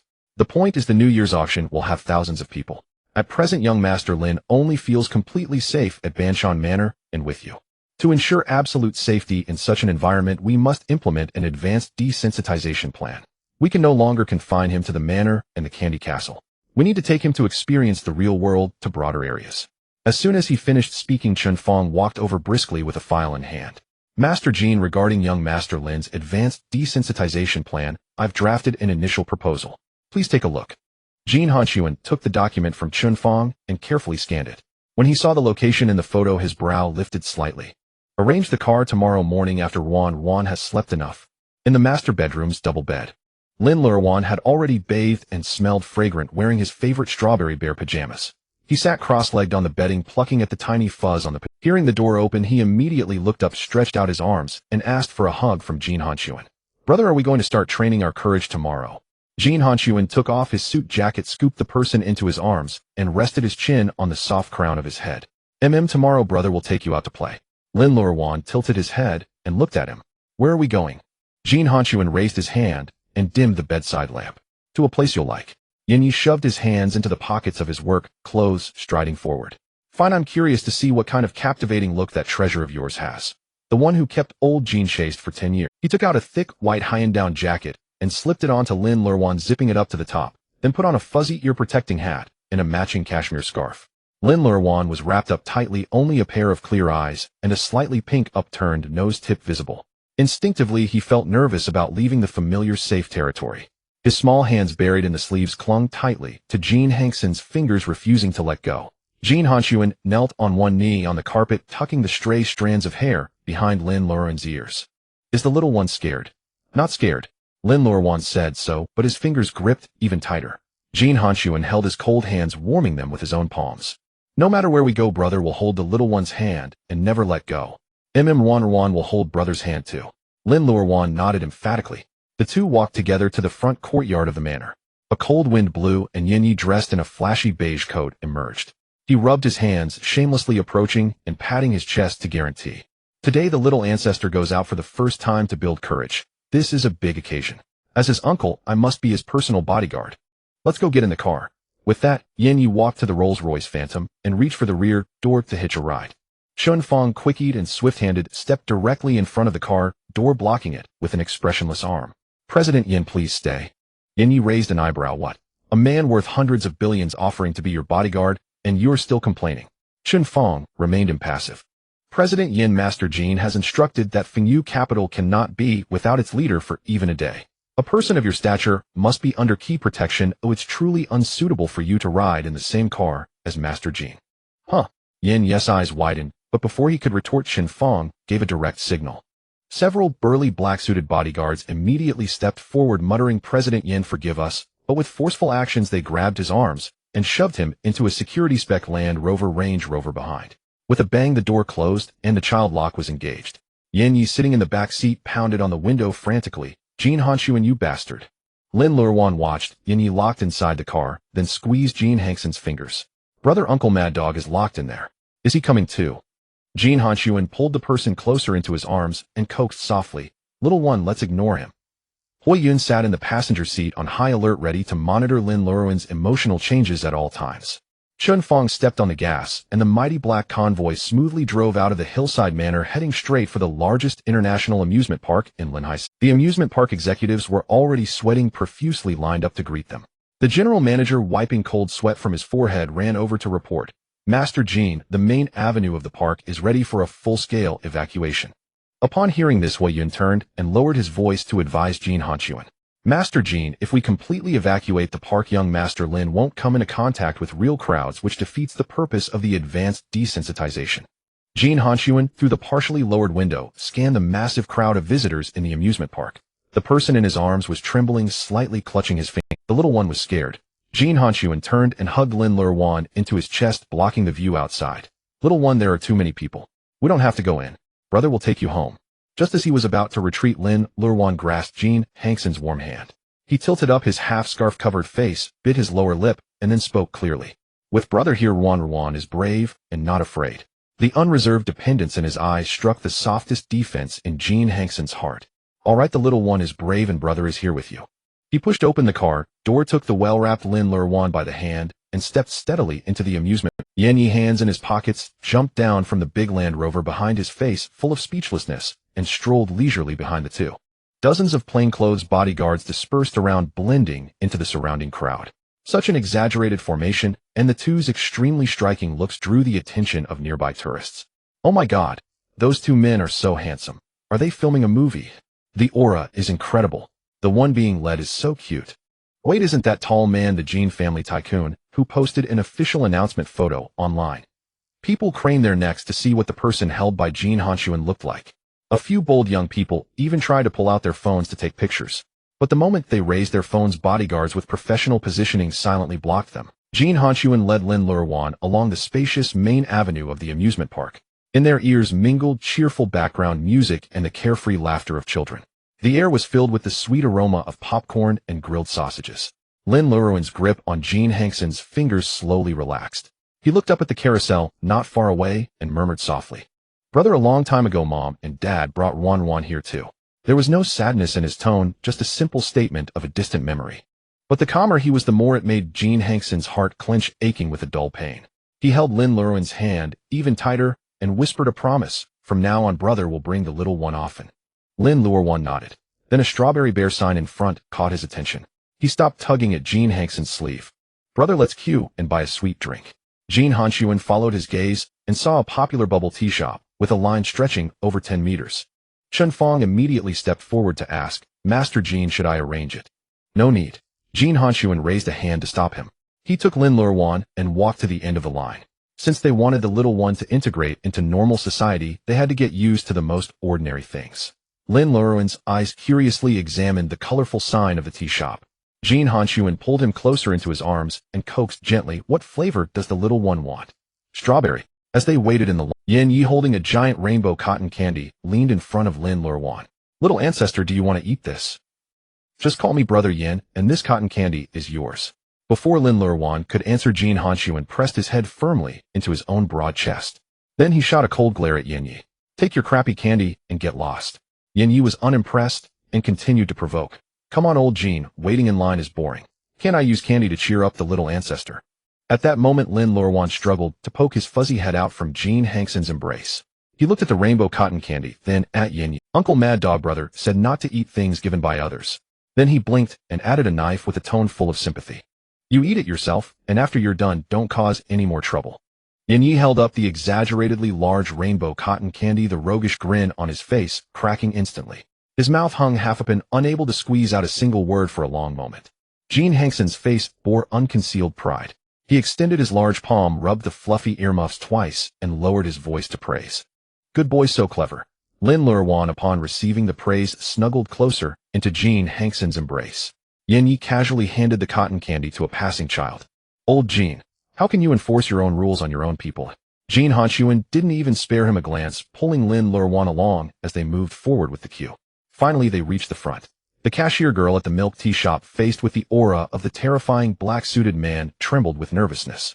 She handed a cup of warm strawberry popping boba milk tea out the window, stammering, "Your milk tea is ready." Lin Luoruan took the transparent cup with both hands, and through his thick scarf nodded very seriously at the staff member. "Thank you." The staff member, seeing those clear bright eyes, froze for a moment, and her face instantly flushed. Lin Luoruan, holding the milk tea, turned around, cupped the cup in both hands, and raised it to Jin Hanxun's chin. "Brother, drink sweet." Jin Hanxun glanced down at the pink and white liquid, but did not lower his head to bite the straw. He stepped forward, using his body to block the surrounding passers-by's view. His large palm gently cradled the back of Lin Luoruan's head, his fingers pulling the cashmere scarf down just half an inch, revealing tender pink lips. Amid Yan Yi's exaggerated "holy shit" from behind, he lowered his head and kissed her. The kiss ended. Jin Hanxun's thumb brushed over Lin Luoruan's moistened lips, his voice low and husky. "Brother's sweet is sweetheart." Lin Luoruan's cheeks flushed with two rosy hues. Holding the milk tea cup, he blinked at Jin Hanxun. "Is Luoruan sweeter than sweet?" "Sweetheart is the sweetest." Though Jin Hanxun shielded him after the scarf was pulled down, Lin Luoruan's features were faintly exposed to the crowd. Pure spirited and utterly adorable. Murmurs spread through the crowd. Oh my god, he's so beautiful. No wonder he's guarded so tightly, that face is just unfair. Jin Hanxun's hearing was exceptionally sharp. His protective instinct instantly kicked in. His large hand directly grabbed the cashmere scarf, ready to cover Lin Luoruan's face completely again. No one else deserved to see him. But Lin Luoruan was just then lowering his head to sip the milk tea through the straw. His cheeks bulged as he sucked hard at the strawberry popping boba inside, his eyes curving into crescent moons with satisfaction at having drunk his favorite sweet drink. This lively, vivid look forced Jin Hanxun to stop mid-motion. If he covered the scarf, his sweetheart wouldn't be able to drink the milk tea. Jin Hanxun's chest heaved as he suppressed the intense possessiveness. As long as his treasure was happy, he could endure being seen a little more. Chun Fong, extremely perceptive, immediately gestured to the surroundings. A dozen or so plainclothes bodyguards quickly adjusted their positions, forming a human wall around them. Amid the cheerful amusement park music, Jin Hanxun kept him sheltered in the crook of his arm and walked all the way to the carousel. Lin Luoruan stopped, his gaze fixed on an ornate pumpkin carriage. He gently tugged at the sleeve of Jin Hanxun's suit jacket and looked up to ask, "Brother, can Luoruan ride that big pumpkin?" "Of course, if sweetheart likes it." The two sat inside the spacious pumpkin carriage. Yin Yi, as a matter of course, was escorted by Chun Fong onto a wooden horse behind the pumpkin carriage. "Mr. Yin, take good care of young Master Lin." Yin Yi didn't mind, he simply mounted the horse. The machine started and the carriage began to rise and fall gently with the music.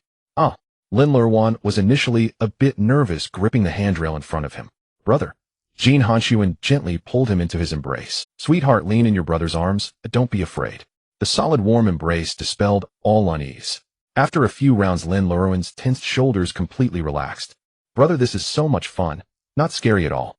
He hugged Jin Hanxun's waist and let out a crisp, bright laugh.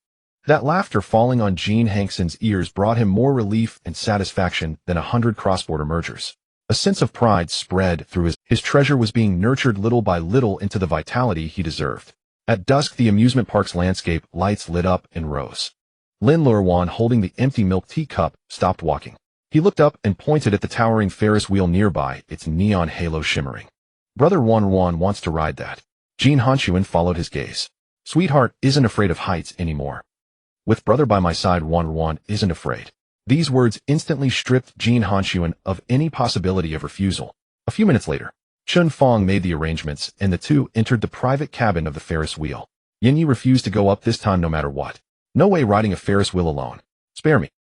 The Ferris wheel's mechanical gears turned slowly, the cabin lifting off the ground, completely sealing off the clamor out. Lin Luoruan pressed against the glass window, eyes wide open, taking in the dazzling night view of Linhai City, myriad lights spreading beneath them. The cabin continued to rise, nearing the highest point. Jin Hanxun leaned against the seat, his gaze never leaving that slender silhouette. Lin Luoruan looked a bit dazed. "Brother." Jin Hanxun looked down at the person in his arms, his voice laced with deliberate coaxing. "Sweetheart, it's too high up here." Brother's heart is racing, a bit scared. At this, Lin Luoruan's expression instantly changed, completely forgetting that Jin Hanxun's office was higher than the Ferris wheel. "Then, what can we do?" Jin Hanxun cupped the back of his neck, his thin lips just a millimeter away. Without needing any further coaxing, Lin Luoruan obediently parted his lips slightly to meet him. The cabin reached its peak, the city's neon lights illuminating their intertwined silhouettes. After a long while, Jin Hanxun pulled back, still savoring the moment. Lin Luoruan leaned against his chest, catching his breath, yet still concerned about Jin Hanxun. "Brother, are you feeling better?" Jin Hanxun chuckled softly, his fingers gently pinching his slightly reddened nose. "Much better, sweetheart is amazing." Lin Luoruan finally let out a sigh of relief. He rested securely against Jin Hanxun's chest, gazing at the night view outside the window. "Brother, my." Lin Luoruan looked up at Jin Hanxun's jawline. "At the auction, will there be sweets?" "Luoruan wants to bring some back for Grandpa. He's been good to Luoruan." Hearing this, Jin Hanxun's heart ached with a swelling tenderness. His sweetheart, after enduring 10 years of suffering, had just started to recover, yet still remembered to bring candy for the elder who had protected him. Jin Hanxun closed his eyes tightly, then slowly stroked Lin Luoruan's back, planting another kiss on his smooth forehead. "There will be. The auction has many sweets. A brother will have them all wrapped up for sweetheart to take home." The Ferris wheel cabin slowly descended, and Jin Hanxun steadily led Lin Luoruan out. Hui Yun, who had been anxiously waiting below, rushed forward with a medical kit. He examined Lin Luoruan carefully, his expression tense, and only let out a long sigh of relief upon seeing him safe and sound. The worry that had hung over him all day finally settled back into place. Just then Chun Fong strode over.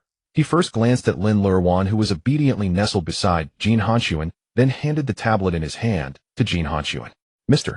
Jin, the list for the New Year's Eve auction has come out. There are some matters that need to be reported to you. If anyone dares to disturb Luoruan on that day, they'll have to give back all the projects they've just obtained. Chun Fong immediately nodded and noted down the order. If anyone dares to disturb Luoruan on that day, they'll have to give back all the projects they've just obtained. Chun Fong immediately nodded and noted down the order. After finishing her last sip of milk tea, Lin Luoruan tugged at Jin Hanxun's sleeve. Brother, the sweet drink is all gone. Jin Hanxun tossed the empty cup to Yin Yi, then bent down to lift her in his arms. Good girl, you're amazing. It's getting dark, brother will take you home. The winter deepened in Linhai City.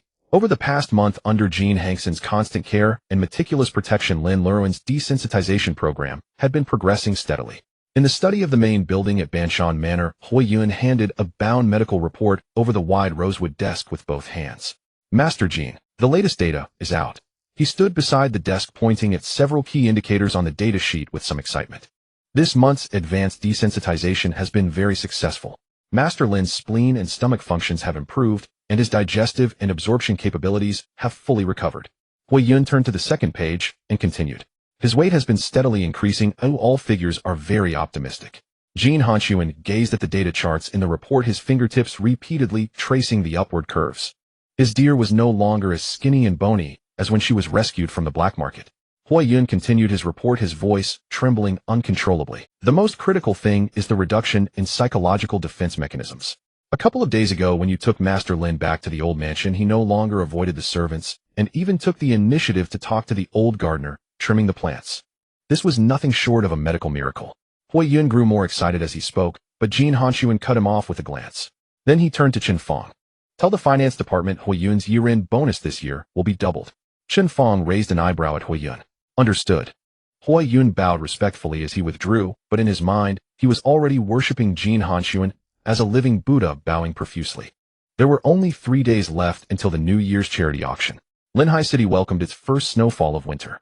Lin Luoruan, wearing soft indoor slippers, pressed her face against the floor-to-ceiling window of the master bedroom, pressing both hands on the glass. Brother, it's snowing. Everything outside is white. Luoruan wants to play in the snow. He pulled the girl away from the window and began dressing her piece by piece. Jin Hanxun knelt on one knee to put on a pair of waterproof snow boots for Lin Luoruan, then fitted her with fur-lined wool gloves. Don't take your gloves off, sweetheart. After fully bundling her up, Jin Hanxun led Lin Luoruan out of the bedroom. As soon as the main door of the mansion was pushed open, a cracked cold wind swept in with snowflakes. Lin Luoruan couldn't wait to rush out through the main entrance. The thick snow in the front yard hadn't been cleared yet. With each step, the snow buried her ankles, making a crisp, crunch sound. Lin Luoruan opened her eyes wide in wonder, lifted her foot, and stamped again. Crunch, crunch. The sound of footsteps on snow echoed in the empty, quiet front yard. Lin Luoruan ran forward in the snow, stumbling with every step, her laughter crisp and clear. Jin Hanxun, wearing a black overcoat with his hands in his pockets, followed her through the snow. As long as Lin Luoruan looked back, she could see him immediately. Under the corridor of the main building, Yin Yi, draped in a flamboyant dark green cashmere coat, embroidered with bright red peonies, curled up in a rattan chair. He held a cup of Ceylon black tea in both hands, bracing against the biting wind, and watched the two in the yard with a pout. Old Jin. Yin Yi drawled out his words. I mean, you're the head of the Jin conglomerate, but aren't you being a bit too down-to-earth? Hanging around Banshan Manor every day, playing house with your little princess. He took a sip of tea and smacked his lips. Tisk tsk. How about taking me along too? He'll call you Daddy Jin. Jin Hanxun ignored him, treating him like a barking dog under the corridor. In the middle of the snow-covered yard, Lin Luoruan stopped. She crouched down, rummaged in the snow, and shaped an irregular little snowball. Jin Hanxun ignored him, treating him like a barking dog under the corridor. In the middle of the snow-covered yard, Lin Luoruan stopped. The snowball arced through the air and landed with a soft thud on Jin Hanxun's chest, scattering into a flurry of snowflakes. Jin Hanxun raised an eyebrow, took a half step back, and clutched his chest dramatically.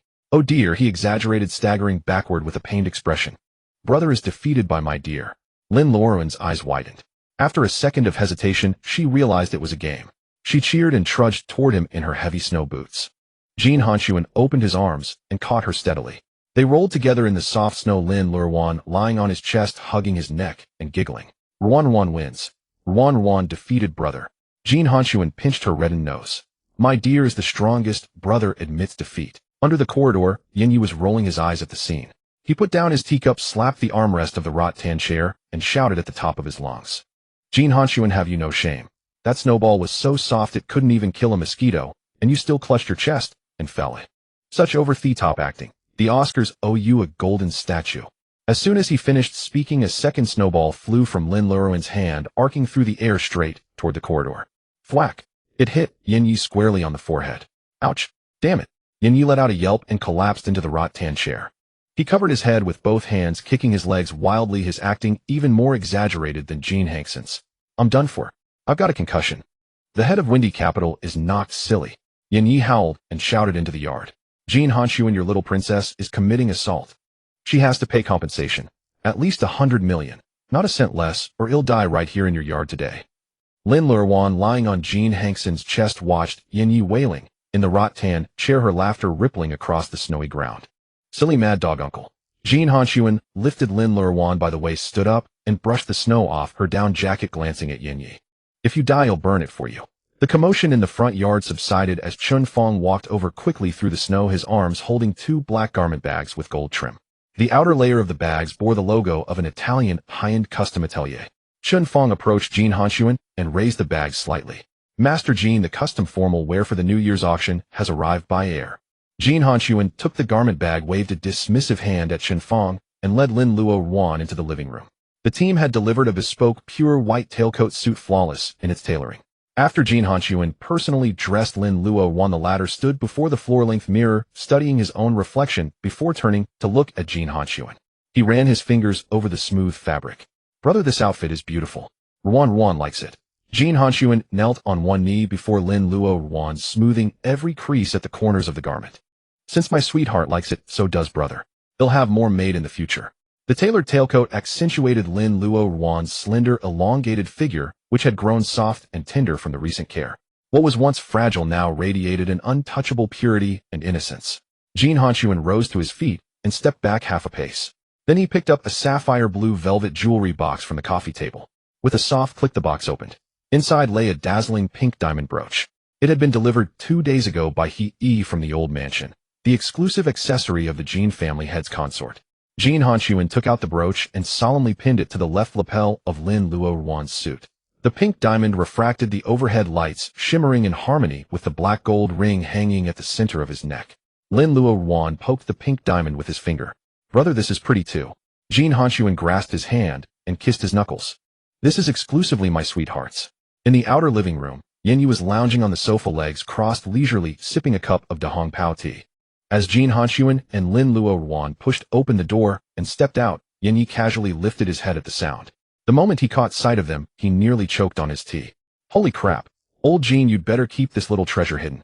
With that look, if you take him out, want those Tycoon heirs drop their jaws to the floor. The head of Fengyu Capital, who had grown accustomed to breathtaking beauties in European high society, was now utterly stunned. Jin Hanxun's face instantly, he pulled Lin Luoruan directly into his arms. Get lost. Look again, and it'll gouge out your eyes. Yin's shoulders shook with laughter. At the charity gala there'll be so many eyes, why not gouge them all out? Tisk, isn't that a bit too bloody?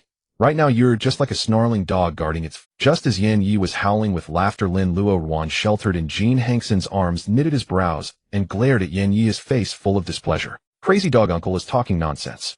Lin Luoruan pouted and countered seriously. Brother is not a dog, and Ruan is not food. Ruan is brother's mate. Those words melted Jin Hanxun's coldness into a spring of tenderness. He turned around, pressed Lin Luoruan into his embrace, and rested his chin on the soft crown of his head. Sweetheart is right. Sweetheart is the one who will spend a lifetime with brother. Yin let out a scoff, then rolled his eyes dramatically. Fine. You two just go on being lovey-dovey. I'm off to build a snowman outside. With that he turned and strode out. Soon it was December 24th, Christmas Eve. As night fell, the area around the Intercontinental Hotel in the heart of Linhai City was completely sealed off. The lobby of the first-floor banquet hall was ablaze with lights, and a red carpet stretched from the entrance all the way to the street corner. Luxury cars of the highest elite gathered, security was at its maximum level, and the atmosphere was electric. Over Lin Luoruan's pure white tailcoat, Jin Hanxun had draped a wide, thick black cashmere coat. They sat side by side in the back of a Rolls-Royce Phantom. Chun Fong started the car smoothly, and the black motorcade rolled majestically through the night toward the interior was dim, and the soundproof partition between the front and back seats had long been raised. Jin Hanxun wrapped one arm around Lin Luoruan's shoulders, pulling him entirely into his embrace. His palms tightly enveloped Lin Luoruan's cool hands. "Sweetheart, why are your hands so cold?" Jin Hanxun clasped his hands together, warming them. He lowered his head, his thin lips brushing against Lin Luoruan's ear, his voice dropping to an almost inaudible whisper laced with endless coaxing. If you feel uncomfortable, well, go home. I don't care about some damned option." Lin Luoruan nestled in Jin Hanxun's broad, warm chest, breathing in the familiar, reassuring scent, and shook his head. Ruan isn't scared." He lifted his face, catching the faint light inside the car, his eyes clear and bright. Ruan is going to make brother proud." After saying that, Lin Luoruan squeezed Jin Hanxun's fingers. "And Ruan is going to bring back a strawberry cake for Grandpa." Jin Hanxun tightened his arms, lowered his head, and kissed the tips of Lin Luoruan's slender fingers devoutly and solemnly. "All right, our sweetheart is the best. We'll bring strawberry cake for Grandpa, and brother will have something sweet with you too." Half an hour later, the Rolls-Royce Phantom entered the street where the Intercontinental Hotel was located. The security vehicles quickly dispersed around it, forming an extremely tight protective net. The car came to a steady stop at the entrance of the red carpet. The media and dignitaries who had been waiting outside instantly fell silent. Countless camera flashes exploded, illuminating the red carpet as bright as day. Chen Fong opened the door and stood sideways, shielding the entrance. Jin Hanxun, clad in a black custom suit, exuded a tall, slender figure with an overwhelmingly powerful aura. As soon as he stepped out, he bent down and extended his hand into the car. Lin Luoruan placed his hand in Jin Hanxun's palm. Jin Hanxun pulled, gently guiding him out. "Sweetheart, hold brother's hand and don't let go. Ruan listens to brother." Lin Luoruan responded with a sweet smile. The moment they were exposed to the cold outdoor air, Jin Hanxun swiftly pulled the black coat over Lin Luoruan's shoulders, wrapping most of his body securely. All eyes, all cameras and lenses were locked onto the figure beside Jin Hanxun. The door of a Lamborghini behind them, Yan Yi, wearing a flamboyantly patterned silk shirt and a long trench coat that brushed his ankles, sauntered over with a showy stride. He stopped about 10 meters from Jin Hanxun, one hand in his pocket, waved at the nearby media, and struck an extremely ostentatious pose, successfully diverting a portion of the attention originally fixed on Lin Luoruan. Jin Hanxun ignored the mingled awe and shock around him. He held Lin Luoruan's hand, fingers interlaced, and walked with steady steps. Together they followed the red carpet all the way into the luxuriously decorated banquet hall. The assembled dignitaries stopped their conversations and automatically cleared a path leading directly to the main seat. Jin Hanxun first settled Lin Luoruan onto the velvet sofa at the head table, then took his seat beside him. Lin Luoruan pressed his legs together and placed both hands on his knees. "Brother Ruan is sitting up straight. Am I being good?" Jin Hanxun gently stroked the back of his hand and coaxed him softly. "Sweetheart, don't be nervous. Just lean on brother." Every noble present hoped to get even a shred closer to the head of the Jin family at this gala. Yet no one dared to take the lead. Then a figure emerged from the crowd. It was Zhao Linyao, the young master of Zhao Construction, a newly risen magnate, who had just secured the southwestern border project under the Jin Group. He was dressed in an expensive burgundy custom suit, his face beaming with eager flattery, holding 2 glasses of champagne as he stepped forward. "Master Jin, we've been eagerly awaiting your arrival. I'm Zhao Linyao from Zhao Construction. It's a tremendous honor for Zhao to collaborate with the Jin conglomerate." Zhao Linyao bent slightly at the waist, holding the bubbling champagne glass in his hand, persistently leaning forward. "Master Jin, for our Zhao family to secure the 3rd phase of the Jin family's Southwest region project, it's all thanks to your guidance. My father often reminds me to learn from you about business strategy. In the future in the Southwest region, as long as you say the word, the Zhao family will spare." These words exuded self-important flattery. The entire assembly of dignitaries pricked up their ears, paying close attention to the situation. Jin Hanxun crossed his legs casually, patiently smoothing out a few wrinkles on the hem of Lin Luoruan's tailcoat. No response was the most chilling response of all. "And Master Jin." Seeing no reaction from Jin Hanxun, Zhao Linyao's forehead beaded with cold sweat. He swallowed dryly, trying to salvage the infrastructure in the Southwest. Our Zhao family will definitely. He launched into an endless stream of business plans, trying to elicit some resonance from Jin Hanxun. Jin Hanxun completely ignored him. He leaned slightly, turned his head, and pressed his lips to Lin Luoruan's ear, his voice gentle. "Sweetheart, are you feeling too?" The surrounding tycoons and executives who had been eavesdropping were stunned. Jin Hanxun then took Lin Luoruan's hands, which were resting on his knees, and held them in his own palms. "If you feel uncomfortable, brother will take sweetheart to the VIP room on the 2nd floor to have some little cakes, okay?" Lin Luoruan gently shook his head. He held Jin Hanxun's fingers, tilted his head, and his soft, sticky voice rang out in the hall.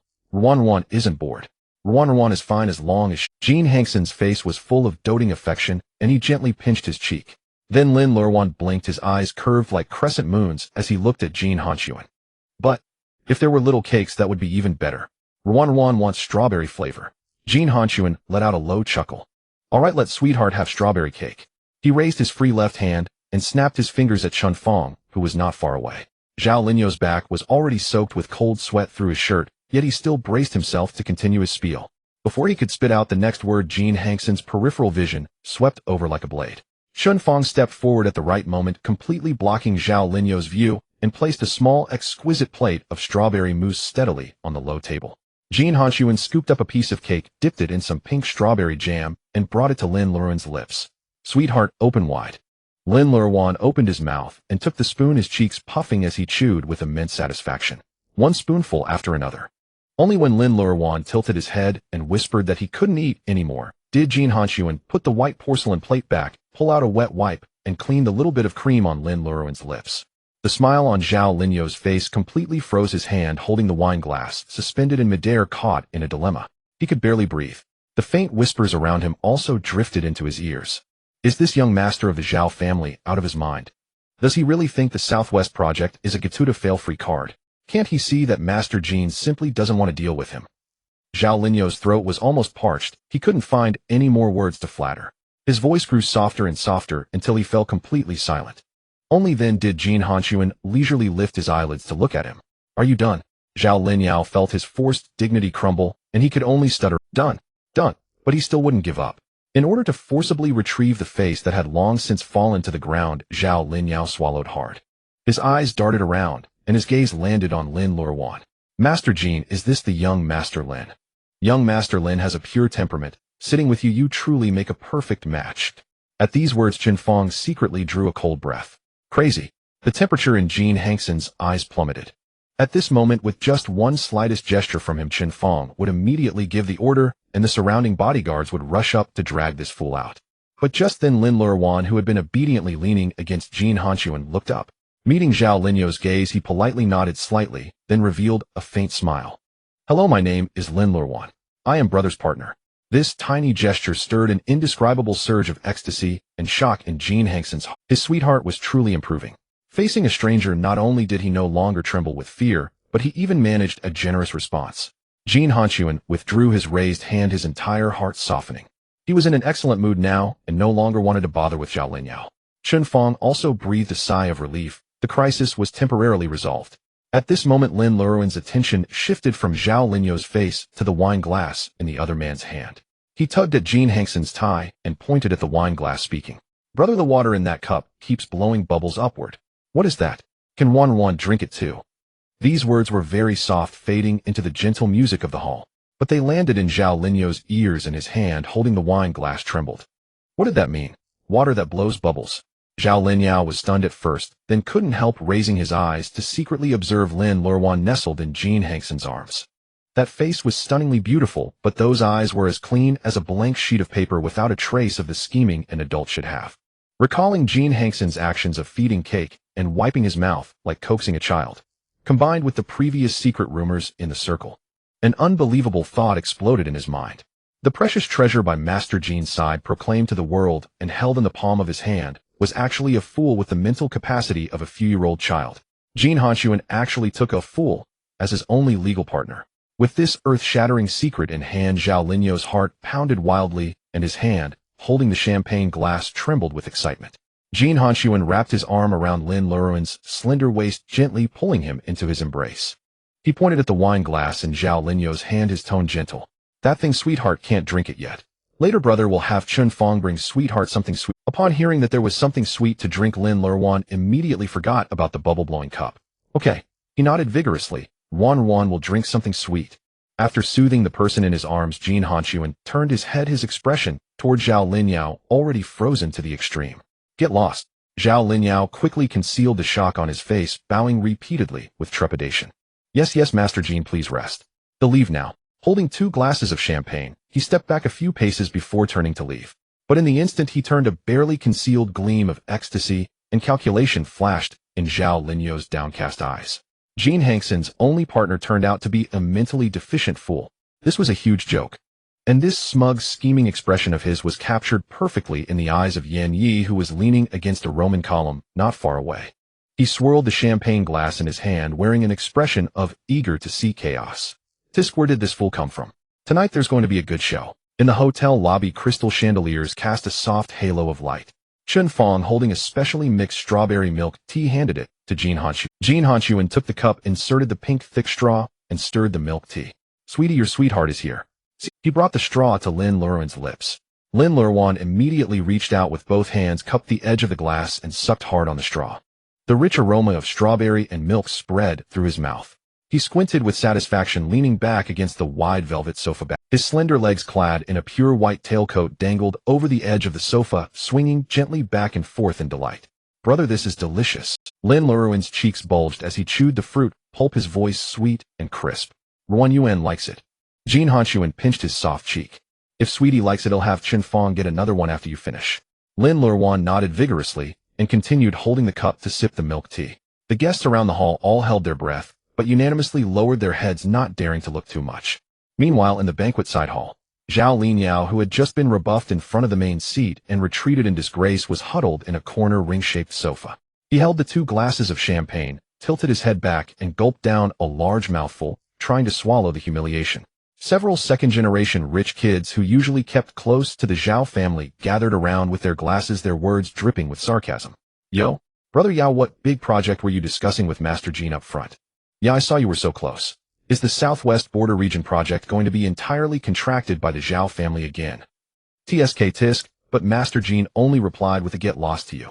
Hearing these compliments, Zhao Linyao felt his cheeks burn with shame. If he didn't drop some explosive news, his face would be completely lost today. Zhao Linyao coughed dryly and slammed his glass heavily onto the glass coffee table. He deliberately lowered his voice, mysteriously leaning forward. The Southwest project has long been mine. Zhao Linyao raised his chin contemptuously. I just discovered a huge secret up front. The several second-generation rich kids exchanged glances and immediately leaned in closer. What secret? Tell us, Brother Yao. Zhao Linyao sneered, his tone full of disdain. See that? The young Master Lin drinking milk tea, whom Master Jin treats like a treasure, is no decent goods at all. He paused, building suspense before continuing. He's just a mentally deficient fool. The words sent a chill down the spines of the second-generation rich kids in the corner of the side hall. They glanced toward Jin Hanxun, then lowered their voices.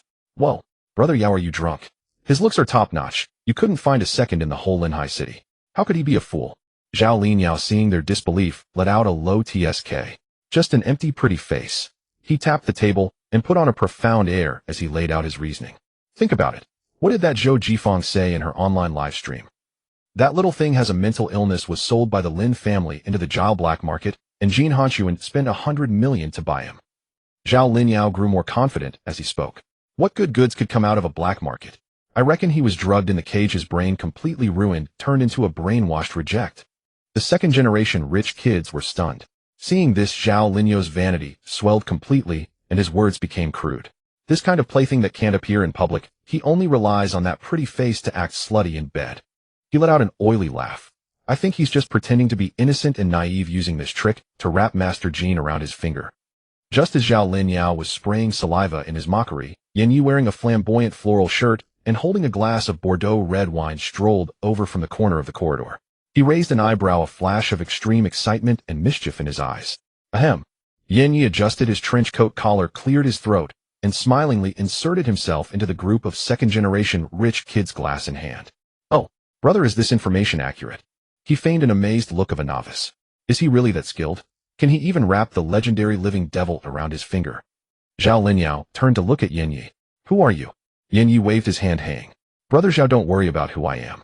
I'm just a nobody here to freeload some food and drink. Zhao Linyao sized up Yan Yi from head to toe. This guy wore a flashy shirt, had a sloppy demeanor, and seemed to have waved ridiculously at the media on the red carpet to get face.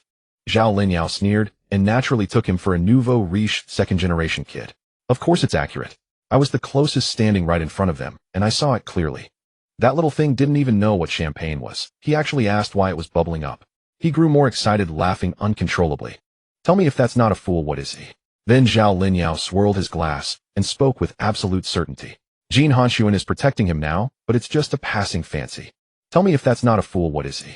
Then Zhao Linyao swirled his glass and spoke with absolute certainty. Jin Hanxun is protecting him now. He rubbed his chin, feigning kindness, and pointed with his chin toward the main hall to start digging a trap. Brother, what you said? Didn't you see the ring hanging around young Master Lin's neck? Zhao Linyao glanced in that direction and let out a contemptuous snort. TCH, what a piece of junk, black and dull, not even a glint of reflection. I bet Master Jin just picked up an iron ring somewhere and hung it on him like a dog tag. Yin Yi raised an eyebrow. This fool didn't even recognize the heirloom of the Jin family head. He continued digging the pit. What about the brooch on his collar? That's a pink diamond sparkling under the lights. It looks extraordinary. Zhao Linyao burst out laughing as if he had heard the funniest joke. He reached out and patted Yin Yi on the shoulder, putting on an air of a seasoned veteran. Brother, you're inexperienced. Glass sparkles too. It's just a fake used to fool a fool. What's extraordinary about it? Yin Yi let out a wow and then nodded repeatedly in agreement with great seriousness. Oh, I don't know much about these things. How could I compare to Brother Zhao's vast? He rambled on. I just thought it looked pretty and thought it might be valuable.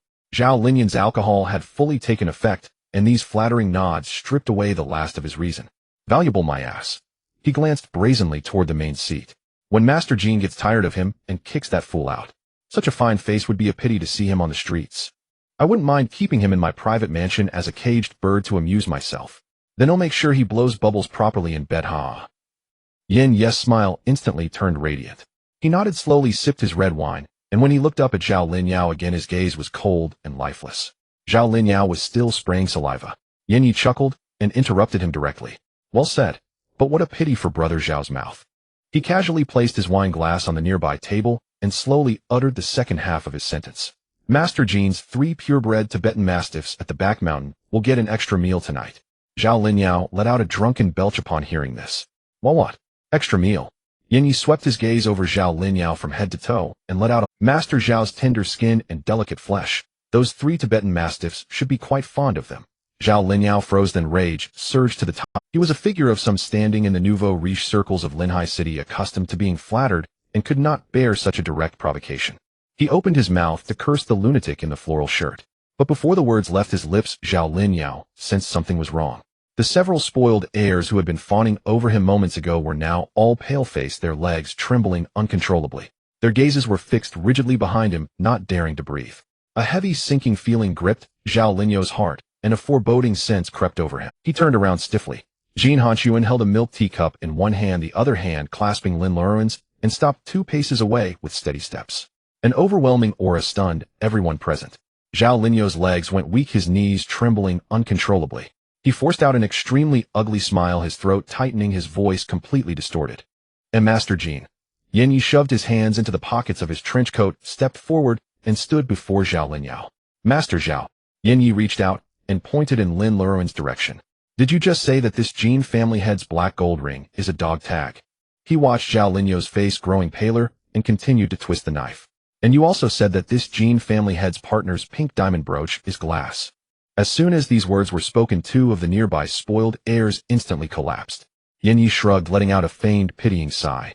I'm just a nobody mooching a meal, and even I know that. I didn't expect Master Zhao to be so blind. I was even thinking of saving your life, but you're a piece of mud that can't be plastered on the wall. Zhao Linyao's mind buzzed, completely shutting down. Cold sweat trickled down his temples, blurring his eyes. Fear exploded wildly in his heart, plunging him into utter despair.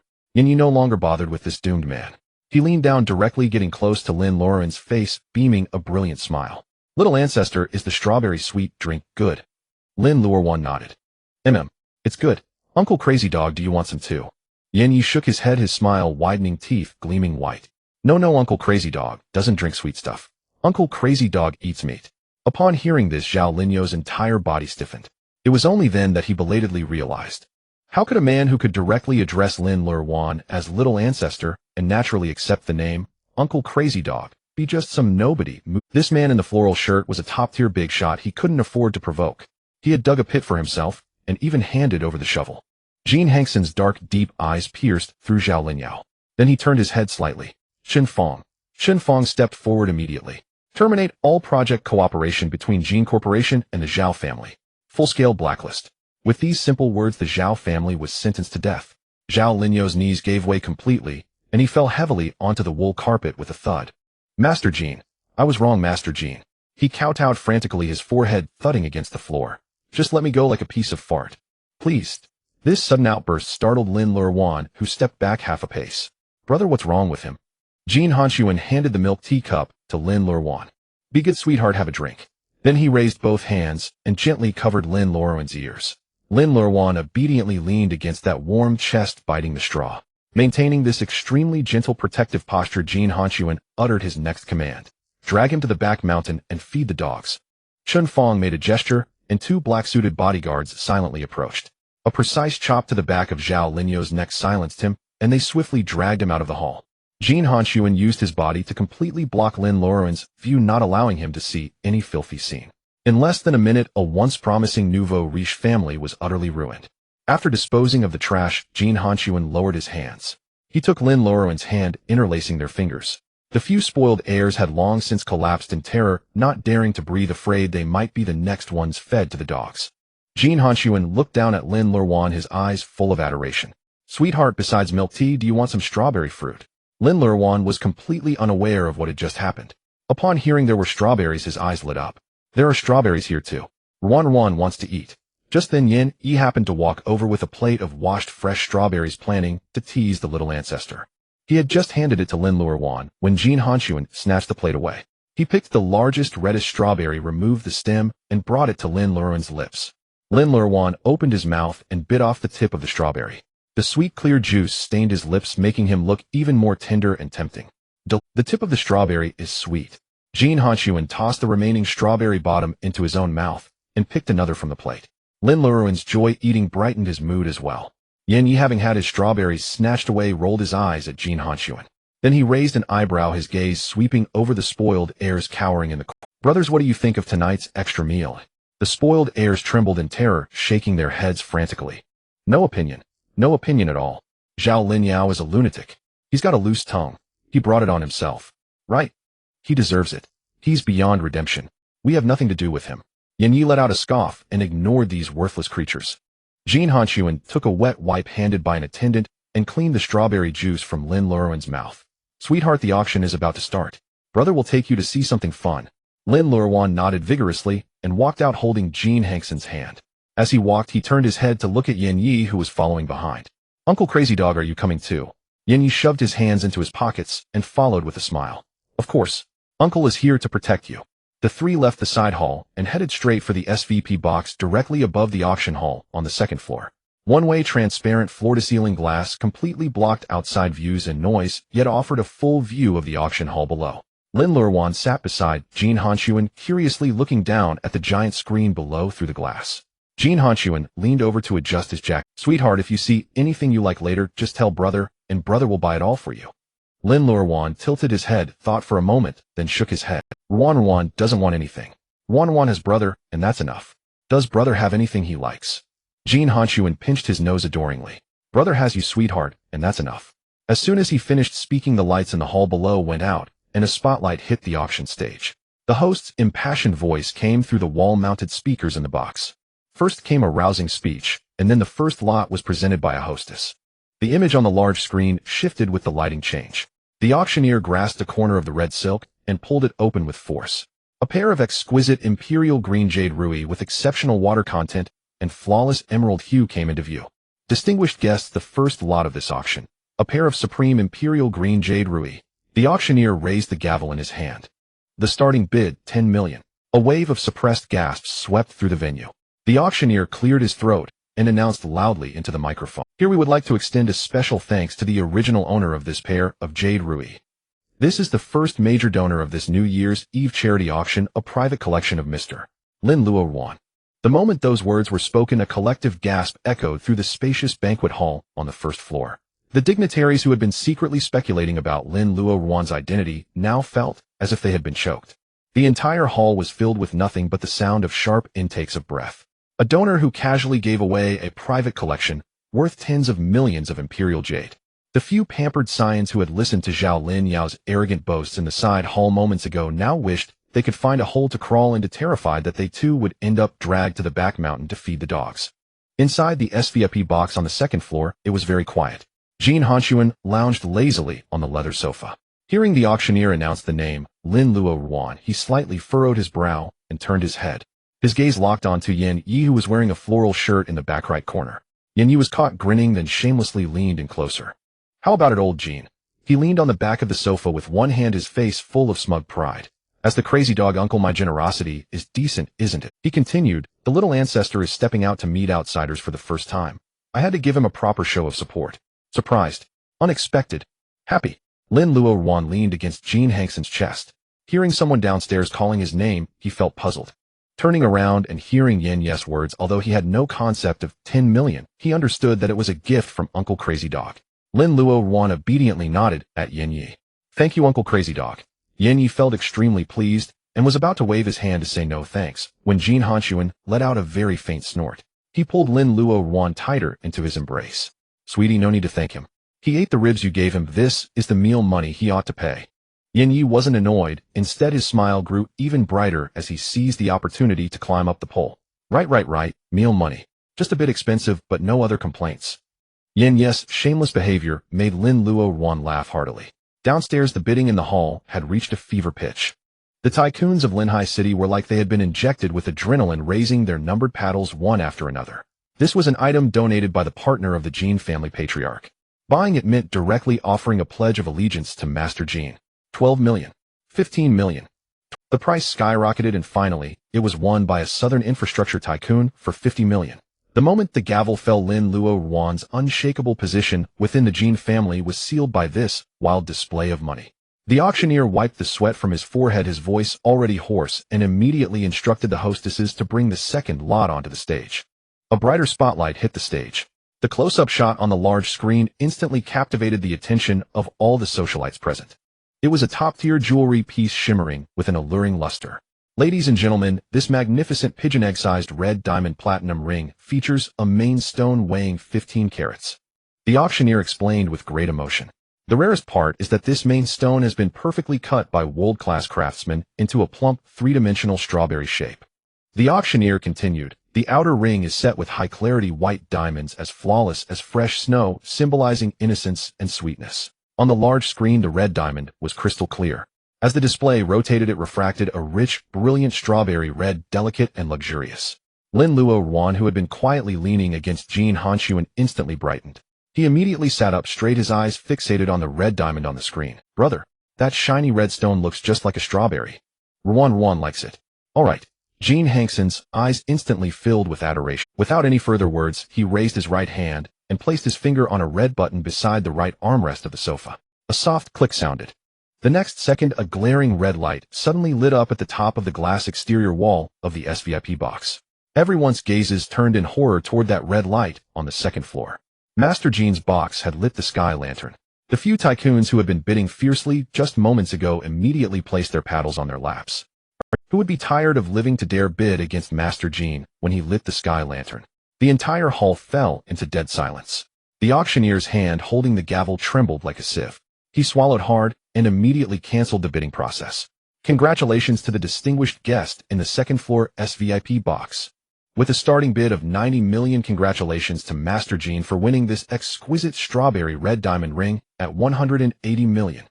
The gavel banged down heavily with a thud, sealing the deal. Jin Hanxun withdrew his hand and turned to look at Chun Fong, who stood nearby. Bring it over. Within less than 5 minutes, Chun Fong approached Jin Hanxun, holding a square black velvet jewelry box with both hands. Master Jin.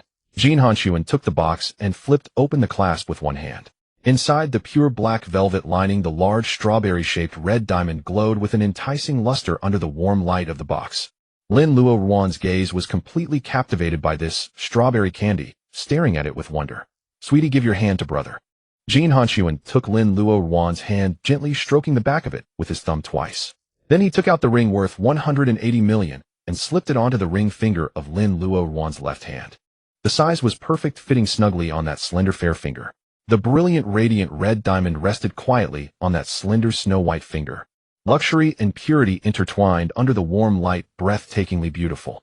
Jin Hanxun gently cupped the back of his hand, looking at it with satisfaction.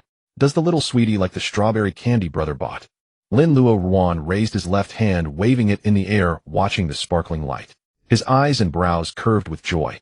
Luoruan likes it. He threw his arms around Jin Hanxun's neck and planted a loud smacking kiss on his handsome chiseled cheek. Thank you, brother. Luoruan loves brother the most.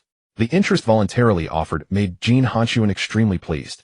He reached around and pulled the slender waist, hugging the person into his arms and giving a gentle squeeze. Yanyi, who had been sitting in the back watching the show, leaned in again, still wearing that floral shirt.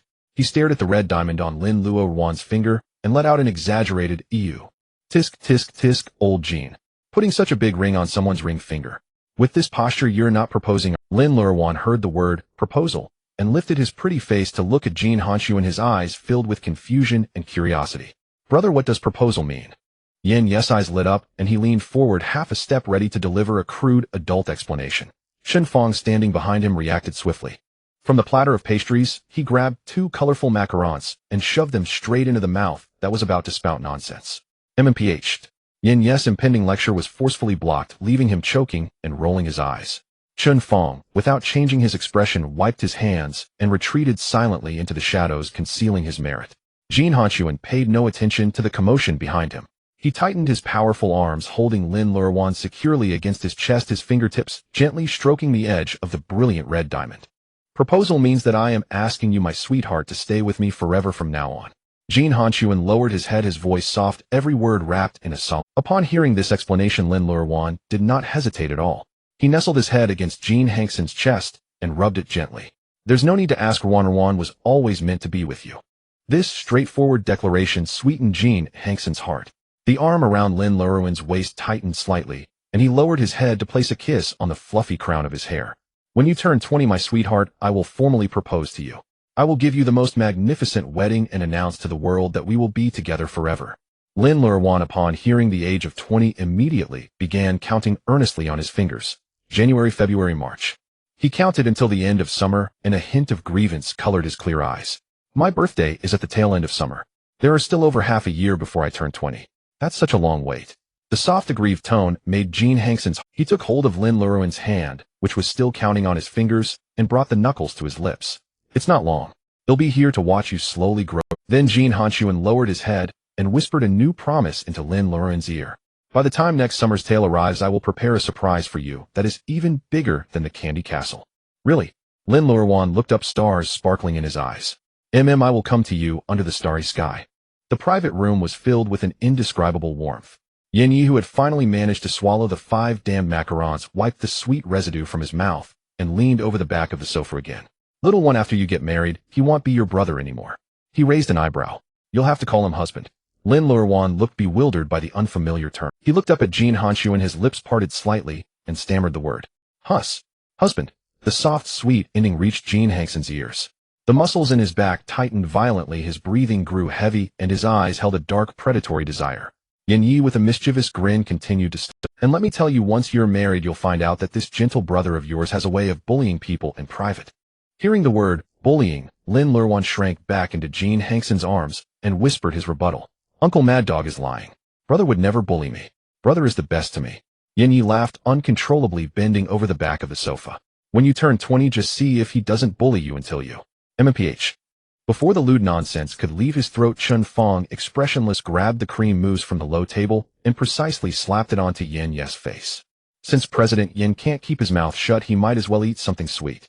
Then with one hand he grabbed Yanyi by the collar of his jacket and mercilessly dragged him out of the private room. Jin Hanxun forcibly suppressed the unruly fire surging through his body, pulling Lin Luoruan closer by the small of his back. Sweetheart, don't listen to that mad dog. That's not bullying, but something very happy and beautiful. Lin Luoruan gazed seriously at Jin Hanxun's handsome face and reached out to touch his tense jawline. Luoruan isn't afraid. Even if you want to bully me, I'm willing. At these words, the darkness in Jin Hanxun's eyes deepened. He directly cupped the back of Lin Luoruan's head and kissed those lips that spoke such dangerously tempting words. Lin Luoruan obediently closed his eyes, placing his hands on Jin Hanxun's broad shoulders, responding to the sudden kiss. They kissed for a long time until Lin Luoruan's breath hitched with sobs, and only then did Jin Hanxun force himself to stop. He wiped the moisture from Lin Luoruan's lips with his thumb. Sweetheart, from now on, don't call me brother. Start calling me husband instead, okay? Lin Luoruan gasped, blinked his moist eyes, tilted his head in thought for a moment, and then shook his head seriously. No, I can't. He clung to Jin Hanxun's arm and earnestly recited his logic. Uncle Mad Dog said you only change your address after marriage. He'll only call you brother for now. Jin Hanxun took a deep breath, wanting nothing more than to have Yin Yi tied up and thrown to the dogs in the mountains. But when he met Lin Luoruan's clear, innocent eyes, he could only ruffle his hair with a mix of helplessness and affection. All right, whatever you say. You can call me that on our wedding day. Just then 2 soft knocks sounded at the door of the private room, and Chun Fang's lowered voice came through.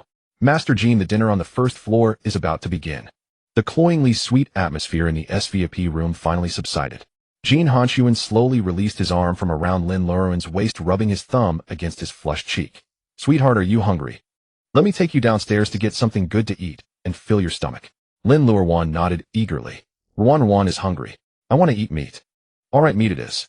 Jin Hanxun stood up, straightened his clothes, and led him out of the private room. Yin Yi, who had just washed the mousse off his face in the restroom, saw them emerge and followed. The banquet hall on the first floor of the Intercontinental Hotel was ablaze with lights. The central table set with the highest specifications was reserved for the most distinguished figures in Linhai City. The banquet hall on the first floor of the Intercontinental Hotel was ablaze with lights. The banquet hall on the first floor of the Intercontinental Hotel was ablaze with lights. The central table set with the highest specifications was reserved for the most distinguished figure. The banquet officially began. At the center of the table was a freshly served steamed king crab and garlic lobster, their aroma wafting through the air.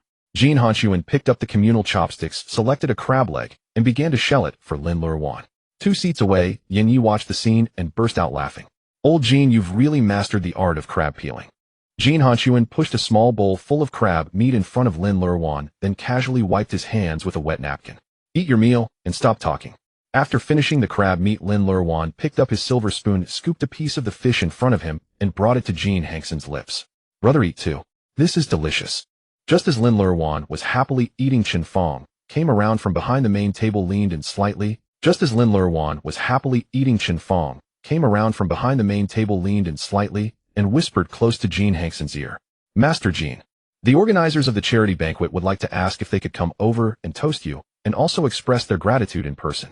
Jin Hanxun was meticulously deveining shrimp for Lin Luoruan when he heard Chen Fang's request. He furrowed his brows slightly. No. Chen Fong did not retreat, leaning in half an inch closer, his voice dropping even lower. Master Jin, tonight Master Lin donated the finest imperial green jadeite, and you lit the sky lantern to bid on the red diamond, stealing the spotlight. Chen Fang's words were tactfully suggestive. Jin Hanxun paused in his shrimp deveining. The host of tonight's charity gala was the prestigious old money he family of Linhai City.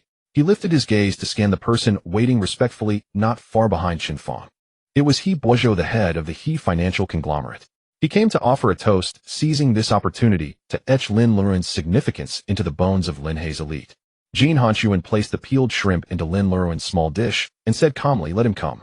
Moments later, a middle-aged man with graying hair dressed in a crisp Zhongshan suit strode over quickly with a champagne glass. He Boizhou, Master Jin, he offers you a toast, grateful for Jin Corporation's generosity tonight. Jin Hanxun did not even lift his eyes, only picked up the warm water glass on the table and took a casual sip. He Boizhou threw back his head and drained the glass, his tone growing even more respectful. And I must thank Master Lin for his generosity. The proceeds from the pair of jadeite rui will be fully used for educational construction in the impoverished mountainous regions of the southwest. On behalf, seeing that He Boizhou's gaze was proper and dared not stray, Jin Hanxun finally showed a hint of patience. He leaned back in his chair, tapping his fingers rhythmically on the table, casually asking about the oversight mechanism for the charitable funds. He Boizhou lowered his voice, succinctly reporting the flow of funds. In that brief moment of Jin Hanxun's distraction, Lin Luoruan finished the shrimp on it. His gaze fell on the plate of luscious red strawberries at the center of the table. So sweet. He wanted to give one to his brother. Lin Luoruan speared another strawberry and brought it to Jin Hanxun's lips. Brother, have a strawberry. But Jin Hanxun was listening to He Boizhou's report. His head turned away and did not immediately face him. Lin Luoruan held the small silver fork aloft, his hand suspended in the air. 1 second. 2 seconds. His brother was still talking to that gray-haired stranger. He tilted his head, looking at the chattering stranger, then at Jin Hanxun.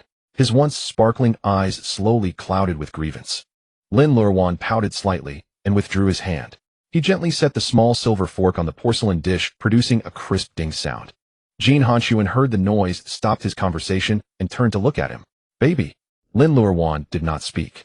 He burrowed into Jin Hanxun's embrace, his arms tightly encircling Jin Hanxun's sturdy waist. His fuzzy head pressed firmly into the crook of Jin Hanxun's neck, fitting perfectly. The sudden tightness around his waist made Jin Hanxun stiffen abruptly. He looked down at the fuzzy head in his arms. The familiar sweet strawberry scent reached his nose. Yanyi, who was gnawing on a crab leg 2 seats away, saw this and immediately perked up. He raised an eyebrow, finding the crab leg even more flavorful.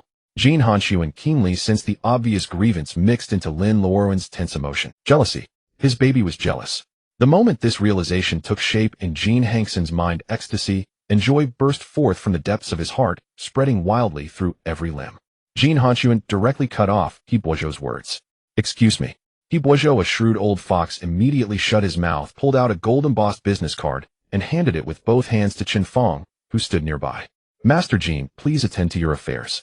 He takes his leave. He then swiftly withdrew from the main table area. With the outsiders gone, all of Jin Hanxun's focus was on the person in his arms. He cupped Lin Luoruan's face, lifting the little face buried in his neck. What's wrong, baby? Lin Luoruan's eyes were rimmed with red. He looked at Jin Hanxun with a pitiful expression, his gaze meeting Jin Hanxun's deep, dark eyes. His small lips pouted and his fingers twisted the fabric of Jin Hanxun's bespoke shirt, pulling tighter and tighter. Brother was talking to someone else, and wouldn't eat the strawberry Luoruan offered. His sticky, whiny voice laced with petulance struck straight into Jin Hanxun. An overwhelming love nearly overflowed from his chest. This was a sign of his baby's intense dependence and possessiveness. A trace of pink strawberry juice still lingered on Lin Luoruan's lips. Jin Hanxun lowered his head, pressing his thin lips to Lin Luoruan's, kissing away that strawberry juice. The strawberry baby gave brother will eat. He whispered against Lin Luoruan's lips, giving the most solemn promise. Brother will only look at baby from now on, ignoring everyone else. Hearing this, Lin Luoruan's fingers, which had been twisting the shirt, slowly loosened. Really? Really? Jin Hanxun reached for the wide black overcoat draped over the chair back. He stood up, wrapped the coat tightly around Lin Luoruan, and lifted him horizontally into his arms. Chen Fong immediately stepped forward to clear the way. Ignoring the awe and shock in the eyes of the assembled elite, Jin Hanxun strode steadily out of the banquet hall, holding the person in his arms securely. The night wind was biting.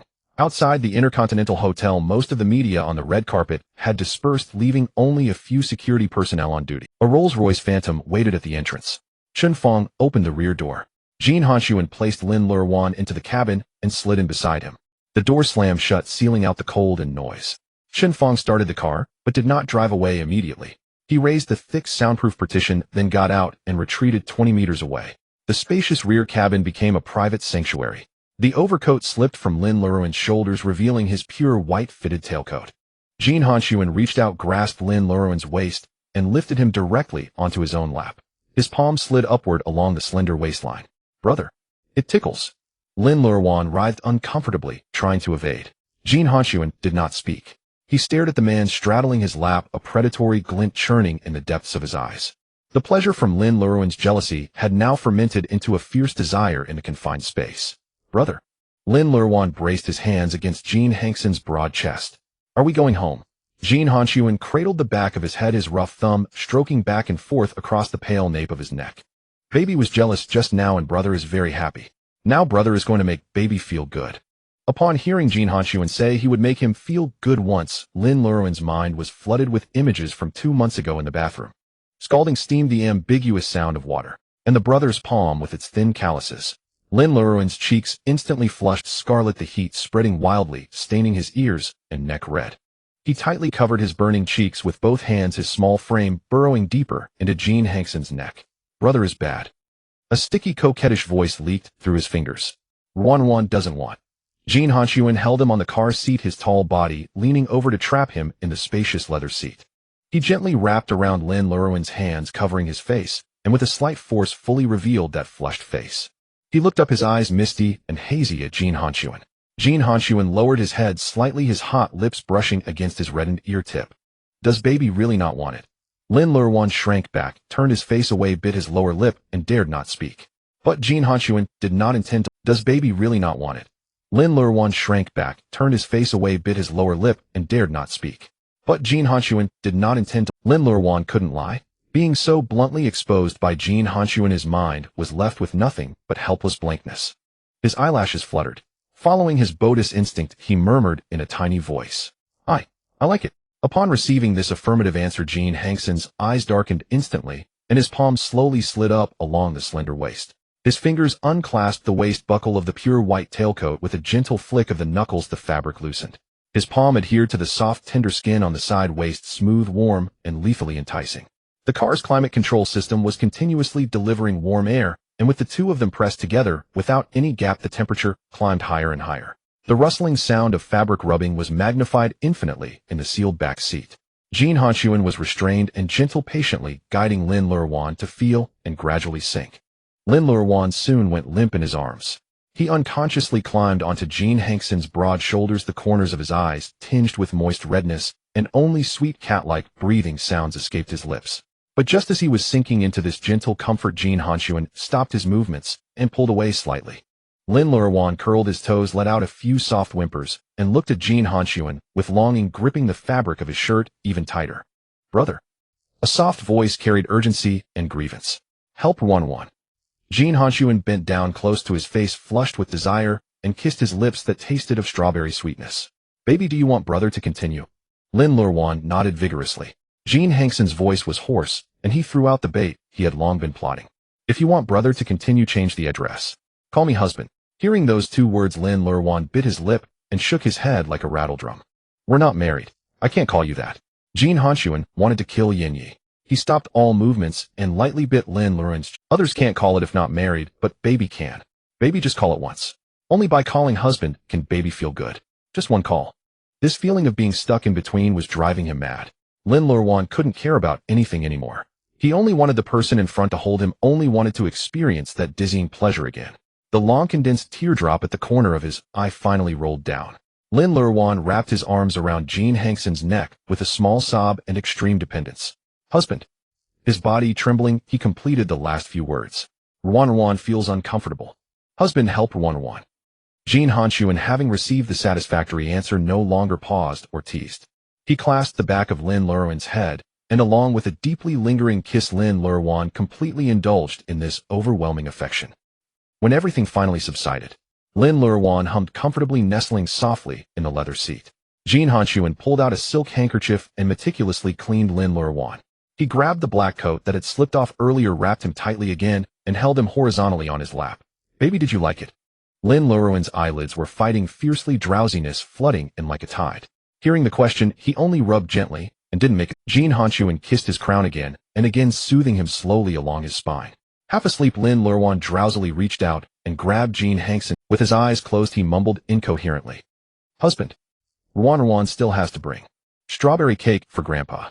After mumbling this vague sleep talk, Lin Luoruan tilted his head and fell into deep sleep. Jin Hanxun listened to his steady breathing, his chest heaving violently.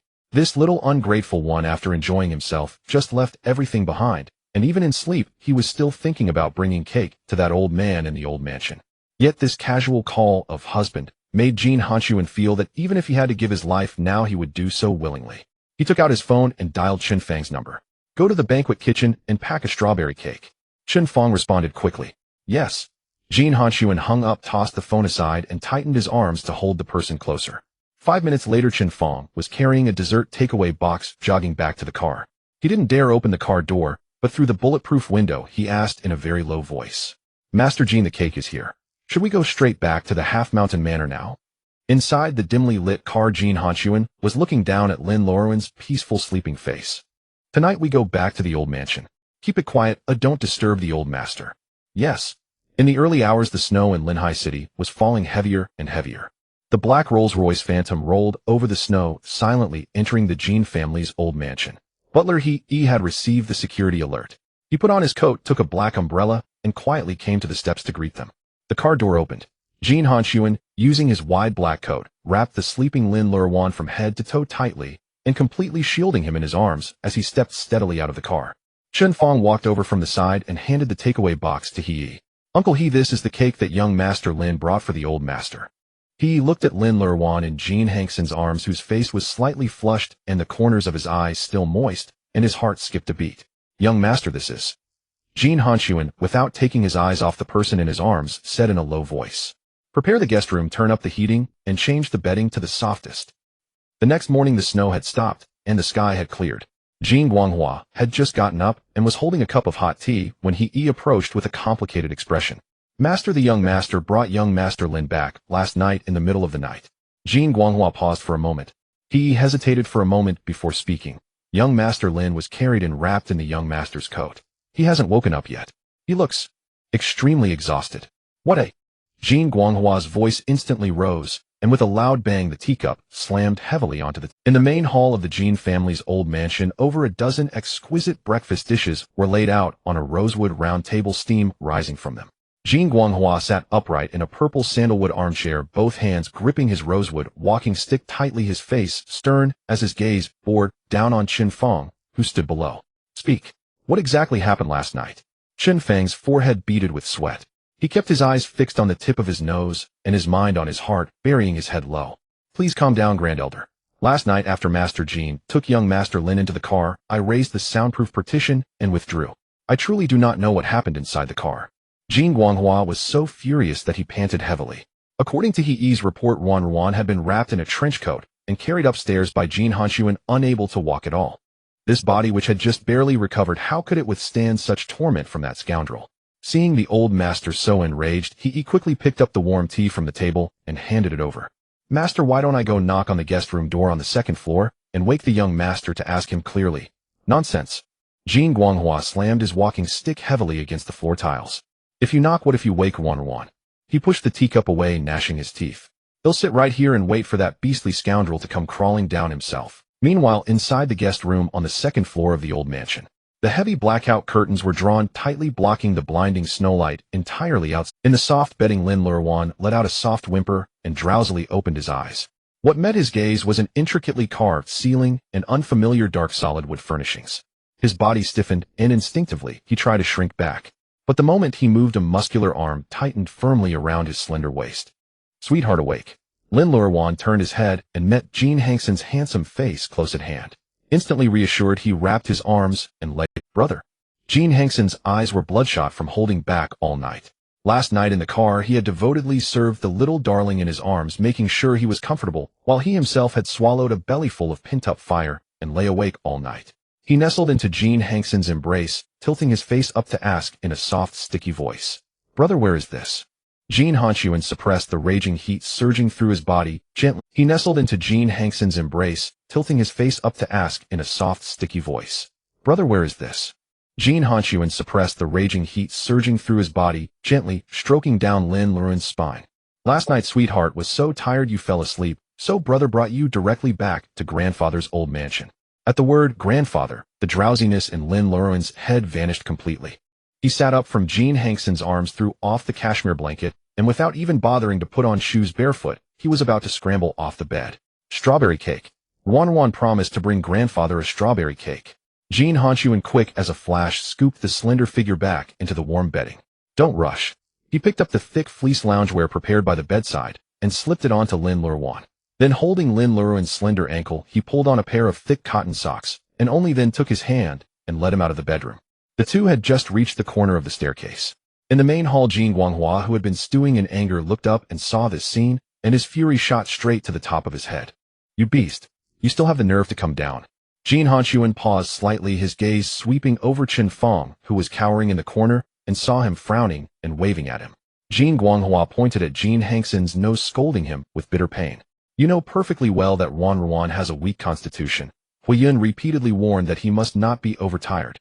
Such behavior is nothing short of beastly. Lin Luoruan was startled by the sudden thunderous roar and quickly buried his face in the crook of Jin Hanxun. Such behavior is nothing short of beastly. Lin Luoruan was startled by the sudden thunderous roar and quickly buried his face in the crook of Jin Hanxun. But he soon understood. Grandfather was scolding brother again, and grandfather had called brother a beast. Lin Luoruan looked at Jin Guanghua downstairs with wide, pleading eyes. Qin Fang, for his part, wished he could find a crack in the ground to crawl into on the spot. Jin Hanxun's expression did not change. He simply drew Lin Luoruan closer into his arms, then looked up at Jin Guanghua. Jin Guanghua's rosewood walking stick, which had been heavily planted on the ground, suddenly slipped, and a breath caught in his throat. He, standing nearby, let out a tactical low cough, and silently shifted his gaze to the window. Qin Fang, for his part, wished he could find a crack in the ground to crawl into on the spot. Jin Hanxun's expression did not change. He simply drew Lin Luoruan closer into his arms, then looked up at Jin Guanghua, who was fuming with rage. He led Lin Luoruan steadily downstairs, sat down on the sofa, and lowered his voice to briefly explain what had happened in the car last night. After hearing this, Jin Guanghua's aged face flushed red, and he realized he had wronged his grandson. He forced a couple of dry coughs, retrieved his walking stick, and struggled to save face. Well, That's because you're usually undisciplined. If you have faults, correct them. If not, strive to do better. He put on a stern face and deliberately raised his voice a little. If you dare to act recklessly just because Lin Luoruan is obedient and well-behaved, he'll break your— Seeing that grandfather had put down his stick and stopped raging, Lin Luoruan immediately slid off Jin Hanxun's lap and trotted over to he. Uncle, he took out an intact takeout box from the temperature-controlled refrigerator in the dining room. Lin Luoruan carefully held it in his hands, walked up to Jin Guanghua, his eyes curved like crescent moons, and smiled sweeter than sugar. Grandfather Lin Luoruan went to a party yesterday and brought you a strawberry cake. The fondness and affection in Jin Guanghua's eyes were impossible to— He quickly shoved his walking stick at he, reached out to take the cake box, and responded repeatedly, "Good, good, good. Our Lin Luoruan is the most filial." After saying that, he didn't forget to shoot a contemptuous glare at Jin Hanxun. Jin Hanxun lounged lazily on the sofa, his eyes only for his sweetheart, completely unconcerned about the old master's sharp looks. After delivering the cake, Lin Luoruan threw himself back into Jin Hanxun's arms. Brother grandfather praised Lin Luoruan. "Emma, my sweetheart, is the best." Jin Hanxun gently ruffled his soft hair. "Today is Christmas. Brother will take you to celebrate, okay?" At the words Christmas, Lin Luoruan's eyes lit up. When he was very, very young, his parents had told him the story of Santa Claus bringing gifts. Happily, he pressed his face into the crook of Jin Hanxun's neck and wrapped his arms around his neck. "Yes, Lin Luoruan wants to celebrate with brother." Jin Hanxun lifted Lin Luoruan up a little, glanced at Chen Fong, and said, "Go prepare." "Yes." Chen Fong had barely left when hurried footsteps sounded again outside the main hall of the old mansion. The security chief, covered in snow, rushed in with a strange expression, and before he had even caught his breath, he immediately reported, "Grand Elder Master Jin, a fat man in red clothes, has arrived at the gate." Jin Guanghua was holding a freshly poured cup of hot tea. Hearing this, his brows knitted into a deep frown. The security chief wiped the cold sweat from his forehead and continued steeling himself. "That man insists he is Santa Claus, and he declares that he must see young Master Lin today, saying he has brought Christmas gifts." Upon hearing that someone dared to cause trouble at the old mansion's gate, Jin Guanghua's face immediately darkened, and he was about to flare up. "How dare you? Causing trouble outside the Jin family's gate. Throw him out."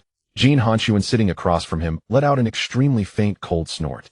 In all of Linhai City, the only fat man who would stoop to such underhanded tactics to stir up trouble at the Jin family's gate was none other than Yan Yi, that shameless fellow who stubbornly refused to leave the country. He looked up at the security chief. "Go throw that delusional mad dog along with his stuff into the fountain in the front yard to cool off." The chief was about to comply when in his arms Lin Luoruan's eyes lit up at the word Santa Claus and gifts. He wrapped his arms around Jin Hanxun's shoulders and gently shook them. "Brother, Lin Luoruan wants to see Santa Claus. Will you come with me?"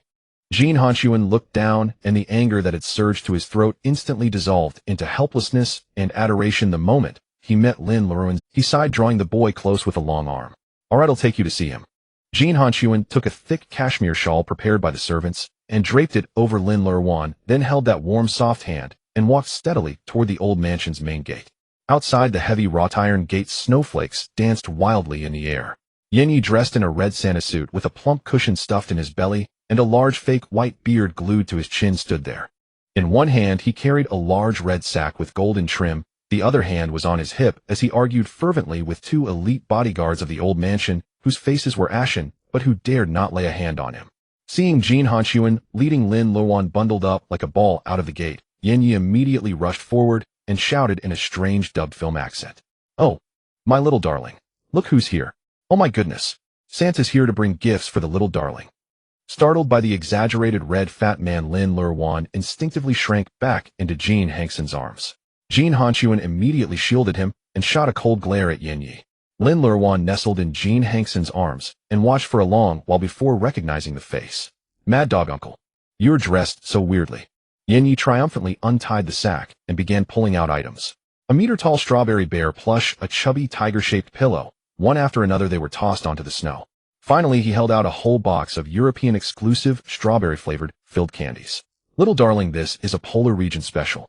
Super sweet." Lin Luoruan's eyes lit up with joy, and he had just reached out his hands when Jin Hanxun, his face cold, intercepted the limited edition candy box. With his other hand, he grabbed the fake beard that was stuck under Yan Yi's chin and yanked it off with a swoosh. "Ow. Damn." Yan Yi clutched his reddened chin, hopping around in pain. "Jin Hanxun, are you crazy?" Jin Hanxun ignored the accusation and turned to instruct He. "Uncle, he collect that pile of junk on the ground. Keep the candy." Jin Hanxun handed the candy box to Lin Luoruan and pointed at the hopping leaping Yen. And escort this Santa Claus to the main hall, have him drink tea with the old man, and let the old man give him a good lecture on the Jin family's rise to fortune. He immediately understood and signaled the bodyguards. Yen Yi, half persuaded and half forced, was dragged by 2 bodyguards toward the door, his face turning green. Jin Hanxun, you treacherous dog who forgets friends for a pretty face. Lin Luoruan, lying on Jin Hanxun's shoulder, watched Yen Yi's comical retreating figure and laughed until his eyes curved into crescents. After dealing with that noisy dog, Jin Hanxun turned and said, "Tell the old man I'm taking Luoruan back." Then, holding Lin Luoruan's hand, he got into the Rolls-Royce Phantom. The bodyguard drove smoothly out of the old mansion's gate. Inside the car, Lin Luoruan hugged the candy box, caressing the strawberry print on it with great affection. Jin Hanxun leaned back in his seat, staring at the box of candy, his eyes darkening with a hint of something. He reached out and gently pinched Lin Luoruan's soft. "Do you like the candy that Mad Dog gave you that much?" Lin Luoruan immediately tossed the candy box aside, wrapped his arms around Jin Hanxun's neck, leaned in, and planted a smack of a kiss on his jaw. "I like the candy, but Luoruan likes brother the most."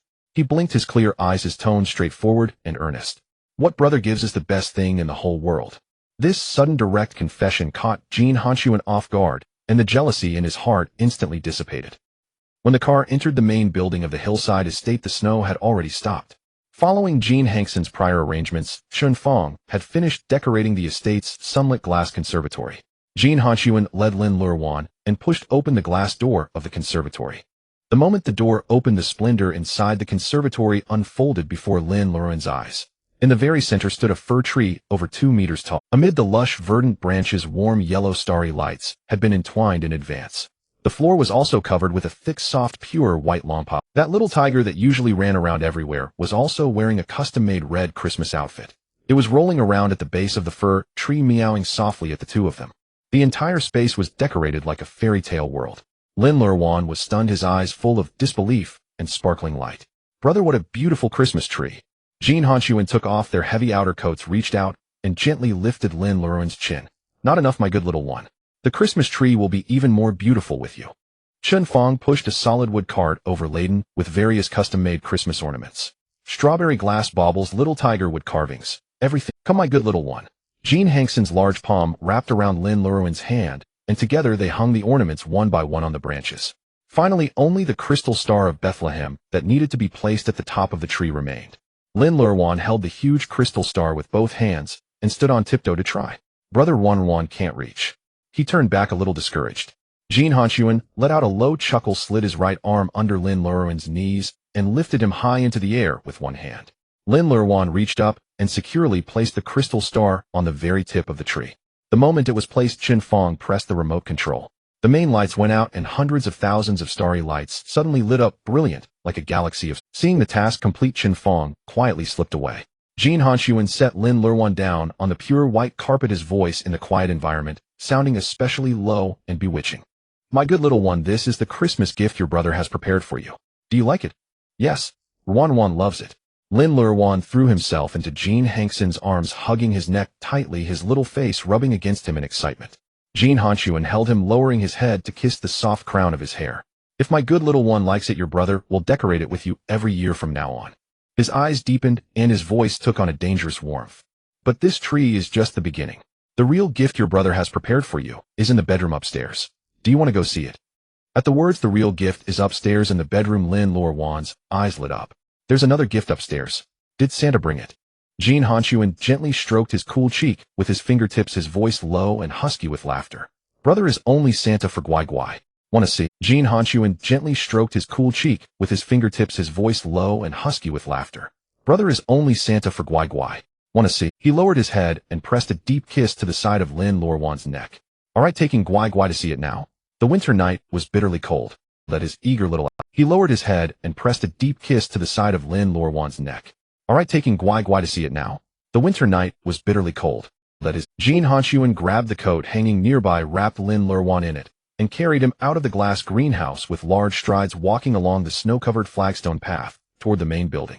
Inside the master bedroom on the second floor of the manor, Chun Fong had left the door slightly ajar. Jin Hanxun gently pushed open the wooden door. "Guai Guai, look." Lin Luoruan lifted his head from the crook of Jin Hanxun's neck and let out a gasp of wonder. "Wow, He slid down from Jin Hanxuan's arms and walked into the bedroom, head tilted upward. Beside the huge panoramic floor-to-ceiling windows, strings of warm yellow star-shaped fairy lights hung from top to bottom. The entire room was bathed in a cozy glow, and the air carried the sweet strawberry fragrance he loved most. "Brother, the room is so beautiful and smells so good." Lin Luoruan cheered, spinning around to throw himself back into Jin Hanxuan's arms, his fluffy head brushing against Jin Hanxuan's chest. Jin Hanxuan wrapped his arms around the slender waist. "Does Guai Guai like it here better, or the candy castle?" Lin Luoruan tilted his head and thought seriously for a few seconds. "I like both." He circled his arms around Jin Hanxuan's waist, his voice firm. As long as brother is here, everywhere. This straightforward and unabashed favoritism made Jin Hanxuan's heart burn with warmth. He bent down, slid his hands under Lin Luoruan's knees, and lifted him horizontally. Then he gently placed him on the edge of the bed. Lin Luoruan propped his hands on the soft mattress, obediently waiting for Jin Hanxuan to sit beside him. But Jin Hanxuan didn't sit down. He took a step back. Lin Luoruan tilted his head in confusion. "Brother." The next second, Jin Hanxuan knelt on one knee on the pure, white cashmere carpet. He looked up slightly at Lin Luoruan sitting on the bed. Lin Luoruan was frozen in place. Jin Hanxuan took his hand, brought it to his lips, and kissed it. In those deep, dark eyes lay an indescribable devotion and attachment.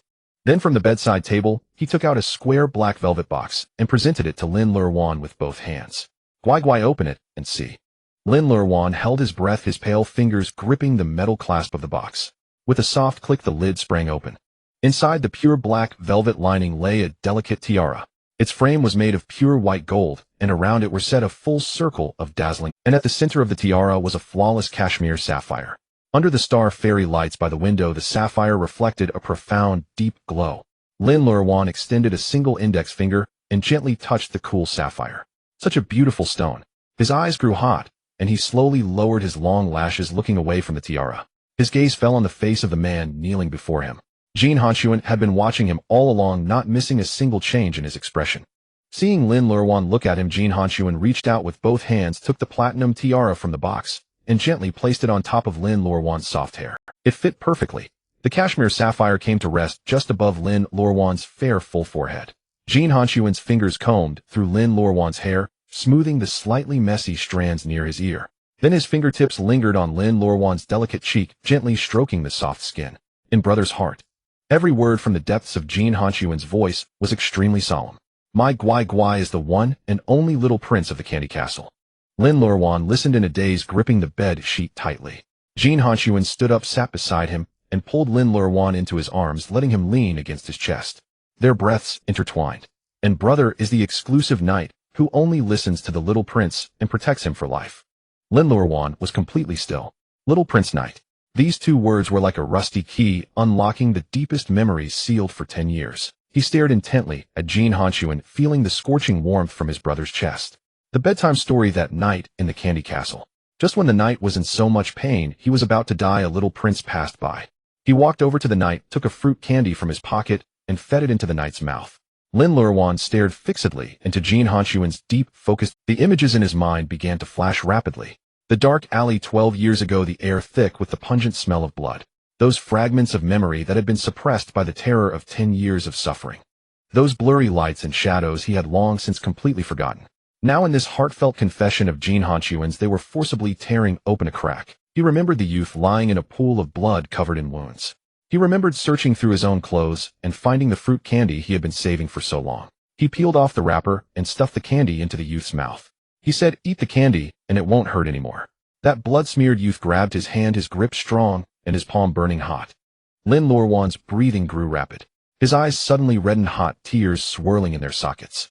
Jin Hanxuan sensed his intense emotional turmoil, and his heart tightened. "Guai Guai, what's wrong?" He cupped Lin Luoruan's face, gently wiping away the moisture at the corner of his eyes with his thumb. "Why are you crying? Don't you like the gift? If you don't, we won't keep it." Lin Luoruan shook his head repeatedly. "No one likes it." He held back his sobs and slowly raised his hand. The left hand, wearing the strawberry ruby ring, trembled uncontrollably. Then it gently landed on Jin Hanxuan's stern eyebrows and eyes. His fingertips felt the warmth of Jin Hanxuan's skin. 12 years ago, the dying brother in that dark alley and the person before him, now who had brought the best things in the world to him. They were completely overlapping in this moment. Lin Luoruan's voice trembled violently. "Brother." He sniffled and tears uncontrollably streamed down in large drops, sliding along his cheeks onto Jin Hanxun's hand. A long, long time ago, when Luoruan still had a mom and dad, had Luoruan seen you before? Hearing the choked sob laden with grievance and tentative inquiry, Jin Hanxun's body trembled uncontrollably. Ecstasy and heartache intertwined wildly within him. He could no longer hold back, pulling Lin Luoruan tightly into his embrace. His lips pressed against Lin Luoruan's soft hair, kissing the flushed ear again. "It's your brother." Jin Hanxun's voice was hoarse. "Sweetheart, your brother is back." Feeling the man holding him trembling, Lin Luoruan sniffled hard. Struggling to lift his tear-streaked face from the burning embrace, he reached out with both hands to cup Jin Hanxun's cheeks. His fingertips traced the cold, angular brow's cheeks, and jawline finally stopping at the side of the neck. Back then, brother bled so much blood. Lin Luoruan sobbed, gasping for breath. His body was covered in wounds. Did it hurt terribly, terribly much? At these words, Jin Hanxun's eyes reddened. He raised his hand, enveloping Lin Luoruan's hand tightly within his own large palm. Lowering his head, he placed an extremely devout kiss on the fair hand. "Sweetheart fed me candy a brother hasn't hurt for a long time." Jin Hanxun gently wiped away the teardrops on Lin Luoruan's cheeks with his fingertips. He steadied his breath and in the gentlest tone recounted the events of 12 years ago to the person before him. "Back then, brother was badly wounded and thought he wouldn't survive. It was the candy you gave me that saved brother's life." Lin Luoruan listened entranced, his eyelashes still glistening with tears, staring unblinkingly at Jin Hanxun. "Brother endured 10 hellish years, fought tooth and nail to stand at the highest place just to come back for you. To come back and stay with you for a lifetime." Hearing this, Lin Luoruan's tears turned into laughter. "So now Luoruan is right here by brother's side."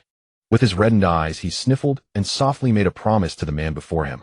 "From now on, Luoruan will save all the candy for brother. That way brother will never hurt again." Jin Hanxun's heart burned with warmth, pulling the person back into his arms, his chin resting on the frail shoulder as he murmured in agreement. "All right, with sweetheart here, brother will never hurt." Once his emotions fully settled, Lin Luoruan nestled obediently in Jin Hanxun's embrace. He tilted his head, watching the snowflakes fluttering down beyond the floor-to-ceiling windows. The image of that dark alley in his mind grew clearer and clearer. He reached out, grabbed the lapel of Jin Hanxun's pajamas, and gently shook it. "Brother, can we go to the place where we first met tomorrow? Luoruan wants to see that little alley." Jin Hanxun's eyes overflowed with tenderness, and he placed a kiss on the center of Lin Luoruan's forehead, agreeing. "All right, brother, we'll take you tomorrow. It's late now, sweetheart, close your eyes and sleep." Having gotten his assurance, Lin Luoruan closed his eyes contentedly and drifted off to sleep in that embrace full of security. The next morning, the snow had stopped. The sunlight reflected by the snow outside illuminated the entire master bedroom. Jin Hanxun took a thick, pure white cashmere down jacket from the walk-in closet and dressed the just-awakened Lin Luoruan neatly. He zipped the jacket up to the top, put on his fluffy hat, and then led him out of the bedroom. Jin Hanxun had breakfast with Lin Luoruan. Seeing him happily drinking his nutritional supplement, he ruffled his hair. "Sweetheart, drink your sweet stuff. First, brother needs to go to the study to handle some matters." "Okay." In the study, Special Assistant Chen Fong held a tablet. Seeing Jin Hanxun come out, he took the initiative to report. "Master Jin, that dark alley has been designated for demolition and is in a very dilapidated state." He opened the tablet and pulled up a few photos of the site. It's full of abandoned houses and construction debris. The road is extremely difficult to walk on, and the snow is very thick. I've already prepared 2 engineering teams. Should I send people immediately to clear and pave the road? Jin Hanxun glanced at the actual images on the tablet, smiled faintly, and handed it back. "No need. Sweetheart wants to see it exactly as it was. Keep it as it is." Then he added, "Dispatch a few bodyguards to provide covert protection. Don't let outsiders disturb Luoruan." "Yes, I'll see to it right away." The study door suddenly pushed open from outside. Lin Luoruan, wearing the thick, white down jacket, ran in with a patter of steps. "Brother." He threw himself into Jin Hanxun's arms, rubbing his hands around Jin Hanxun's waist. Then Lin Luoruan poked his head out from under the suit jacket, his gaze landing on Chen Fong, and waved at him. "Assistant Chen, come over here." Chen Fong immediately tensed his back. Catching a glimpse of his boss' livid expression, he didn't dare to respond. Lin Luoruan pursed his lips and continued to drop a bombshell. "Luoruan has a secret to tell you alone." At these words, a fierce gleam flashed in Jin Hanxun's eyes as he coldly swept his gaze over Chen Fong. A chill ran down Chen Fang's spine. He tactfully took half a step back to keep distance, his eyes lowered, not daring to look up. "And Master Lin, just give your orders directly." Seeing Chen Fong retreat, Lin Luoruan pouted in grievance and reached out to tug at Jin Hanxun's arm. "Brother, can Luoruan just say one sentence to him?" He extended a pale, slender index finger. "Just one sentence." Faced with this soft coaxing plea, the possessiveness in Jin Hanxun's heart was forcibly checked. He stared at Chen Fong for a long while. Adhering to his principle of granting sweethearts every wish, he gritted his teeth and nodded reluctantly. Go ahead. Chen Fong braced himself and stepped forward 2 paces. Lin Luoruan left Jin Hanxun's embrace, cupped his hands around his mouth, and whispered something extremely softly into Chen Fang's ear. After hearing this secret, a flicker of surprise crossed Chen Fang's eyes. Then he stood up straight, his expression solemn, and nodded in response. Yes, Master Lin, rest assured he'll take care of it. The black Rolls-Royce Phantom glided smoothly along the road leading to the dark alley. In the spacious backseat, Lin Luoruan pressed his hands against the car window, watching the street scenes whiz by. His eyes were brimming with undisguised excitement and anticipation, unable to sit still. Jin Hanxun sat beside him, exuding sour jealousy. He reached out, grasped Lin Luoruan's slender waist, and pulled the person who was leaning against the window back into his arms. Jin Hanxun sat beside him, exuding sour jealousy. He reached out, grasped Lin Luoruan's slender waist, and pulled the person who was leaning against the window. Not even brother can hear. Lin Luoruan shook his head repeatedly, covering his mouth with both hands, his voice muffled through his fingers. Can't say. This muffled resistance only made Jin Hanxun more curious to find out. His hand slipped under the hem of the down jacket and pinched the soft flesh at Lin Luoruan's waist. Really not telling. Jin Hanxun's fingers tickled gently twice. Caught off guard, Lin Luoruan curled up into a ball on the spacious. Brother, don't tickle. Ruan is ticklish. Laughing, he dodged the mischievous hand, and finally, unable to escape, he begged softly and threw himself back into Jin Hanxun's arms. Jin Hanxun tightened his arms, trapping him firmly against his chest, preventing him from moving. Lin Luoruan gasped, lifted his head, and planted a loud kiss on Jin Hanxun's chin. It's a surprise, Ruan prepared for brother. If I tell you now, it won't be a surprise. Hearing the word surprise, most of the jealousy in Jin Hanxun's heart was soothed. He pulled the person closer, his chin resting on the fluffy hat. All right then, brother, we'll wait for sweetheart surprise. A Rolls-Royce Phantom glided into the demolition zone, halting at the mouth of a dilapidated alley. The place had long been deserted. The alley was cluttered with heaps of construction debris, and melting snow mingled with mud, turning the already narrow path into a treacherous potholed mess. Jin Hanxun pushed open the heavy door, shedding his voluminous black cashmere coat to wrap it around Lin Luoruan, who was clad in a white down jacket. Sweetheart, the wind is cold outside. Let me carry you. He slipped one arm under Lin Luoruan's knees, lifted him horizontally against his chest, and strode steadily through the mire deeper into the alley. Lin Luoruan clung tightly to Jin Hanxun's neck, his head resting on the broad shoulder. Jin Hanxun tilted his head to nuzzle his hair. If you're scared, sweetheart, just close your eyes. Lin Luoruan shook his head firmly. Ruan isn't afraid. As they ventured deeper, the memories of 12 years ago, long buried, began to merge with the present scene. Lin Luoruan's gaze fixed on a corner wall ahead, covered in moss and remnants of snow. He gently patted Jin Hanxun's shoulder and pointed at the cold shadow. Gidget's over there. Jin Hanxun stopped where he indicated, his breathing heavy, and instinctively tightened his arms around Lin Luoruan. Lin Luoruan's eyes glistened with a thin layer of tears as he gestured earnestly toward the corner. Back then, Gidge was lying in this corner, bleeding so much. Ruan was right here, peeling a fruit candy from his pocket and putting it into Gidge's mouth. His long lashes trembled, and tears finally fell. His fingertips, through the thick fabric of the coat, gently traced over Jin Hanxun's solid chest, then slid down to his side. Back then, Gidge was bleeding here and here. It must have hurt so much. Jin Hanxun's Adam's apple bobbed painfully. His eyes reddened, and he pressed the trembling, tearful figure into his chest, his chin brushing against the soft hair. Sweetheart, don't cry. With that candy from you, I've never felt pain in these 12 years. The crunch of footsteps on snow came from behind. Chen Fong approached quickly, carrying a huge gift box tied with a pink ribbon, breaking the silence. Master Jin, this is what young Master Lin asked me to prepare this morning. Seeing the box, Lin Luoruan's tear-filled eyes lit up. Gidge, put me down. Your surprise is here. All right. Jin Hanxun suppressed the surging bitterness. He found a relatively clean bluestone slab, set Lin Luoruan down, and wrapped him again with the edge of his black coat. Lin Luoruan hastily wiped the tears from his cheeks, then walked quickly to Chen Fong. He gently untied the pink ribbon, lifted the lid, and pulled out 2 fuzzy cloth tiger plushies, one large, one small. He walked step by step to the snow-covered corner. Crouching down, he placed the big tiger against the cold wall and nestled the small tiger tightly beside it. In this dark, dilapidated corner, the 2 plushies looked exceptionally warm.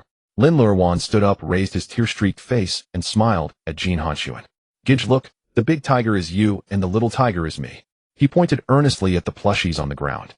The little tiger will always stay with the big tiger, so all the bad memories will be covered up. With just those words, the defenses in Jin Hanxun's heart crumbled. He strode forward, pulling Lin Luoruan into his arms, pressing him fiercely against his... Yes, let them cover it. Jin Hanxun buried his face deep in Lin Luoruan's neck. The gray sky began to flurry with snow. He cupped the back of Lin Luoruan's head, and amid the falling snow and the desolate cold alley, he lowered his head to find the cool lips. He kissed them deeply. There was no lust, only the most tender cherish and redemption. Lin Luoruan closed his eyes, letting the scorching breath consume him completely. When they parted, the snow had dusted their hair with a thin layer. The blood and pain of 12 years ago came to an end in this snowstorm and embrace. Gidge, it's snowing. Lin Luoruan looked up at the swirling flakes. Don't catch a cold, sweetheart. Chun Fong, with keen awareness, opened a black umbrella over them, escorting them all the way back to the Rolls-Royce. The doors closed, and the convoy smoothly left the dilapidated alley, heading toward the bustling main road of the city center. The streets in the city were lined with bright red lanterns filled with the warmth of human life. Lin Luoruan pressed his face against the car windows, staring at the crimson hues without blinking.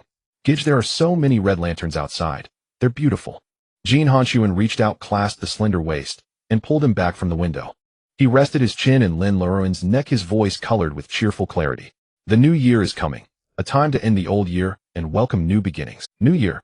Lin Luoruan tilted his head. Jin Hanxun took his left hand, adorned with a red diamond ring, and played with his slender fingers. The new year is when everyone gathers to make wishes, praying for peace in the coming year. It's the liveliest time, with delicious food and fun things everywhere on the streets. Then I'll take you to hear the New Year's bell and watch the fireworks.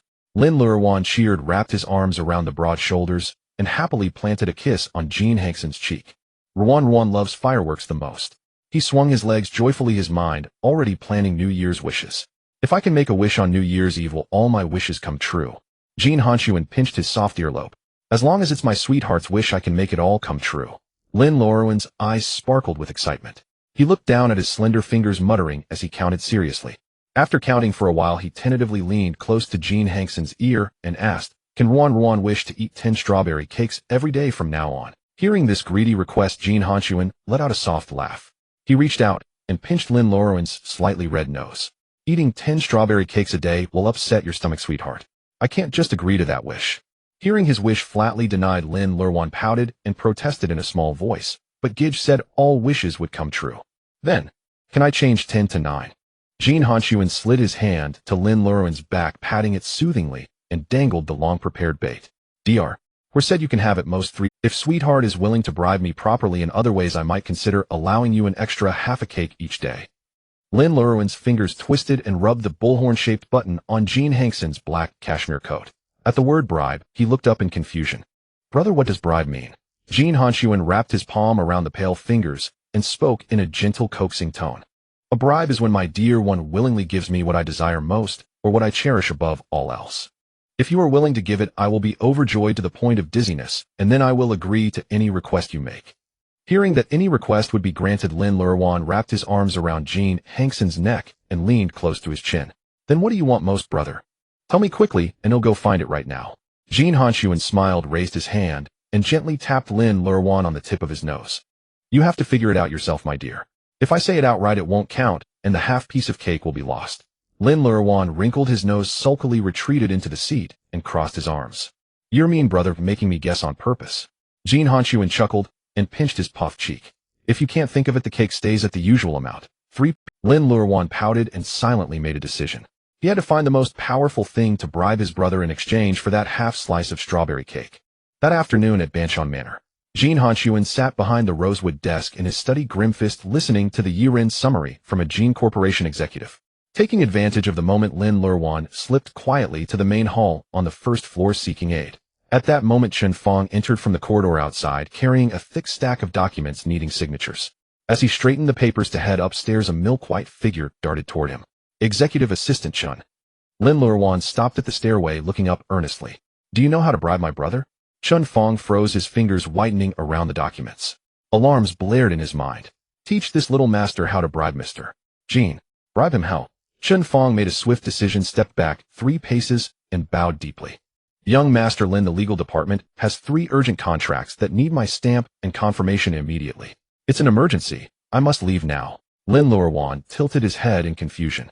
But you just came in from outside and haven't even gone upstairs yet. Now you're leaving again. This soul-searching question made Chun Fong break out in a cold sweat. He dared not meet Lin Luoruan's eyes, clutched the documents, and fled toward the main. Yes, young Master Lin, will get to work. Lin Luoruan stood there dazed, watching Chun Fang's retreating figure, and murmured softly. Executive Assistant Chun is running so fast today. Unsatisfied with the answer, he turned his gaze toward the end of the corridor. The medical room was filled with the bitter scent of herbs. Huiyun stood at the operating table, head down, counting the tonics that Lao had delivered a few days earlier. Lin Luoruan clung to the solid wood doorframe, peeking half his face in and calling softly. Dr. Hua, can Ruan come in? Huiyun's hand trembled, nearly dropping the precious herbs onto his foot. That Lin Luoruan stepped inside, pouting. Dr. Hua, I want to bribe my brother.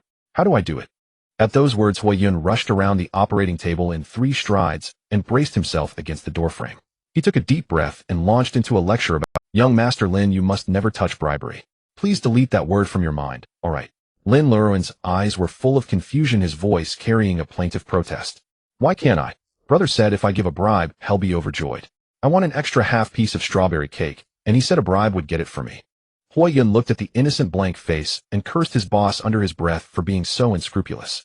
But on the surface, he hardened his tone and continued to, young Master Lin, if you give that bribe, Master Jin will surely fall ill again.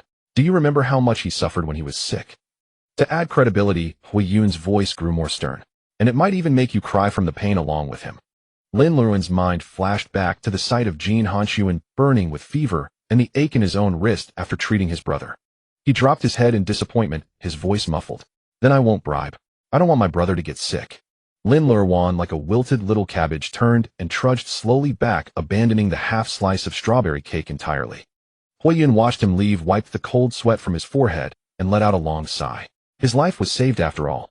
Lin Luoruan walked to the center of the living room and sat on the leather sofa, pulling his knees up and curling into a ball, his face buried in his arms. The fat orange cat jumped onto the sofa, its round head rubbing against his ankle with a purring sound.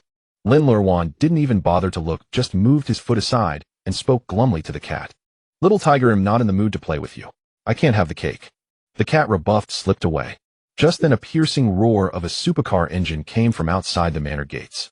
Yin Yi drove the flashy Bugatti Veyron, flooring it all the way into Banshan Manor. The day before, Jin Hanxun had ordered him tied up at the old mansion, forced to listen to the old patriarch narrate the Jin family history for a whole day and night without a proper meal. Now, with a belly full of wrath, he was ready to settle the score with Jin Hanxun. Ignoring the guards' protests, Yin Yi pushed open the main hall door, cursing, Jin Hanxun, you heartless bastard. Is this how you repay kindness with evil? But instead of the scheming Jin Hanxun, he found Lin Luoruan curled up on the sofa looking dejected. Little master. Yin Yi shed his ferocious demeanor and strode over.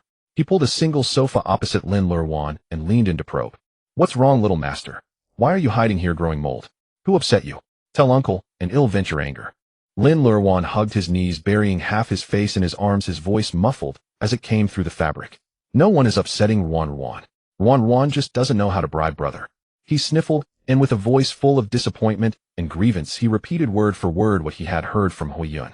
Yin Yi's mind immediately clicked. Jin Hanxun, this old beast with an insatiable lust. Since he wants the little ancestor to bribe him, then let's help him. Yin Yi, as if guilty, turned his neck left and right, his gaze sweeping across the empty first-floor hall. Confirming that Jin Hanxun was currently locked in the second-floor study for the year-end summary meeting, he immediately put on a mysterious expression. It's nothing big, uncle will teach you. Yin Yi deliberately lowered his voice, pinching his throat. If you use it, not to mention just half a piece of strawberry cake, even if you want the stars in the sky, Jin Hanxun will obediently go pick them for you. Lin Luoruan's dim eyes lit up, and he immediately released his arms from hugging his knees, leaning forward. Really? Mad dog, uncle, tell me quickly. Ruan doesn't want stars, just wants an extra half piece of strawberry cake. Yin Yi forced down the smile that was about to reach his ears and held up one finger. First step, go find one of Jin Hanxun's white shirts and put it on yourself. Yin Yi winked and paused for a moment, then dropped the most crucial nuclear-level bomb. Remember, you can only wear the shirt, no pants. Lin Luoruan blinked his clear eyes in confusion and threw out a fatal, "Can't I even wear underwear?" Yin Yi held back his laughter until his stomach ached, but he forced himself to suppress it. No, that's the most important part. Mad Dog Uncle's magic spell must be paired with bare legs to be effective. Lin Luoruan nodded vigorously at Yin Yi's absurd words. Ruan understands. What's the second step? Yin Yi coughed lightly, suppressing his smile, and continued to teach. After you've changed into your magic battle robe, go back to the bedroom and kneel on the bed waiting. Yin Yi raised a second finger and taught the spell word by word. When Jin Hanxun pushes the door open, you call him husband. Lin Luoruan heard this term, and in his mind, he recalled that day at the charity gala when brother coaxed him to say those 2 words in the car, and after he said them, brother was really happy. He believed in this magic spell, without a doubt, and nodded heavily. Luoruan knows. Yin Yi, seeing the great effect and knowing full well that if Jin Hanxun found out he taught the little ancestor these things, he would definitely come down with a knife. He sprang up from the single sofa, without hesitation straightened his trench coat, and left Lin Luoruan with one final encouragement. Little ancestor, go for it. Uncle will take his leave first. Then he slipped out of the manor hall like a greased pig, got into his flashy Bugatti Veyron, and sped away. At dusk, the sky outside the window was gradually swallowed by twilight. Jin Hanxun ended his tedious 4-hour meeting, turned off his computer, and walked. He searched around the first-floor dining room and the front garden's greenhouse, but couldn't find that soft, cuddly figure who always threw himself into his arms. With a hint of confusion, Jin Hanxun walked back to the second floor. The bedroom door was ajar, and a warm glow seeped through the crack. He pushed open the bedroom door. Sweetie, why aren't you playing with the little tiger? Jin Hanxun closed the bedroom door behind him, his gaze sweeping over the bedside. Just one glance, and his originally steady breathing completely lost its rhythm. On the spacious master bedroom's double bed, Lin Luoruan was obediently kneeling in the center of the bed, covered with a cashmere quilt. His slender, thin body was draped in one of his own custom-made white shirts. His fair, well-proportioned legs were fully exposed in the dim light. Because the shirt was too large, the collar slipped to one side, revealing a beautiful collarbone with a black gold thumb ring quietly hanging in the center of it. Lin Luoruan tugged at the overly long sleeves that hung down to his fingertips, lifted his pretty little face, and looked at the door with eager eyes. He had no idea how deadly his defenseless posture was under the dim wall light. Jin Hanxun's blood boiled throughout his body, and a terrifying red and desire surged in his eyes. He raised his hand and loosened his tie, stepping closer with an extremely aggressive sense of oppression. His palm pressed into the soft edge of the bed, creating a deep dent. His tall figure cast a shadow over Lin Luoruan on the bed. Sweetie, what are you doing dressed like that? Lin Luoruan straightened his thin back. He strictly followed the second step taught by Mad Dog Uncle, reached out and wrapped his arms around Jin Hanxun's neck and clearly called out the ultimate spell. Husband. These 2 soft and sweet words were like a spark that completely detonated the ammunition depot. The already precarious rationality in Jin Hanxun's mind vanished into thin air. He leaned forward, his arm hooking around Lin Luoruan's slender waist that could be encircled with one hand, lifting him from the bed and pressing him into his own burning chest. A kiss with the force of devouring came like a raging storm. His tongue pried open those 2 soft lips, swallowing all breath and whimpers. Lin Luoruan was kissed so fiercely by this powerful force that his whole body went limp, and he could only rely on the strong arm around his waist to maintain balance. Finally, he found a moment in the gap between kisses. Brother Luoruan can't breathe. Jin Hanxun finally let him go. His thumb rubbed roughly over his reddened eye corners, his breath still ragged. Still calling me brother? Lin Luoruan immediately changed his tune, softly calling him husband again. The fire in Jin Hanxun's chest burned even more fiercely. He lowered his head and bit that slightly open red lip, forcibly suppressing the urge to take the person right then and there. Sweetie, tell hubby who taught you the trick of not wearing clothes properly and deliberately kneeling on the bed to call out. Lin Luoruan leaned against his burning chest, panting heavily, and honestly confessed all his cards. It was Mad Dog Uncle who taught Luoruan the magic spell. Mad Dog Uncle said that if I did this, hubby would agree to let Luoruan have an extra half piece of strawberry cake every day. Hearing the 4 words, Mad Dog Uncle, Jin Hanxun's hand on the slender waist paused slightly. That Yin Yi guy really knows how to find ways to court death. But faced with this little white rabbit who had washed himself and delivered himself to his doorstep, Jin Hanxun would never let this great gift go to waste. His palm slid smoothly under the loose shirt hem, touching the delicate skin. The magic Mad Dog Uncle taught you is only half learned. Just kneeling here and calling out husband is not enough. Lin Luoruan was firmly held in Jin Hanxun's arms, feeling the scorching heat on his waist. Then what else is enough? Hubby, teach Luoruan quickly. Luoruan wants to eat cake. Jin Hanxun took the opportunity to press the person onto the soft cashmere quilt, nibbling on Lin Luoruan's earlobe and coaxing him. If you want strawberry cake, sweetie, you'll have to trade more bribes. Now hubby will personally teach you how to complete the magic. Lin Luoruan lifted his face, which was tinged with a faint blush, his hands gripping the lapels of Jin Hanxun's suit jacket. His voice, filled with urgency and anticipation, echoed through the bedroom. Lin Luoruan lifted his face, which was tinged with a faint blush, his hands gripping the lapels of Jin Hanxun's suit jacket. His voice filled with urgency and anticipation echoed through the bedroom. What else did Uncle Mad Dog teach you besides wearing your husband's white shirt with bare legs? Lin Luoruan unhesitatingly revealed all of yin yes. Then he added solemnly, Ruan doesn't want stars, Ruan wants a small cake. Jin Hanxun let out a muffled laugh from his chest. His broad palms slid under the hem of the shirt and gently rubbed against that slender. Lin Luoruan reached out with his small hand and pressed down on Jin Hanxun's hand that was kneading his waist. Husband, teach me the rest of the magic quick. Following his force, Jin Hanxun bent down his fingers with thin calluses pinching the collar of the white shirt. Breathing heavily, he unbuttoned the remaining buttons one by one. This magic is really too hard to learn. Just teaching it verbally won't work for you, my good boy. Your husband needs to give you a complete demonstration. Hearing this, Lin Luoruan obediently lay flat. Okay, husband, teach me quickly. I promise I'll learn it after watching once. Jin Hanxun said no. He pressed the person still wrapped in the open white shirt deep into the soft bedding. Actions replaced all words. Hot kisses fell on Lin Luoruan's ear, his neck, and traveled down along the beautiful collarbone. At first, Lin Luoruan could obediently tilt his neck back and let out a few soft moans. But when Jin Hanxun's kisses became completely uncontrollable, he flinched as if scalded. An unprecedented intense stimulation swept over him like a tsunami. Lin Luoruan's mind went blank, and he even forgot how to breathe. He panicked, wanting to shrink back and avoid this strange heat. Husband, what are you doing? It's so weird. I don't want to learn this. But Jin Hanxun's powerful hand firmly pressed on his lower back, completely cutting off all of Lin Luoruan's escape routes. Don't hide, my good boy. This is the most critical step of the magic. Lin Luoruan grabbed the sheets beneath him tightly with both hands, and large physiological tears quickly filled his eyes. His usually clear and soft voice completely shattered into broken sobs. Husband.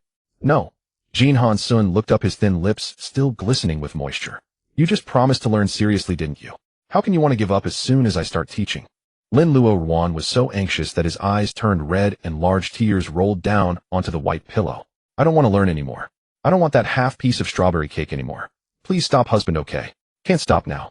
Jin Hanxun wiped away his tears with his thumb and bent down again. At this moment, he only wanted to bestow the deepest, tenderest love upon Lin Luoruan. The deliberately prolonged demonstration finally came to an end, and the bedroom was filled with a blush-inducing sweet and sticky atmosphere. Lin Luoruan's eyelashes were wet and stuck to his cheeks. His chest heaved violently as he panted heavily. The desire in Jin Hanxun's eyes had accumulated to the point where it could explode at any moment. But after seeing the exhausted and fragile appearance of the person in his arms, he still stepped on the brakes with his incredibly strong self-control. Lie down for a while, my good boy. They'll get some warm water to wipe the sweat off your body. Jin Hanxun went into the bathroom and brought out a basin of suitably warm water. Kneeling on one knee at the edge of the bed, he cleaned Lin Luoruan. Lin Luoruan was so comfortable that he lost all strength in his body, letting Jin Hanxun move him around limply, occasionally letting out a few tiny gasps. He mumbled in his mouth, relishing the feeling. Husband's magic is amazing. I feel so good. No strength left. Jin Hanxun stroked the soft hair on his forehead, then pulled over the thick cashmere blanket beside him and wrapped the limp person again. My good boy is tired. Close your eyes tonight and rest well. He announced this in a hoarse, low voice, then forced himself to turn around, intending to go to the bathroom, as usual, to take a long, cold shower. But just as Jin Hanxun got up and was about to leave, a very light resistance came from the hem of his shirt. He stopped and turned around. Lin Luoruan lifted his little face from the blanket and looked at him. Husband, I haven't used magic on you yet. Jin Hanxun's breathing became heavier, but he truly couldn't bear to let his good boy suffer tonight, just to satisfy himself. He steadied his mind and reached out to ruffle the fluffy head. You've already learned so hard today. Let's forget it for today. I promise you can have an extra half piece of strawberry cake tomorrow. But Lin Luoruan was persistent, refusing to let go of the corner of Jin Hanxun's clothes. No, I have to keep my word. Besides, I've already learned everything you taught me just now. This clear declaration made the rationality that Jin Hanxun had just suppressed begin to waver again. Before he even had time to speak to stop him, Lin Luoruan had already thrown off the blanket and climbed up. He slowly knelt on the bed, looking up with a flushed face at the tall man above him. Now it's my turn to use magic on you, husband. He lightly bit his moist lower lip, imitating Jin Hanxun's actions from earlier, and leaned toward him, standing by the bed. With clumsy touches and extreme devotion, Lin Luoruan offered his own substantial bribe. Jin Hanxun's rationality completely shattered. His eyes reddened as he took a deep breath, and his large hand directly clasped the back of Lin Luoruan's head. This is you provoking me, my good boy. Can't stop now. The breaths of the two intertwined in the master bedroom, bathed in a warm glow, and the temperature in the room rose steadily. After an unknown amount of time, it finally subsided completely. Jin Hanxun leaned back, his Adam's apple rolling violently. Lin Luoruan was completely drained of his last ounce of strength. After an unknown amount of time, it finally subsided completely. Jin Hanxun leaned back, his Adam's apple rolling violently. Lin Luoruan was Jin Hanxun sat back against the headboard, holding the person in his arms with a look of complete satisfaction. He kept bowing his head to kiss Lin Luoruan's sweaty forehead, his movements filled with inextricable tenderness. In his sleep, Lin Luoruan seemed to feel the disturbing movement and frowned his little nose in dissatisfaction, mumbling vague complaints. He pulled the person in his arms even tighter, drew the blanket over their intertwined bodies, and placed a devout good night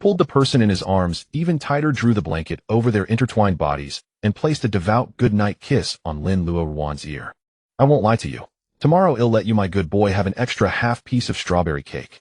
Near noon the following day, warm sunlight filtered through the gap where the floor-to-ceiling curtains hadn't been fully drawn, falling into the master bedroom of the hillside estate. Lin Luoruan slowly opened his eyes in the soft cashmere blanket, and as soon as he woke he felt a dull ache in his cheeks. He extended half an arm from under the covers, rubbing his cheeks with a look of grievance. Just then the solid wood door of the bedroom was pushed open from the outside.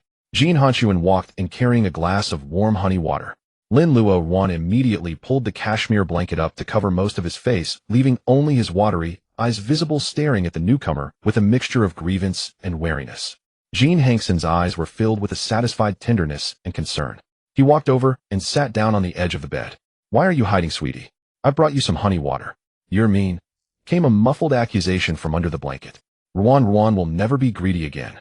Jin Hanxun traced the outline of those aggrieved eyes with his gaze, then leaned down to sit on the edge of the bed. You were the one who insisted on learning, sweetie. How can you deny it now that morning has come? Jin Hanxun gently pulled the blanket down, revealing that tear-streaked little face, and brought the rim of the glass to those reddened lips. Lin Luoruan took a few small sips of the honey water using Jin Hanxun's hand, then turned his head away from the glass and began to dredge up old grievances. Ruan never knew that magic would be so tiring.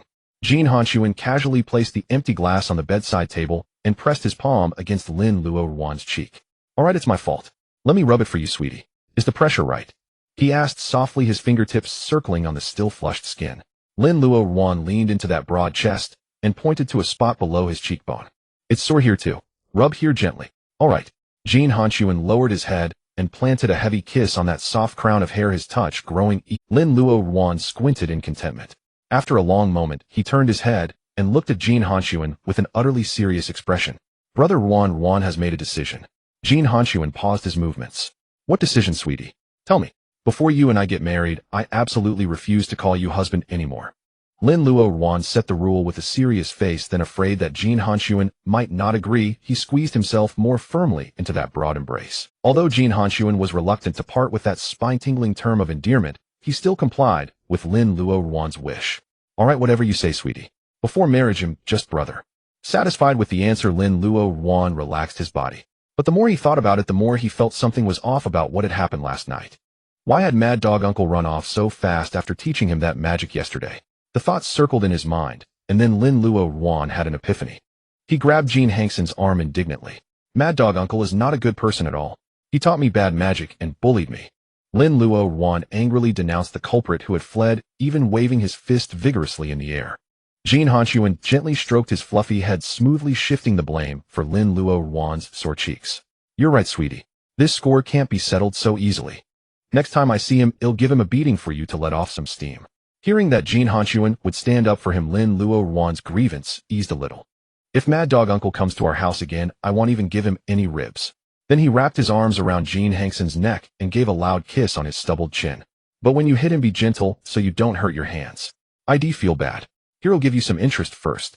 Jin Hanxun was delighted by this unexpected interest. He pressed Lin Luoruan's head against his chest. All right, I'll remember. They'll protect my hands. At that moment, in the top-floor presidential suite of the Intercontinental Hotel, Yin Yu was facing his laptop processing the year-end financial report of Fenyu Capital. Suddenly his nose tickled. Achoo! Achoo! Yin Yu pulled out a tissue to rub his tingling nose, then took a sip of the black coffee on the table.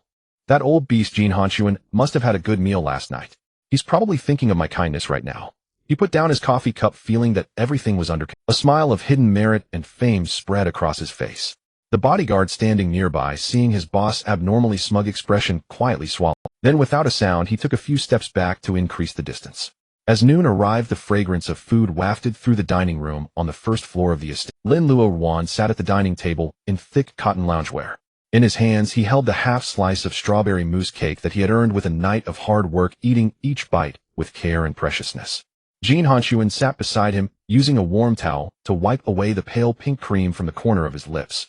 Lin Luoruan poked at the strawberry tip on the plate with his small silver fork, mumbling a complaint. From now on, no matter what Mad Dog Uncle teaches, I won't learn it anymore. Not even for delicious cake. Jin Hanxun took the fork from his hand, picked out a plump berry, and fed it into his mouth. No more learning. From now on, whatever you want to eat, sweetie, I'll buy it for you. You don't need to trade with magic. But I still have to control the cake. Dr. Was said too much will give you a stomachache. Lin Luoruan swallowed the sweet pulp, contentedly leaned back in his chair, and nodded at Jin Hanxun. Ruan understands. In the days that followed, the hillside estate was completely wrapped in the chill of December, and the coastal city of Linhai welcomed the last day of the year. Lin Luoruan, dressed in a soft snow-white fleece loungewear, Set was lying obediently on the plush long-pile carpet in the living room. He held a pet grooming comb in his hand, carefully brushing the back of the chubby orange cat. The chubby cat rolled over in contentment, revealing its belly and letting out a satisfied purr. Lin Luoruan, while combing through the shed orange fur, muttered softly to the cat. Little tiger, you have to remember, never learn any bad magic just because you're greedy for dried fish, or your cheeks will get sore too. This earnest, serious lecturing scene fell into the eyes of Jin Hanxun, who had just walked in after finishing a phone call. The old mansion's steward He had just conveyed the old master's New Year wishes in detail over the phone and asked if they needed a guest room for the night.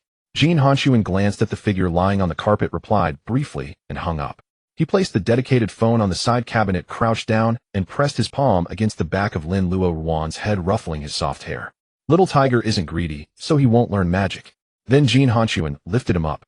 Come on, sweetie, I'm taking you out to celebrate the new year. In the oversized walk-in closet of the master bedroom at Banshan Manor, warm yellow light cascaded down. Jin Hanxun stood before Lin Luoruan, fastening the buttons of his cream-colored coat. Then he turned and took a dark red pure cashmere scarf from the cabinet beside him. My dear, tilt your head up. Lin Luoruan obediently lifted his chin.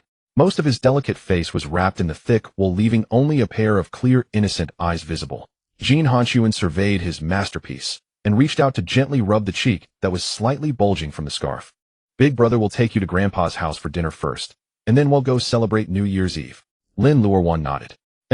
Ruan, Mrs. Grandpa. He padded over to the full-length mirror in soft, thick-soled slippers, spinning around twice. Jin Hanxun changed into a white cashmere overcoat in the same color scheme as Lin Luoruan's and stood behind him. Lin Luoruan looked at his brother in the mirror and gave a very serious evaluation. Big brother looks good in white. Jin Hanxun pulled him into his arms, resting his chin on Lin Luoruan's shoulder. My dear is the most beautiful.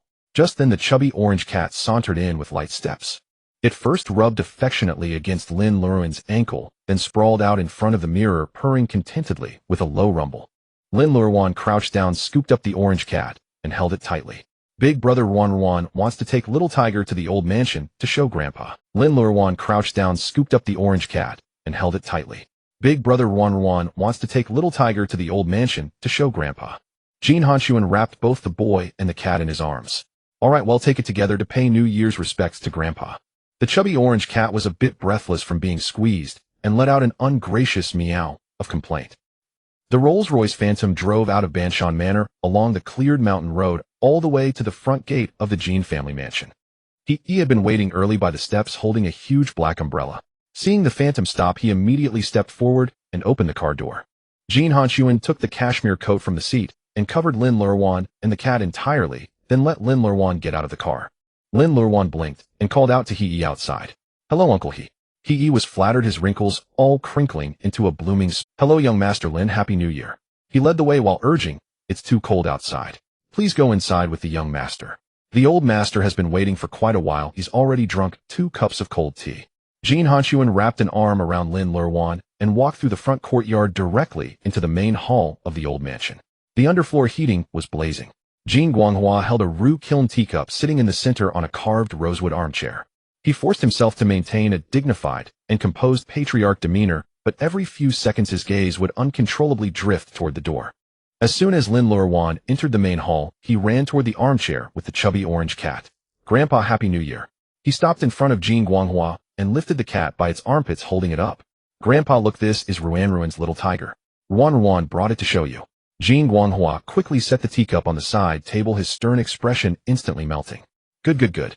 Ruan is good, and the little tiger Ruan raised is also good. The old master nodded with satisfaction, then turned to He and ordered in a strong voice. Hurry, bring the rock sugar bird's nest soup from the kitchen. It's so cold outside, quickly warm up our Ruan's stomach. Yes, master, I'll go instruct the kitchen to serve it now. He smiled and acknowledged the order, then quickly withdrew. Everyone moved to the old mansion's dining room. On the huge rosewood round table, a variety of sumptuous delicacies were already laid out, filling the air with fragrant aromas.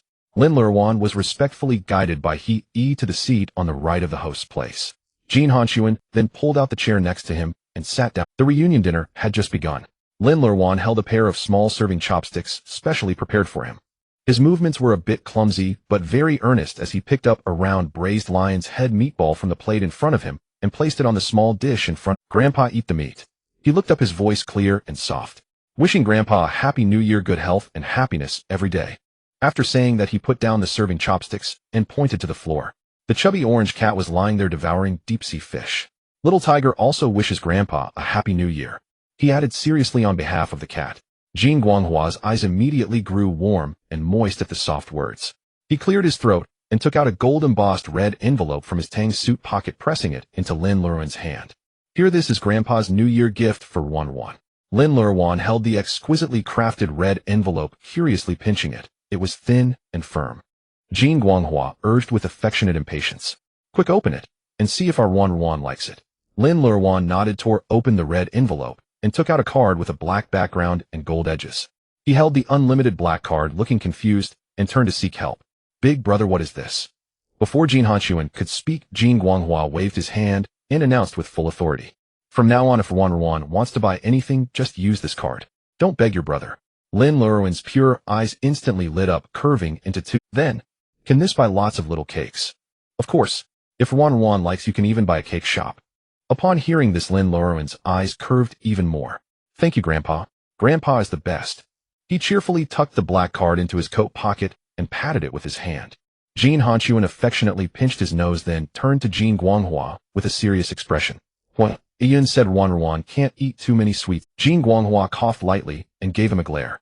That's your business. If Ruan gets an upset stomach, I'll hold you responsible.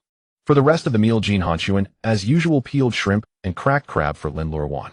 He picked out the tenderest meat from the king crab legs, removed the cartilage, dipped it in a specially prepared sweet vinegar sauce, and brought it to Lin Luoruan's mouth. For the rest of the meal, Jin Hanxun, as usual, peeled shrimp and cracked crab for Lin Luoruan. He picked out the tenderest meat from the king crab legs, removed the cartilage, dipped it in a specially prepared sweet vinegar sauce. The old master took a sip of the warm yellow wine and couldn't help but smile. This reunion dinner was exceptionally lively and warm. By the time it ended, it was already past 9 in the evening. Jin Guanghua, being old, exchanged a few pleasantries, instructed Jin Hanxun to take good care of Lin Luoruan, and then retired to his room with He's assistance. In the night sky, fine white snow began to fall. Lin Luoruan pressed his hands against the floor-to-ceiling window, pointing at the falling snowflakes. Big brother, it's snowing outside. Jin Hanxun walked over, took a coat, and draped it over him. He wrapped his arms around him from behind, pressing close to his slightly. My dear, tonight is New Year's Eve. Big brother will take you to a place where you can see all the New Year's fireworks across the city. The Rolls-Royce Phantom glided steadily through the snowy night, the spacious cabin filled with it. Big brother, the red lanterns are so beautiful. Jin Hanxun sat beside him, watching the face illuminated by the streetlights, his eyes brimming with contentment. He reached out, gently pulling Lin Luoruan's slightly cool fingertips away from the glass, cradling them in his own palm. If sweetheart likes them, tomorrow he'll have all the trees in the manor hung with lanterns too. Lin Luoruan leaned into that broad embrace, nuzzling contentedly. The journey was smooth, and the car drove directly into the core of the Jin Group headquarters. Jin Hanxun took Lin Luoruan's hand and led him into the private elevator, pressing the button for the 188th floor. The doors closed, and the cabin began its rapid ascent, bringing a sensation of weightlessness. Jin Hanxun turned his head to ask, Sweetheart, are your ears plugged? Lin Luoruan shook his head obediently. No, my brother taught me. Just swallow when it's uncomfortable, and I'll be fine. Jin Hanxun ruffled his hair, praising him. Sweetheart is so clever. The elevator reached the 188th floor, the doors sliding smoothly open to reveal the top floor corridor, which Chen Fong had redecorated. In the center of the CEO's office sat two soft sofas with a low table between them holding a strawberry mousse cake and a specially blended sweet fruit tea. Chen Fong stood at a distance, bowed to them, and silently withdrew. Jin Hanxun held Lin Luoruan's hand, walking step by step toward the panoramic floor-to-ceiling windows. The last time he stood here, Lin Luoruan had been so scared that his legs went weak, and he clung to Jin Hanxun's neck, sobbing loudly. But today he only gripped Jin Hanxun's hand tightly, tentatively pressing his palm against the glass. Lin Luoruan opened his eyes wide, gazing down at the city's nightscape. Big brother, the houses down there look so small. Jin Hanxun stood beside him, half holding him in his arms, his eyes filled with pride. Big brother, the houses down there look so small. Jin Hanxun stood beside him, half holding him in his arms, his eyes filled with pride. The clock hand quietly approached midnight. The strawberry mousse on the low table was eaten clean. Lin Luoruan sipped the sweet fruit tea through a straw as the clock neared the final moment. Jin Hanxun picked up a red sandalwood New Year's wish plaque from the desk and drew a custom diamond-studded fountain pen from the inside pocket of his trench coat. He walked behind Lin Luoruan, completely encircling him within his broad embrace. Jin Hanxun removed the pen cap, placed the wooden plaque on his palm, and wrote a line with fluid grace. Lin Luoruan stood on tiptoe, curiously watching the plaque. What is Big Brother writing? A New Year's wish. Whatever you write on it will come true. Jin Hanxun rested his chin in the crook of Lin Luoruan's shoulder, reading aloud against his reddened earlobe. May Ruan be healthy and happy, and stay by my side forever. Lin Luoruan turned around, wrapping his arms around Jin Hanxun's waist, lifting his face to respond earnestly. Ruan will always be with Big Brother. This wish will definitely come true. Then he looked eagerly at the plaque in Jin Hanxun's hand. Big Brother Ruan wants to make a New Year's wish too.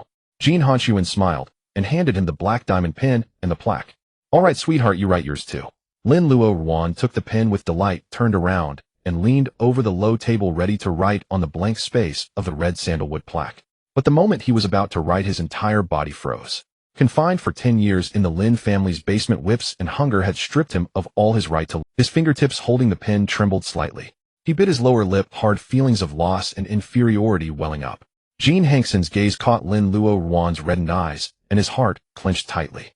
He pulled Lin Luoruan into his chest. What's wrong, sweetheart? Why are you crying? Is something uncomfortable? Jin Hanxun cupped Lin Luoruan's face, which was already streaked with tears, and wiped away the wetness with his thumb. He pulled Lin Luoruan into his chest. What's wrong, sweetheart? Why are you crying? Is something uncomfortable? Jin Hanxun cupped Lin Luoruan's face, which was already streaked with tears, and wiped away the wetness with his thumb. Who says our sweetheart is useless? Just being able to stay with Big Brother is the most amazing skill in the world.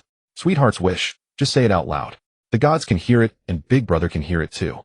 Lin Luoruan buried his face in Jin Hanxun's chest, sobbing as he asked, really? Jin Hanxun lifted Lin Luoruan's face, bent down, and kissed his tear-stained eyelids. Really? Big Brother promises you. Outside the floor-to-ceiling window, the enormous screen at the city center square in Linhai began the final countdown for the new year. Jin Hanxun wrapped him in his arms, pressing him against the broad window. His palm covered Lin Luoruan's slightly cool little hands and pressed them against his own chest. Sweetheart, close your eyes and make a wish. The countdown on the big screen reached 0. Boom. Spectacular New Year fireworks burst into bloom outside the window on the 188th floor, lighting up the night sky. Lin Luoruan closed his eyes tightly, and amidst the deafening roar of fireworks, shouted with all his might. Ruan wants to learn to read and write, so that every year he can write New Year's wishes for Big Brother. Jin Hanxun listened to that clear voice, his eyes swirling with tenderness and awe. He leaned down to kiss Lin Luoruan's earlobe, making a promise. All right, Big Brother will hire the best teacher in the world for sweetheart to fulfill this wish. Jin Hanxun gave a gentle peck on those soft lips. When has Big Brother ever lied to you? As long as sweetheart wants to do it, Big Brother will pave the way for you. Lin Luoruan's smile returned, and they kissed amidst the dazzling fireworks. The next morning at the Jin family's old mansion, He hung up the phone in the side hall and hurriedly knocked on the door of the second-floor bedroom. Master, come in. Did you find out about Ruan's New Year's wish? He pushed the door open and entered. Master Chen Fong dared not conceal. He recounted the entire incident of Lin Luoruan crying because he couldn't read and wanting to learn to write verbatim to the old master. Jin Guanghua's eyes stung upon hearing this. He slammed the purple clay teacup in his hand heavily onto the table, furious. That beast Lin Jingya and his whole family. He quickly tried to soothe him. Master, please don't be angry. Fortunately, young Master Lin is now under the protection of the young master. He will surely be safe and happy from now on. Jin Guanghua rose from his armchair. Nonsense. The spouse of the head of the Jin family can have anything they want. He snorted, grabbed his cane, walked to the rosewood bookshelf, and yanked open the bottom drawer. Go, bring me my reading glasses. The old patriarch brushed the dust off the register of the Jin family's generations-old social connections, his tone brooking no argument. I will personally pick someone with scholarly refinement from among them to be our Luoruan's tutor. In the study on the second floor of Banshan Manor after New Year's Day, Chun Fong organized a thick stack of Linhai City's top education expert directories and handed them to Jin Hanxun. Jin Hanxun casually flipped through the directory with his fingers, his tone harsh and critical. He pointed at a photo on one page, then tossed it aside. His face is too fierce, it will scare Luoruan. Not him. After flipping a page, he frowned, glanced at it, and tossed it aside again. Too old, rigid, and boring. Not him. Chun Fong stood before the rosewood desk, a layer of cold sweat already seeping from his straight back. All the renowned teacher profiles in Linhai City were here, yet not a single one could meet Master Jin's standards. A click sounded. The solid wood door of the study was gently pushed open from outside. Lin Luoruan walked in with light steps, holding a small crystal bowl filled with bright red. Brother, have a strawberry. Today's strawberries are especially sweet. The chill around Jin Hanxun instantly dissipated. He bit into the strawberry from those fair fingertips, his eyes and heart brimming with adoration. My sweet personally fed it to me, so naturally it's the sweetest in the world. Lin Luoruan happily curved his eyes, then his gaze shifted to the pile of open directories on the desk, a flicker of curiosity flashing in his eyes. What are you looking at, brother? Are these all the teachers who will teach Luoruan to read? Jin Hanxun reached out and pulled him into his arms, avoiding the waste paper he had dismissed as worthless on the desk, and spoke in a gentle, soothing tone. Brother is still choosing.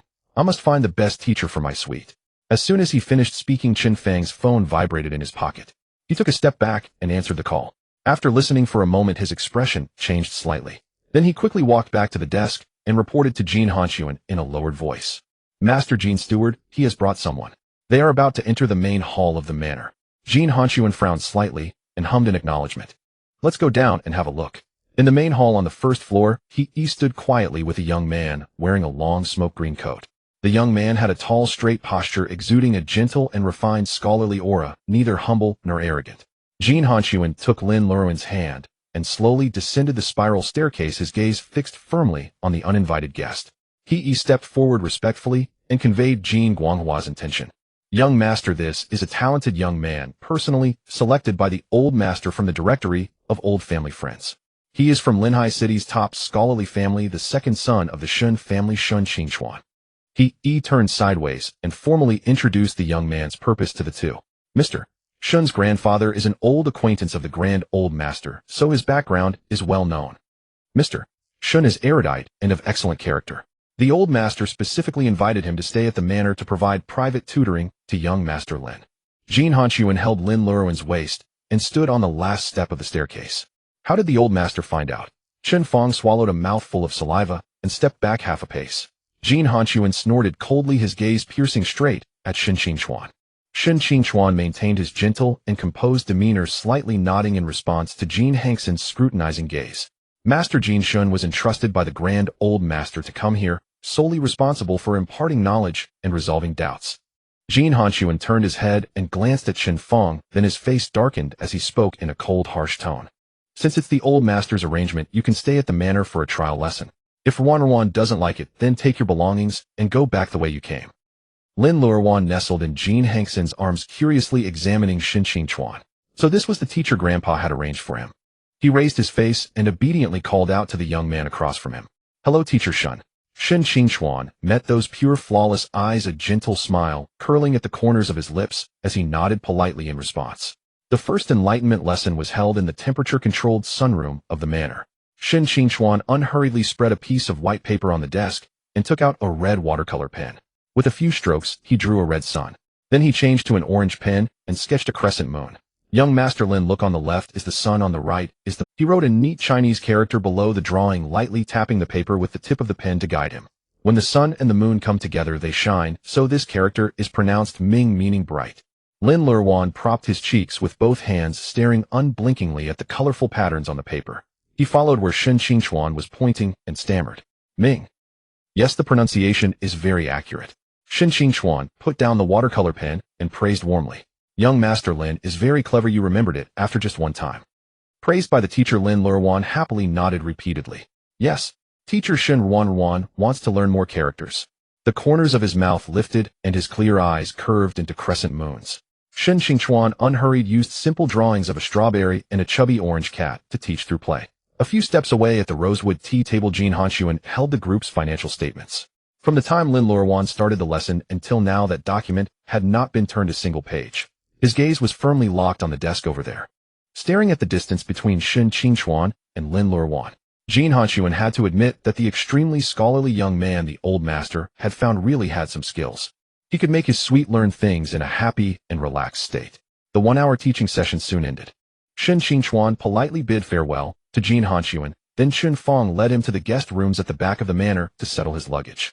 As soon as he left, Lin Luoruan immediately grabbed the paper full of characters and excitedly threw himself into Jin Hanxun's arms. He straddled Jin Hanxun's thighs and held the paper high. Brother, look.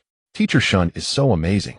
The strawberries he drew are so beautiful, and the little tiger looks so real.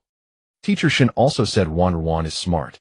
Teacher Shin said Luoruan will soon learn many characters. Luoruan likes Teacher Shin's class. Lin Luoruan's tone was light and cheerful, each sentence filled with mentions of Teacher Shun, his joy and admiration impossible to hide. Jin Hanxun listened to the words that kept tumbling out of his mouth, and the large hand on Lin Luoruan's waist involuntarily tightened. He firmly trapped the person in his arms, lowered his head, and buried his nose into Lin Luoruan's neck with an aggressive possessiveness. Sweetheart, brother suddenly got sick. My heart feels so stuffy and uncomfortable. Sweetheart needs to heal, brother. Lin Luoruan immediately cupped Jin Hanxun's cheeks with both hands, his voice urgent. Luoruan doesn't want brother to be uncomfortable. Luoruan will heal brother right away. Then he actively raised his head and pressed his soft lips against Jin Hanxun's. Jin Hanxun took the opportunity to hold the back of his head, turning defense into offense, and kissed him fiercely. The aggressive demand left Lin Luoruan breathless. The storm-like plundering lasted for a long time, until Lin Luoruan's cheeks flushed with an enticing blush and his body went limp in that fiery embrace. Did Jin Hanxun pull back slightly? He caressed the blush between Lin Luoruan's brows, his cold, sharp gaze sweeping across the window lattice of the sunroom. This Jin Hanxun. He could stay at most one day. Then he stopped in his tracks. The casual, amused expression on his face vanished completely. Jin Hanxun patted Lin Luoruan's back reassuringly, picked up his phone to glance at it, then looked up at Yin. Jin Hanxun picked up a hot towel from the side and wiped the kanji stains from the corner of his mouth. Darling, why are you eating so hurriedly today? Lin Luoruan swallowed the kanji in his mouth, his eyes sparkling with irrepressible excitement. Luoruan wants to go to the sunroom early, he said, grabbing Jin Hanxun's wrist with a light tone. Teacher Shin promised to teach Luoruan how to write the 3 characters Little Tiger today, and also tell Luoruan a story. Jin Hanxun's hand holding the towel paused slightly. Seeing Lin Luoruan's eyes full of anticipation, a wave of jealousy instantly surged in him, sour enough to set his teeth on edge. This Shin fellow. Only been here a day, and already he made his darling lose interest in a proper meal. Jin Hanxun silently suppressed the surging displeasure and reached out to ruffle Lin Luoruan's soft hair. Darling, first have the maid take you to the side hall and prepare the colored pencils you used for drawing yesterday.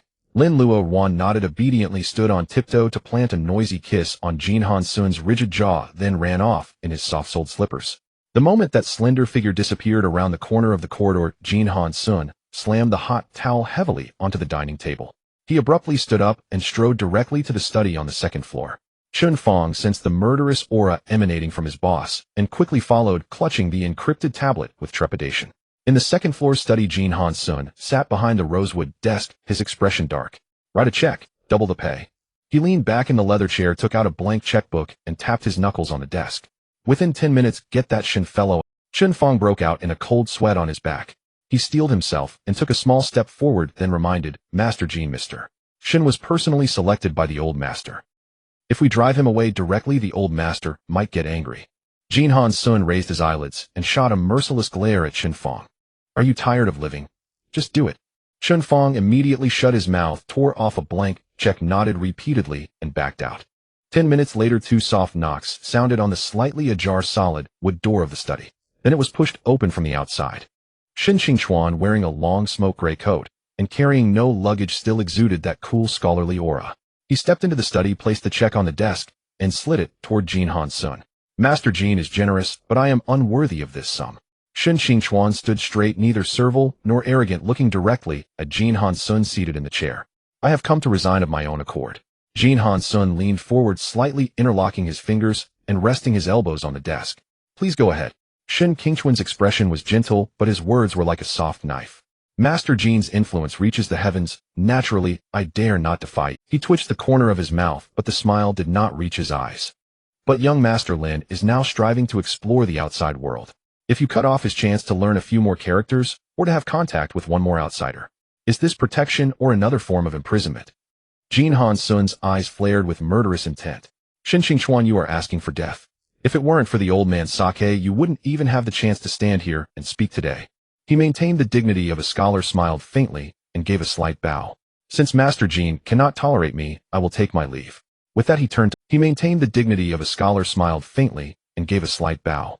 Since Master Jin cannot tolerate me, I will take my leave. With that he turned. Just as Shin Qingchuan had taken 2 steps, the originally slightly ajar door of the study was suddenly pushed open from the outside. Brother. Lin Luoruan ran in carrying a plate of freshly washed bright red strawberries. His soft, clear voice instantly broke the tense atmosphere in the study. He ran to Jin Hanxun's side, pinched the largest and reddest strawberry from the plate, and brought it to Jin Hanxun's tightly pursed lips. Brother, eat a Jin Hanxun, who had been radiating murderous intent and wishing to tear Shin Qingchuan to pieces, instinctively reacted the moment he saw Lin Luoruan's smiling face. He opened his mouth slightly and ate the strawberry. The instant the fruit entered his mouth, the murderous intent vanished without a trace. Is it sweet? Sweet. After feeding his brother, Lin Luoruan turned around. He walked over to Shin Qingchuan and held up the plate of strawberries. Teacher Shin, have one too. Teacher Shin, what story are you going to tell Ruan today? Shin Qingchuan looked at the innocent, well-behaved young man before him with gentle eyes. But from the corner of his eye he caught sight of Jin Hanxun's eyes behind the rosewood desk, which looked as if they wanted to flay him alive. He did not take the strawberry, and his tone was very soft. Young Master Lin, I will be leaving the manor soon. From now on I won't be able to teach you characters or tell you stories anymore. Hearing this, the smile on Lin Luoruan's face froze, and his hand, holding the strawberry plate, paused in midair. The light of expectation in his eyes dimmed, and his eyes instantly turned red. Why? Is Ruan too stupid? Ruan will study hard. Teacher Shin, please don't go, okay? Shin Qingchuan did not directly answer his question. Young Master Lin, rest assured Master Jin will find you a better teacher. Upon hearing this, Lin Luoruan turned around. He placed the strawberry plate on the desk, ran over to Jin Hanxun's side, grabbed his arm with both hands, and shook it in a coquettish manner. Brother. Ruan doesn't want a new teacher. Ruan wants Teacher Shin to teach. Brother, please keep Teacher Shin, okay? Ruan wants to learn many characters to write New Year's wishes for you. Jin Hanxun looked at those eyes that were glistening with tears. The overturned vat of age jealousy in his heart was churning violently sour enough to drive him to the brink of losing his reason. Keeping this potential threat, Shin Qingchuan, in the manner to distract his darling, was more agonizing than death. Yet Jin Hanxun could not bear to let Lin Luoruan feel even a trace of disappointment or sadness. Not to mention that his darling was now coquettishly begging him. Jin Hanxun pulled the person into his arms, patted Lin Luoruan's back, and instantly soft. All right, brother, will listen to darling. While coaxing the person in his arms, Jin Hanxun gritted his molars, raised his eyes, and stared coldly at Shin Qingchuan standing opposite. As long as darling likes it, Teacher Shin can stay.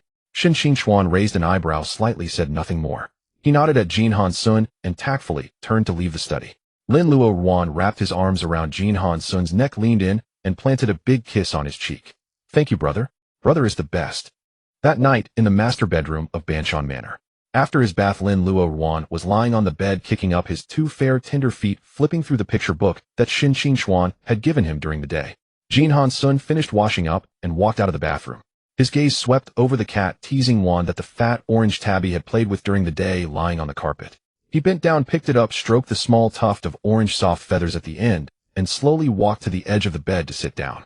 Jin Hanxun's fingers pinched the hem of Lin Luoruan's loungewear and lifted it up. A section of pale soft waist was exposed to the air. Before Lin Luoruan could react, the cat wand in Jin Hanxun's hand descended. The orange feather tip traced a light, but not too gentle stroke along the 2 soft spots on his lower back. Lin Luoruan was extremely ticklish. He quickly dropped the picture book, rolled over on the bed, and tried to burrow into the covers. Brother, it tickles. But before he could escape, Jin Hanxun directly leaned down, his scorching breath spraying onto Lin Luoruan's flushed cheek. Jin Hanxun lightly pinched his chin. Teacher Shun has taught darling so many things. Tonight, brother is going to thoroughly check darling's home. Lin Luoruan blinked. How? Are you going to check? Jin Hanxun pulled open the collar of his own loungewear, lowered his head, and kissed those two tender pink lips. The tuft of feathers on the cat wand gently brushed across Lin Luoruan's exposed collarbone. Brother will tell you slowly. Inside the master bedroom, a warm amber glow spilled from the wall lamp. Lin Luoruan was turned over and obediently lay on the soft cashmere quilt. The hem of his cotton loungewear was rolled up, revealing a large expanse of fair, delicate skin on his back. Jin Hanxun used the tip of the feather as a brush and gently placed it on the alluring pair of butterfly bones. Lin Luoruan's back tensed and a soft moan escaped his lips. Jin Hanxun's Adam's apple bobbed. The brush traced down the spine, meandering to the two dimples at the waist. Darling, guess what word I'm writing on your back? The dense tickling sensation overwhelmed Lin Luoruan. He begged for mercy with a tearful voice, looking back pitifully. Brother, it's so itchy. Jin Hanxun did not let him go, his palm clamped around his waist. If you guess correctly, brother will give you a reward. The brush returned to the spine, slowly tracing the second stroke. Hearing about the reward, Lin Luoruan buried his head in the pillow, forced himself to endure the tickling sensation at the waist, and focused on feeling the strokes on his back. A muffled sound escaped from the pillow crack. He recalled all the trails traced on his back, then his eyes lit up. It's Jin Hanxun. It's brother's name. Jin Hanxun's hand paused slightly, and his eyes rippled with indescribable affection. Darling is so clever. Lin Luoruan eagerly turned around, plunged into Jin Hanxun's arms, and wrapped his arms around his neck. Ruan guessed right. Brother, give me the reward now. Jin Hanxun took the opportunity to hold the back of his head and leaned down. The reward can wait. Brother has to collect interest first. As soon as the words fell, his hot, thin lips pressed against his. It wasn't until Lin Luoruan was kissed so much that he gently pushed against Jin Hanxun's broad shoulders that he reluctantly pulled away. Brother's reward is to accompany darling to class all day tomorrow, okay? Lin Luoruan gasped, his cheeks flushed, and nodded repeatedly. Okay. The next morning, in the climate-controlled sunroom of Banshan Manor, the atmosphere carried an indescribable eeriness. Chun Fong stood by the glass door, wiping the cold sweat from his forehead with the back of his hand, and carefully directed several servants. Move a little to the left. Yes, half a meter forward, put it down. A dull thud sounded. The mahogany desk from Jin Hanxun's study was forcibly moved into the sunroom, positioned precisely opposite the teaching desk of Hui Yun, who was passing by carrying a medical kit, crouched at the corridor corner like a thief. He waved at Chun Fong and lowered his voice. Assistant Chun, is Master Jin planning to engrave the word jealousy right on his forehead? Hui Yun pointed inside. That mahogany desk is almost shoved into Shun Qingchuan's face. Chun Fong glared at him and dragged him several meters away. You better keep your mouth shut. Master Jin sees everyone as a kidnapper now. If you want to go mine in Africa, don't drag. Inside the sunroom, the lesson had already begun. Shun Qingchuan sat calmly at the desk, completely unaffected by the fierce presence opposite him. He patiently held a watercolor pen and demonstrated new characters on paper for Lin Luoruan. Jin Hanxun sat behind the mahogany desk, holding the New Year development plan for Jin Group. The document hadn't turned a page in half an hour, his eyes locked on the two people at the desk. Young Master Lin, this character is pronounced in. Shun Qingchuan's voice was gentle. The top is a roof radical, the bottom is the character for woman, meaning peace and good fortune. Lin Luoruan held a Redan blue pencil and scribbled 2 copies on the white paper, finally writing a fairly neat character. He excitedly put down the pen, looked at Shun Qingchuan with sparkling eyes, and called out clearly, Teacher Shun, look. Ruan learned to write in. Seeing his darling smile so sweetly at another man, Jin Hanxun's custom black gold fountain pen was crushed and bent under his grip. He tossed the documents aside, picked up the thermostatic water cup on the table, walked to Lin Luoruan's side, and pressed the rim against his soft lips. Darling must be tired from studying. Brother made you sweet honey water. Lin Luoruan held Jin Hanxun's wrist and drank most of the cup in big gulps. Within 10 minutes, just as Shun Qingchuan finished explaining a page of picture book to Lin Luoruan, Jin Hanxun stood up from behind the mahogany desk again. He slid his hands under Lin Luoruan's armpits and lifted him up. Lin Luoruan held onto Jin Hanxun's arm. What's wrong, brother? Jin Hanxun sat down directly in Lin Luoruan's seat, pulled him into his arms, and firmly placed him on his lap. Darling's back must be sore from sitting too long. Brother will massage it for you.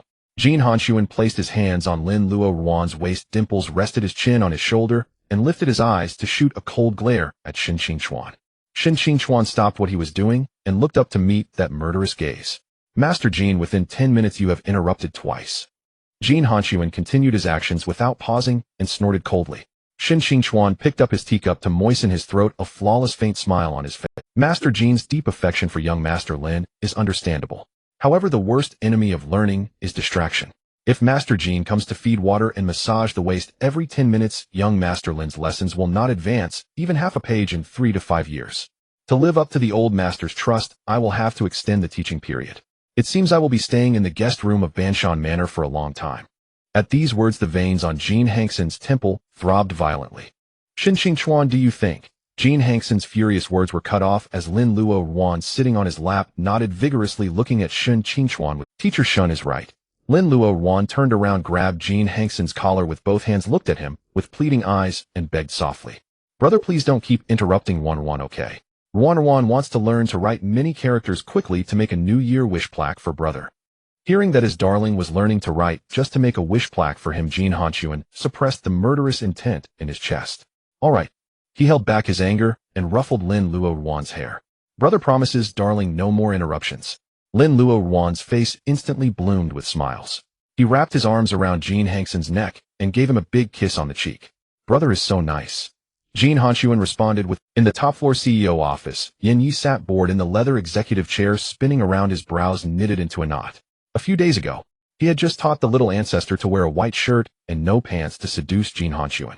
Given Jin Hanxun's vengeful and mad dog personality, Yin Yi thought he would be greeted the next day by a relentless pursuit of 3 purebred Tibetan mastiffs.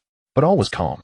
Several days passed, and not only were there no mastiffs, he hadn't even received a single warning text. This was too abnormal. Yin Yi kicked the edge of the desk to stop the spinning chair. When things are abnormal, there must be a trick. That old beast couldn't have changed his nature.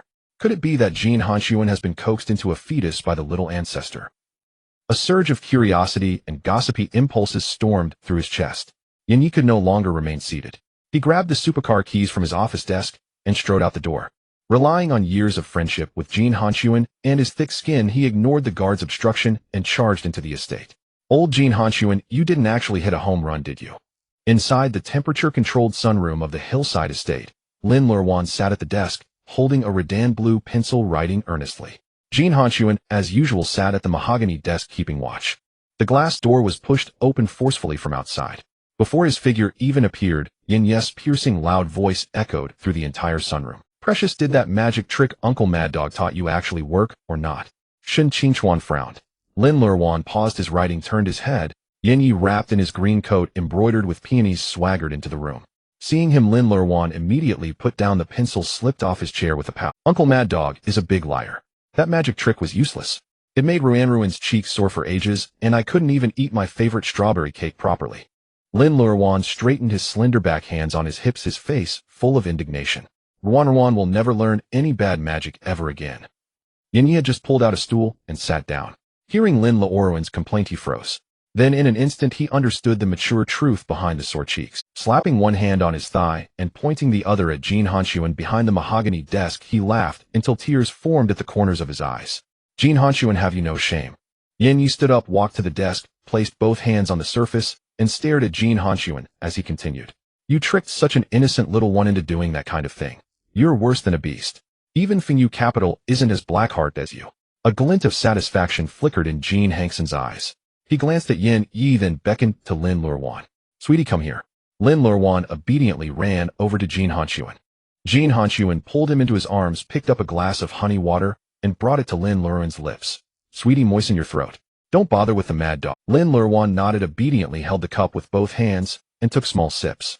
Shin Qingchuan, whose teaching session had been interrupted, sat across from the... He raised his eyes slowly, shifted his gaze, and finally fixed it on Yin Yi. Fingyu Capital. So this is the esteemed President Yin. Shin Qingchuan scrutinized Yin Yi's overly saturated floral coat from head to toe, then spoke softly. I never expected President Yin to be so rash and rude, shouting and disturbing Master Lin's studies. And that garish Redan green outfit truly hurts the eyes, a veritable peacock flaunting its plumage everywhere. Hearing this, Yin Yi became intrigued. He carried his stool, shamelessly scooted over to sit opposite Shin Qingchuan, and raised an eyebrow as he appraised this tutor. Then he turned to Jin Hanxun. Old Jin, when did you go on an archaeological dig? Which official's tomb did you dig up this pedantic scholar from? Jin Hanxun ignored him, focusing only on feeding Lin Luoruan the melon that a servant had just brought. Yin Yi turned back to stare at Shin Qingchuan. Scholar sir, the Qing dynasty fell long ago, and you are still mincing your words. Do you even know what contemporary aesthetics are? He pointed at the peonies on his coat.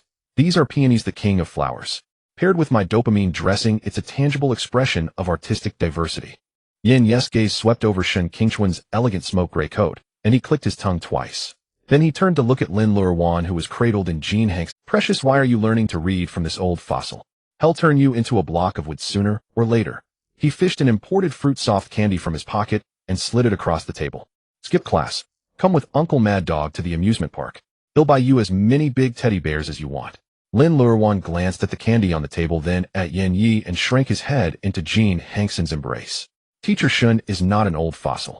Teacher Shun can draw cute little tigers and tell Wan stories. He puffed out his cheeks, grabbed the collar of Jin Hanxun's trench coat with his small hands, and loudly defended his teacher.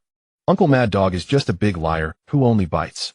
Wan won't eat your candy. Yin Yi was left speechless. He turned to Jin Hanxun and started to provoke him. Ooh, Jin Hanxun, your precious one is actually speaking up for someone else. Jin Hanxun kept one hand protectively on Lin Luoruan's waist while picking a piece of melon from the fruit plate with the other. Whatever happens between you and Shun Qingchuan has nothing to do with Wan. He fed the crisp, juicy melon into Lin Luoruan's mouth. Sweetie, don't mind them. Brother is feeding you melon. Lin Luoruan opened his mouth and bit into the melon, his cheeks bulging as he chewed. Brother, you eat too. The melon is delicious. Yin Yi, having been snubbed, turned and shot Shun Qingchuan a glare. Hello there, scholar of the Qing dynasty. Shun Qingchuan gave a slight nod in retaliation. Hello there, long-tailed peacock. Lin Luoruan finished the melon and wanted to slide down from Jin Hanxun's arms to continue writing. A gentle breeze slipped through the gap in the glass window that hadn't been fully closed. His nose tingled, and he couldn't help but sneeze softly. Achoo! Jin Hanxun's expression completely changed. He grabbed the cashmere blanket draped over the chair back, wrapped Lin Luoruan in it, and roared toward the glass door. Chen Fong, tell Huiyun to get the hell in here right now. Within 5 minutes, the glass door was pushed open by Chen Fong from outside. Huiyun, carrying his medical kit, stumbled in. Lin Luoruan was bundled up like a silkworm chrysalis. Jin Hanxun's voice was cold as he gave orders to Huiyun. Hurry, check if he's caught a chill. Huiyun nodded repeatedly. Yes, Master Jin, don't worry. He quickly opened his medical kit, displaying 120% professionalism, and took out a thermometer and a warm stethoscope. Lin Luoruan felt Jin Hanxun's large hand unconsciously tightening around his waist. He pressed his cheek against Jin Hanxun's chest. Brother, don't worry. Ruan just had a tickle in the nose. I'm not uncomfortable. Jin Hanxun gently stroked his cheek with his thumb, but his tone was firm. Sweetie, don't talk. Let Dr. Hu finish the examination thoroughly. Sitting nearby, Yin Yi had just peeled a candy and tossed it into his mouth, clicking his tongue twice. Old dog Jin, can you not make such a big fuss? It's nothing. Who doesn't sneeze? Jin Hanxun's gaze pierced Yin Yi like a knife. Shut your mouth. Yin Yi spread his hands and shrugged, indicating okay. Huiyun finally finished the full examination. He folded the stethoscope and put it back in the medical kit, letting out a long sigh of relief. Master Jin, Master Lin is not. Halfway through his sentence, Huiyun looked up and met Jin Hanxun's intensely oppressive eyes. The look in his eyes was a clear warning: you'd better find something wrong so I can take him away. Huiyun immediately caught on. Master Jin, don't worry. Master Lin's body is basically fine. However, Master Lin has been reading and writing daily with Mr. Shin these past few days, and the mental exertion has been too great. That sneeze just now was a warning signal from the body indicating fatigue. Huiyun offered a suggestion that perfectly aligned with Jin Hanxun's wishes. Master Jin, you must take Master Lin for a couple of days of relaxation. He absolutely cannot continue lessons.